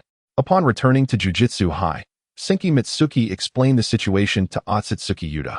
He appeared dejected, yet mustered the strength to comfort her. It's all right. The teacher has done his utmost. All I wish for now is to lift the curse and set Rika free. However, Senki-Mitsuki found herself perplexed. But Yuta, you clearly love Rika, don't you? I thought you would choose to hold on to her tightly and never let go. Otsutsuki Yuta raised his hand to gaze at the ring on his ring finger, his expression tender yet sorrowful. No, I do not wish for Rika to suffer because of me. At that moment, he seemed lost in recollection, exuding a complex aura that tugged at the heartstrings. But Rika does not want to be apart from you, either. It was precisely for this reason that she resolved to save Inoue Rika. Remembering the first time she encountered Rika's soul, the murmured words remained unspoken as Senki-Mitsuki simply watched. It was indeed cruel. She happened to be his student. After a brief pause, Qianshi Wu Sun Chu gently spoke. Perhaps I have another solution. That is to recreate a body, just as she perished due to the curse. leaving only her soul behind. The essence of Qi Ben Li Xiang is the curse itself. Even if Qian Qi Wu Sun Chu manages to detach the soul from the cursed body, her requirements for the new vessel remain exceedingly high. Ideally, it should be one that can constantly feel the cursed energy of Otaguchi Yuta. With the assistance of Iri Soko, Otaguchi Yuta bled a small amount, just enough to fill the tiny palm-sized vial brought by Qian Qi Wu Sun Chu. With everything in place, she took Otaguchi Yuta's ring and the blood-filled vial and entered her dormitory. For 3 consecutive days, there was no sign of activity. Everyone seemed to have been pre-informed by Qian Qi Wu Sun Chu and showed no concern. On the afternoon of the 4th day, Qian Qi Wu Sun Chu emerged from her room. She found Otaguchi Yuta and instructed him to release Qi Ben Li Xiang, subsequently extracting something from the spirit's body. It was spherical, glimmering, and radiating a faint light. In the next moment, as Qian Qi Wu Sun Chu turned, the massive form of the cursed spirit collapsed instantly. Li Xiang? Otaguchi Yuta felt an inexplicable fear creeping in, softly calling out, yet received no response as he usually would. What is the feeling upon seeing blood? Leaning against the force stand, Otaguchi Yuta sensed a warm flow trickling from beneath his nose. He wiped it away with his hand, revealing spots of crimson. As a young boy, he did not fully comprehend the situation. He merely felt a slight discomfort and delicately pulled a handkerchief from his pocket with his other, unbloodied fingers to wipe it clean. It didn't hurt, so he felt little. What is the feeling upon seeing blood? Suddenly, a thud resonated behind him, and Otaguchi Yuta, who had been greeted with a radiant smile, halted and turned around. He saw the brown-haired girl who had just been playfully teasing him now sprawled on the ground, her knees stained with a small patch of glaring red. Otaguchi Yuta, at a loss, suppressed the urge to cry, rushing over to attempt to clean her wound with his hands. A cherished person was hurt, leaving him feeling dejected and sorrowful. What is the feeling upon seeing blood? The girl who had just smiled tenderly at him now lay on the ground, her long hair in disarray, her shoes long lost. The glaring blood gushed forth, spreading uncontrollably, staining the girl's blue dress, tarnishing her delicate fingertips, and soiling her flowing hair. Otaguchi Yuta stood frozen in place, eyes wide open. Even though his eyeballs ached and were filled with countless blood vessels, his mind screamed at him to close his eyes. Yet he held on, imprinting the scene before him deeply in his memory. The handkerchief. He needed the handkerchief. Yes, his handkerchief. Yuta Itadori did not divert his gaze, trembling as he reached for a handkerchief. Yet, his hands trembled as if afflicted by Parkinson's disease, lacking the strength to grasp it firmly. And he could only watch helplessly as the pristine cloth fell into the pool of blood beneath him. In mere 3 seconds, the handkerchief was utterly consumed, merging into a repugnant crimson. It was futile. It was futile. The intensity of his tremors escalated, and Yuta felt as if he were a leaf, battered by the storm, exposed to the elements. Anything would suffice, as long as it could make a difference, as long as it could save her. Yet, the rhythm of the girl's breath grew increasingly faint, and the tension in Yuta's mind snapped. Do not die. Do not die. Do not die. Do not die. The one he wished to be with forever had vanished, and thus he could not accept her demise. Rika. He turned and sat up, calling out her name, breath quickening as if he had just escaped a nightmare. In his turmoil, a thin sheen of sweat broke out upon his skin. The room was dimly lit, making it difficult to discern his surroundings, and the soft bedding beneath him offered no solace. His breath came in shaky gasps as he fought back tears, covering his face and curling inward. A whisper escaped through his fingers. Rika Yuta. The voice, so familiar it threatened to bring him to tears, resonated beside him, causing Yuta to freeze, even his breath stilled. He held his breath, focusing intently on his hearing. Yuta. It was no mere illusion. The sound drew ever closer, accompanied by a gentle rustling, until something light rested against his leg. Yuta abruptly looked up, his eyes reddening. Upon seeing the scene before him, a glimmer of moisture appeared in his dark irises. A girl with long brown hair, clad in a blue dress, leaned over the bed, her brown eyes brimming with affection. The corners of her lips lifted, revealing a soft smile, accentuated by a small mole below, reminiscent of her likeness in his memories. Rika Yuta wanted to call her name, but his throat tightened, constricted as if gripped tightly, rendering him voiceless. Instead, he trembled as he extended his hand, gently pulling the girl into his embrace. She mirrored his actions, wrapping her slender arms around his furry head. It's been so long, Yuta. Having recently acquired her new body, Rika was still not fully accustomed. Her speech was slow, and her reactions slightly delayed, her earnestness in articulating each word eliciting a sense of mirth. Yuta did not release her. After a moment, he managed to suppress his joy, his voice tinged with a sob. Yes, it's been a while. Chapter 53. Children should embrace their innocence, while adults must embody maturity. In the medical room of the high school, Yuta was willing to relinquish the bonds of the curse, and Rika, in turn, was unwilling to impose punishment. Thus, the curse was lifted. Seated nonchalantly in a chair, Satoru Gojo concluded his explanation with a flourish, his hands clasped together before him, then abruptly thrusting them skyward. Exuding an air of triumph, Shoko Yeri, whose long legs were awkwardly positioned due to Gojo's exuberance, shifted to the side, still mulling over the preceding conversation. So, from the moment the teacher embarked on this endeavor, you were already aware of the reasoning. At this thought, Shoko's expression shifted to one of realization, yet soon after, a contemplative smile froze upon her face. However, Satoru, if that is the case, then the teacher merely crafted a vessel for Rika's soul. Why then does it still transform? The remaining words eluded Shoko, as the inner curtain was drawn back. This method is quite intricate. You may interpret my current abilities as being on cooldown. A youthful voice emerged as Shoko Yeri stepped forth from behind the curtain, accompanied by a small girl resembling a child. Clad in light-hued attire, her silvery hair was tied up with a strawberry-themed hair tie, and only her familiar rose-gold eyes hinted at a sense of recognition. Suddenly, Shoko and Satoru exchanged glances before both turned to observe Satoru's bent leg. Indeed, it seems Satoru's legs are still longer. Reflecting on impolite thoughts, Shoko stifled her commentary, cautioning, "Be careful, utter those words, and I shall be compelled to reprimand you." Having spent ample time with them, Kiyotaka-shun was acutely aware of the musings of these two mischievous children. She offered a light-hearted retort, dismissing their thoughts with indifference. The body of Rika is constructed using runes and Yuta-s techniques for the skeleton, with Yuta-s blood and cursed energy forming the flesh, Satoru declared. Ah, truly, I possess an exquisite eye for talent. After appraising Kiyotaka's outfit's compatibility, Satoru suddenly cradled his face in a display of pride. Witnessing Shoko Yeri's open embrace, and then glancing at Satoru, who had crouched beside her with arms outstretched, Kiyotaka wasted no time and dove into the former's arms. "Satoru, your smile is rather unsettling. It may frighten the child." Amused by the prospect of playfully embracing Kiyotaka, Satoru stroked his chin in contemplation. "How could that be? I am, after all, the most handsome," he replied. Shoko, having observed Satoru's grin reminiscent of a child snatcher, was at a loss for words, her disdain nearly spilling from her elongated, slanted eyes. Thus, how long is the teacher likely to remain in this state? Shoko posed a pivotal question. Truly, she is a gentle student. Kiyotaka nodded in acknowledgement of Shoko, her approving gaze sending a shiver down his spine. Perhaps 3 months? Or longer? No worries. As my spiritual energy is abundant, so there's nothing to fret about. Although it appeared they were skeptical, regarding her as the teacher merely posturing, Kiyotaka knew her words were grounded in truth. The method for crafting a physical body was gleaned from the ancient tome gifted to her by Baizei.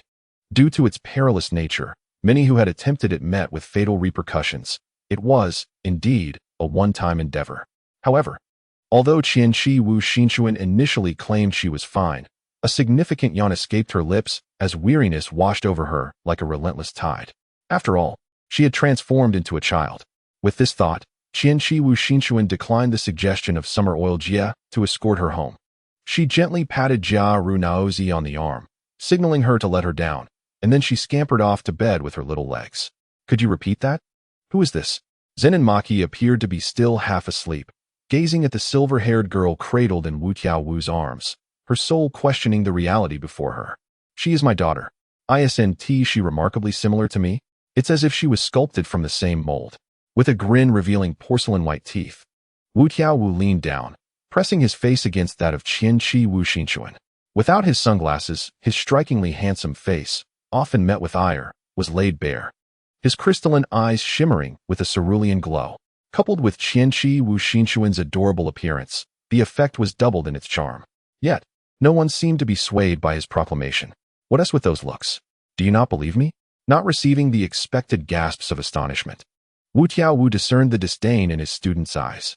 Straightening up, he hoisted the dark-skinned Qianqi Wu Xinchuan high above his head, evoking a sense of déjà vu that struck all present. Come, little Xinchuan, say that. Just as Qianqi Wu Xinchuan contemplated how to imprint her footprints symmetrically on Wu Tiaowu's face, Summer Oil Jie descended like a divine being, rescuing Wu Tiaowu from his predicament with a sharp slap to the back of his head. Ouch! Wu, you are already 27. The words, tinged with helplessness and bright regret, fell from Summer Oil Jie's lips, his sympathetic gaze landing on the head-clutching Wu Tiaowu, as if lamenting his dear friend's increasingly childish behavior. But Xinchuan had agreed to play with me.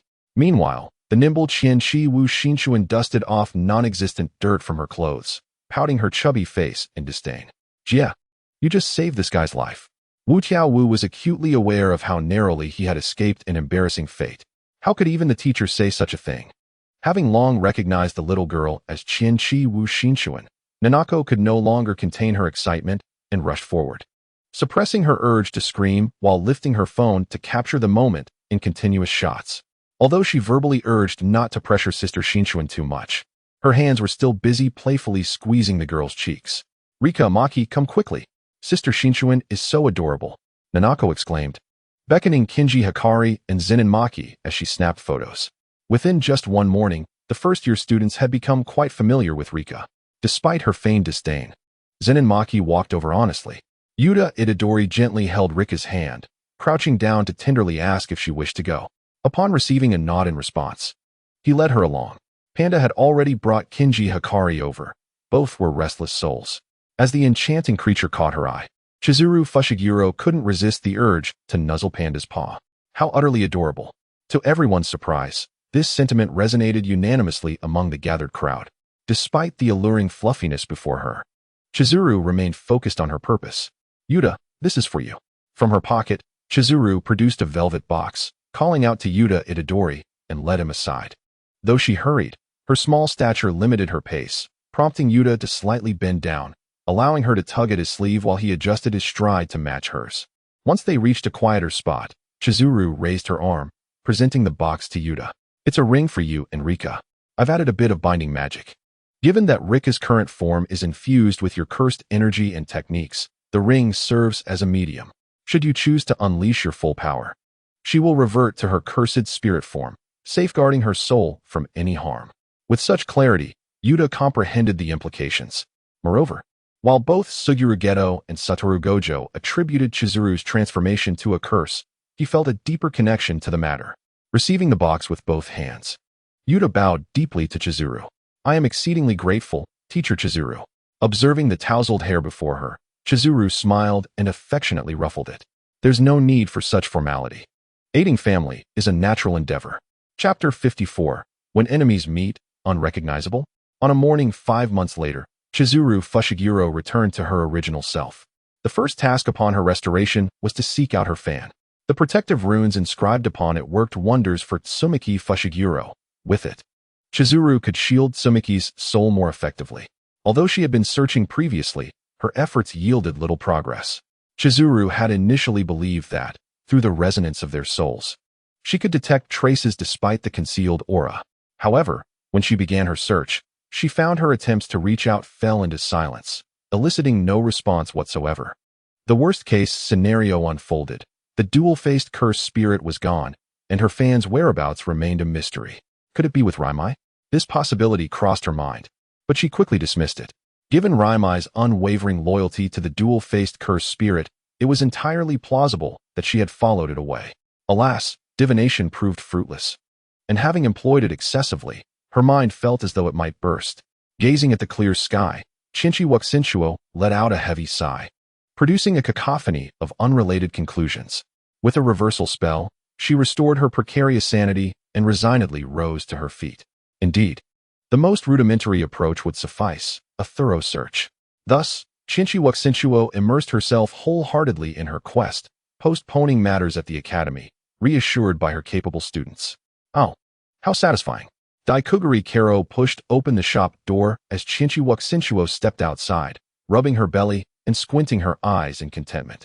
Choosing this ramen shop for dinner was undoubtedly a wise decision. The flavors were delightful, Wouldn't you agree, Daikuguri? The nearby Daikuguri Kero, holding a bag, displayed little emotion in his clear golden eyes. It was quite good. In his words, this was a high compliment, prompting a smile from Chienchi Wuxinchuo as she retrieved her phone. Speaking of which, I recall that Xiao Hui was on a mission in Sendai. Uio mentioned it to me and even asked if I wanted to try Hikikukuku. Upon hearing the familiar reference, Daikuguri Kero paused, then discreetly lowered his gaze to the paper bag in his hand, where the bold characters of Hikikowater Hall caught his eye. Do sweet-toothed individuals all share the same thought process? I wonder if Xiao Hui has finished her tasks. Perhaps I should invite him back with me to hasten the return. Suddenly, Chienchi Wuxinchuo looked up sharply, her expression one of profound disbelief. No way. She inhaled sharply, as if discerning various scents in the air, then widened her eyes, revealing a complex array of emotions. Daikuguri, there's no time. You must return alone and remember to stay safe. Chienchi Wuxinchuo's tone was urgent, as dark threads of energy manifested from her fingertips. Just as Daikuguri Kero nodded, she vanished in an instant. This is dire. Utterly dire. The warm, crimson blood trickled down, blurring Fushiguro Yu's vision as he grappled with severe injuries. A piercing tinnitus and excruciating pain enveloped him, rendering coherent thought nearly impossible. Yet, the scene before him demanded his full attention. He gritted his teeth, striving to maintain consciousness while vigilantly observing the movements of the pink-haired boy before him. The worst-case scenario had come to fruition. A special-grade cursed object had manifested in corporeal form. Raising his trembling hand, Fushiguro Yu resolved to gamble everything. However, just as he began to gather formidable cursed energy, a hand gently rested on his shoulder, interrupting his summoning of Mahito. Fushiguro Yu whipped around, the beige hem of a kimono catching his eye first. As his gaze ascended, he beheld the figure of Chienchi Wuxinchuo. Although her usual gentle smile graced her lips, she appeared somewhat rigid, as if affected by something. The reversal spell gradually healed Fushiguro Yu's wounds, and her arrival brought him a sense of relief. In the foreground, a remarkably exuberant young man with vibrant pink hair effortlessly tore apart his hoodie, revealing a muscular upper body adorned with dark, intricate patterns. He tilted his head back to gaze at the luminous moon suspended in the sky, bursting into hearty laughter, his four crimson eyes illuminated more vividly by the moonlight. The flesh of humans and cursed spirits seemed dreadfully mundane. Where were the women? Initially, there was a hint of anxiety about how to confront this long-awaited reunion after a millennium, yet an overwhelming impulse began to swell within her. Chienchi Wuxinchuo pressed her lips together, stifling the urge to laugh, striving to regain her composure and steady her voice, making it sound less tremulous. Under the increasingly peculiar gaze of Fushiguro Megumi, Chienchi Wuxinchuo spoke up. If you seek women, you are in luck. The bare-chested youth turned around, and the familiar visage, long missed, slowly came into Chienchi Wuxinchuo's view, awakening memories buried deep within her mind. You haven't changed a bit, Sukuna. Locking eyes with the profound crimson gaze that concealed its emotions, for reasons unknown, the tension that had earlier gripped Chienchi Wuxinchuo dissipated entirely. However, when Sukuna met her gaze, the once boisterous presence of the two sides fell silent. As two individuals entwined by fate from 2 millennia ago exchanged glances, Fushiguro Megumi, still somewhat bewildered, sensed an object being placed into his embrace. Upon closer inspection, he discovered it was a paper bag, with faint letters hinting at something related to Hikiku. Understanding dawned upon him, and as he turned, he noticed a certain white-haired and scrupulous teacher had inexplicably arrived at the scene. Wakaba Wataru remained silent, neither intervening nor stopping the unfolding events, instead raising his phone with a cheeky grin, leisurely recording the spectacle. The situation before Fushiguro Megumi had transcended rational comprehension, and his already placid demeanor was further dulled by Wataru's antics. He had known all along that this individual was utterly unreliable. Meanwhile, after Chienchi Wuxinchuo finished speaking, she received no response. Sukuna's gaze was cold and detached, devoid of emotion, as if he were staring at a corpse. Chienchi Wuxinchuo chose not to speak further, and the two remained locked in a tense silence. After 3 seconds, the dark patterns on the youth's body began to fade, his aura softened, and the second pair of eyes beneath his own gradually closed, as if everything had settled into stillness. Hey, why aren't you saying anything? And why have you suddenly been reborn in flesh? The unexpected turn of events left Chienchi Wuxinchuo incredulous, nearly rushing forward to grasp Sukuna's collar and demand answers. How powerful to have triumphed in such a manner. Observing from the sidelines, Wakaba Wataru dramatically covered his mouth, feigning surprise. Did I come out at an inopportune time? Just moments ago, he had overheard Qianqiwu Shinshu's words within his being, scratching his head, feeling as though he had interrupted a poignant reunion. Deep within, the duality of Sukuna recoiled in disgust upon hearing Yuji Itadori's thoughts, exclaiming vehemently for the wretched boy to cease his foolish musings, or else face dismemberment. The commotion was unbearable. The entity within was creating quite the ruckus, seemingly unaccustomed to sharing the body. Yuji, tapping his temple, instinctively furrowed his brow. So, what is the current state of affairs? Having observed enough of the spectacle, Satoru Gojo stowed away his phone and approached Yuji under Maki's piercing gaze, bending closer to him. No way, you've truly merged with it. Can you still control your body and reclaim dominance? Although uncertain about the circumstances, Yuji understood the essence of the inquiry and nodded affirmatively. Indeed, after all, it is my body. May I audaciously inquire, this esteemed classmate Itadori? Addressing him by the name heard from Maki, Kinji Hikari approached, gently placing a hand on his shoulder. In the next moment, a perfectly fitted, soft fabric hoodie materialized upon him. Amid Yuji's astonished exclamations of "What is this? Magic? How marvelous!" Kinji suppressed an expression that was hard to articulate, striving to appear less disdainful. Did you consume Sukuna's finger? Chapter 55. 1,000 hypotheses before reunion are but illusions. Upon hearing Kinji's question, Yuji ceased his examination of the garment and turned to meet her gaze, pointing to himself with an innocent demeanor. Ah, if you are referring to that desiccated finger, then yes, I did consume it. In the ensuing silence, Maki, well acquainted with Kinji's thought process, observed her expression shift swiftly from shock to realization, then to admiration. Certain that she had misconstrued the situation. That's not quite right, Teacher Kinji. It's not as you perceive. Maki resolved to salvage Yuji's precarious dignity. Oh, I see. In a moment of crisis, you had no choice but to swallow the finger. After Maki's coherent explanation, Kinji nodded. No wonder.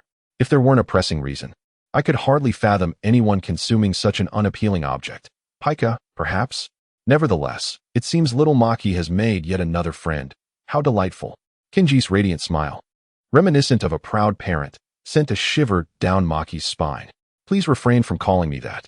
All right. Maki has grown up, hasn't she? Ignoring Kinji's playful banter, Maki inquired, how did you manage to arrive here? I don't recall specifying a location. Kinji, instead of complaining about Maki not addressing her as Sister Kinji as usual, answered nonchalantly. I sensed Sukuna's aura, so I utilized the technique to connect with the nearest cursed spirit, swapping places with it and resolving the situation. 2 birds with 1 stone. Once again, the dual-faced Sukuna was mentioned, and Qianqi Wusun's spirits visibly sank. Why was my immediate reaction to this? Feigning ignorance of my presence. Has he perhaps lost his memory? Could an ancient being like him truly suffer from such a condition? No, I too have experienced memory loss. But I am not an ancient creature. Is it possible that only a solitary finger could result in incomplete recollection? Yet, given his nature, he might simply be toying with me. Although I had envisioned various scenarios for our reunion, perhaps a fierce battle or mutual mockery, I never anticipated this outcome. As if I were entirely disregarded by the dual-faced Sukuna. With a voice tinged with grievance, Qianqi Wusun lamented the indifference of Sukuna, her complaints echoing in the air, drawing the attention of Fushiguro Megumi, who regarded her with increasingly vacant eyes. Just as he felt compelled to retreat with his bag, Gojo Satoru returned, inquiring about Itadori Yuji's condition. The once vibrant youth now lay limp, draped over Gojo's shoulder, his limbs dangling lifelessly. How shall this be managed? According to regulations, he was to be executed. Gojo's clear voice interrupted Qianqi Wusun's contemplations. She looked up at the tousled head of the boy before her and could not resist ruffling his hair. We must take him back.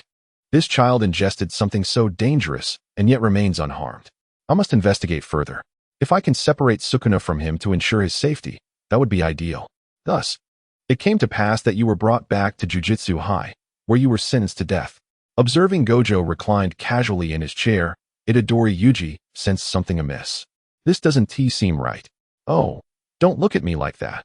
I've worked diligently to secure you a reprieve, under the condition that you absorb all the fingers. At this juncture, Gojo's radiant smile vanished, his energy dissipating as he slumped over the small chair. Engaging with the higher-ups is truly exhausting. No wonder Sun Shui pushed this task onto me the moment she arrived at school, claiming she needed to return to her room for solutions, though I noticed her stifling laughter as she turned away. Now, Itadori Yuji observed the palpable, dark resentment swirling around Gojo, hesitating whether to offer him comfort, despite his own recent sentence. However, before he could utter a word, the previously despondent Gojo sprang to his feet, as if nothing had occurred. All right, since we're all on the same page, Yuji, come with me. Though Qianqi Wu-sun had offloaded the burdensome task of dealing with the higher-ups onto her student, she was not idle herself. She perused numerous tomes, yet found herself at a loss. Itadori Yuji's current condition was indeed extraordinary. For an ordinary person, a special-grade cursed object would be highly toxic. Yet he not only ingested it, but also managed to suppress Sukuna, maintaining lucidity and control over his own body. Unbelievable. As Qianqi Wu-sun Chu gently closed the heavy, ancient tome, fine dust was stirred up by the breeze, swirling freely in the air. It resembled a vessel specifically designed to contain lingering spirits. A cool sensation brushed against her fingers, prompting Qianqi Wu-sun Chu to lift her gaze. Discovering that a small paper figure had somehow appeared beside her hand, cautiously avoiding the chaotic pile of books and gently nudging her finger. This reminder caused her to glance at the alarm clock on her bedside table, the glaring digits of 1:13 illuminating the realization that it was indeed late at night. With the hour so advanced, it seemed prudent to rest. Recently, the quest for a fan had left her utterly fatigued, barely touching the pillow. Qianqi Wu-sun Chu quickly succumbed to slumber. In her dreams, a faint metallic scent of blood wafted through the air, lingering at the tip of her nose. Forced awake, Qianqi Wu-sun Chu sighed, opening her eyes to the grim sight of bloodstains and a scattering of bones beneath her feet. How had he drawn her into this? Chapter 56. Only those who truly understand you know how to infuriate you with this question weighing on her mind. Qianqi Wu-sun Chu took 2 steps forward, her toes lightly grazing the sharp edges of the bones, causing a drop of blood to silently merge with the ground, creating ripples that spread outward. Despite being in this realm of the dead, Qianqi Wu-sun Chu could not help but disdain the pool of blood surrounding her. Seated atop the multitude of bones, the dual-faced specter lounged with an air of arrogance, propping up its chin as it gazed down at Qianqi Wu-sun Chu, who was curiously surveying her surroundings, its expression inscrutable. The realm was eerily silent, and Qianqi Wu-sun Chu could feel the weight of a piercing gaze from above, making her feel uneasy. She had initially assumed that the dual-faced specter, with its character, would have acted without hesitation to end her upon her appearance. Yet, it merely fixed its cold, scrutinizing stare upon her, revealing a flicker of her own guilt. Long time no see, perhaps tired of the relentless silence. Qianqi Wu-sun Chu broke the ice. She was aware that her demise had been rather abrupt, leaving little room for final words. After all these years, she believed she had come to terms with it, yet facing the dual-faced specter now, feelings of guilt surged uncontrollably. After a prolonged silence, the specter finally deigned to speak. Yet, Qianqi Wu-sun Chu perceived its words as nothing more than a reluctant concession, as if it were compelled to acknowledge her presence. The mischievous little spirit has crawled back from hell. Its deep voice resonated, devoid of any superfluous emotion, as if merely stating a fact. However, Qianqi Wu-sun Chu inexplicably detected an undertone of sarcasm. Had she made some progress? Reflecting on how many perceived her as acutely aware in certain aspects, yet blissfully ignorant in others, Qianqi Wu-sun Chu felt a flicker of joy. In stark contrast, the dual-faced specter was far from pleased. Beneath its calm exterior, a tempest of emotions raged within. The solemn vow it had taken to personally end her life, after centuries of simmering, had morphed into an obsession that had not received his consent. This wretched little imp was not permitted to wander anywhere. And yet, this fellow stood here, seemingly lost in thought, ignoring the frantic gestures of Qianqi Wu-shinchuan, who attempted to explain and prove her innocence. The two-faced Sukuna rose gracefully, leaping down to her side, hands clasped behind his back as he sauntered toward her. A shadow loomed over her, and Qianqi Wu-shinchuan's voice gradually faded into silence. Sukuna's massive hand clutched the lower half of her face tightly, his dark, sharp nails digging into her flesh, crimson droplets seeping forth. There would be no second chances. A single mistake from a pet could be tolerated, but Sukuna's patience was notoriously scant. Qianqiwu Shinchuan remained still, oblivious to the slight pain radiating from her cheek. As Sukuna held her face firmly, rendering her unable to nod, she could only blink slowly and solemnly. How foolish. Pleased by her submission, Sukuna released his grip, leaving distinct marks on her cheeks. He extended his tongue, the vivid red surface adorned with pure black curse markings, delicately licking away the scattered droplets of blood from his fingertips. Leave it, he commanded, noting Qianqiwu Shinchuan's intent to use reversal techniques to heal her wounds. Sukuna's voice rose to halt her, but it would vanish upon awakening. Qianqiwu Shinchuan was bewildered. Did Sukuna merely wish to torment her? Yet he said nothing, his expression darkening in an instant, before he kicked her out of the realm of existence. A low cry of pain involuntarily escaped her lips as Qianqiwu Shinchuan sprang from the bed. When Sukuna had kicked her out, her foot inadvertently brushed against the sharp edge of a bone on the ground. Cradling her pale foot, tears welled in her eyes as she blew gently on it. The piercing pain lingered, yet there were no visible wounds. Even reversal techniques were futile. How infuriating! It seemed that even with a contract between them, her encounters with Sukuna had always brought her misfortune. Moreover, she had intended to inquire about the whereabouts of Sukuna's fan, but before she could utter a word, that merciless brute had unceremoniously cast her aside. Big idiot. Qianqiwu Shinchuan cursed Sukuna vehemently in her mind, using the most vulgar terms she could muster. Foolish, stupid, violent man. At 3 a.m, a small paper doll lay on a little bed at the head of the bed, snugly covered in a sleeping cap and quilt. Blissfully asleep. In stark contrast, Qianqiwu Shinchuan, with tear-streaked cheeks, cradled her foot like a mewing kitten. The next day, having already encountered the night moth, Yuji Itadori, under the guidance of Suguru Geto, arrived at his designated dormitory. While packing his belongings, he was approached by a weary-eyed Qianqiwu Shinchuan, burdened with dark circles under her eyes. Sukuna, she murmured. Having endured a sleepless night until dawn, she felt utterly dazed and exhausted, barely registering Suguru Geto's presence. Compounded by the unpleasant experiences of the previous night, her demeanor was less than welcoming. Oh, is Teacher Sun Chu all right? She seems to be in dire need of rest. Should we summon Sukuna? Yuji Itadori looked at the unsteady steps of Qianqiwu Sun Chu with concern, even contemplating offering her support. However, releasing Sukuna could be perilous, and he hesitated. Turning his gaze for help, he found Satoru Gojo, who merely smiled and shook his head, seemingly oblivious to Yuji's silent plea. What does that mean? A bead of cold sweat trickled down Yuji's forehead. It was only his first day at school. Must he face such dilemmas already? Attempting to call for Sukuna in his mind, he was met with a curt dismissal. Frustrated, Yuji scratched his head, just as Qianqiwu Sun Chu made a move. After a prolonged silence, her agitation from extreme fatigue manifested as she unceremoniously poked the small gap beneath Yuji's eye with her finger. Ouch! Yuji, caught off guard and ready to speak, gasped in pain from the sudden jab, nearly succumbing to Qianqiwu Sun Chu's unexpected assault. Stop playing dead, Sukuna. I know you can hear me. Come out. I have questions for you. Despite Yuji's desperate attempts, Qianqiwu Sun Chu remained unyielding, her exhaustion weighing heavily on her mind. Even with the restorative effects of the reversal technique, the fatigue lingered stubbornly. Yet, Qianqiwu Sun Chu received no response. In the room, apart from her, Satoru Gojo was at the door, suppressing laughter, while Yuji was frantically hopping around, clutching his eye. Don't make me go in there to find you. Observing Qianqiwu Sun Chu's weary and frustrated demeanor, on the brink of fainting, Sukuna finally reacted. What is it?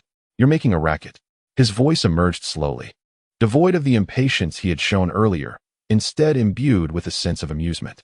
Seeing her in discomfort brought him joy. What a strange affliction. Qianqiwu Sun Chu dismissed such thoughts, well aware of Sukuna's malevolent nature. Where's my fan? Oh, it should belong to you now. However, it's just a plain black one. I gave it to you before I died. Where did you put it? Unlike Yuji, who was bewildered and shocked by her mention of dying, Sukuna paused briefly before responding. Oh, I threw it away. Threw it away? I see. Completely taken aback. Qianqiwu Sun Chu's expression shifted as she repeated the words, and for a moment, silence enveloped the room. Suddenly, her eyes widened in shock, her beautiful pink-gold irises nearly popping from her sockets. What? Raising her hand, she shakily pointed at Sukuna's mouth. What did you say? Perhaps it was the astonished expression on Qianqiwu Shinsho's face that lifted the spirits of Liang Mian Sukuna, prompting him to respond to her once more. It's gone. The nonchalant tone left Qianqiwu Shinsho momentarily blinded, as if a balloon containing her emotions had burst within her. You actually discarded it. In an instant, Qianqiwu Shinsho darted in front of Yujin Itadori, seizing Liang Mian Sukuna's mouth and tugging it apart. Chapter 57. A dreadful character unchanged for millennia, you wretched being. Enraged, Qianqiwu Shinsho lost her composure, ignoring the terrified plea reflected in Yujin Itadori's eyes. Her fury transformed her into a fire-breathing dragon. How could you so carelessly toss away something so crucial? You've always acted with an air of superiority, and I've harbored disdain for you long before this. It was one thing when you maliciously toyed with me daily. I scarcely cared back then, but you fool. You ought to take others' last words seriously. As she vented her rage, Qianqiwu Shinsho's features twisted in a fierce grimace, her striking visage contorted, her grip tightening without a thought of the fact that this body belonged to her precious student. Speak. Where did you throw it? Hurry up, you idiot.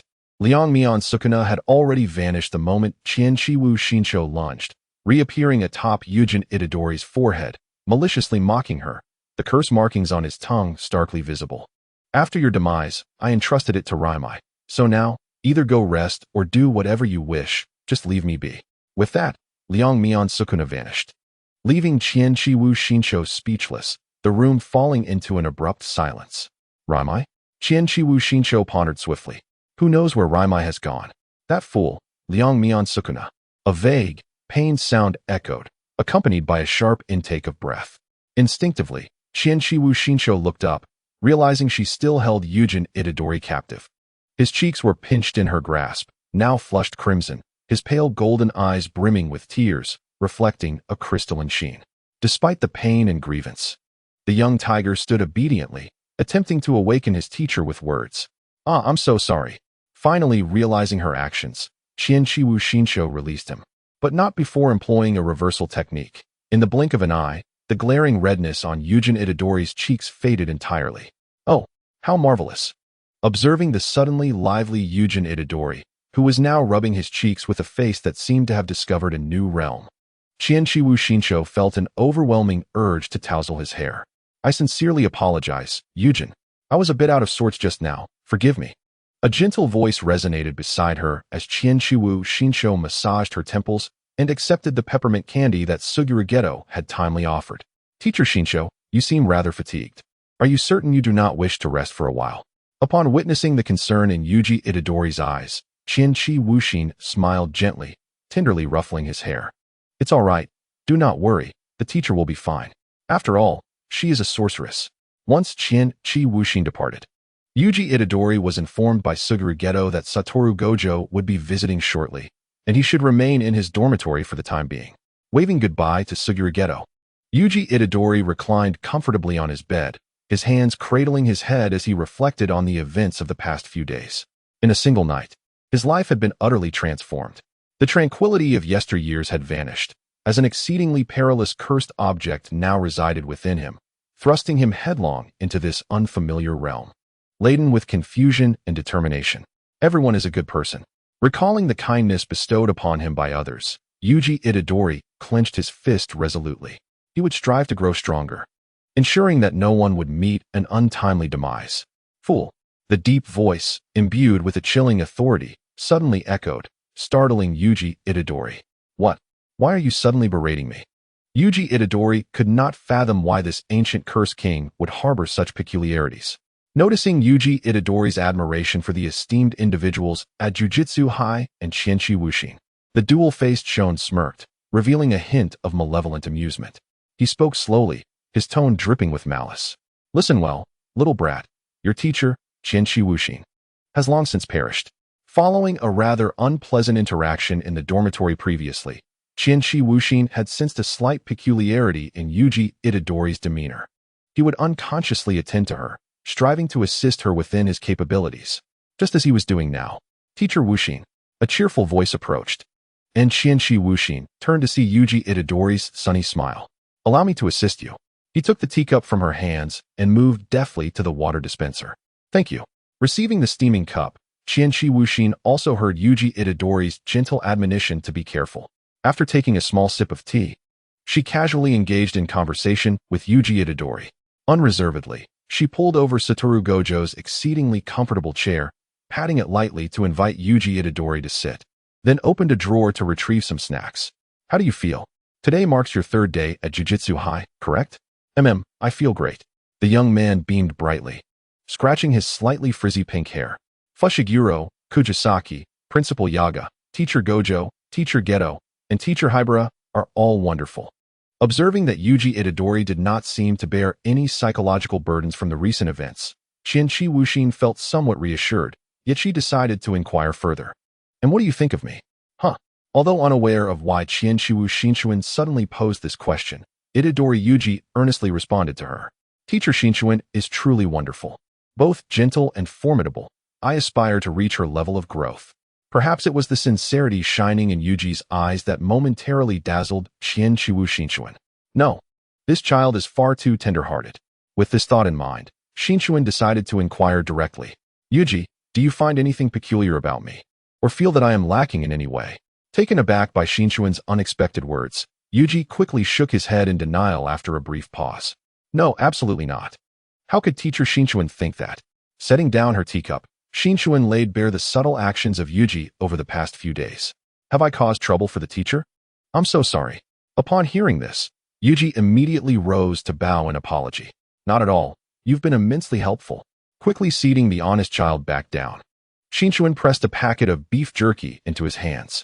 However, I am somewhat curious as to why Yuji has suddenly shown such concern for me.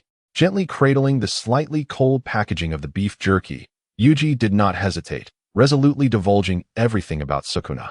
Chapter 58. Experiencing excessive fright may lead to nightmares. I see.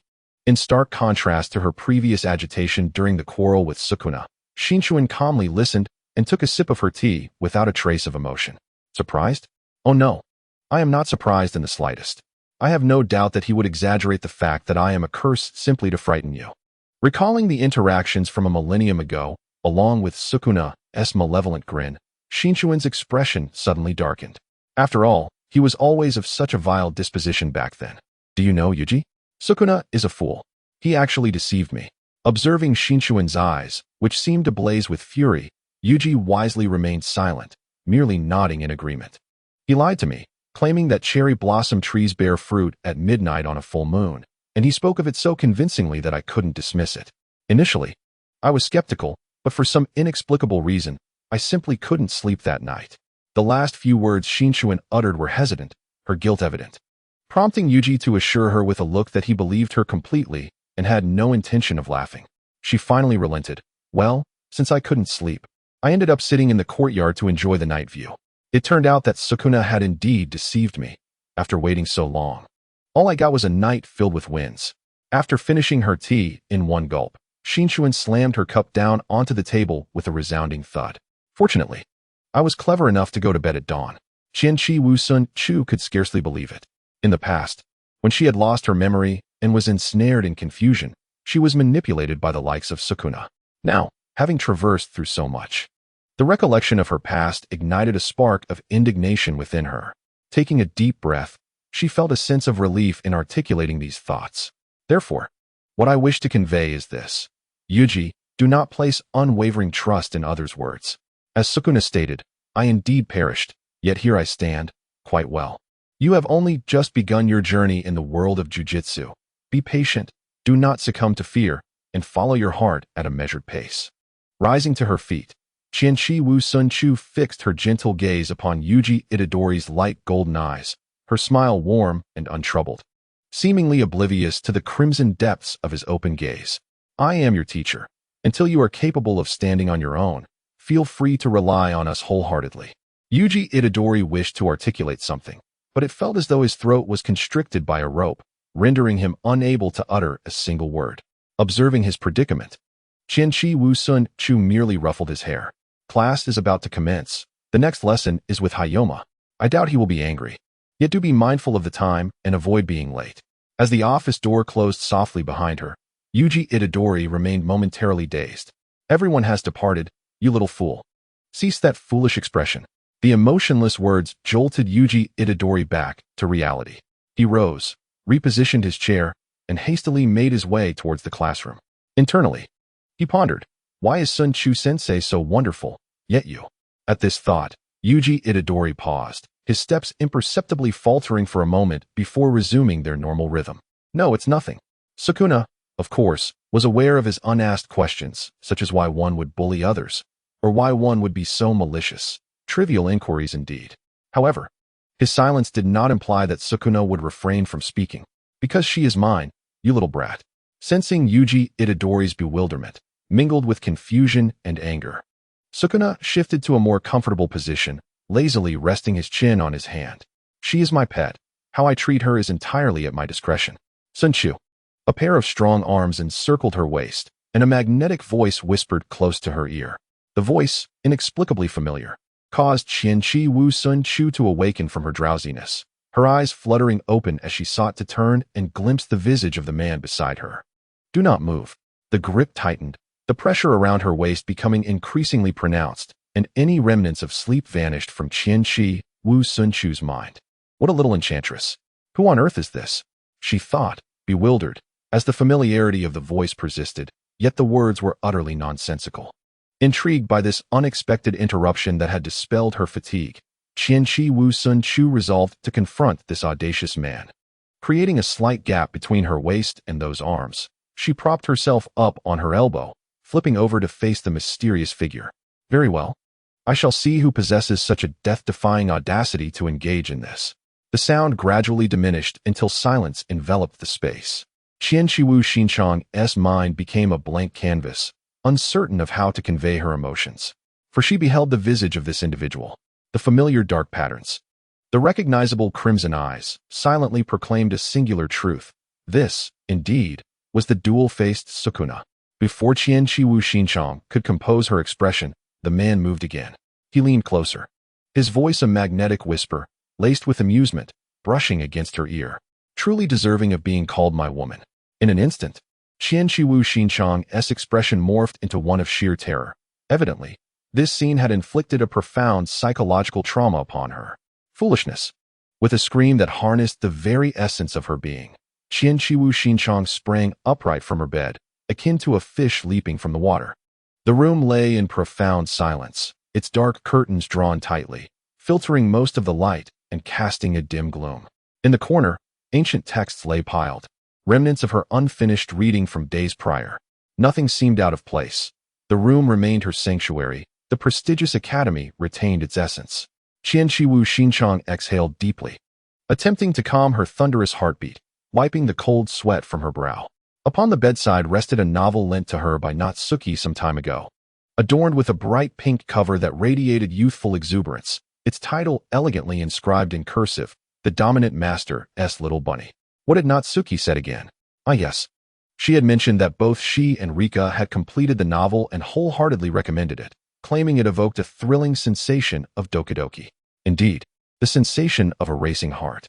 Qianqi Wu Xinchang gazed at the open page of the novel, which fortuitously depicted an illustration. The male protagonist, kneeling, lifted the chin of the female protagonist who had fallen to the ground, his expression devoid of emotion. She abruptly closed the book. It was indeed a heart-stopping feeling. Clearly, such ventures should be avoided. After merely a few chapters, she felt nearly overwhelmed. Heaven knows the shock she experienced upon encountering the face of the dual-faced Sukuna. The sensation of her heart halting was far from pleasant, despite her already being deceased. Faced with such a dual-faced Sukuna, she would prefer to bicker with the more conventional version, for at least it would not repulse her. Qianqi Wu Xinchang let out a deep sigh. To endure such nightmares on a day meant for rest was indeed tormenting. Suddenly, the shrill ring of her mobile phone pierced the silence, jolting Qianqi Wu Xinchang from her stupor. What is it, Dizzy? The words from the other end remained unclear, yet her expression shifted to one of seriousness. I will be there shortly. Chapter 59. The Youth Institute. Little brat, do you require my assistance? Observed the dual-faced Sukuna, speaking leisurely while perched upon a pile of bones. As Yuji Itadori sat there, battered and bruised, the impact against the wall had left him gritting his teeth, enduring excruciating pain and a near-broken spirit. He tightly bound his severed left wrist with a strap to prevent excessive bleeding. You wouldn't be so benevolent. The disparity in strength rendered him utterly powerless before the formidable special-grade cursed spirit, and the excruciating pain, almost overwhelming, caused his voice to tremble uncontrollably. He was not entirely foolish. Reveling in the sight of Yuji Itadori's predicament, Sukuna's duality felt a twinge of pleasure. Were it not for his own ulterior motives, he would not have deigned to assist this young boy. Let me out for half an hour, every day? Do not even think about it. As anticipated, Yuji Itadori flatly rejected Sukuna's demand. I can promise not to harm anyone. Think carefully, young one. Your companions may well have perished in the mere seconds of your hesitation. Sukuna's mocking words echoed incessantly in his mind. Considering the dire situation and the safety of his friends, Yuji clenched his teeth. Although Sukuna's sudden request reeked of the bizarre, he found himself devoid of choices. However, before Yuji could utter a word, he felt something searing against his body. Bang! The shrieking cursed spirit flailed its limbs, shattering the heavy stone slabs before it, exhilarated by the discovery of Yuji Itadori. The heat in his pocket intensified, prompting Yuji to hastily extract its contents and cast them to the ground. Floating gently through the air was a crumpled talisman that had been surreptitiously stashed away. The suffocating pressure surged, and in the blink of an eye, the cursed spirit was upon Yuji. He stared in astonishment. Yet the vast difference in strength left him powerless to react. He could only watch as the spirit's grotesque visage loomed closer. Hurry up and agree. Sukuna's impatient voice intruded upon Yuji's already beleaguered mind, nearly immobilized by his injuries. Just as the cursed spirit's fist was mere centimeters from Yuji's temple, the talisman on the ground suddenly emitted a blinding light, restoring Yuji's clarity of thought. The talisman shot forth like an arrow, accurately targeting the cursed spirit's position. In an instant, it pierced through the spirit, erupting in a dazzling explosion that scattered it into a shower of sparks. In the distance, two similar explosive sounds echoed, one after the other. The blinding white light enveloped the entire area, causing Yuji to instinctively shield his eyes. Yet, in that fleeting moment, he realized he seemed to have been transported elsewhere. Following a brief silence, the domain encasing the juvenile facility began to fracture, swiftly disintegrating into shards and vanishing. Yuji. A pair of hands grasped his shoulders, and the positive energy of the counteracting technique began to mend his wounds. Jinshiwu. Upon observing Yuji's injuries, which could only be described as horrifically severe, furrowed her brow, especially upon seeing his now missing left hand, her heart aching with anguish. TSK. Just a step away from success, Sukuna sat within the realm, legs crossed, his expression one of irritation. Annoying little brat. Sensei? As Yuji Itadori gazed at the familiar, ordinary buildings surrounding him, a sense of awakening washed over him. Realizing he was finally out, he instinctively called her name, then turned anxiously towards the juvenile detention center. Where's Fushiguro? And Nobara? Teacher, have you seen them? His overwhelming concern for his companions blinded him to the fact that his left hand had returned. We're here. Fushiguro Megumi approached from a distant car, his expression vacant, wrapped in a small blanket. Despite not feeling cold, he found it difficult to resist the concerned, yet slightly playful gaze of Kinji Hikari, who seemed to imply that growing up often leads to disobedience. You fool, you're looking too disheveled. Be careful.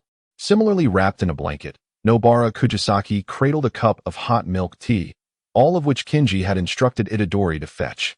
That's wonderful, you all are safe. The resolve to risk everything dissipated from Yuji Itadori as he instinctively accepted the milk tea offered by Fushiguro, though a nagging sense of something amiss crept in. Looking down, he noticed his left hand holding a beautifully packaged, seemingly delectable cup of milk tea. Everything appeared so normal. Wait, his left hand? While Yuji was still immersed in the overwhelming shock of regaining his hand, Nobara approached Kinji, her curiosity piqued by a question she had long contemplated. By the way, how did you manage to bring us out? Upon hearing the question from her adorable student, Kinji's indifferent demeanor softened, a gentle smile gracing his lips. I requested 3 cursed corpses from Principal Yaga and used a technique to pull you out. The thought of those 3 oddly cute cursed corpses stirred a twinge of sympathy in Kinji, yet nothing surpassed the importance of his students. But that was a domain. Nobara's incredulous exclamation resonated. Fushiguro remained impassive outwardly, yet internally he resonated with her sentiment. He had experienced a similar reaction upon first learning of the technique. That was merely a half-finished domain. We were quite fortunate. Had it been a fully realized domain with additional techniques, I might not have arrived in time. At this point, Kinji, hands clasped, wore a benevolent smile. So, how was the talisman? Useful? I knew it. Fushiguro was hardly surprised. He had witnessed such tricks countless times since childhood. In stark contrast to Fushiguro's calm demeanor, Nobara pondered while stroking her milk teacup before experiencing a moment of realization. That explosion sound from when the cursed spirit was vanquished. So, that was your doing? Strictly speaking, it was the little paper doll. I'm not quite sure when it managed to place the talisman in your clothing. The image of that little paper doll scurrying around the school, bustling with activity, left both of them momentarily stunned, clearly taken aback by such an unexpected turn of events. Far away, the little paper doll, busy tidying the corridors of the school, remained oblivious to its significant contribution, quietly enjoying its anonymity. No matter the time, you always seem to thwart my plans. Interrupting the conversation of the three with a tone of disdain, Yuji Itadori, who had just arrived, widened his eyes and slapped his palm against his face, attempting to halt the antics of Sukuna. Unfortunately, he was a moment too late, leaving only a small red mark on his cheek. Sukuna had anticipated that Cheeky Wushin would retort or perhaps react with the same indignation as before, yet he was taken aback when she merely met his gaze, biting her lip, her expression teetering on the brink of tears. No, Sukuna thought, as unwelcome memories began to resurface, making him feel nauseous. True to form, Cheeky Wushin exhibited the same expression she had a millennium ago. Her rose-gold eyes shimmered with unshed tears, her face radiating a softness that sent shivers down Sukuna's spine. As their eyes locked, Cheeky Wushin was instantly reminded of a nightmare that could terrify her. Upon hearing Sukuna's unexpectedly normal tone, she trembled with a mix of relief and evident joy, exclaiming, "How wonderful it is that Sukuna remains Sukuna, and has not transformed into someone with a deranged mind." This time, it was Sukuna who felt disgusted. His crimson eyes brimmed with disdain. "Keep talking nonsense, and I'll end you." Despite the passage of time and the myriad experiences she had endured, acquiring numerous companions, this fool remained unchanged, still as foolish as ever. Chapter 60. Keeping one's word is a virtue. Is this the place? Outside the prestigious school, a tall youth ascended the final steps, raising his head to survey the expansive vintage building enveloped by a tranquil forest. Hearing something, he pressed his lips together and chuckled lightly, his handsome features becoming even more striking, his blue-violet eyes radiating warmth. "It is not a bother. After all, it is for my own sake." Suddenly, the youth's smile vanished as he turned to look towards the end of the staircase. Someone was approaching. "I wonder, is it truly acceptable not to write this report?" Yuji Itadori glanced at Megumi Fushiguro, hesitating to speak. If Wushin-sensei said so, then it's fine. No need to worry. Earlier, at the juvenile detention center, Cheeky Wushin had no intention of accompanying them. She had her own matters to attend to. Before departing, she specifically instructed them to rest well and not to concern themselves with anything, assuring them that she would handle all subsequent affairs, including the report that Idichi Kyoko was to write. Truly, Wushin is so reliable. That white-haired teacher must not usurp her title as the most beloved instructor. Clenching her fists, Nishike's Yoko motivated herself, vowing to help Cheeky Wushin secure first place in the upcoming voting. At the back, Idichi Kyoko, overhearing their conversation, could not help but break into a relaxed smile. Thanks to Wushin-sensei, he could finally carve out a few hours to catch his breath. Wait a moment. Suddenly, just a few steps away from the school gate, Fushiguro Megumi halted, blocking their path. Something felt amiss. Upon hearing this, the remaining two adopted serious expressions, poised for action, while Idichi Jotaro became noticeably tense, clearly recalling the perilous task they had just faced. However, there was a sense of familiarity in the air. Scrunching his nose, Yuji Itadori found the situation peculiar.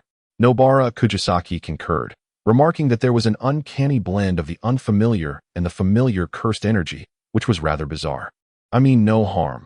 A melodious voice resonated, accompanied by the sound of approaching footsteps. As the boy with short lavender hair revealed himself, they could all sense the tranquil aura surrounding him. "Allow me to introduce myself. I am Seijiro Shinomori. I have come here in search of someone." Tucking a stray lock of hair behind his ear, Seijiro began to speak slowly. "Her name is Chikiri Mitsuki. Miss Chikiri is currently unavailable, but if there is anything you require, I can facilitate contact with the principal." Idichi stepped forward, retrieving his phone to call Yaga Mazamichi, but a hand intercepted him. "There's no need to call. I shall wait here for a moment." With slender, fair fingers resting on the phone, the boy's demeanor shifted dramatically. A familiar rose-gold hue flickered in Seijiro's eyes, and the subtle smile at the corner of his lips conjured an illusion of someone absent from their midst. His next words further solidified their suspicions. "I will wait for the other me to return." Inside the office, Satoru Gojo reclined in his chair, his long legs crossed, eyes closed in a state of relaxation. Suddenly, the doorknob turned, yet Gojo remained lazily slouched, fully aware of the identity of the visitor. "I am about to take action." Observing that Gojo had turned to face her in silence, Chikiri Mitsuki remained unfazed and continued, "I apologize if I double your workload, but I can no longer endure this. You know my temperament." After a flurry of cryptic remarks, Chikiri stepped out, only to abruptly turn back. Gojo, having removed his blindfold at some point, met her gaze with his striking azure eyes, eliciting an emotionless smile from her. "I hope I do not cause you too much trouble." With a soft click, the door closed behind her, and Gojo resumed his seat, idly toying with his blindfold, appearing nonchalant. He could surmise what had provoked such anger in Chikiri. After a moment's pause, Gojo donned his blindfold once more and rose to leave. As Chikiri's most prized pupil, it was only natural for him to assist her in resolving any subsequent troubles. In truth, Chikiri had not taken a life in quite some time. Within the vast expanse of her memories, the only instance she could recall was from a millennium ago, shortly after her awakening, when she had been robbed by a band of thieves. Upon catching sight of Qianqi Wu Sun Chu's slender figure, seemingly delicate and powerless, they brazenly deliberated before her on who would strike first, ultimately deciding to end her life and strip her of her garments for profit. Qianqi Wu Sun Chu, unable to comprehend their intentions, gazed at them with confusion as they menacingly drew their blades, advancing towards her. "Are you going to kill me?" she inquired. "Perhaps if you were more agreeable, we might spare you a measure of pain," they replied. Slowly digesting their words, she nodded. In the next moment, countless threads ensnared them, suspending them in midair. Startled by this sudden turn of events, the men shrieked, their weapons clattering to the ground with a crisp sound. "Please, please. We were blind to our folly. We beg you to spare us," they implored, puzzled by their abrupt change of demeanor. Qianqi Wu Sun Chu tilted her head in contemplation, recalling their earlier exchange. "Perhaps if you were more agreeable, I would allow you to suffer less," she reiterated. Returning from the main hall to the academy, Qianqi Wu Sun Chu grasped a dado, graciously lent to her by the attendant, Little Fox Maru. How had she dealt with them previously? Entering the dimly lit corridor, she emptied her mind in an attempt to remember. "Oh, I believe I twisted their necks with the threads, did I not?" The force and angle were executed flawlessly, ensuring minimal pain. She prided herself on her reliability. Qianqi Wu Sun Chu mused. She was a woman of her word. Chapter 61. Anger harms the body. Qianqi Wu Sun Chu, you possess an audacity beyond measure. In the chamber, strange shouts of fury, trembling cries, and anguished wails converged into a symphony heralding impending doom. "My greatest virtue is that I am a woman of my word." The individual beneath her continued to gasp for breath, the sounds escaping his winded throat akin to a deflating bellows. Qianqi Wu Sun Chu stepped upon his back, using his expensive garments to wipe the blood that had inadvertently stained her soles. The result was satisfactory, observing the now less crimson footprints. A flicker of delight graced her heart. She raised her hand and, in a display of mercy, granted him a swift end. Having refrained from striking for a millennium, her skills felt somewhat rusty. After all, who compelled him to be the first to provoke her? As the blood pooled languidly at the center of the room, amidst the shocked, furious, yet terrified gazes of the higher-ups, Qianqi Wu Sun Chu spoke in a voice that could only be described as chilling, methodically recounting the obstacles and troubles this fallen superior had imposed upon her. "But fear not. I have regained my composure. I shall not falter again." Her words were delivered with such conviction that the others felt the urge to roll their eyes in exasperation, nearly fainting from indignation. "Consider your situation. After all, you have survived this long, and, despite your disdain, you ought to possess some semblance of perception. My students are all exceptional. Even if they possess the effortless ability to resolve all of your issues in an instant, I still prefer not to involve them." In the next moment, a splash of crimson erupted on the pristine paper door. Yet another high-ranking official, who had vehemently opposed her teaching, met his demise without uttering a single cry. The acrid scent of blood permeated the air, and the gruesome sight of a gaping wound, deep enough to expose bone, caused the other officials to retch involuntarily. Is this too much for you to bear? Qianqi Wuxin mocked. My beloved students have faced life and death outside. They are still in their crucial developmental phase. And do you, those half buried in the grave, comprehend the psychological issues that arise during adolescence? Disgustedly shaking her hand to rid it of the droplets of blood from her blade, Qianqi Wuxin suppressed her murderous intent, intending to vent her emotions without mercy. Indeed, I do not expect you to understand. Those who are unruly and disobedient serve no purpose other than to become fertilizer, perhaps, in consideration of the flourishing plants. Hell might even reduce your sentences slightly. Perhaps sensing Qianqi Wuxin's resolve and realizing that there was no room for retreat, one individual gritted his teeth, preparing for one last gamble. As he retrieved his phone, poised to send the meticulously crafted message, a flash of cold light struck, pinning his wrist to the wall with a brutal force, causing excruciating pain and eliciting a scream. Instinctively releasing his grip, the phone plummeted, only to be ensnared by fine threads, delivering it directly into Qianqi Wuxin's hands. Oh, the old relic can still operate a mobile device. Qianqi Wuxin mused, amused by the novelty of the situation. She had not anticipated that, even at this juncture, someone would attempt to send information outside. With his wrist impaled against the wall, this high-ranking official trembled in breath, his eyes wide with disbelief as he questioned, how is this possible? There is clearly a barrier in place to prohibit the use of sorcery, isn't there? Perusing the screen displaying a meaningless garbled message, Qianqi Wuxin calmly responded. This is far too simplistic. Could you not find someone more reliable? Although the urge to mock them was strong, her greater curiosity lay in to whom this elderly man intended to send the information. Enough of your affairs. A chilling, false smile crept across Qianqi Wuxin's lips as the suspended threads behind her began to stir restlessly, gradually enveloping the entire chamber. Good night. Moments later, the darkness receded, and the chamber was once again illuminated. Qianqi Wuxin had thoroughly examined the phone and turned her gaze toward the high-ranking official by the wall. He remained visibly pained, his brow furrowed, but she paid him no mind. Her attention was fixed on the individual ensnared by the threads as she took a seat on a chair, which the small paper figure had inexplicably retrieved. Now, divulge everything you know in utmost detail. At the outset, Qianqi Wuxin believed that after enduring so much, she had cultivated sufficient composure, at least to the extent that she would not be driven to irrationality by anger. Moreover, nothing these individuals might do would astonish her. Yet, upon the final utterance of the old man, the restless threads of energy shattered every object within the secret chamber, leaving deep marks upon the walls and obliterating even the lifeless bodies that lay there. Very well. Qianqi Wuxin maintained a stoic expression, though the tumultuous surge of cursed energy surrounding her betrayed the tempest within her heart. She felt a twinge of relief for her newfound mercy. Had it been in the past, you would have plummeted into hell amid excruciating agony for colluding with cursed spirits and scheming against my students and family. Gazing down at the high-ranking officials slumped on the ground, Qianqi Wuxin's eyes turned frigid. Such transgressions deserve 1,000 deaths. Yet, despite her mounting fury, she had no intention of ending this old man's life. She understood. The enemy lurked in the shadows while she stood in the light. This man would serve as her most valuable pawn. Upon exiting the secret chamber, Qianqi Wuxin employed a minor spell to cleanse herself of the lingering scent of blood. Ah, Teacher Xinchuan, Gai Yuan, clutching a pile of documents, greeted her with a sunny smile. Hello. By the way, Gai Yuan, do you know where Satoru has gone? I believe Senior Fushiguro mentioned he had stepped out for a visit to the family estate. I see. Qianqi Wuxin pondered. It was not overly urgent, so she decided to wait. The most pressing matter at hand was her own soul.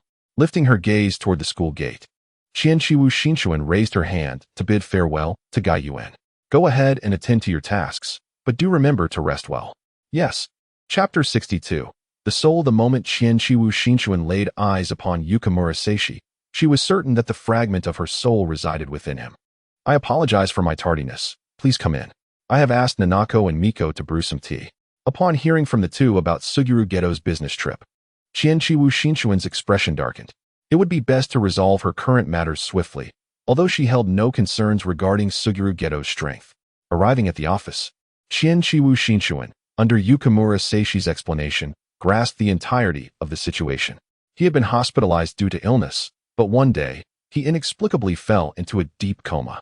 However, 3 days prior, Qianqiwu Shinshuan's soul within him awakened, and rather than succumbing to death as should have been the case, he survived due to her suppression. She had awakened in an erroneous body, and Qianqiwu Shinshuan understood that she should not allow a prodigious youth with boundless potential to prematurely terminate his life. As she sifted through the memories belonging to the young man in her mind, Qianqiwu Shinshuan made a resolute decision. She would utilize the vast majority of her available power to suppress herself and the mark, ensuring that no one detected any abnormalities, thereby safeguarding the young man's soul while also tracing her own essence.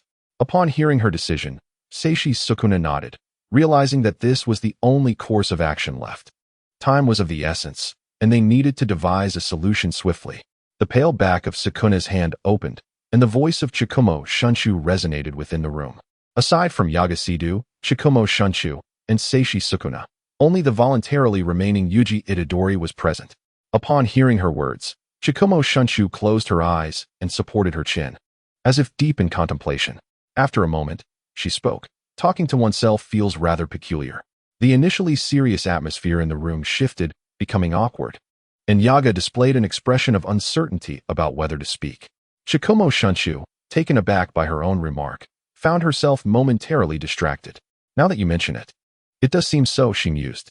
Isn't it true that great minds think alike? Listening to the derisive laughter from the cursed spirit, Itadori suddenly felt a sense of kinship with Seishi Sukuna. No, he shook his head, dismissing the thought. At the very least, Shunshu would not torment anyone. All right. Enough of the jesting, my apologies. Chikumo Shunshu redirected the conversation, alleviating the tension in the office. She watched as a small paper figure rushed in, handing her several books. A sigh escaped her lips. No wonder she couldn't find her fan. It had been dealt with in this manner. In truth, separating the soul was a relatively straightforward task. Rapidly flipping through the pages, Chikumo Shunshu scanned one after another until she firmly closed the book, confidence radiating from her. If you are ready, we can commence now. Observing the fleeting confusion in Seishi Sukuna's eyes, which was quickly replaced by composure, she smiled gently. Follow me. Oh, and by the way, as she reached the door, Chikumo Shunshu turned back suddenly. Yuji, please wait in my office for a moment. I need to discuss a few matters with Sukuna. Koriguru, who had been reviewing reports, naturally set her documents aside upon hearing the door open. Evidently already informed of the situation by the small paper figure. This is our school nurse, Koriguru. She will ensure your safety during the process. After a brief introduction, Chikumo Shunshu turned to face Seishi Sukuna, her tone calm. Do not worry, it will be over soon. Sukuna nodded, reclining on the surgical table, closing his eyes. A warmth spread through his chest, as if something was striving to break free, causing him to frown instinctively. The pain was far more intense than that brought on by illness. As he clenched his teeth, the searing agony vanished without a trace, a coolness flooding his limbs and dispelling the pain entirely. All done. The cool voice of Ayatani Shirako resonated, awakening Yukimura Seiichi, who sat up, feeling a disorienting lightness in his body. Ever since he was diagnosed with Guillain-Barré syndrome, it had been an eternity since he had felt such ease. The excruciating pain that accompanied each episode, forcing him to relinquish his passion for tennis, remained etched in his memory. Yet now, Yukimura did not harbor extravagant hopes, nonetheless. He could not help but contemplate the most anticipated outcome. It appeared that it was over. Meanwhile, Chiki Mitsuki, having reintegrated her soul, glanced at the clock, realizing that only 3 seconds had passed, and could not suppress a surge of pride. I am quite remarkable, she mused. Not only the soul, but also perceiving the mark on her heart, Chiki gradually relaxed. She transferred that mark onto her own being. Noticing the faint unease in Yukimura's eyes, Chiki, now possessing half of his soul's memories, understood the question he wished to pose. Shirako's prowess is not to be underestimated, and I bear responsibility for this occurrence. I vowed to ensure your safety, and thus, you are undoubtedly in the best health now. Observing the boy's immediate relaxation and the bewildered expression on his face, akin to receiving an unexpected windfall, Chiki felt a swell of joy. Yukimura Seiichi was exceptionally gentle. That was what her soul conveyed to her. During their days together, Yukimura had taken great care of her, even choosing to give her the cake that the team members had brought when he noticed her gaze fixated on it. Although, in the end, it still found its way into Yukimura's stomach. Very well, I will arrange for someone to take you back. If all goes well, you should be able to make it to the Kanto tournament. Remembering the arrangements mentioned by that brown-haired boy with slanted eyes when his teammates came to visit, Chiki patted Yukimura on the shoulder. I apologize for intruding upon your life, so please do your best in the competition. It's not a bother. Yukimura replied as he stood up, bowing deeply to both Chiki and Ayatani Shirako. I am truly grateful. I will give it my all. As she watched the figures of Ayatani and Yukimura recede into the distance, Chiki suddenly had a realization. She thought of Yukimura's school. If it was Rikkai, then wasn't Jet there on a business trip? As this thought crossed her mind, her phone suddenly rang. Upon checking, she found a message from Suguru Geto. He had sent a video, seemingly of some school club activity. Since when has Jet shown interest in such things? With this curiosity, Chiki clicked on the video. On the tennis court, two boys were dashing about, and with every swing of the racket, dust flew, lightning crackled, and the power of their strikes seemed to rival that of sorcerers. Chiki watched the brief 1-minute video in a daze, silently exiting afterward. Beneath the video, a caption read, "My little squinty-eyed disciple. Teacher, I want to learn." Wait, is this truly something an ordinary human can achieve? As Qianqi Wuxin gazed up at the sky, she pondered the limits of humanity, questioning whether her earlier encouragement of scientific had been somewhat superfluous. After a brief moment, she responded, "Yeah, I too wish to learn. You must understand, humanity possesses boundless potential, so there is no need to panic. They may merely have surpassed limits in the realm of tennis." Chapter 63. Conversation having resolved matters of the soul, Qianqi Wuxin was now prepared to address the subsequent issues at hand. All right, Yuji, summon Sukuna. In the office, only Qianqi Wuxin and Yuji Itadori remained. Aware that she had matters to discuss, Yuji promptly relinquished his body to Sukuna. Dark curse markings gradually manifested, and a familiar presence enveloped the room. With an air of nonchalance, Sukuna crossed his legs, locking eyes with the young woman across from him. He was hardly surprised that the girl would call upon him at this juncture. It was merely a sign that she was flustered by the sudden turn of events and sought assistance, much like before. Sukuna remained silent, and Qianqi Wuxin understood he was waiting for her to speak. With a resigned sigh, she admitted her previous missteps. "I apologize, Sukuna." The moment the words escaped her lips, even Sukuna was taken aback, raising an eyebrow with a hint of mockery. Having finally articulated her thoughts, Qianqi Wuxin felt a weight lift, her previous awkwardness dissipating as she poured forth her feelings. She had long wished to express that her earlier promise to regard him as family, yet her subsequent departure had been selfish. In retrospect, it was akin to leading him in circles. Had someone done the same to her, she would undoubtedly feel anger. Oh, that time feels like a dark chapter of my past. Yet I lacked common sense then. As she spoke, she seemed to drift further from her point. And before she could spiral into an uncomfortable recollection, Qianqi Wuxin fell silent. "I simply wanted to say that I once considered you family, but I left without permission. I'm sorry." Her voice faded into the stillness of the office, enveloping it in a profound silence. Sukuna let out a scoff. "How foolish. No matter how much time has passed, you still cling to the game of make-believe." Before Qianqi Wuxin could respond, Sukuna shifted to a more comfortable posture. "If you have inquiries, do so swiftly. Time waits for no one." Qianqi Wuxin had never encountered Sukuna in such an accommodating mood, and she was taken aback. Disbelief etched across her features, yet she quickly regained her composure. Did Sukuna possess knowledge of someone, a person marked by a scar upon their forehead, seemingly having existed for quite some time? Piecing together the information gleaned from the high-ranking individual, Qianqi Wuxin felt acutely aware of her ignorance. Who was this person? What were their intentions? Why conspire with the higher-ups? What harm did they wish to inflict upon her students?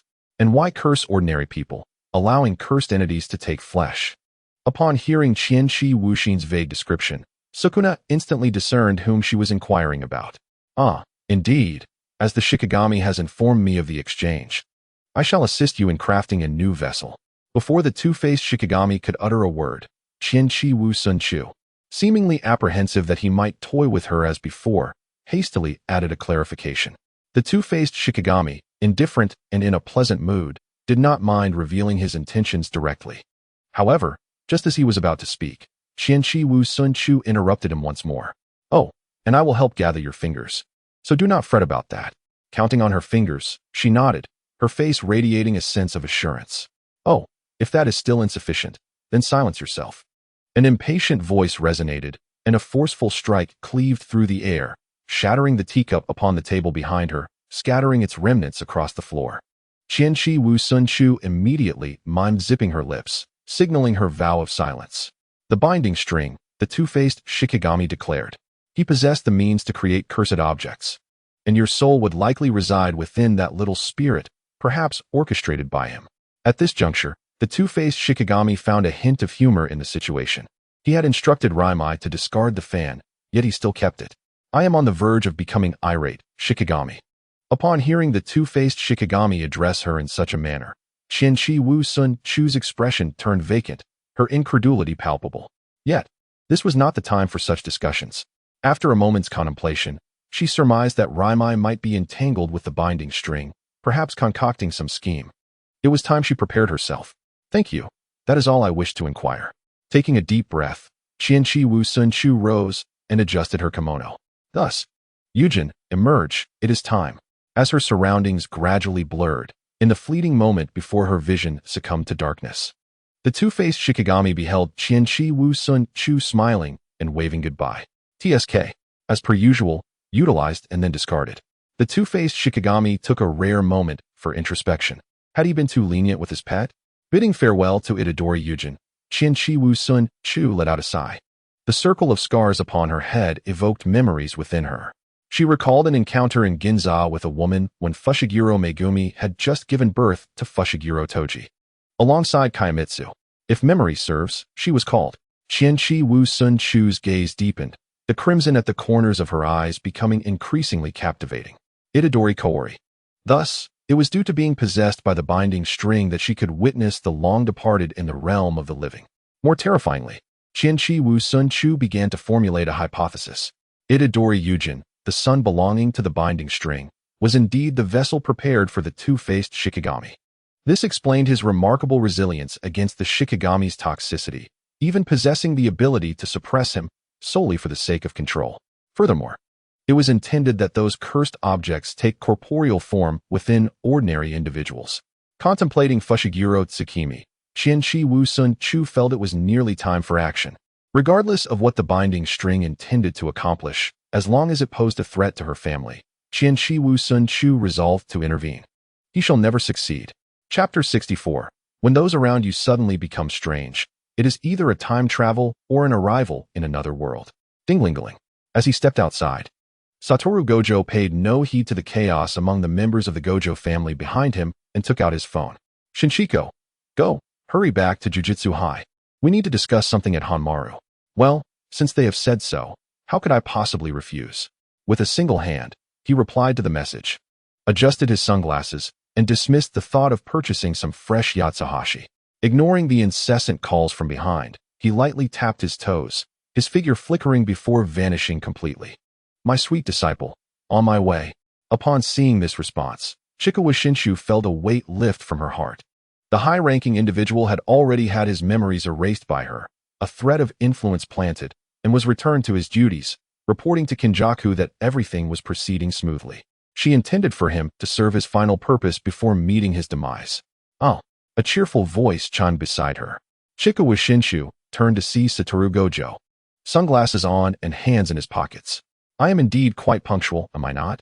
Yes, yes, let us hurry along, young master. Ignoring the proud expression on Gojo's face, Chikawa Shinshu pushed him toward the office entrance, where she had prepared a portal, awaiting his arrival. No matter how many times one gazes upon it, this place truly is an ideal sanctuary for laziness. Taking a deep breath, Gojo stretched languidly, his tall figure evoking thoughts of a stick insect in Chikawa Shinshu's mind. Hirano, please prepare some tea. Ruffling the hair of her short-haired companion, Chikawa Shinshu led the drowsy Gojo to the Tenshikaku. So, what matter could have summoned me here? Extending his long legs, Gojo reclined lazily upon the table. Having just dealt with those ungrateful members of the Gojo clan, he was somewhat fatigued, indeed, emotionally drained. At this moment, you are the only one I can trust completely. Producing a neatly arranged stack of documents from her sleeve, Chikawa Shinshu placed them on the table before Gojo, maintaining her grip while advising him. No matter what you discover, please consider my Tenshikaku. Its reconstruction is no simple task. Observing Chikawa Shinshu's caution, Gojo's curiosity intensified, and he casually agreed before taking the documents and skimming through them quickly. In just a few minutes, Gojo set the documents down.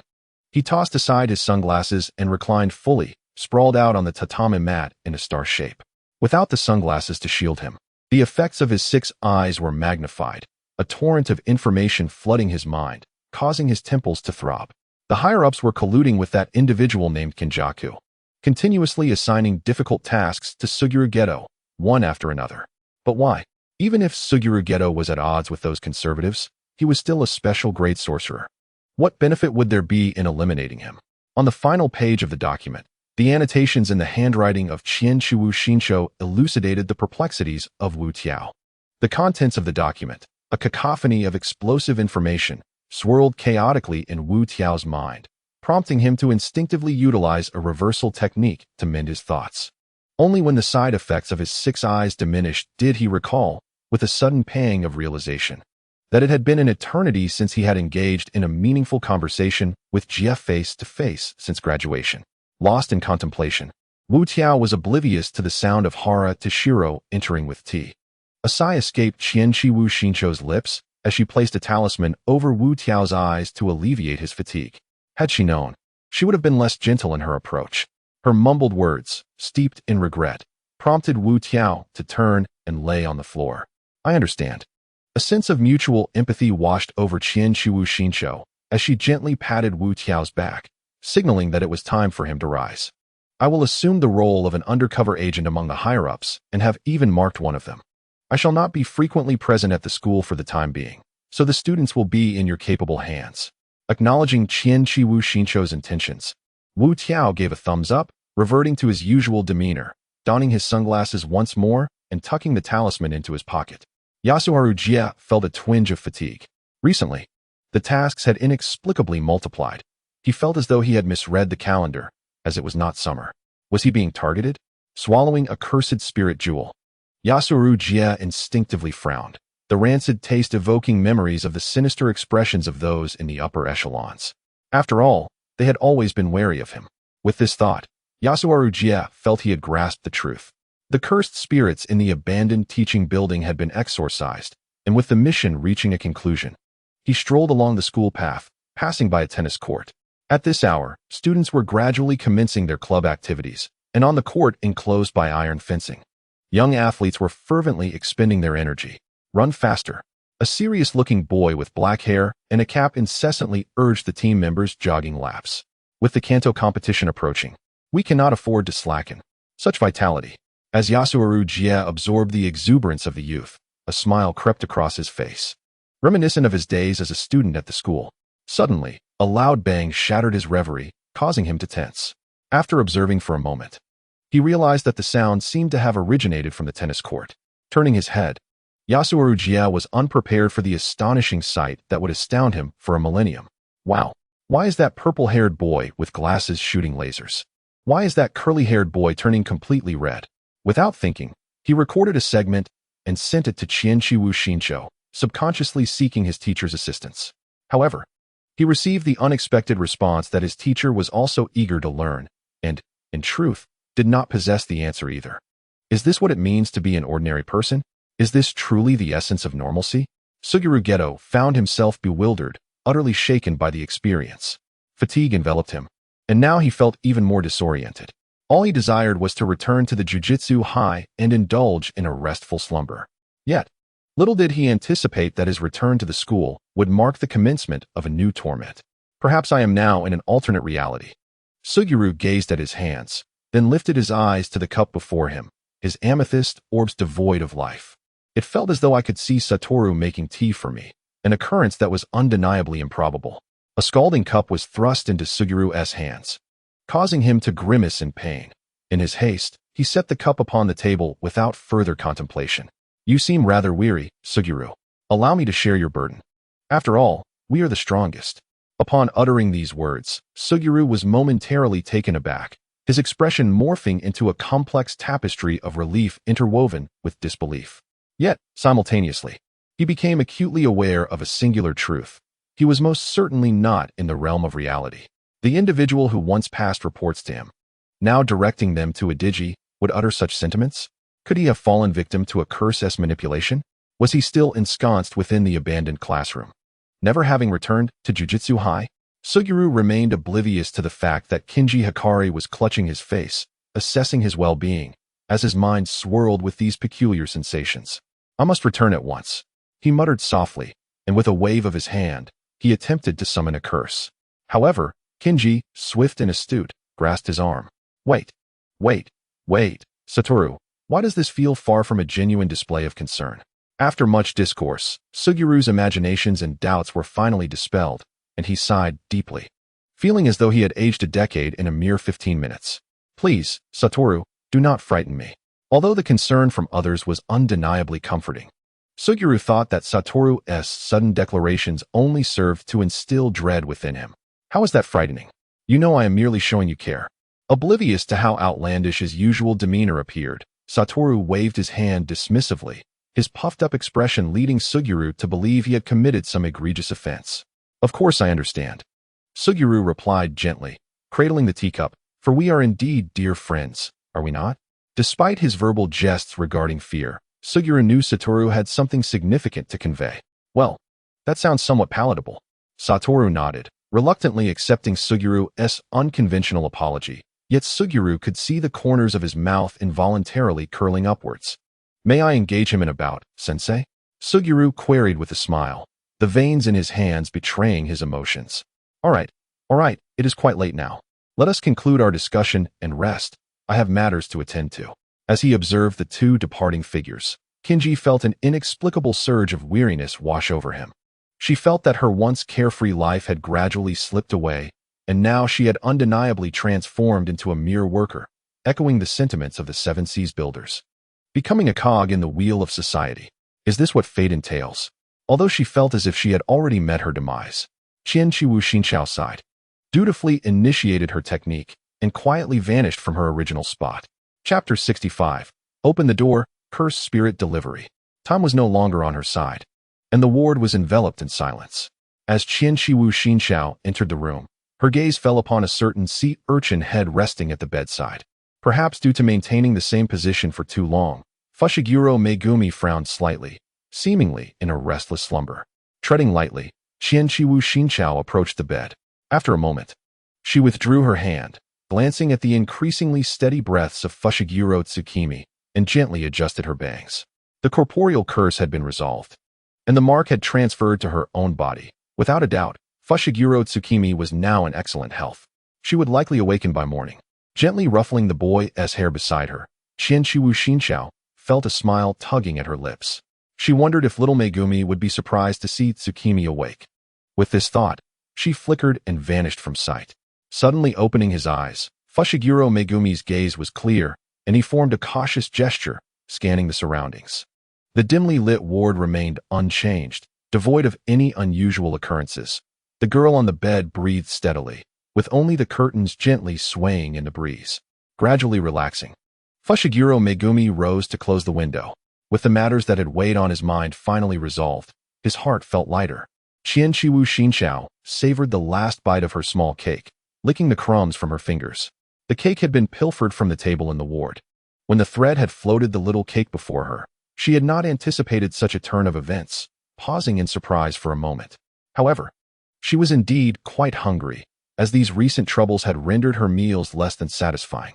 Yet, hardship was only temporary. Especially when it was for her family, enduring a night was trivial for her.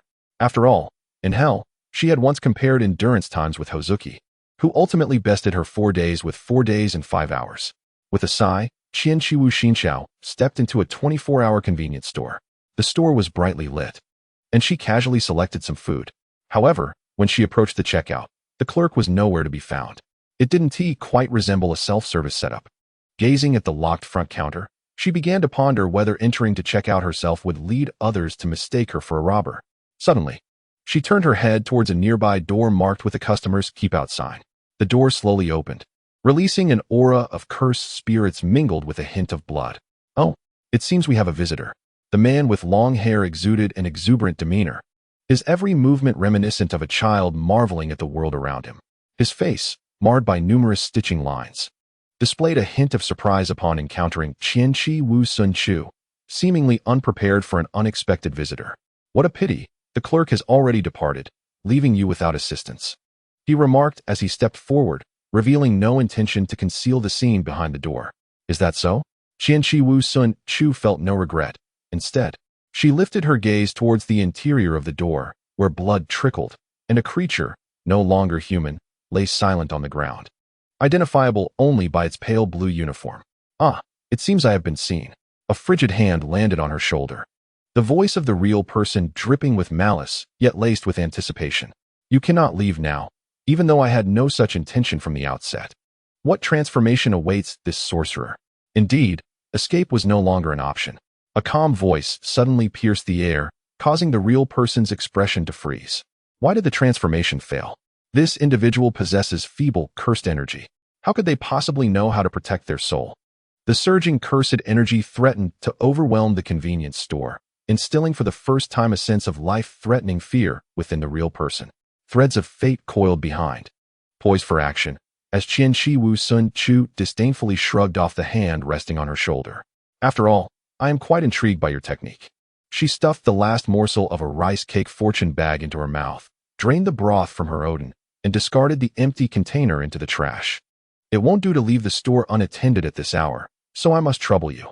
Observing the real person pause in their aimless wandering before resuming their clerk facade and accepting the money from Qianqi Wu Sun Chu's hand, she uttered a parting remark before returning to her base. "Come to the high school tomorrow. I wish to surprise my students." Surrounded by a group of short blades, Qianqi Wu Sun Chu, listening to the composed reports of Nagayoshi Hasebi, suddenly recalled her neglect in addressing the convenience store's surveillance. However, given her timing, she likely wouldn't be considered a suspect, especially since the cameras could not capture cursed spirits. With a slight shrug, she decided to leave it to Satoru. Morning arrived, bright and sunny. Dressed impeccably, Suguru Geto intended to prepare for an upcoming class, but he unexpectedly collided with Yuta Okatsu in the hallway. One arm cradled Rika Orimoto. The little girl nestled against him, blissfully asleep. Not wishing to intrude, Suguru waved a hand in acknowledgement. Yet, Yuta clearly had something to convey and lowered his voice slightly. "Geto-sensei, Gojo-sensei mentioned there is a package for you at the school gate." "A package?" Suguru inquired, momentarily bewildered. Had he ordered something recently? The question lingered only briefly before he expressed his gratitude and proceeded towards the school entrance. The desolate expanse lay shrouded in silence. Yet the unmistakable aura of a special-grade cursed spirit was one that Suguru Geto could never misidentify. Had something gone awry? He traversed the barrier, summoning the cursed spirit while remaining vigilant of his surroundings. "Ah, so you are Suguru Geto?" A voice emerged from the rustling grass, a living embodiment of the photographs he had seen. The cursed spirit beside him tensed, ready for action. But Geto found himself momentarily stunned when a figure emerged from the underbrush. It was evident that he had caught a fleeting glimpse of a dark thread that vanished almost instantaneously behind the cursed spirit. "I'm a real person," the figure mused, stroking his chin in feigned contemplation, only to suddenly arrive at a realization. According to Shinshu, he was a delivery. He was well aware. Stopping the figure from urging him to hasten the signing process, Geto retrieved his vibrating phone from his pocket and answered the call. "Did you receive the gift I sent you, Geto?" The voice on the other end was somewhat chaotic. He could not discern where Qianqi Shinshu was. But after a brief cacophony, her voice rang out. "If you are referring to the cursed spirit," Geto glanced at the figure beside him, who was amusing himself on the ground. His abilities were indeed intriguing, capable of directly impacting the soul. A flicker of understanding crossed Geto's eyes. Just like that. Once he is subdued, I need not concern myself with where he goes. I have matters to attend to. I shall hang up now. Her cheerful tone abruptly ceased. Under the watchful gaze of the figure, Geto raised his hand, his blue-haired form gradually distorting until it coalesced into a murky sphere. It was always such a whirlwind with him. Had they not shared many years together, Geto might have found it more exhausting. Sighing, he tilted his head back and skillfully swallowed the cursed spirit jewel. Chapter 66. Donuts. The canopy that obscured the heavens slowly dissipated as Qianqiwu Shinshu rolled her shoulders. The cursed spirit had been as slippery as an eel. What she had assumed would be a simple matter had ultimately required her own intervention. Next, she resolved to procure some donuts. With her current task completed, she delightedly decided to indulge. A soft thud reached her ears, prompting her to turn towards an alley that appeared to be deserted. "Why is it him?" A grotesque face loomed close, and arrogant words echoed in her ears. Junpei Yoshino collapsed onto the ground, his head bowed, heavy bangs obscuring his eyes. Why are people like them still alive? It's truly revolting. Before Shinshu stood a group of young boys and girls encircling a seemingly disheveled boy, their malice evident as they reveled in mockery and torment. This scene perfectly mirrored an incident from several years prior, when Nanako and Mimiko, during their initial foray into middle school, had encountered a similar group of delinquents who had troubled Mimiko. However, at that time, Nanako and Megumi Fushiguro had dealt with the situation adeptly, ensuring it was resolved without causing Shinshu any concern, hence they had never mentioned it again. Qianqi Wushin's initial naivety is not so easily deceived. Upon learning of the incident from her teacher, she refrained from making any remarks and instead sought out those unruly individuals for a firm yet polite admonition. Did you think she resorted to violence? Not at all. Qianqi Wushin smiled warmly. She is no devil, merely engaging in a simple act of courteous education. Since their parents have failed in this regard, she took it upon herself to fulfill that role, albeit reluctantly. As if sensing something amiss, Yoshino Junpei instinctively lifted his gaze and spotted a girl in a kimono standing behind him. Her long, silvery hair was elegantly pinned up with a wooden hairpin, and she stood there with arms crossed, her peach blossom eyes shining with an emotionless glimmer, as if observing a trivial spectacle. Noticing that Yoshino Junpei had acknowledged her presence, Qianqi Wushin contemplated whether to intervene, as it reminded her of her own students. "Would you like assistance?" She gestured slowly. Yoshino Junpei widened his eyes, his deep green irises trembling uncontrollably. Yet, in an instant, he lowered his head again. "So, the answer is a refusal?" Qianqi Wushin remained unfazed. After enduring bullying, it was only natural for one to be distrustful. Just as she was about to depart, she caught sight of Yoshino Junpei lifting his head once more. "Please, I beg you to help me. Hey, I am trying to educate you here. Pay attention," she thought, observing the peculiar demeanor of Yoshino Junpei. A blond boy, irritated by this unusual behavior, reached out to tug at Yoshino Junpei's hair. However, a firm yet gentle pressure descended upon his shoulder, rendering him immobile. The surrounding atmosphere grew eerily silent. He gradually lowered his head, discovering a delicate, pale hand resting on his shoulder. "I do not subscribe to corporal punishment," Qianqi Wushin said softly, ensuring that each word was clear and audible. She leaned closer to the boy, whose forehead glistened with cold sweat. "You have but one chance. Either amend your ways from this day forth, or you know the consequences." The oppressive aura enveloped him, overshadowing the increasing weight on his shoulder. As he struggled to regain control of his body, eventually tremblingly nodding in agreement. "That is more like it. Although I do not believe you deserve forgiveness. The rest is best left to the individuals involved." Casting a glance at those seated on the ground, rendered speechless, Qianqi Wushin chose not to dismiss them, but instead focused her attention back on Yoshino Junpei. Upon hearing her words, Yoshino Junpei, who had been rising, faltered. He looked at those around him, their eyes filled with terror and shock, as though they were entirely different people from moments ago. With an expression of indifference, Yoshino Junpei slowly spoke. "I am grateful for your patronage." Receiving the paper bag from the shop assistant, Qianqi Wushin eagerly pulled out a donut. The vanilla glaze adorned with colorful sprinkles complemented the soft dough, and with just one bite, a look of satisfaction spread across her face. Junpei Yoshino stared at the paper bag in his hand, seemingly still in a daze. "Hurry up and eat. It will lose its flavor and texture if it gets cold." With the rapidity of a whirlwind, he devoured a donut. Qianqi Wushin, after licking her fingers, offered her insights as if she were a connoisseur of fine cuisine. Delightful. Instinctively following her words, Yoshino took a bite of the matcha donut, the subtle tea aroma filling his mouth and causing his eyes to widen. "Delicious, right? This shop's donuts are the best." Catching his murmured praise, Qianqi Wushin eagerly responded, giving him a knowing look. "But speaking of which, I thought you would have taken a swing at them," she suddenly inquired, her curiosity piqued by recent events. Was he truly capable of holding back after having thrown a punch? Clearly, Yoshino was also reminded of the moment. He closed his mouth, halting the motion of bringing the donut to his lips. I'm not exactly a good person either. With a strawberry donut in her mouth, Qianqiwu Xinshuan turned to the somewhat brooding dark-haired youth under the sunlight. The two had unknowingly stopped amidst the bustling street, undisturbed by the crowd. If there were a button that could eliminate all the people I dislike, I wouldn't press it. However, if there were a button that could eradicate all those who dislike me, I would press it without hesitation. I see. Observing the boy's somber expression, Qianqiwu Xinshuan continued to chew, glancing around as if searching for something. Oh, right. Junpei, look over there. A slender creature perched on a utility pole, its tongue licking the protruding eyeball as it fixated on the passing pedestrians, awaiting a fateful gaze. Is there something over there? Following her pointed direction, Yoshino was puzzled, trying various angles, yet all he could see was the bare utility pole. Ah, I see. It's nothing. I must have imagined it. After scrutinizing him once more, Qianqiwu Xinshuan waved her hand, choosing to abandon the topic. It seemed she too had her moments of misjudgment.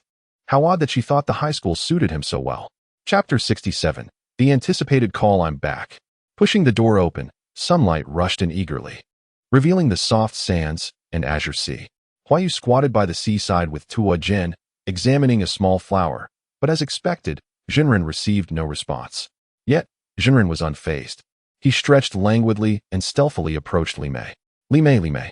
He poked the shoulder of the white-haired youth, swiftly retracting his finger before an impatient retaliation could ensue. Li Mei glanced up, his brow slightly furrowed. What is it? This is for you. Jinren opened his mouth, revealing a small paper figure resting on his tongue. The moment something both familiar and unfamiliar emerged, Lime's scrutinizing gaze fell upon the real person before him, who accepted the little paper figure, incessantly covered in saliva. Don't look at me like that, Xiunshu said. I promise you'll be quite pleased after hearing what I have to share. His task was seemingly complete. With a casual wave, the real person dashed a few steps towards the beach chair, shedding his shirt, eager to bask in the sun. Lime's attention fixated on the small paper figure in his palm, which waved at him, instantly evoking the image of the fan he held. You may have many questions, Lime. A long-forgotten voice echoed in his mind, and he sensed that what followed would be the revelations he sought. I wish to speak with you about the new vessel of Sukuna. The once lively little paper figure had mysteriously disintegrated into ashes, prompting Lime to brush away the remnants from his palm. He methodically adjusted his sleeves, preparing to depart. Noticing Lime's movements, Huayu, a short distance away, uttered something, causing Lime to momentarily halt his steps. He did not turn back. It was merely a stroll outside. As Lime received the little paper figure, Qianqiwu Xiunshu sensed an unusual aura. The scorching temperature combined with the fluctuating curse energy unmistakably indicated that it belonged to a special grade cursed spirit. However, Qianqiwu Xiunshu's attention was not fixated on the one-eyed volcanic cursed spirit, but rather on the man who walked alongside it. His enigmatic smile and effortless demeanor were striking, but it was the stitched line on his forehead that captivated her most. After a mere glance, Qianqiwu Xiunshu averted her gaze. Something slipped from her sleeve and vanished silently upon contact with the ground. Let us go, Yoshino. Sensing the boy's palpable fear beside her, Qianqiwu Xiunshu was momentarily perplexed. Turning her head, she discovered Yoshino Shunpei, his face contorted in terror, his pupils trembling unnaturally. Miss Qianqiwu, what is that? The beliefs he had constructed over years crumbled in an instant, as Yoshino endured a profound fear that chilled him to his core, struggling to divert his gaze. Unable to see the third-grade cursed spirit, yet perceiving the special grade, he found this scenario baffling. Qianqiwu Xiunshu felt a wave of confusion but refrained from voicing her thoughts. Instead, she grasped Yoshino Shunpei's wrist, offering him a sense of security as she guided him away from the street. The only certainty was that he indeed possessed the talent of a sorcerer, likely due to a differing physical constitution that led to such an anomaly. The two walked in silence until they reached the base of the apartment building, where Qianqiwu observed his hesitance to speak and chose not to divulge too much. Do not dwell too much on the cursed spirit from earlier. I will send someone tomorrow. The rest will depend on your own decisions. She harbored a fondness for this boy, sensing he was better suited for a higher institution. The current directorate had been dispatched by her, and most authority now rested firmly in the hands of Satoru Gojo, far less inhumane than before. Enrolling in a prestigious school would undoubtedly offer him much more ease than his present circumstances. Reflecting on her delightful group of students, Qianqiwu Xinchuan found herself in agreement. All right, thank you so much, Xiao Chu. Please answer the call. A remarkably sweet and magnetic male voice resonated, the overly sentimental words echoing between the two. Leaving Yoshino Junpei momentarily stunned, unsure of how to react, as the awkwardness gradually suffocated the air they relied upon. It's nothing to worry about. Just a punishment for losing a bet. She maintained a friendly demeanor while pressing the mute button, suppressing the twitch at the corner of her mouth and the tension in her forehead, striving to appear composed. She vowed that once the week had passed, she would promptly change that wretched ringtone at midnight. Spotting the name Gojo Satoru on her phone screen, Qianqiwu Xinchuan did not answer immediately, but instead bid farewell to Yoshino Junpei. I'm leaving now. Oh, by the way, do remember my phone number. Clutching a paper bag filled with bread, Yoshino Junpei watched her retreating figure, gazing down at the number on his phone, gripping it tightly. Even now, he had yet to fully recover from the shock. He had thought he would remain shrouded in the shadows of bullying indefinitely. Yet the long-desired liberation arrived so abruptly that it felt almost surreal. Perhaps the prayers he had whispered long ago had finally reached the heavens today. Not far from the building, Qianqiwu Xinchuan answered the call, but she uttered another name. Long time no see, Li Mei. Chapter 68. Progress. It was indeed her. Li Mei sat upright in her chair, casting a brief glance at the girl opposite her before retracting her gaze. So, are you implying? Sensing a potential agreement in the air, Qianqiwu Xinchuan hastily decided to stoke the flames. I mean, if it concerns a new vessel for the complete manifestation of the Shalon, at this point, she patted her chest, brimming with confidence. Leave it to me. I also wish to separate him from my students. Observing Qianqiwu Xinchuan's eager yet self-assured demeanor, Li Mei considered the reason for her initiative to seek her out. She did not favor either side. Her collaboration with Guan Sa stemmed solely from the duality of Shalon. Thus, for this reason, she could acquiesce to Qianqiwu Xinchuan's request. Neither party stated their intentions outright, yet both understood implicitly. I see, Li Mei nodded, producing a jet-black folding fan from her sleeve, as long as it aids Lord Shalon. I shall comply. Having no intention of elaborating further, upon hearing this, Qianqiwu Xinchuan immediately displayed a knowing expression, accepting the fan and indicating her understanding. She was well aware that, regardless of the passage of time, Li Mei prioritized the duality of Shalon above all else. Truly, she was the right hand and left hand of the Shalon. Upon hearing a noise from behind, Wataru Fushiguro, who had been idly toying with a small paper figure while leaning on the table, straightened up and turned towards the door. He was not wearing his eye mask, and his sunglasses lay carelessly to the side. Finished your conversation? He inquired. Indeed, replied Chiki Mizuya. I sent him temporarily to Hanmaru. The mention of this instantly invigorated Wataru, who had previously been listless. He blinked his gem-like blue eyes, his long, pure white lashes fluttering shyly. Honestly, you could have given me a heads up, you know? It's quite frightening to encounter an unfamiliar sorcerer when stepping out. Chiki Mizuya found it incomprehensible how the once unparalleled strongest sorcerer had evolved into such a character. Humanity is indeed fascinating, a mystery she might never unravel in her lifetime. Thus, she feigned blindness and coldly bypassed the topic. Did you hear anything? She asked, reaching towards the small paper figure on the table. The figure swayed unsteadily into her palm. With this, Wataru too dismissed the earlier oversight, a triumphant smile breaking across his handsome face. Instead of directly answering Mizuya's question, he posed a seemingly unrelated query. Teacher Mizuya, what would you do if a cursed spirit proclaimed it wanted to kill me? Though aware that Wataru was the strongest and no one could truly threaten him, the audacity of his words elicited a chuckle, albeit briefly dimming Mizuya's mood. As much as I would love to take action, I know you would never allow it. Bingo.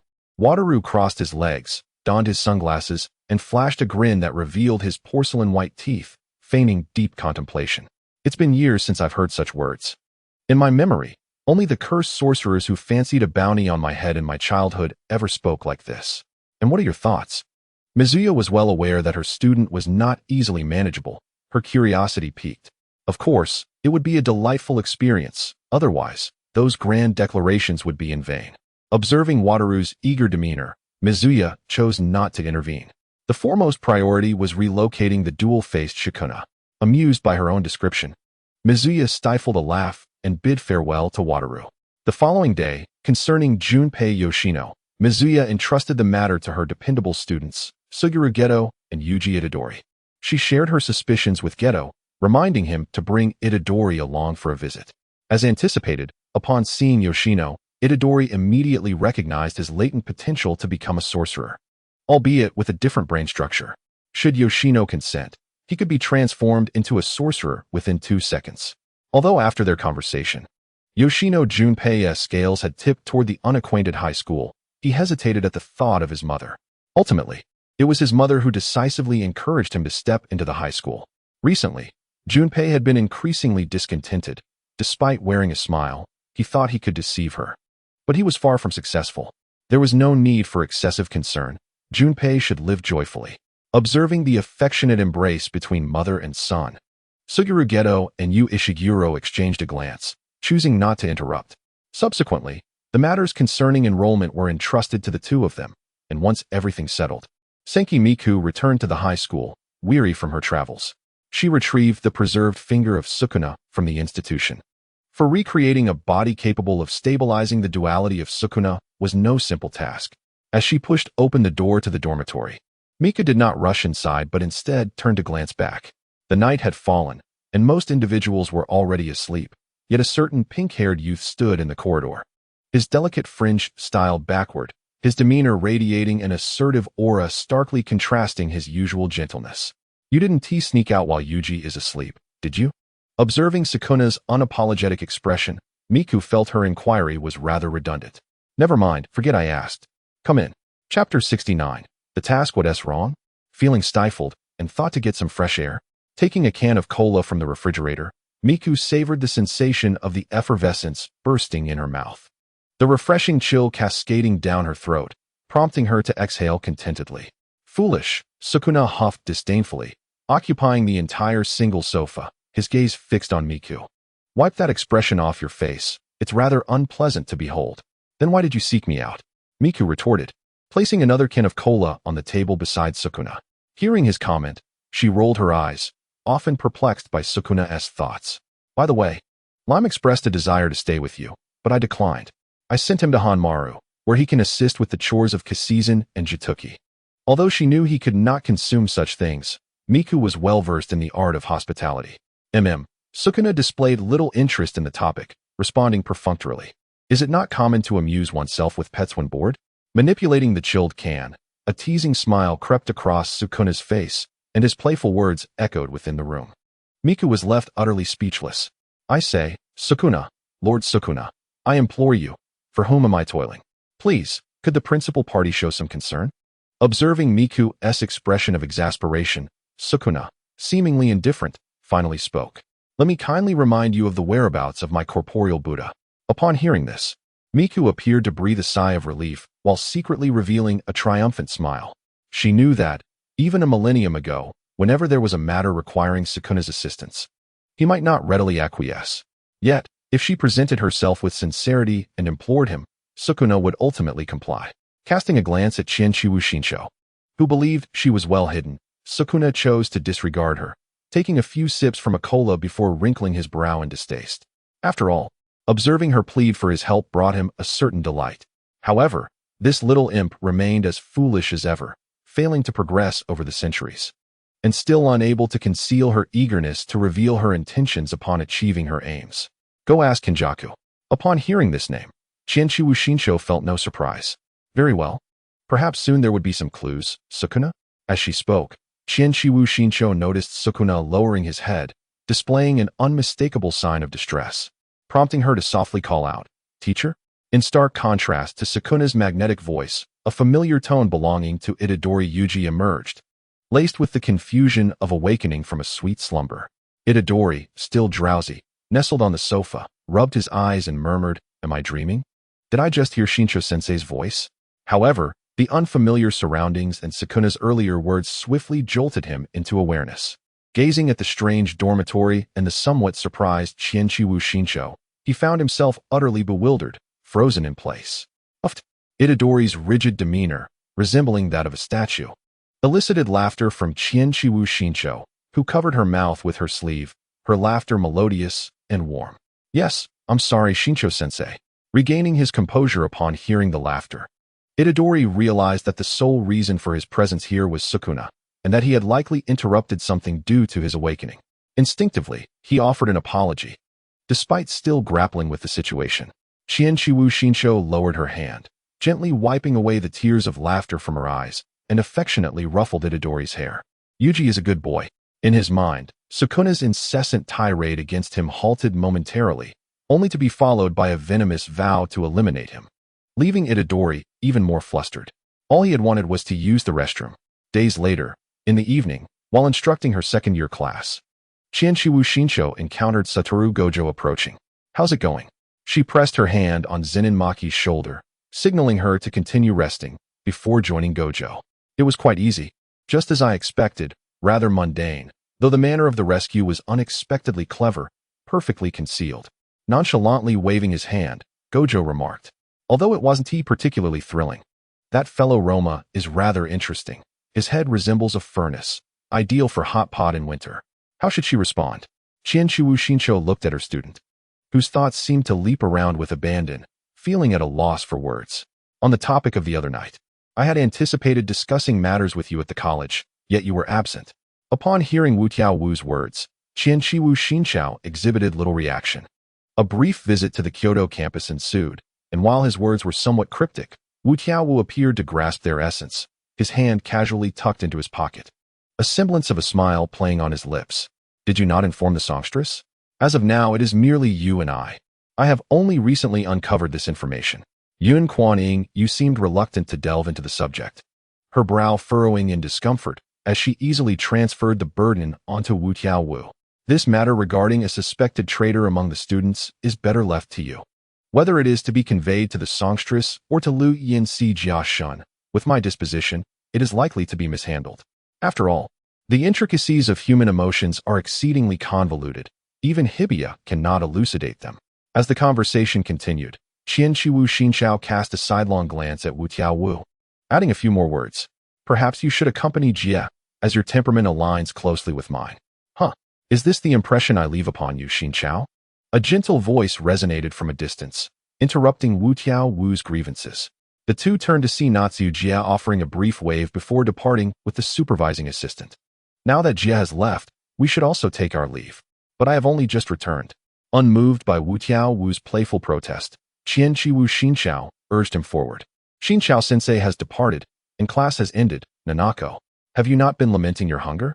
After quenching her thirst, Mimi glanced at the receding figures and then nudged the serene Nanako, who lay peacefully on the ground, attempting to rouse her from her quiet repose. Yuta, are you heading out as well? The panda rolled over and sat up, noticing Itadori Yuta preparing his katana, ready for action. Yes, Shincho-sensei has assigned me a task. Thus I cannot join you for a meal. With an apologetic smile, Itadori Yuta waved farewell to his companions and made his way to the large tree by the playground. A girl with chestnut hair, donned in a light yellow dress, perched on a branch, lost in thought as she observed a motionless stag beetle resting upon the trunk. Itadori Yuta looked up, arms outstretched, his handsome face adorned with a gentle smile. Come down, Rika, we must be on our way. Upon hearing that familiar voice from below, Inoue Rika snapped back to reality, a joyful smile blooming on her face. Perhaps fearing to leap down, Itadori Yuta offered reassurance. I will catch you, Rika, have no worries. No sooner had he spoken than a gentle breeze stirred, and the delicate weight descended into Itadori Yuta's embrace, carrying the faint fragrance of jasmine. It is the scent of laundry detergent, Itadori Yuta recognized immediately, identical to what he used. Yuta, I like it. Wrapping her arms around Itadori Yuta's neck, Inoue Rika squinted her eyes in delight. Holding her tightly in his embrace, he adjusted his posture to ensure the little girl felt more relaxed and comfortable.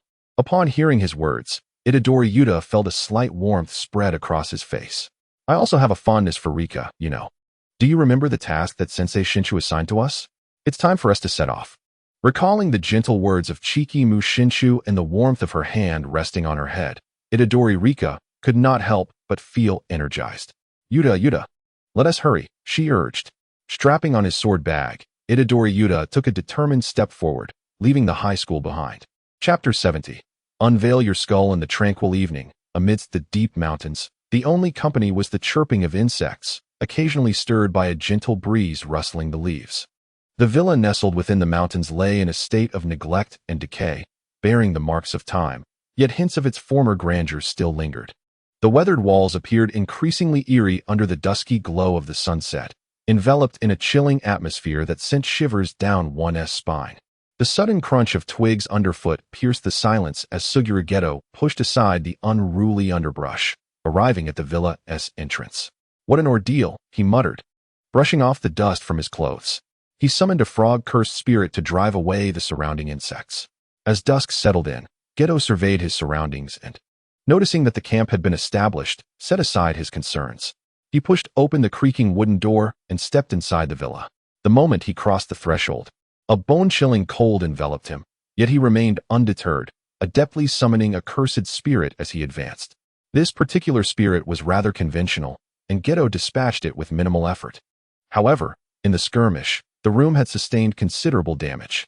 He retracted the spirit, not in haste to leave, but stood at the center of the room, leisurely tidying his soiled teacher's uniform, as if awaiting something. Scattered concrete blocks connected by rebar dangled precariously from the ceiling, and as Geto mentally counted down, his movements grew increasingly languid. The surrounding air grew colder, becoming almost unbearably stiff. Just as he reached one, a thunderous roar erupted, and searing flames descended, reducing the sturdy walls to ashes in but a moment, threatening to engulf Suguru Geto entirely. As he prepared to evade, countless flowers suddenly bloomed at his feet, unfurling, and from which emerged several resilient vines that ensnared his ankles, anchoring him firmly in place. The orange glow illuminated his violet eyes, yet Geto remained unfazed. With a deafening crash, the entire villa collapsed into a heap of ruins. With a light step, Geto landed atop a protruding rebar, standing tall, while the beetle-cursed spirit on his shoulder twitched its antennae. Honestly, such recklessness. At least I won't have to file a report this time. Turning to glance back, he noticed 3 cursed spirits, each exhibiting unique postures, eagerly poised for action. A low, menacing voice emerged, filled with animosity as Rosu raised his hand, molten lava erupting from the top of his head. "Spare your life, Suguru Geto." From a high vantage point in the distance, a man with dark hair leisurely sat upon a stone, resting his chin on his hand as he observed the skirmish between one person and 3 cursed spirits below. How utterly tedious, he mused. A listless figure squatted on the ground, idly toying with ants, occasionally crushing a few or severing their bodies. He observed their frantic writhing with a tender yet cruel smile. His complaints were overheard by a man nearby, who, with a slight smile, offered a vague response. "It's not yet time." Yet the boredom was palpable. The figure furrowed his brow in distress, tilting his head as if he had lost interest in the ants. He stood up nonchalantly, disregarding the creatures he had been observing, and wandered off to another spot to fidget with the flowers and plants. The man did not pursue him further, but another voice picked up the conversation. "Shall we play?" Turning around, the man noticed Qianqi Wu Sun Chu, who had unexpectedly arrived at the edge of the cliff, her lips curling into a faint smile. Yet her gaze was chillingly devoid of warmth. Upon seeing her, the man exhibited no surprise, his expression complex, as if he had anticipated her arrival. "So it's our first face-to-face meeting, though introductions seem unnecessary." "Ah," Qianqi Wu Sun Chu replied, her eyes never leaving the dark-haired man. "Is this your new vessel after Huzhangxiangji?" "Nothing special about the techniques. It's quite comfortable to use," the man replied, candidly revealing his thoughts. What a waste, such a fine young man, reduced to a pawn for an unknown entity. Qianqi Wu Sun Chu did not rush to act. Instead, she crossed her arms and engaged him in casual conversation, her tone less than cordial. Yet, she was making an effort. The mere thought of the man's misdeeds ignited her anger. "It's merely for the sake of preparation." Observing the man's sardonic expression, she shifted her gaze to the restless figure nearby to prevent herself from acting impulsively. "You still have use for him." Her seemingly out-of-place remark was instantly understood by the man. She was inquiring why the figure had not gone to target Suguru Geto. However, it appeared Qianqi Wu Sun Chu was not particularly interested in the answer. "Whatever your intentions may be, I only know I cannot allow you to live." Quite the troublesome predicament, he thought, a bead of cold sweat trickling down his cheek as he swiftly regained his composure, readying himself for battle. The sound of cracking knuckles echoed as his fighting spirit and murderous intent soared to their zenith. Qianqi Wusun Chu glared fiercely at the man, who was slowly rising to his feet. I will rip open your skull along that damn scar of yours. I will tear away your false shell, forcing you to confront me in your truest form. In an instant, as their gazes locked, they both vanished from sight. Qianqi Wusun Chu evaded the man's whip kick and piercing punch, seizing his outstretched arm before swiftly pivoting to deliver a powerful blow to his abdomen. With an unrelenting force, Qianqi Wuxin initially unleashed a powerful punch, striking Ginsuo, whose reflexes were not swift enough to evade the blow, sending him crashing into a pile of stones. However, Qianqi Wuxin did not relax her guard nor pursue him aggressively. She remained steadfast, aware that another cursed spirit was still present. How formidable you are! I wonder what form you shall take after Wu Wei's transformation, she mused, her tone tinged with an almost innocent cruelty. The real body released several modified beings, which advanced upon Qianqi Wuxin under their protection. Anyone who came into contact with the real body would be threatened by Wu Wei's transformation. Yet, regrettably for Ginsuo, Qianqi Wuxin was well versed in safeguarding her soul. And those modified beings were pathetically weak compared to her, failing to withstand even half a minute before she dispatched them. Deprived of his techniques, the real body could only engage in physical combat with Qianqi Wuxin, and mere corporeal transformation could not suppress her prowess. She toyed with him like a cat with a mouse, refraining from utilizing her techniques, reducing the confrontation between sorcerer and cursed spirit to mere physical struggle.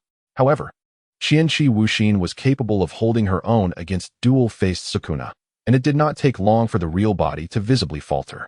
Detecting danger behind her, her ears perked up, and she swiftly lifted her leg, wrapping the real body's extended arm around it before forcefully stepping down, rapidly closing the distance between them. In that fleeting moment of closeness, Qianqi Wuxin seized the collar of the real body's garment, whirling her arm with strength and hurling it back, intercepting a massive boulder midair. Having successfully averted this crisis, Qianqi Wuxin remained vigilant, her focus razor-sharp as she discerned any movement from the cliff or the surrounding woods. To her left, just as she detected Ginsuo's presence and prepared to act, an overwhelming gravitational force bore down upon her, forcing her to kneel as the ground beneath her cracked in a web-like pattern. Even as she lay prostrate, intense pain enveloped her body, yet her expression remained stoic. Blood began to flow from her forehead. Although the wound healed almost instantaneously, the crimson streaks did not vanish into thin air, trailing down to her eyes and prompting her to reluctantly close her left eye. She did not rush to break free, but rather looked down at Ginsuo from her lowered position. Gojo's technique, gravity, quite effective. Ginsuo merely offered her a somewhat insincere smile, seemingly dismissing her praise as exaggerated. I am not complimenting you, thief. Gravity can only act upon existing objects, correct? A manic smile crept across Qianqi Wuxin's face. Before Ginsuo, a point in the void suddenly erupted with countless inky threads surging toward him. They traversed unobstructed past Qianqi Wuxin, closing in on Ginsuo without being influenced by gravity. Unprepared for this eventuality, it was clear that he was unaware of this intelligence. In a bid for self-preservation, he had no choice but to withdraw, retracting his technique as he retreated. Seizing the moment, Qianqi Wusun Chu rose leisurely, stepping back with her left foot while clenching her right fist. Harnessing the momentum of her turn, she unleashed a punch that sent the assailant, who brandished a scythe behind her, flying away.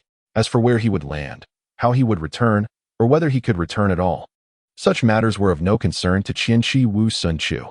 Ultimately, these suspended threads were merely conjured by my sorcery, malleable to my whims. Reeling in the threads, she gazed at the distant binding cord and began to explain at a leisurely pace. How could such a wholly fabricated entity be influenced by gravity? At this juncture, the battle truly commenced. The probing phase had concluded. The binding cord curled its stiff lips into a semblance of a smile, while Qianqi Wusun Chu remained unfazed. Come now, today you shall not escape my grasp. Chapter 71. Words must be followed. Dodging the flaming vine ball, Suguru Geto swiftly retreated from the attack zone, landing and exhaling deeply. He felt utterly exhausted. Casting a glance at his watch, Suguru Geto found himself at a loss for words. How much time had passed? Observing his stillness, Lo Wu sensed that he might be nearing his limits. Excitement coursed through him, yet he remained vigilant. He raised his hand, and a swarm of fire-infused insects surged towards Suguru Geto, only to halt abruptly midair. Everything seemed perfectly normal. Their wings fluttered without any warning, as if they had collided with an invisible barrier. Wait a moment. Realization struck Lo Wu, draining the color from his face and causing cold sweat to bead on his forehead, as if he were trapped in an ice cellar. He desperately hoped his hypothesis was merely an illusion. Yet fate delivered a harsh blow, flipping him the bird and mockingly proclaiming, "Haha, you fool, do not deceive yourself. This is indeed reality." A brilliant blue light erupted before him, accompanied by a tremendous roar and the sound of falling debris. In a mere 3 seconds, as the dust settled, the previously recognizable battlefield had been utterly transformed. My previous oversight allowed you to escape. This time, let us engage in a proper contest. The playful tone belied seriousness as Satoru Gojo descended slowly before Suguru Geto, one hand in his pocket while the other gave a thumbs up to Suguru behind him. Suguru reciprocated with a thumbs up of his own, knowing that this fellow could see him. As expected, upon receiving the signal, Satoru Gojo's lips curled into a delighted smile. He removed his eye mask, allowing his pure white hair to cascade down, contrasting with his striking azure eyes. It is already nightfall. Let us not waste any more time and commence without delay. With Satoru Gojo joining the fray, the tide of battle was unmistakably turned, especially since Suguru Geto had been holding back his full strength until now. Suguru was not particularly fixated on collecting the 4 great disasters. Although he had enjoyed gathering them while playing Pokemon, he now believed it best to let Satoru have his fun. With Suguru's approval, Satoru felt liberated. Yet he still thought that the more spirit Suguru had, the better. Even with his hands restrained, he nearly dealt a fatal blow to Ro. There was no opportunity for him to open a domain. It felt akin to a game of catch, where he would send Ro flying, then teleport to catch him, and repeat this cycle. If this continued, would he genuinely develop cat ears? Gazing up at this merciless spectacle, Suguru Geto suddenly recalled the scene where Kinji Hikari angrily berated Satoru Gojo for being a gluttonous cat who pilfered her snacks. He had already subdued Hanami and the evolved Jogo. Now, only Ro remained. Just as Suguru was about to show mercy and call for Satoru to cease his torment of the cursed spirit, an immense surge of cursed energy swept over them, accompanied by a terrifying pressure. Satoru, who had just sent Ro flying, froze momentarily, only to realize that Ro was neither falling nor attempting to retaliate by opening a domain. Instead, he floated in midair, his eyes vacant, with threads binding his limbs and even each finger. It was a domain. Satoru teleported next to Suguru, his curiosity barely contained as he gazed at the cliff above them. Kinji had controlled the range perfectly, ensuring it did not affect the two of them. This was the first time witnessing Kinji's domain unfold, an open type, truly impressive. He had long wished to experience it. Despite this, neither Satoru nor Suguru showed any intention to move. They stood there as if watching a spectacle. Suddenly, Ro, who had been high above, appeared before them in an instant, prompting an exchanged glance between Suguru and Satoru. Thanks to his 6 eyes, a skill akin to cheating, Satoru immediately discerned Ro's anomaly, a thumb-sized mark resembling a bellflower on the nape of his neck. Don't step in. The feeling of being forcefully controlled is not pleasant. Carelessly, you might become a fool. I certainly do not wish for my 2 strongest students to become mindless imbeciles playing with mud. Kinji had never spoken to her students in such an indifferent tone, and even Satoru could perceive her current discontent. Ro's expression was frigid, appearing enraged, his movements slightly stiff, and Kinji's voice echoed from his mouth, reminiscent of a marionette. This development was unexpected for Suguru. He raised an eyebrow as he observed Ro being manipulated towards them. Once Ro stepped out of the domain's range, the threads binding him vanished instantly. Yet he did not gradually revert to normal. Instead, he stood there, seemingly waiting for something. Meeting Ro's hollow gaze, Suguru was struck by an inspiration and raised his hand to absorb him. After consuming the cursed spirit jewel, Suguru frowned, disdainfully sticking out his tongue. Truly, his pristine face was smudged with a bit of dust. Suguru narrowed his elongated phoenix eyes, appearing somewhat helpless. It was indeed tiring to maintain a convincing act. In the next moment, his peripheral vision caught sight of a hand. Resting in its palm was a beautifully wrapped piece of candy.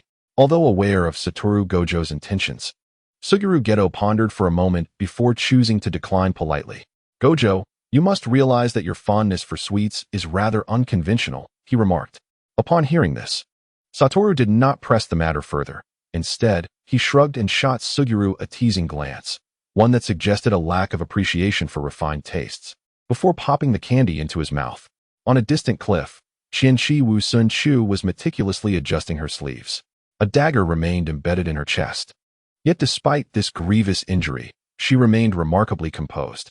Once she had finished her adjustments, she seemed to finally notice the anomaly in her body, her expression shifting to one of sudden realization as she regarded the dagger.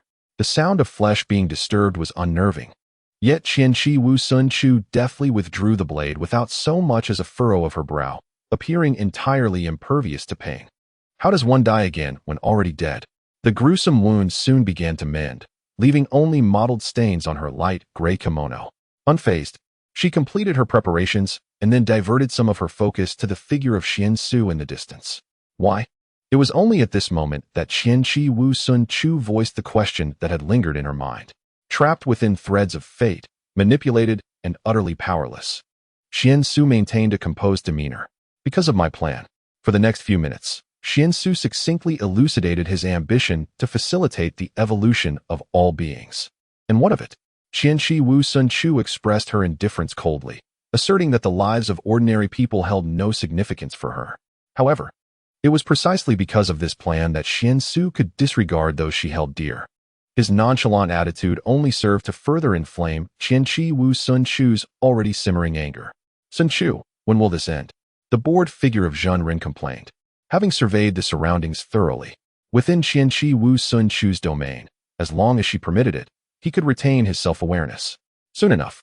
If you're bored, you may return to Geto, she replied, expertly brushing him off, accustomed to his antics. Though their initial encounter had left her with an urge to strike him due to his unwitting malice, since being subdued by Suguru Geto, he had reined himself inconsiderably, albeit still brimming with curiosity. He had only recently come into existence, yet he was not foolish. He could discern that Qianqi Wu Sun Chu was merely placating him.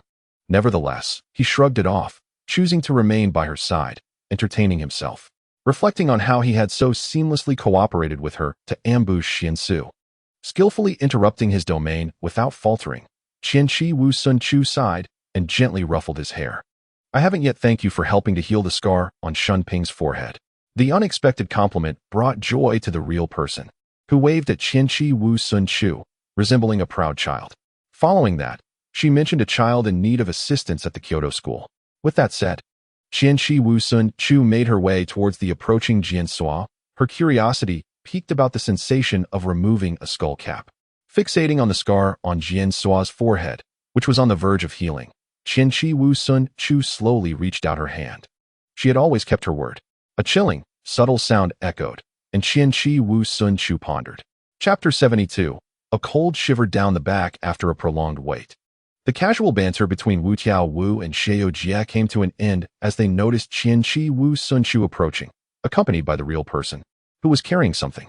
Come on, I apologize for dragging you into such a tedious act. How about I treat you to dinner? Wu Tiao Wu and Xiao Jia exchanged a knowing glance, and then Wu Tiao Wu took the lead in speaking. Sun Chu, what do you have there? Upon hearing Wu Tiao Wu's inquiry, Qianqi Wu Sun Chu did not rush to respond. Instead, she lifted her left hand to examine the oval object tightly wrapped in thread, stroking her chin in contemplation. Wu, Jia, do you think a brain flower with its mouth agape is edible? As soon as the words left her lips, the expressions on their faces provided her with the answer.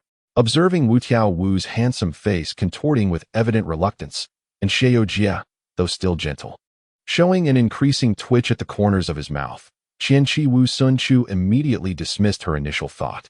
Indeed, such a thing would surely cause even Sukuna to suffer from indigestion.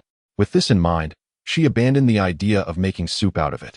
However, she considered that Hibiya might find it intriguing, perhaps for use in the divine punishment pot.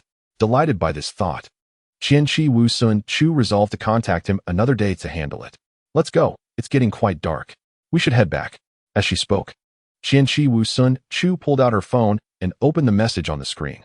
My beloved disciple of the pure love warrior, Sun Chu Sensei, can we begin now?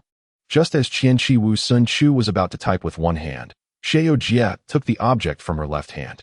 Thank you. As she said this, Qianqi Wu Sun Chu hurriedly replied to Yuta Itadori's message. Qianqi Wu Sun Chu. Yes, thank you for your hard work, Yuta and Rika. My beloved disciple of the pure love warrior. Rika and I are both very happy to assist you, sensei. You actually let Yuta in on this. Wu Tiaowu's voice rang in her ears, and as Qianqi Wu Sun Chu turned her head, she found herself confronted by a fluffy white mass. Wu Tiaowu was bending down, peering at her phone screen, perhaps taken aback by Qianqi Wu Sun Chu's decision to involve Yuta in the matter. His tone was somewhat incredulous, as if he hadn't anticipated her allowing those precious students she valued to intervene. It was Yuta who volunteered to help me. Recalling the scene where the dark-haired youth, overwhelmed by his recent endeavors and bearing a serious countenance, sought an opportunity to express his desire to contribute, Qianqi Wuxin initially smiled and shook her head. It seemed she had been overly concerned. Perhaps she was still lacking in maturity. I have already marked the corporeal being, and with the talisman in hand, I can locate it. Both Qing Jin and Xingqi Luo have agreed to assist, and oh, I also brought Fushiguro Megumi along. Though he charged a hefty fee, Qianqi Wuxin was not particularly short of money. Having said enough, Wataru began to urge Suguru to release the rainbow dragon. Suguru, holding something in one hand while suppressing the throbbing veins on his forehead, summoned the cursed spirit to lead them away. After dinner, Qianqi Wuxin would soon head to Jujutsu High before hastily making her way to the Hosei Palace. Just before leaving, she noticed Fushiguro Megumi extending his hand toward her as he returned from shopping with his peers, only to withdraw it due to her hurried pace, seemingly having something he wished to convey. I should be quick, Qianqi Wuxin thought. It's merely a question. Were it not for the barrier of Tenjin obstructing her threads, she would have conversed with him through her techniques. She quickened her steps, contemplating perhaps teaching Tenjin to become accustomed to using a mobile phone next time.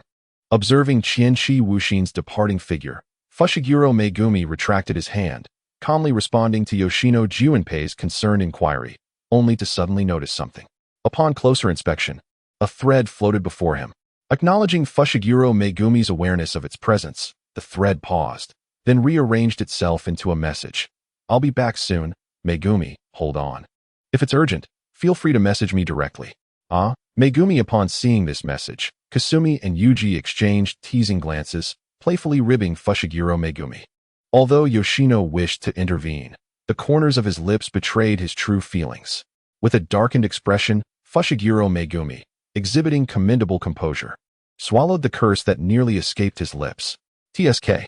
The conversation proceeded smoothly, and Qianqi Wuxin noted the remote location before swiftly returning to Jujutsu High. She had anticipated that Fushiguro Megumi would retreat to the dormitory for rest upon receiving her message. However, she spotted that spiky-haired figure from a distance.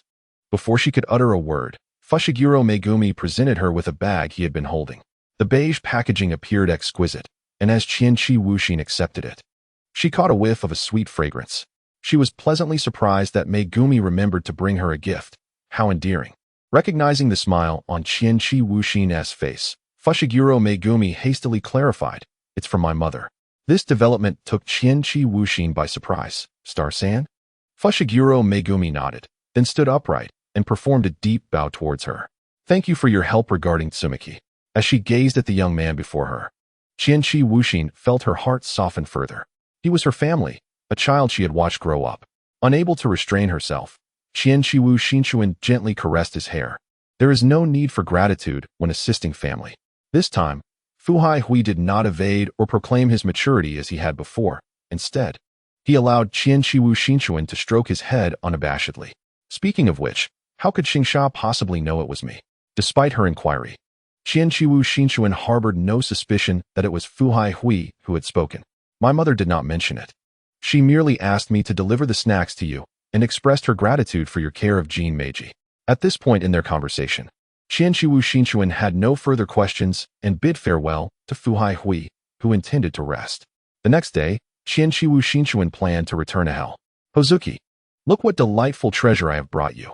Hozuki, engrossed in his paperwork, lifted his gaze, and a strange light flickered in his eyes upon seeing what she held. In an instant, Hozuki rose abruptly, seizing her wrist and leading her into a room that exuded an eerie aura.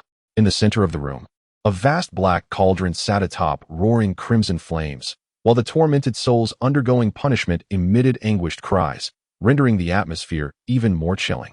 Hozuki placed the shackle on the platform, and the various blades nearby glinted ominously in the light. At that moment, Hozuki emanated an aura of disturbance. And Qianqiwu Shinchuan recalled his previous SM remark about her in hell, causing her to shiver. Hozuki, I have matters to attend to in the living world. I must take my leave. Just as Qianqiwu Shinchuan moved towards the door, Hozuki called out, Qianqiwu. Startled by the utterance of her name, Qianqiwu Shinchuan trembled and slowly turned around, forcing a stiff smile onto her face. What is it, Hozuki? Hozuki gazed intently at her, his eyes deep and penetrating. Qianqiwu Shinchuan's gaze shifted downward, where she noticed the brain he held in his grip, nearly crushed in his hand. Thank you. Chapter 73. Returning home. Upon returning from hell, Qianqiwu Shinchuan began to facilitate the relocation of the two-sided shalon. Since it was intended to hold souls, it must be sturdy. Should it fail, it could potentially backfire on Itadori Yuji. However, with the presence of the living Buddha and the fingers, this concern was alleviated. Carrying a bag of snacks and accompanied by the nervously synchronized movements of Itadori Yuji, Qianqiwu Shinchuan securely closed the office door with a click, after which she vanished without a trace. Compared to her previous endeavor of reconstructing Itadori Rika's vessel, this undertaking evidently took longer. During this interval, Okatsu Yuta returned to Jujutsu High with the news that their mission had been accomplished. Thus, all troublesome matters were resolved. On the sixth day, a resounding crash echoed through the room, followed by an instant return to tranquility. Upon hearing the sound, Gojo Satoru and Suguru Geto exchanged glances before silently departing. This room had been sealed by Qianqiwu Shinchuan, rendering even Gojo Satoru's 6 eyes ineffective. On the seventh day, another loud crash reverberated, significantly louder than the previous day. Satoru Gojo and Suguru Geto arrived together, albeit at a significantly slower pace than the previous day, just as they presumed this encounter would be as uneventful as the last. The door before them swung open, and a pink-haired youth was unceremoniously ejected, nearly losing his balance until Suguru Geto caught him, preventing a fall. In the very next moment after Yuji Itadori was thrown out, the door slammed shut behind him, sealing away any glimpse into the chaos within. Still dazed, Yuji found himself vigorously shaken by Satoru Gojo, who exclaimed in exuberance, "What splendid news! The scar is gone. My dear student has finally escaped from that ancient monstrosity." The unrelenting cheer was almost overwhelming. Had it not been for Suguru Geto's intervention, Yuji felt he might have fainted from sheer astonishment. On the ninth day, tranquility enveloped the atmosphere, so serene it left the two strongest in disbelief. However, it soon became evident that premature jubilation was ill-advised. The air was split by a thunderous, all too familiar sound, causing Inumaki Toji, seated on the steps, to gasp in horror, pointing towards the school building behind Suguru Geto with a trembling voice, "The prince." Suguru turned to see that the building, previously intact, now bore a gaping hole. Debris cascading to the ground, a dismal sight that might very well send Kinji Hikari's blood pressure soaring. A massive surge of cursed energy swept across the playground. Before Suguru could comprehend the unfolding events, he instinctively summoned his shikigami to shield the students. Meanwhile, Satoru Gojo had also teleported to his side, assisting in blocking a tree that had been hurled through the air, a bemused smile gracing his lips. On the playground, Chocho Kumo and the dual-faced Shiki were locked in a fierce battle. "After a millennium, your skills remain unchanged," taunted Shiki as he dodged a sweeping kick, his tone laced with derision. "Huh, aren't you the same? Your current strength should be no different from before, right?"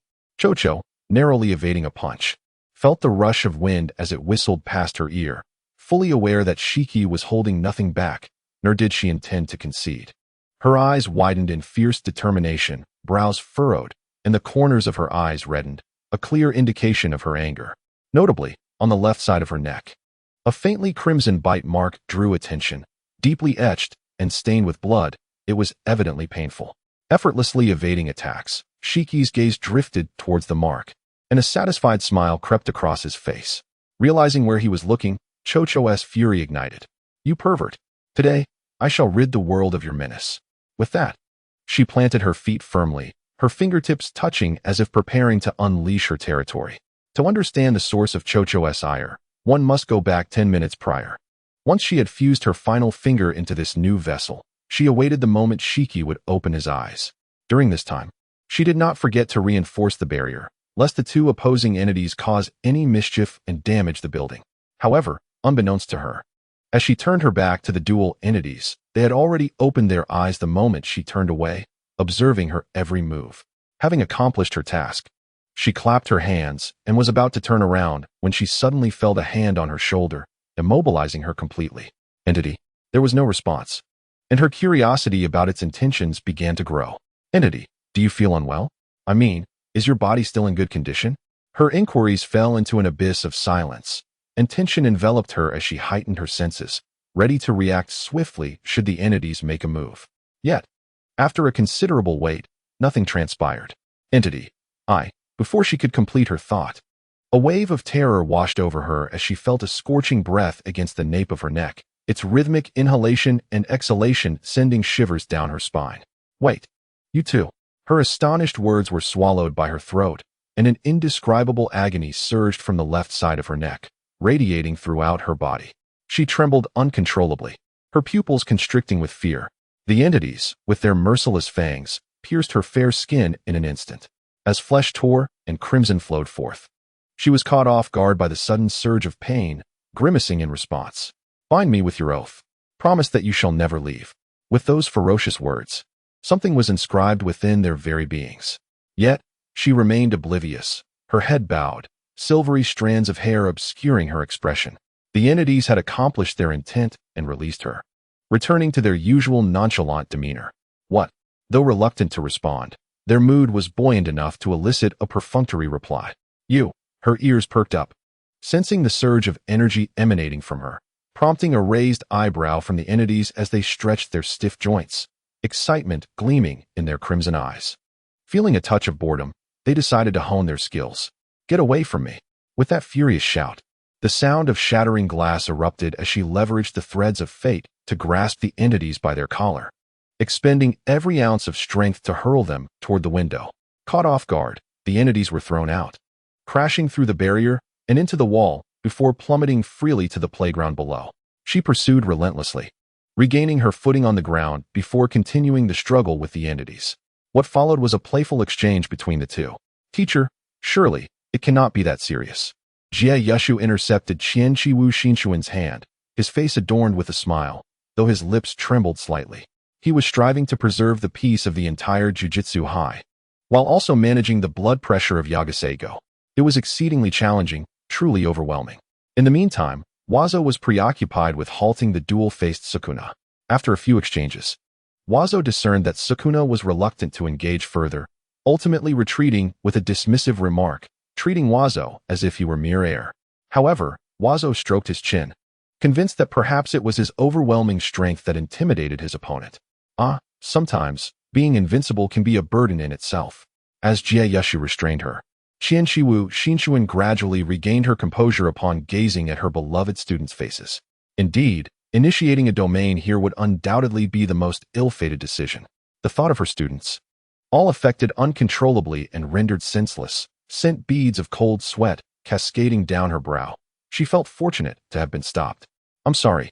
She sincerely apologized to Jie Yushu, receiving the expected gentle reassurance of it's all right, along with a tissue to wipe the blood from the bite mark on her neck. It was only then that Qian Shiwu Shinshuan began to sense something amiss within her. In the throes of her earlier fury, she had been oblivious to investigate, but now, she stood frozen. For within her, she perceived the contract forged a millennium ago with the dual-faced Sukuna. The bond was solid, irrevocable once spoken. To break it, only death would suffice. As she beheld Sukuna approach, hands clasped behind his back, he appeared unchanged from 1,000 years prior, evoking a sense of nostalgia that felt like a dream from another lifetime. Yet, only one question occupied her mind. When did you learn this? Sukuna understood she referred to the matter of the unilateral contract, as mastering a pact identical to the one she had once instilled in him was no trivial feat. He chose to remain silent. Observing the mocking glint in Sukuna's eyes, Qian Shiwu Shinshuan recognized his intentions were far from benevolent. She was acutely aware that she had never instructed him. Yet the authenticity of the contract he now bore suggested only one possibility. He had deduced the complete pact and further reinforced it. I concede defeat to you.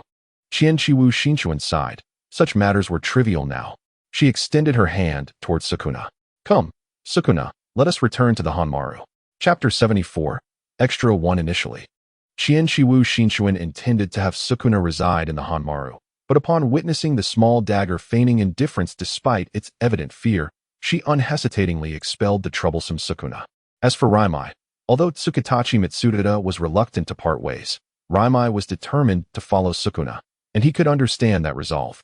Thus, Qianqiwu Sun Chu purchased a mansion, conveniently located near the esteemed academy, exuding luxury and comfort, which greatly pleased the elder Shina. Initially, it seemed that life would pass by monotonously, day by day. However, one fateful afternoon, Qianqiwu Sun Chu encountered an unexpected individual on the street. To be precise, it was a mythical beast. Ah, little Sun Chu, long time no see. Bai Zhe, who had been chatting up girls by the roadside, turned around and, raising his hand, greeted Qianqiwu Sun Chu with an ever-broadening smile. His striking features combined with his attire, which exuded an air of elderly leisure, created a rather jarring contrast. For a fleeting moment, Qianqiwu Sun Chu contemplated turning on her heel and walking away. Wait. Sensing her hesitation, Bai Zhe hurriedly approached, bending down to scrutinize her closely. Despite the peculiar nature of his approach, Qianqiwu Sun Chu remained compliant, allowing him to observe her. Oh, little Sun Chu, you've entered into a contract with someone, haven't you? After a while, Bai Zhe straightened up, stroking his chin with a teasing glint in his eyes. His words a mix of satisfaction and melancholy, as if he were playing the role of a concerned father. Qianqiwu Sun Chu was not the least bit surprised that he could discern this. And then, surely, you did not come just to say this. Hee. Do not be impatient, Bai Zhe chuckled softly, reaching into his pocket and retrieving a small white object to present to her. Upon receiving it, Qianqiwu Sun Chu discovered it was a tiny paper figure. She looked up in astonishment, seemingly questioning how he came to possess such an item. This pertains to something you have long wished to uncover, your past. Observing her bewildered expression, Bai Zhe's demeanor shifted. Let me clarify. It is not that I am unwilling to speak. He waved his hands frantically, eager to dissociate himself from the matter, evidently recalling the time when Qianqiwu Sun Chu had inquired, but he had been unable to provide her with answers. How could I bear to see the lovely young lady distressed? When I witnessed your forlorn demeanor, I nearly faltered. With hands spread wide, Bai Zhe feigned helplessness. I was tasked by Saimai to keep it secret until the appropriate moment. Upon mentioning Saimai, Bai Zhe's expression grew somewhat irate. That fellow's words were so ambiguous. At the right time, you will understand that I nearly missed my opportunity. Yet, he conceded, nodding in agreement with himself. Wait, who did you say entrusted you? Hearing this, Qianqiwu Sun Chu's gaze became vacant as she processed the information, her attention drawn to the name on Bai Zhe's lips, causing her heart to tighten. Saimai. Bai Zhe met her dazed eyes with a gentle smile. Abe no Saimai. Back at the academy, Qianqiwu Sun Chu sat at her desk, gazing at the unfolded jet-black fan and the small paper figure resting quietly in her palm. Previously, she had been so stubborn in her quest to reclaim her memories. Even though time had softened her fervor, the prospect now lay tantalizingly within her grasp. Yet she found herself paralyzed by trepidation. After an indeterminate duration, Qianqiwu Sun Chu inhaled deeply and placed the small paper figure upon the fan. The once motionless figure appeared to be infused with vitality, stretching languidly as it rose. Thereafter, Qianqiwu Sun Chu observed in silence as the paper figure waved its hand, causing the runes etched upon the fan to gradually fade away, until at last, a delicate concealed rune emerged. The paper figure gently rested its hand upon her finger, and with a crisp sound of rupture, after a millennium, she finally achieved her long-desired wish. Recently, a momentous occasion had transpired within the Wuqiao family. The matriarch had successfully given birth to a son, who was destined to inherit an unfathomable technique and possessed the remarkable 6 eyes. As the infant slightly opened his eyes, revealing a dazzling blue light, a collective gasp of astonishment echoed from all present. Consequently, a faction that had previously opposed the current head of the family altered their stance, and in no time, the atmosphere was filled with accolades and celebrations, fostering an unprecedented unity within the Wuqiao clan.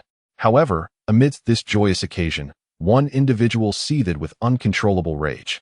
This was the current head's younger brother, once deemed the most likely successor. He gazed upon the frail child cradled in his wife's arms. His eyes ablaze with fury, breath coming in ragged gasps, and his countenance darkened with a terrifying pallor, his outstretched fingers trembling uncontrollably. It was all because of her. The man's voice dripped with resentment, as if he were pointing not at his own daughter, but at a sworn enemy. Had it not been for her being a feeble vessel of cursed energy, had it not been for her frail constitution that barely qualified as healthy, had it not been for her, he would now be the head of the Wuqiao family. The woman clutching the child trembled uncontrollably in a corner, fear gripping her heart. Yet she instinctively soothed the infant, wishing to lull her into a peaceful slumber. Yes, if it were not for her, if it were not for her. The man had evidently succumbed to madness, incessantly repeating a singular phrase, while the woman held her child tightly, shivering in terror. As their dialogue progressed, the man suddenly fell silent, shifting his gaze toward the woman. "What do you intend to do?" she ventured, her voice quavering with an ominous premonition. Yet, the man disregarded her query, striding forward with purpose, as if to seize the child from her embrace. "No, please, my lord. She is still ill. I implore you. Spare her." The woman shook her head vehemently, tears streaming down her cheeks as she attempted to rescue the child from the man's grasp, yet despite enduring his slap, her fear of harming the child compelled her to relent. "All because of your incompetence, just like her." The man hoisted the 2-year-old child, indifferent to the potential pain he might inflict, even though she was his own flesh and blood. "The girl has been suffering from a high fever for several days, intermittently. The reversal technique proved ineffective, and the doctors declared her beyond saving. Weak and frail, she cried in a voice as faint as a kitten's. From that moment forth, I no longer had a daughter named Wu Tiaoqian." Observing the woman crawling to grasp his garment, the man mercilessly kicked her aside. "It was her misfortune, truly. A worthless individual, yet aspiring to be my daughter." After uttering this, the man turned away, leaving the helpless woman collapsed on the ground, weeping into her hands. Thus, Wu Tiaoqian's life met its irrevocable conclusion. In that moment, a gentle voice resonated, followed by the sound of rustling grass.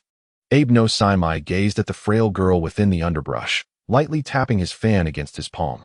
Beside him, Hakuzu leaned in for a glance, his anger instantly ignited. How could they treat a girl this way? Saimai did not pay much attention to Hakuzu's subsequent words, presuming they were merely expressions of frustration. "So, this is the individual whose fate intertwines with yours." Indeed. Abe no Saimai closed his fan and lifted Wu Tiaoqian into his arms. The girl's pallid complexion gradually improved, and her breathing became more even. "I shall take her to my world, nurture her, and help her acquire skills before returning her to this timeline. For she rightfully belongs here. Afterward, our paths shall diverge." Hakuzu observed Saimai's embrace of the child. Though not entirely adept, it was evident that he had practiced. "Fate," he mused. Saimai squinted in agreement. "Yes, this is fate, immutable by anyone's hand." Lowering his gaze, he fixed his eyes upon the girl in his arms. As a small paper figure fell from his shoulder, gently coaxing her to sleep at her neck. "Since you have departed from the Wuqiao family, it is time to bestow upon you a name that is uniquely yours. Henceforth, you shall be called Qianqi Wuxinshu." A myriad of memories surged forth, and after an indeterminate span, Qianqi Wuxinshu slowly opened her eyes. Following her rescue, the fever that nearly claimed her life miraculously subsided, and she acquired an immense reservoir of curse power. A complex whirlwind of emotions washed over Qianqi Wuxinshu. She felt an urge to weep, yet simultaneously, a surge of joy. Saimai reminisced about the memories of companionship during her growth, and joy flooded back like a tide. She had not been entirely forsaken. Indeed, she was fortunate. Seeing this means that the current little Chu is faring well. She must continue to look forward, for such thoughts will bring us both happiness. Gently caressing the words that appeared on the fan's surface, after a moment, Qianqi Wuxinshu composed herself, tucked the small paper figure away, and rose to depart. She had a class to teach. As an educator, punctuality was essential. Chapter 75. Extra 2, A Fragment of Daily Life. Speaking of which, Sukuna has never called my name. Taking a sip of tea, Qianqi Wuxinshu suddenly broke the silence. Why the sudden inquiry? The dual-faced Suknang reclined against Qianqi Wuxinshuo's thigh, exhibiting an exceedingly indifferent demeanor. Observing the impatience etched upon this individual's countenance, Qianqi Wuxinshuo felt an involuntary twitch at her temple. This fellow, she mused. had the audacity to lie down without a word, despite her serene repose, and when she attempted to dismiss him, he resorted to playfully snipping her hair, showcasing an utter lack of reason. The gentle spring breeze wafted through the courtyard, inducing a sense of tranquility and drowsiness. He had always referred to her in a condescending manner, calling her little ghost or, at times, directly by her full name. Despite their lengthy acquaintance, their relationship oscillated between adversarial and amicable, rendering it rather peculiar. Qianqi Wu Zenshuo internally lamented. A mere call of her name would suffice, just one utterance. As her grievances mounted, her voice gradually softened, and she gently prodded the second pair of eyes belonging to the dual-faced Suknang, her fingertips gliding along the pure black curse markings adorning his visage. Enduring his constant teasing, Qianqi Wu Zenshuo stifled her laughter and continued to annoy Suknang. However, the outcome left her somewhat disheartened. "Oh, is this a plea for my attention?" A deep, pleasurable voice rumbled as Suknang allowed the delicate itch near his cheek to accumulate. Still unwilling to open his eyes, "I beg you, Suknang." To her surprise, Suknang remained unfazed by her antics. Leaning closer, Qianqi Wu Zenshuo whispered into his ear, her warm breath brushing against the contours, igniting a hint of heat. How troublesome. Suknang lazily lifted his eyelids, capturing Qianqi Wu Zenshuo's mischievous hand that was wreaking havoc upon his face, biting down with his sharp teeth. With a sudden pang, Qianqi Wu Zenshuo withdrew her hand, a vivid droplet of blood teetering on her fingertip. Once satisfied, he commanded her to remain quiet for a spell, bidding her not to disturb him further. Scene 2 of daily life. That fellow Suknang had returned once more. In a single breath, Ding Kazaki's wild rose down half a bottle of water, her brow furrowed in evident irritation. She had yet to recover from the recent physical training, her breath still somewhat labored. The first-year students, upon hearing her words, did not even glance at the chaotic battle scene behind them, but nodded in agreement with her sentiments. Qianqi Wu Zenshuo continued her teaching duties at the High Academy, while Suknang lingered alone in the courtyard, inevitably succumbing to boredom. Bound by a contract, Qianqi Wu Zenshuo had stipulated that he must not harm anyone, thus depriving him of even the slightest amusement. Given this, Suknang devised a plan to vex Qianqi Wu Zenshuo by visiting the High Academy. He positioned himself to observe as Qianqi Wu Zenshuo guided her students, occasionally voicing his disdain for their apparent lack of intelligence, criticizing their inability to grasp even the simplest tasks. This, of course, crossed the line for Qianqi Wu Zenshuo. Not only did he disrupt her, but he also tormented her students. Consequently, she waved him away with a decisive gesture, sending him on his way. However, this time, Qianqi Wu Zenshuo could no longer endure it. The moment class ended, she dashed forward and aimed a punch at the bridge of the nose of the two-faced Sukuna. Naturally, the dreadfully dull Sukuna would not let this opportunity slip away and immediately engaged in a scuffle with Qianqi Wu Zenshuo. Both refrained from employing any techniques.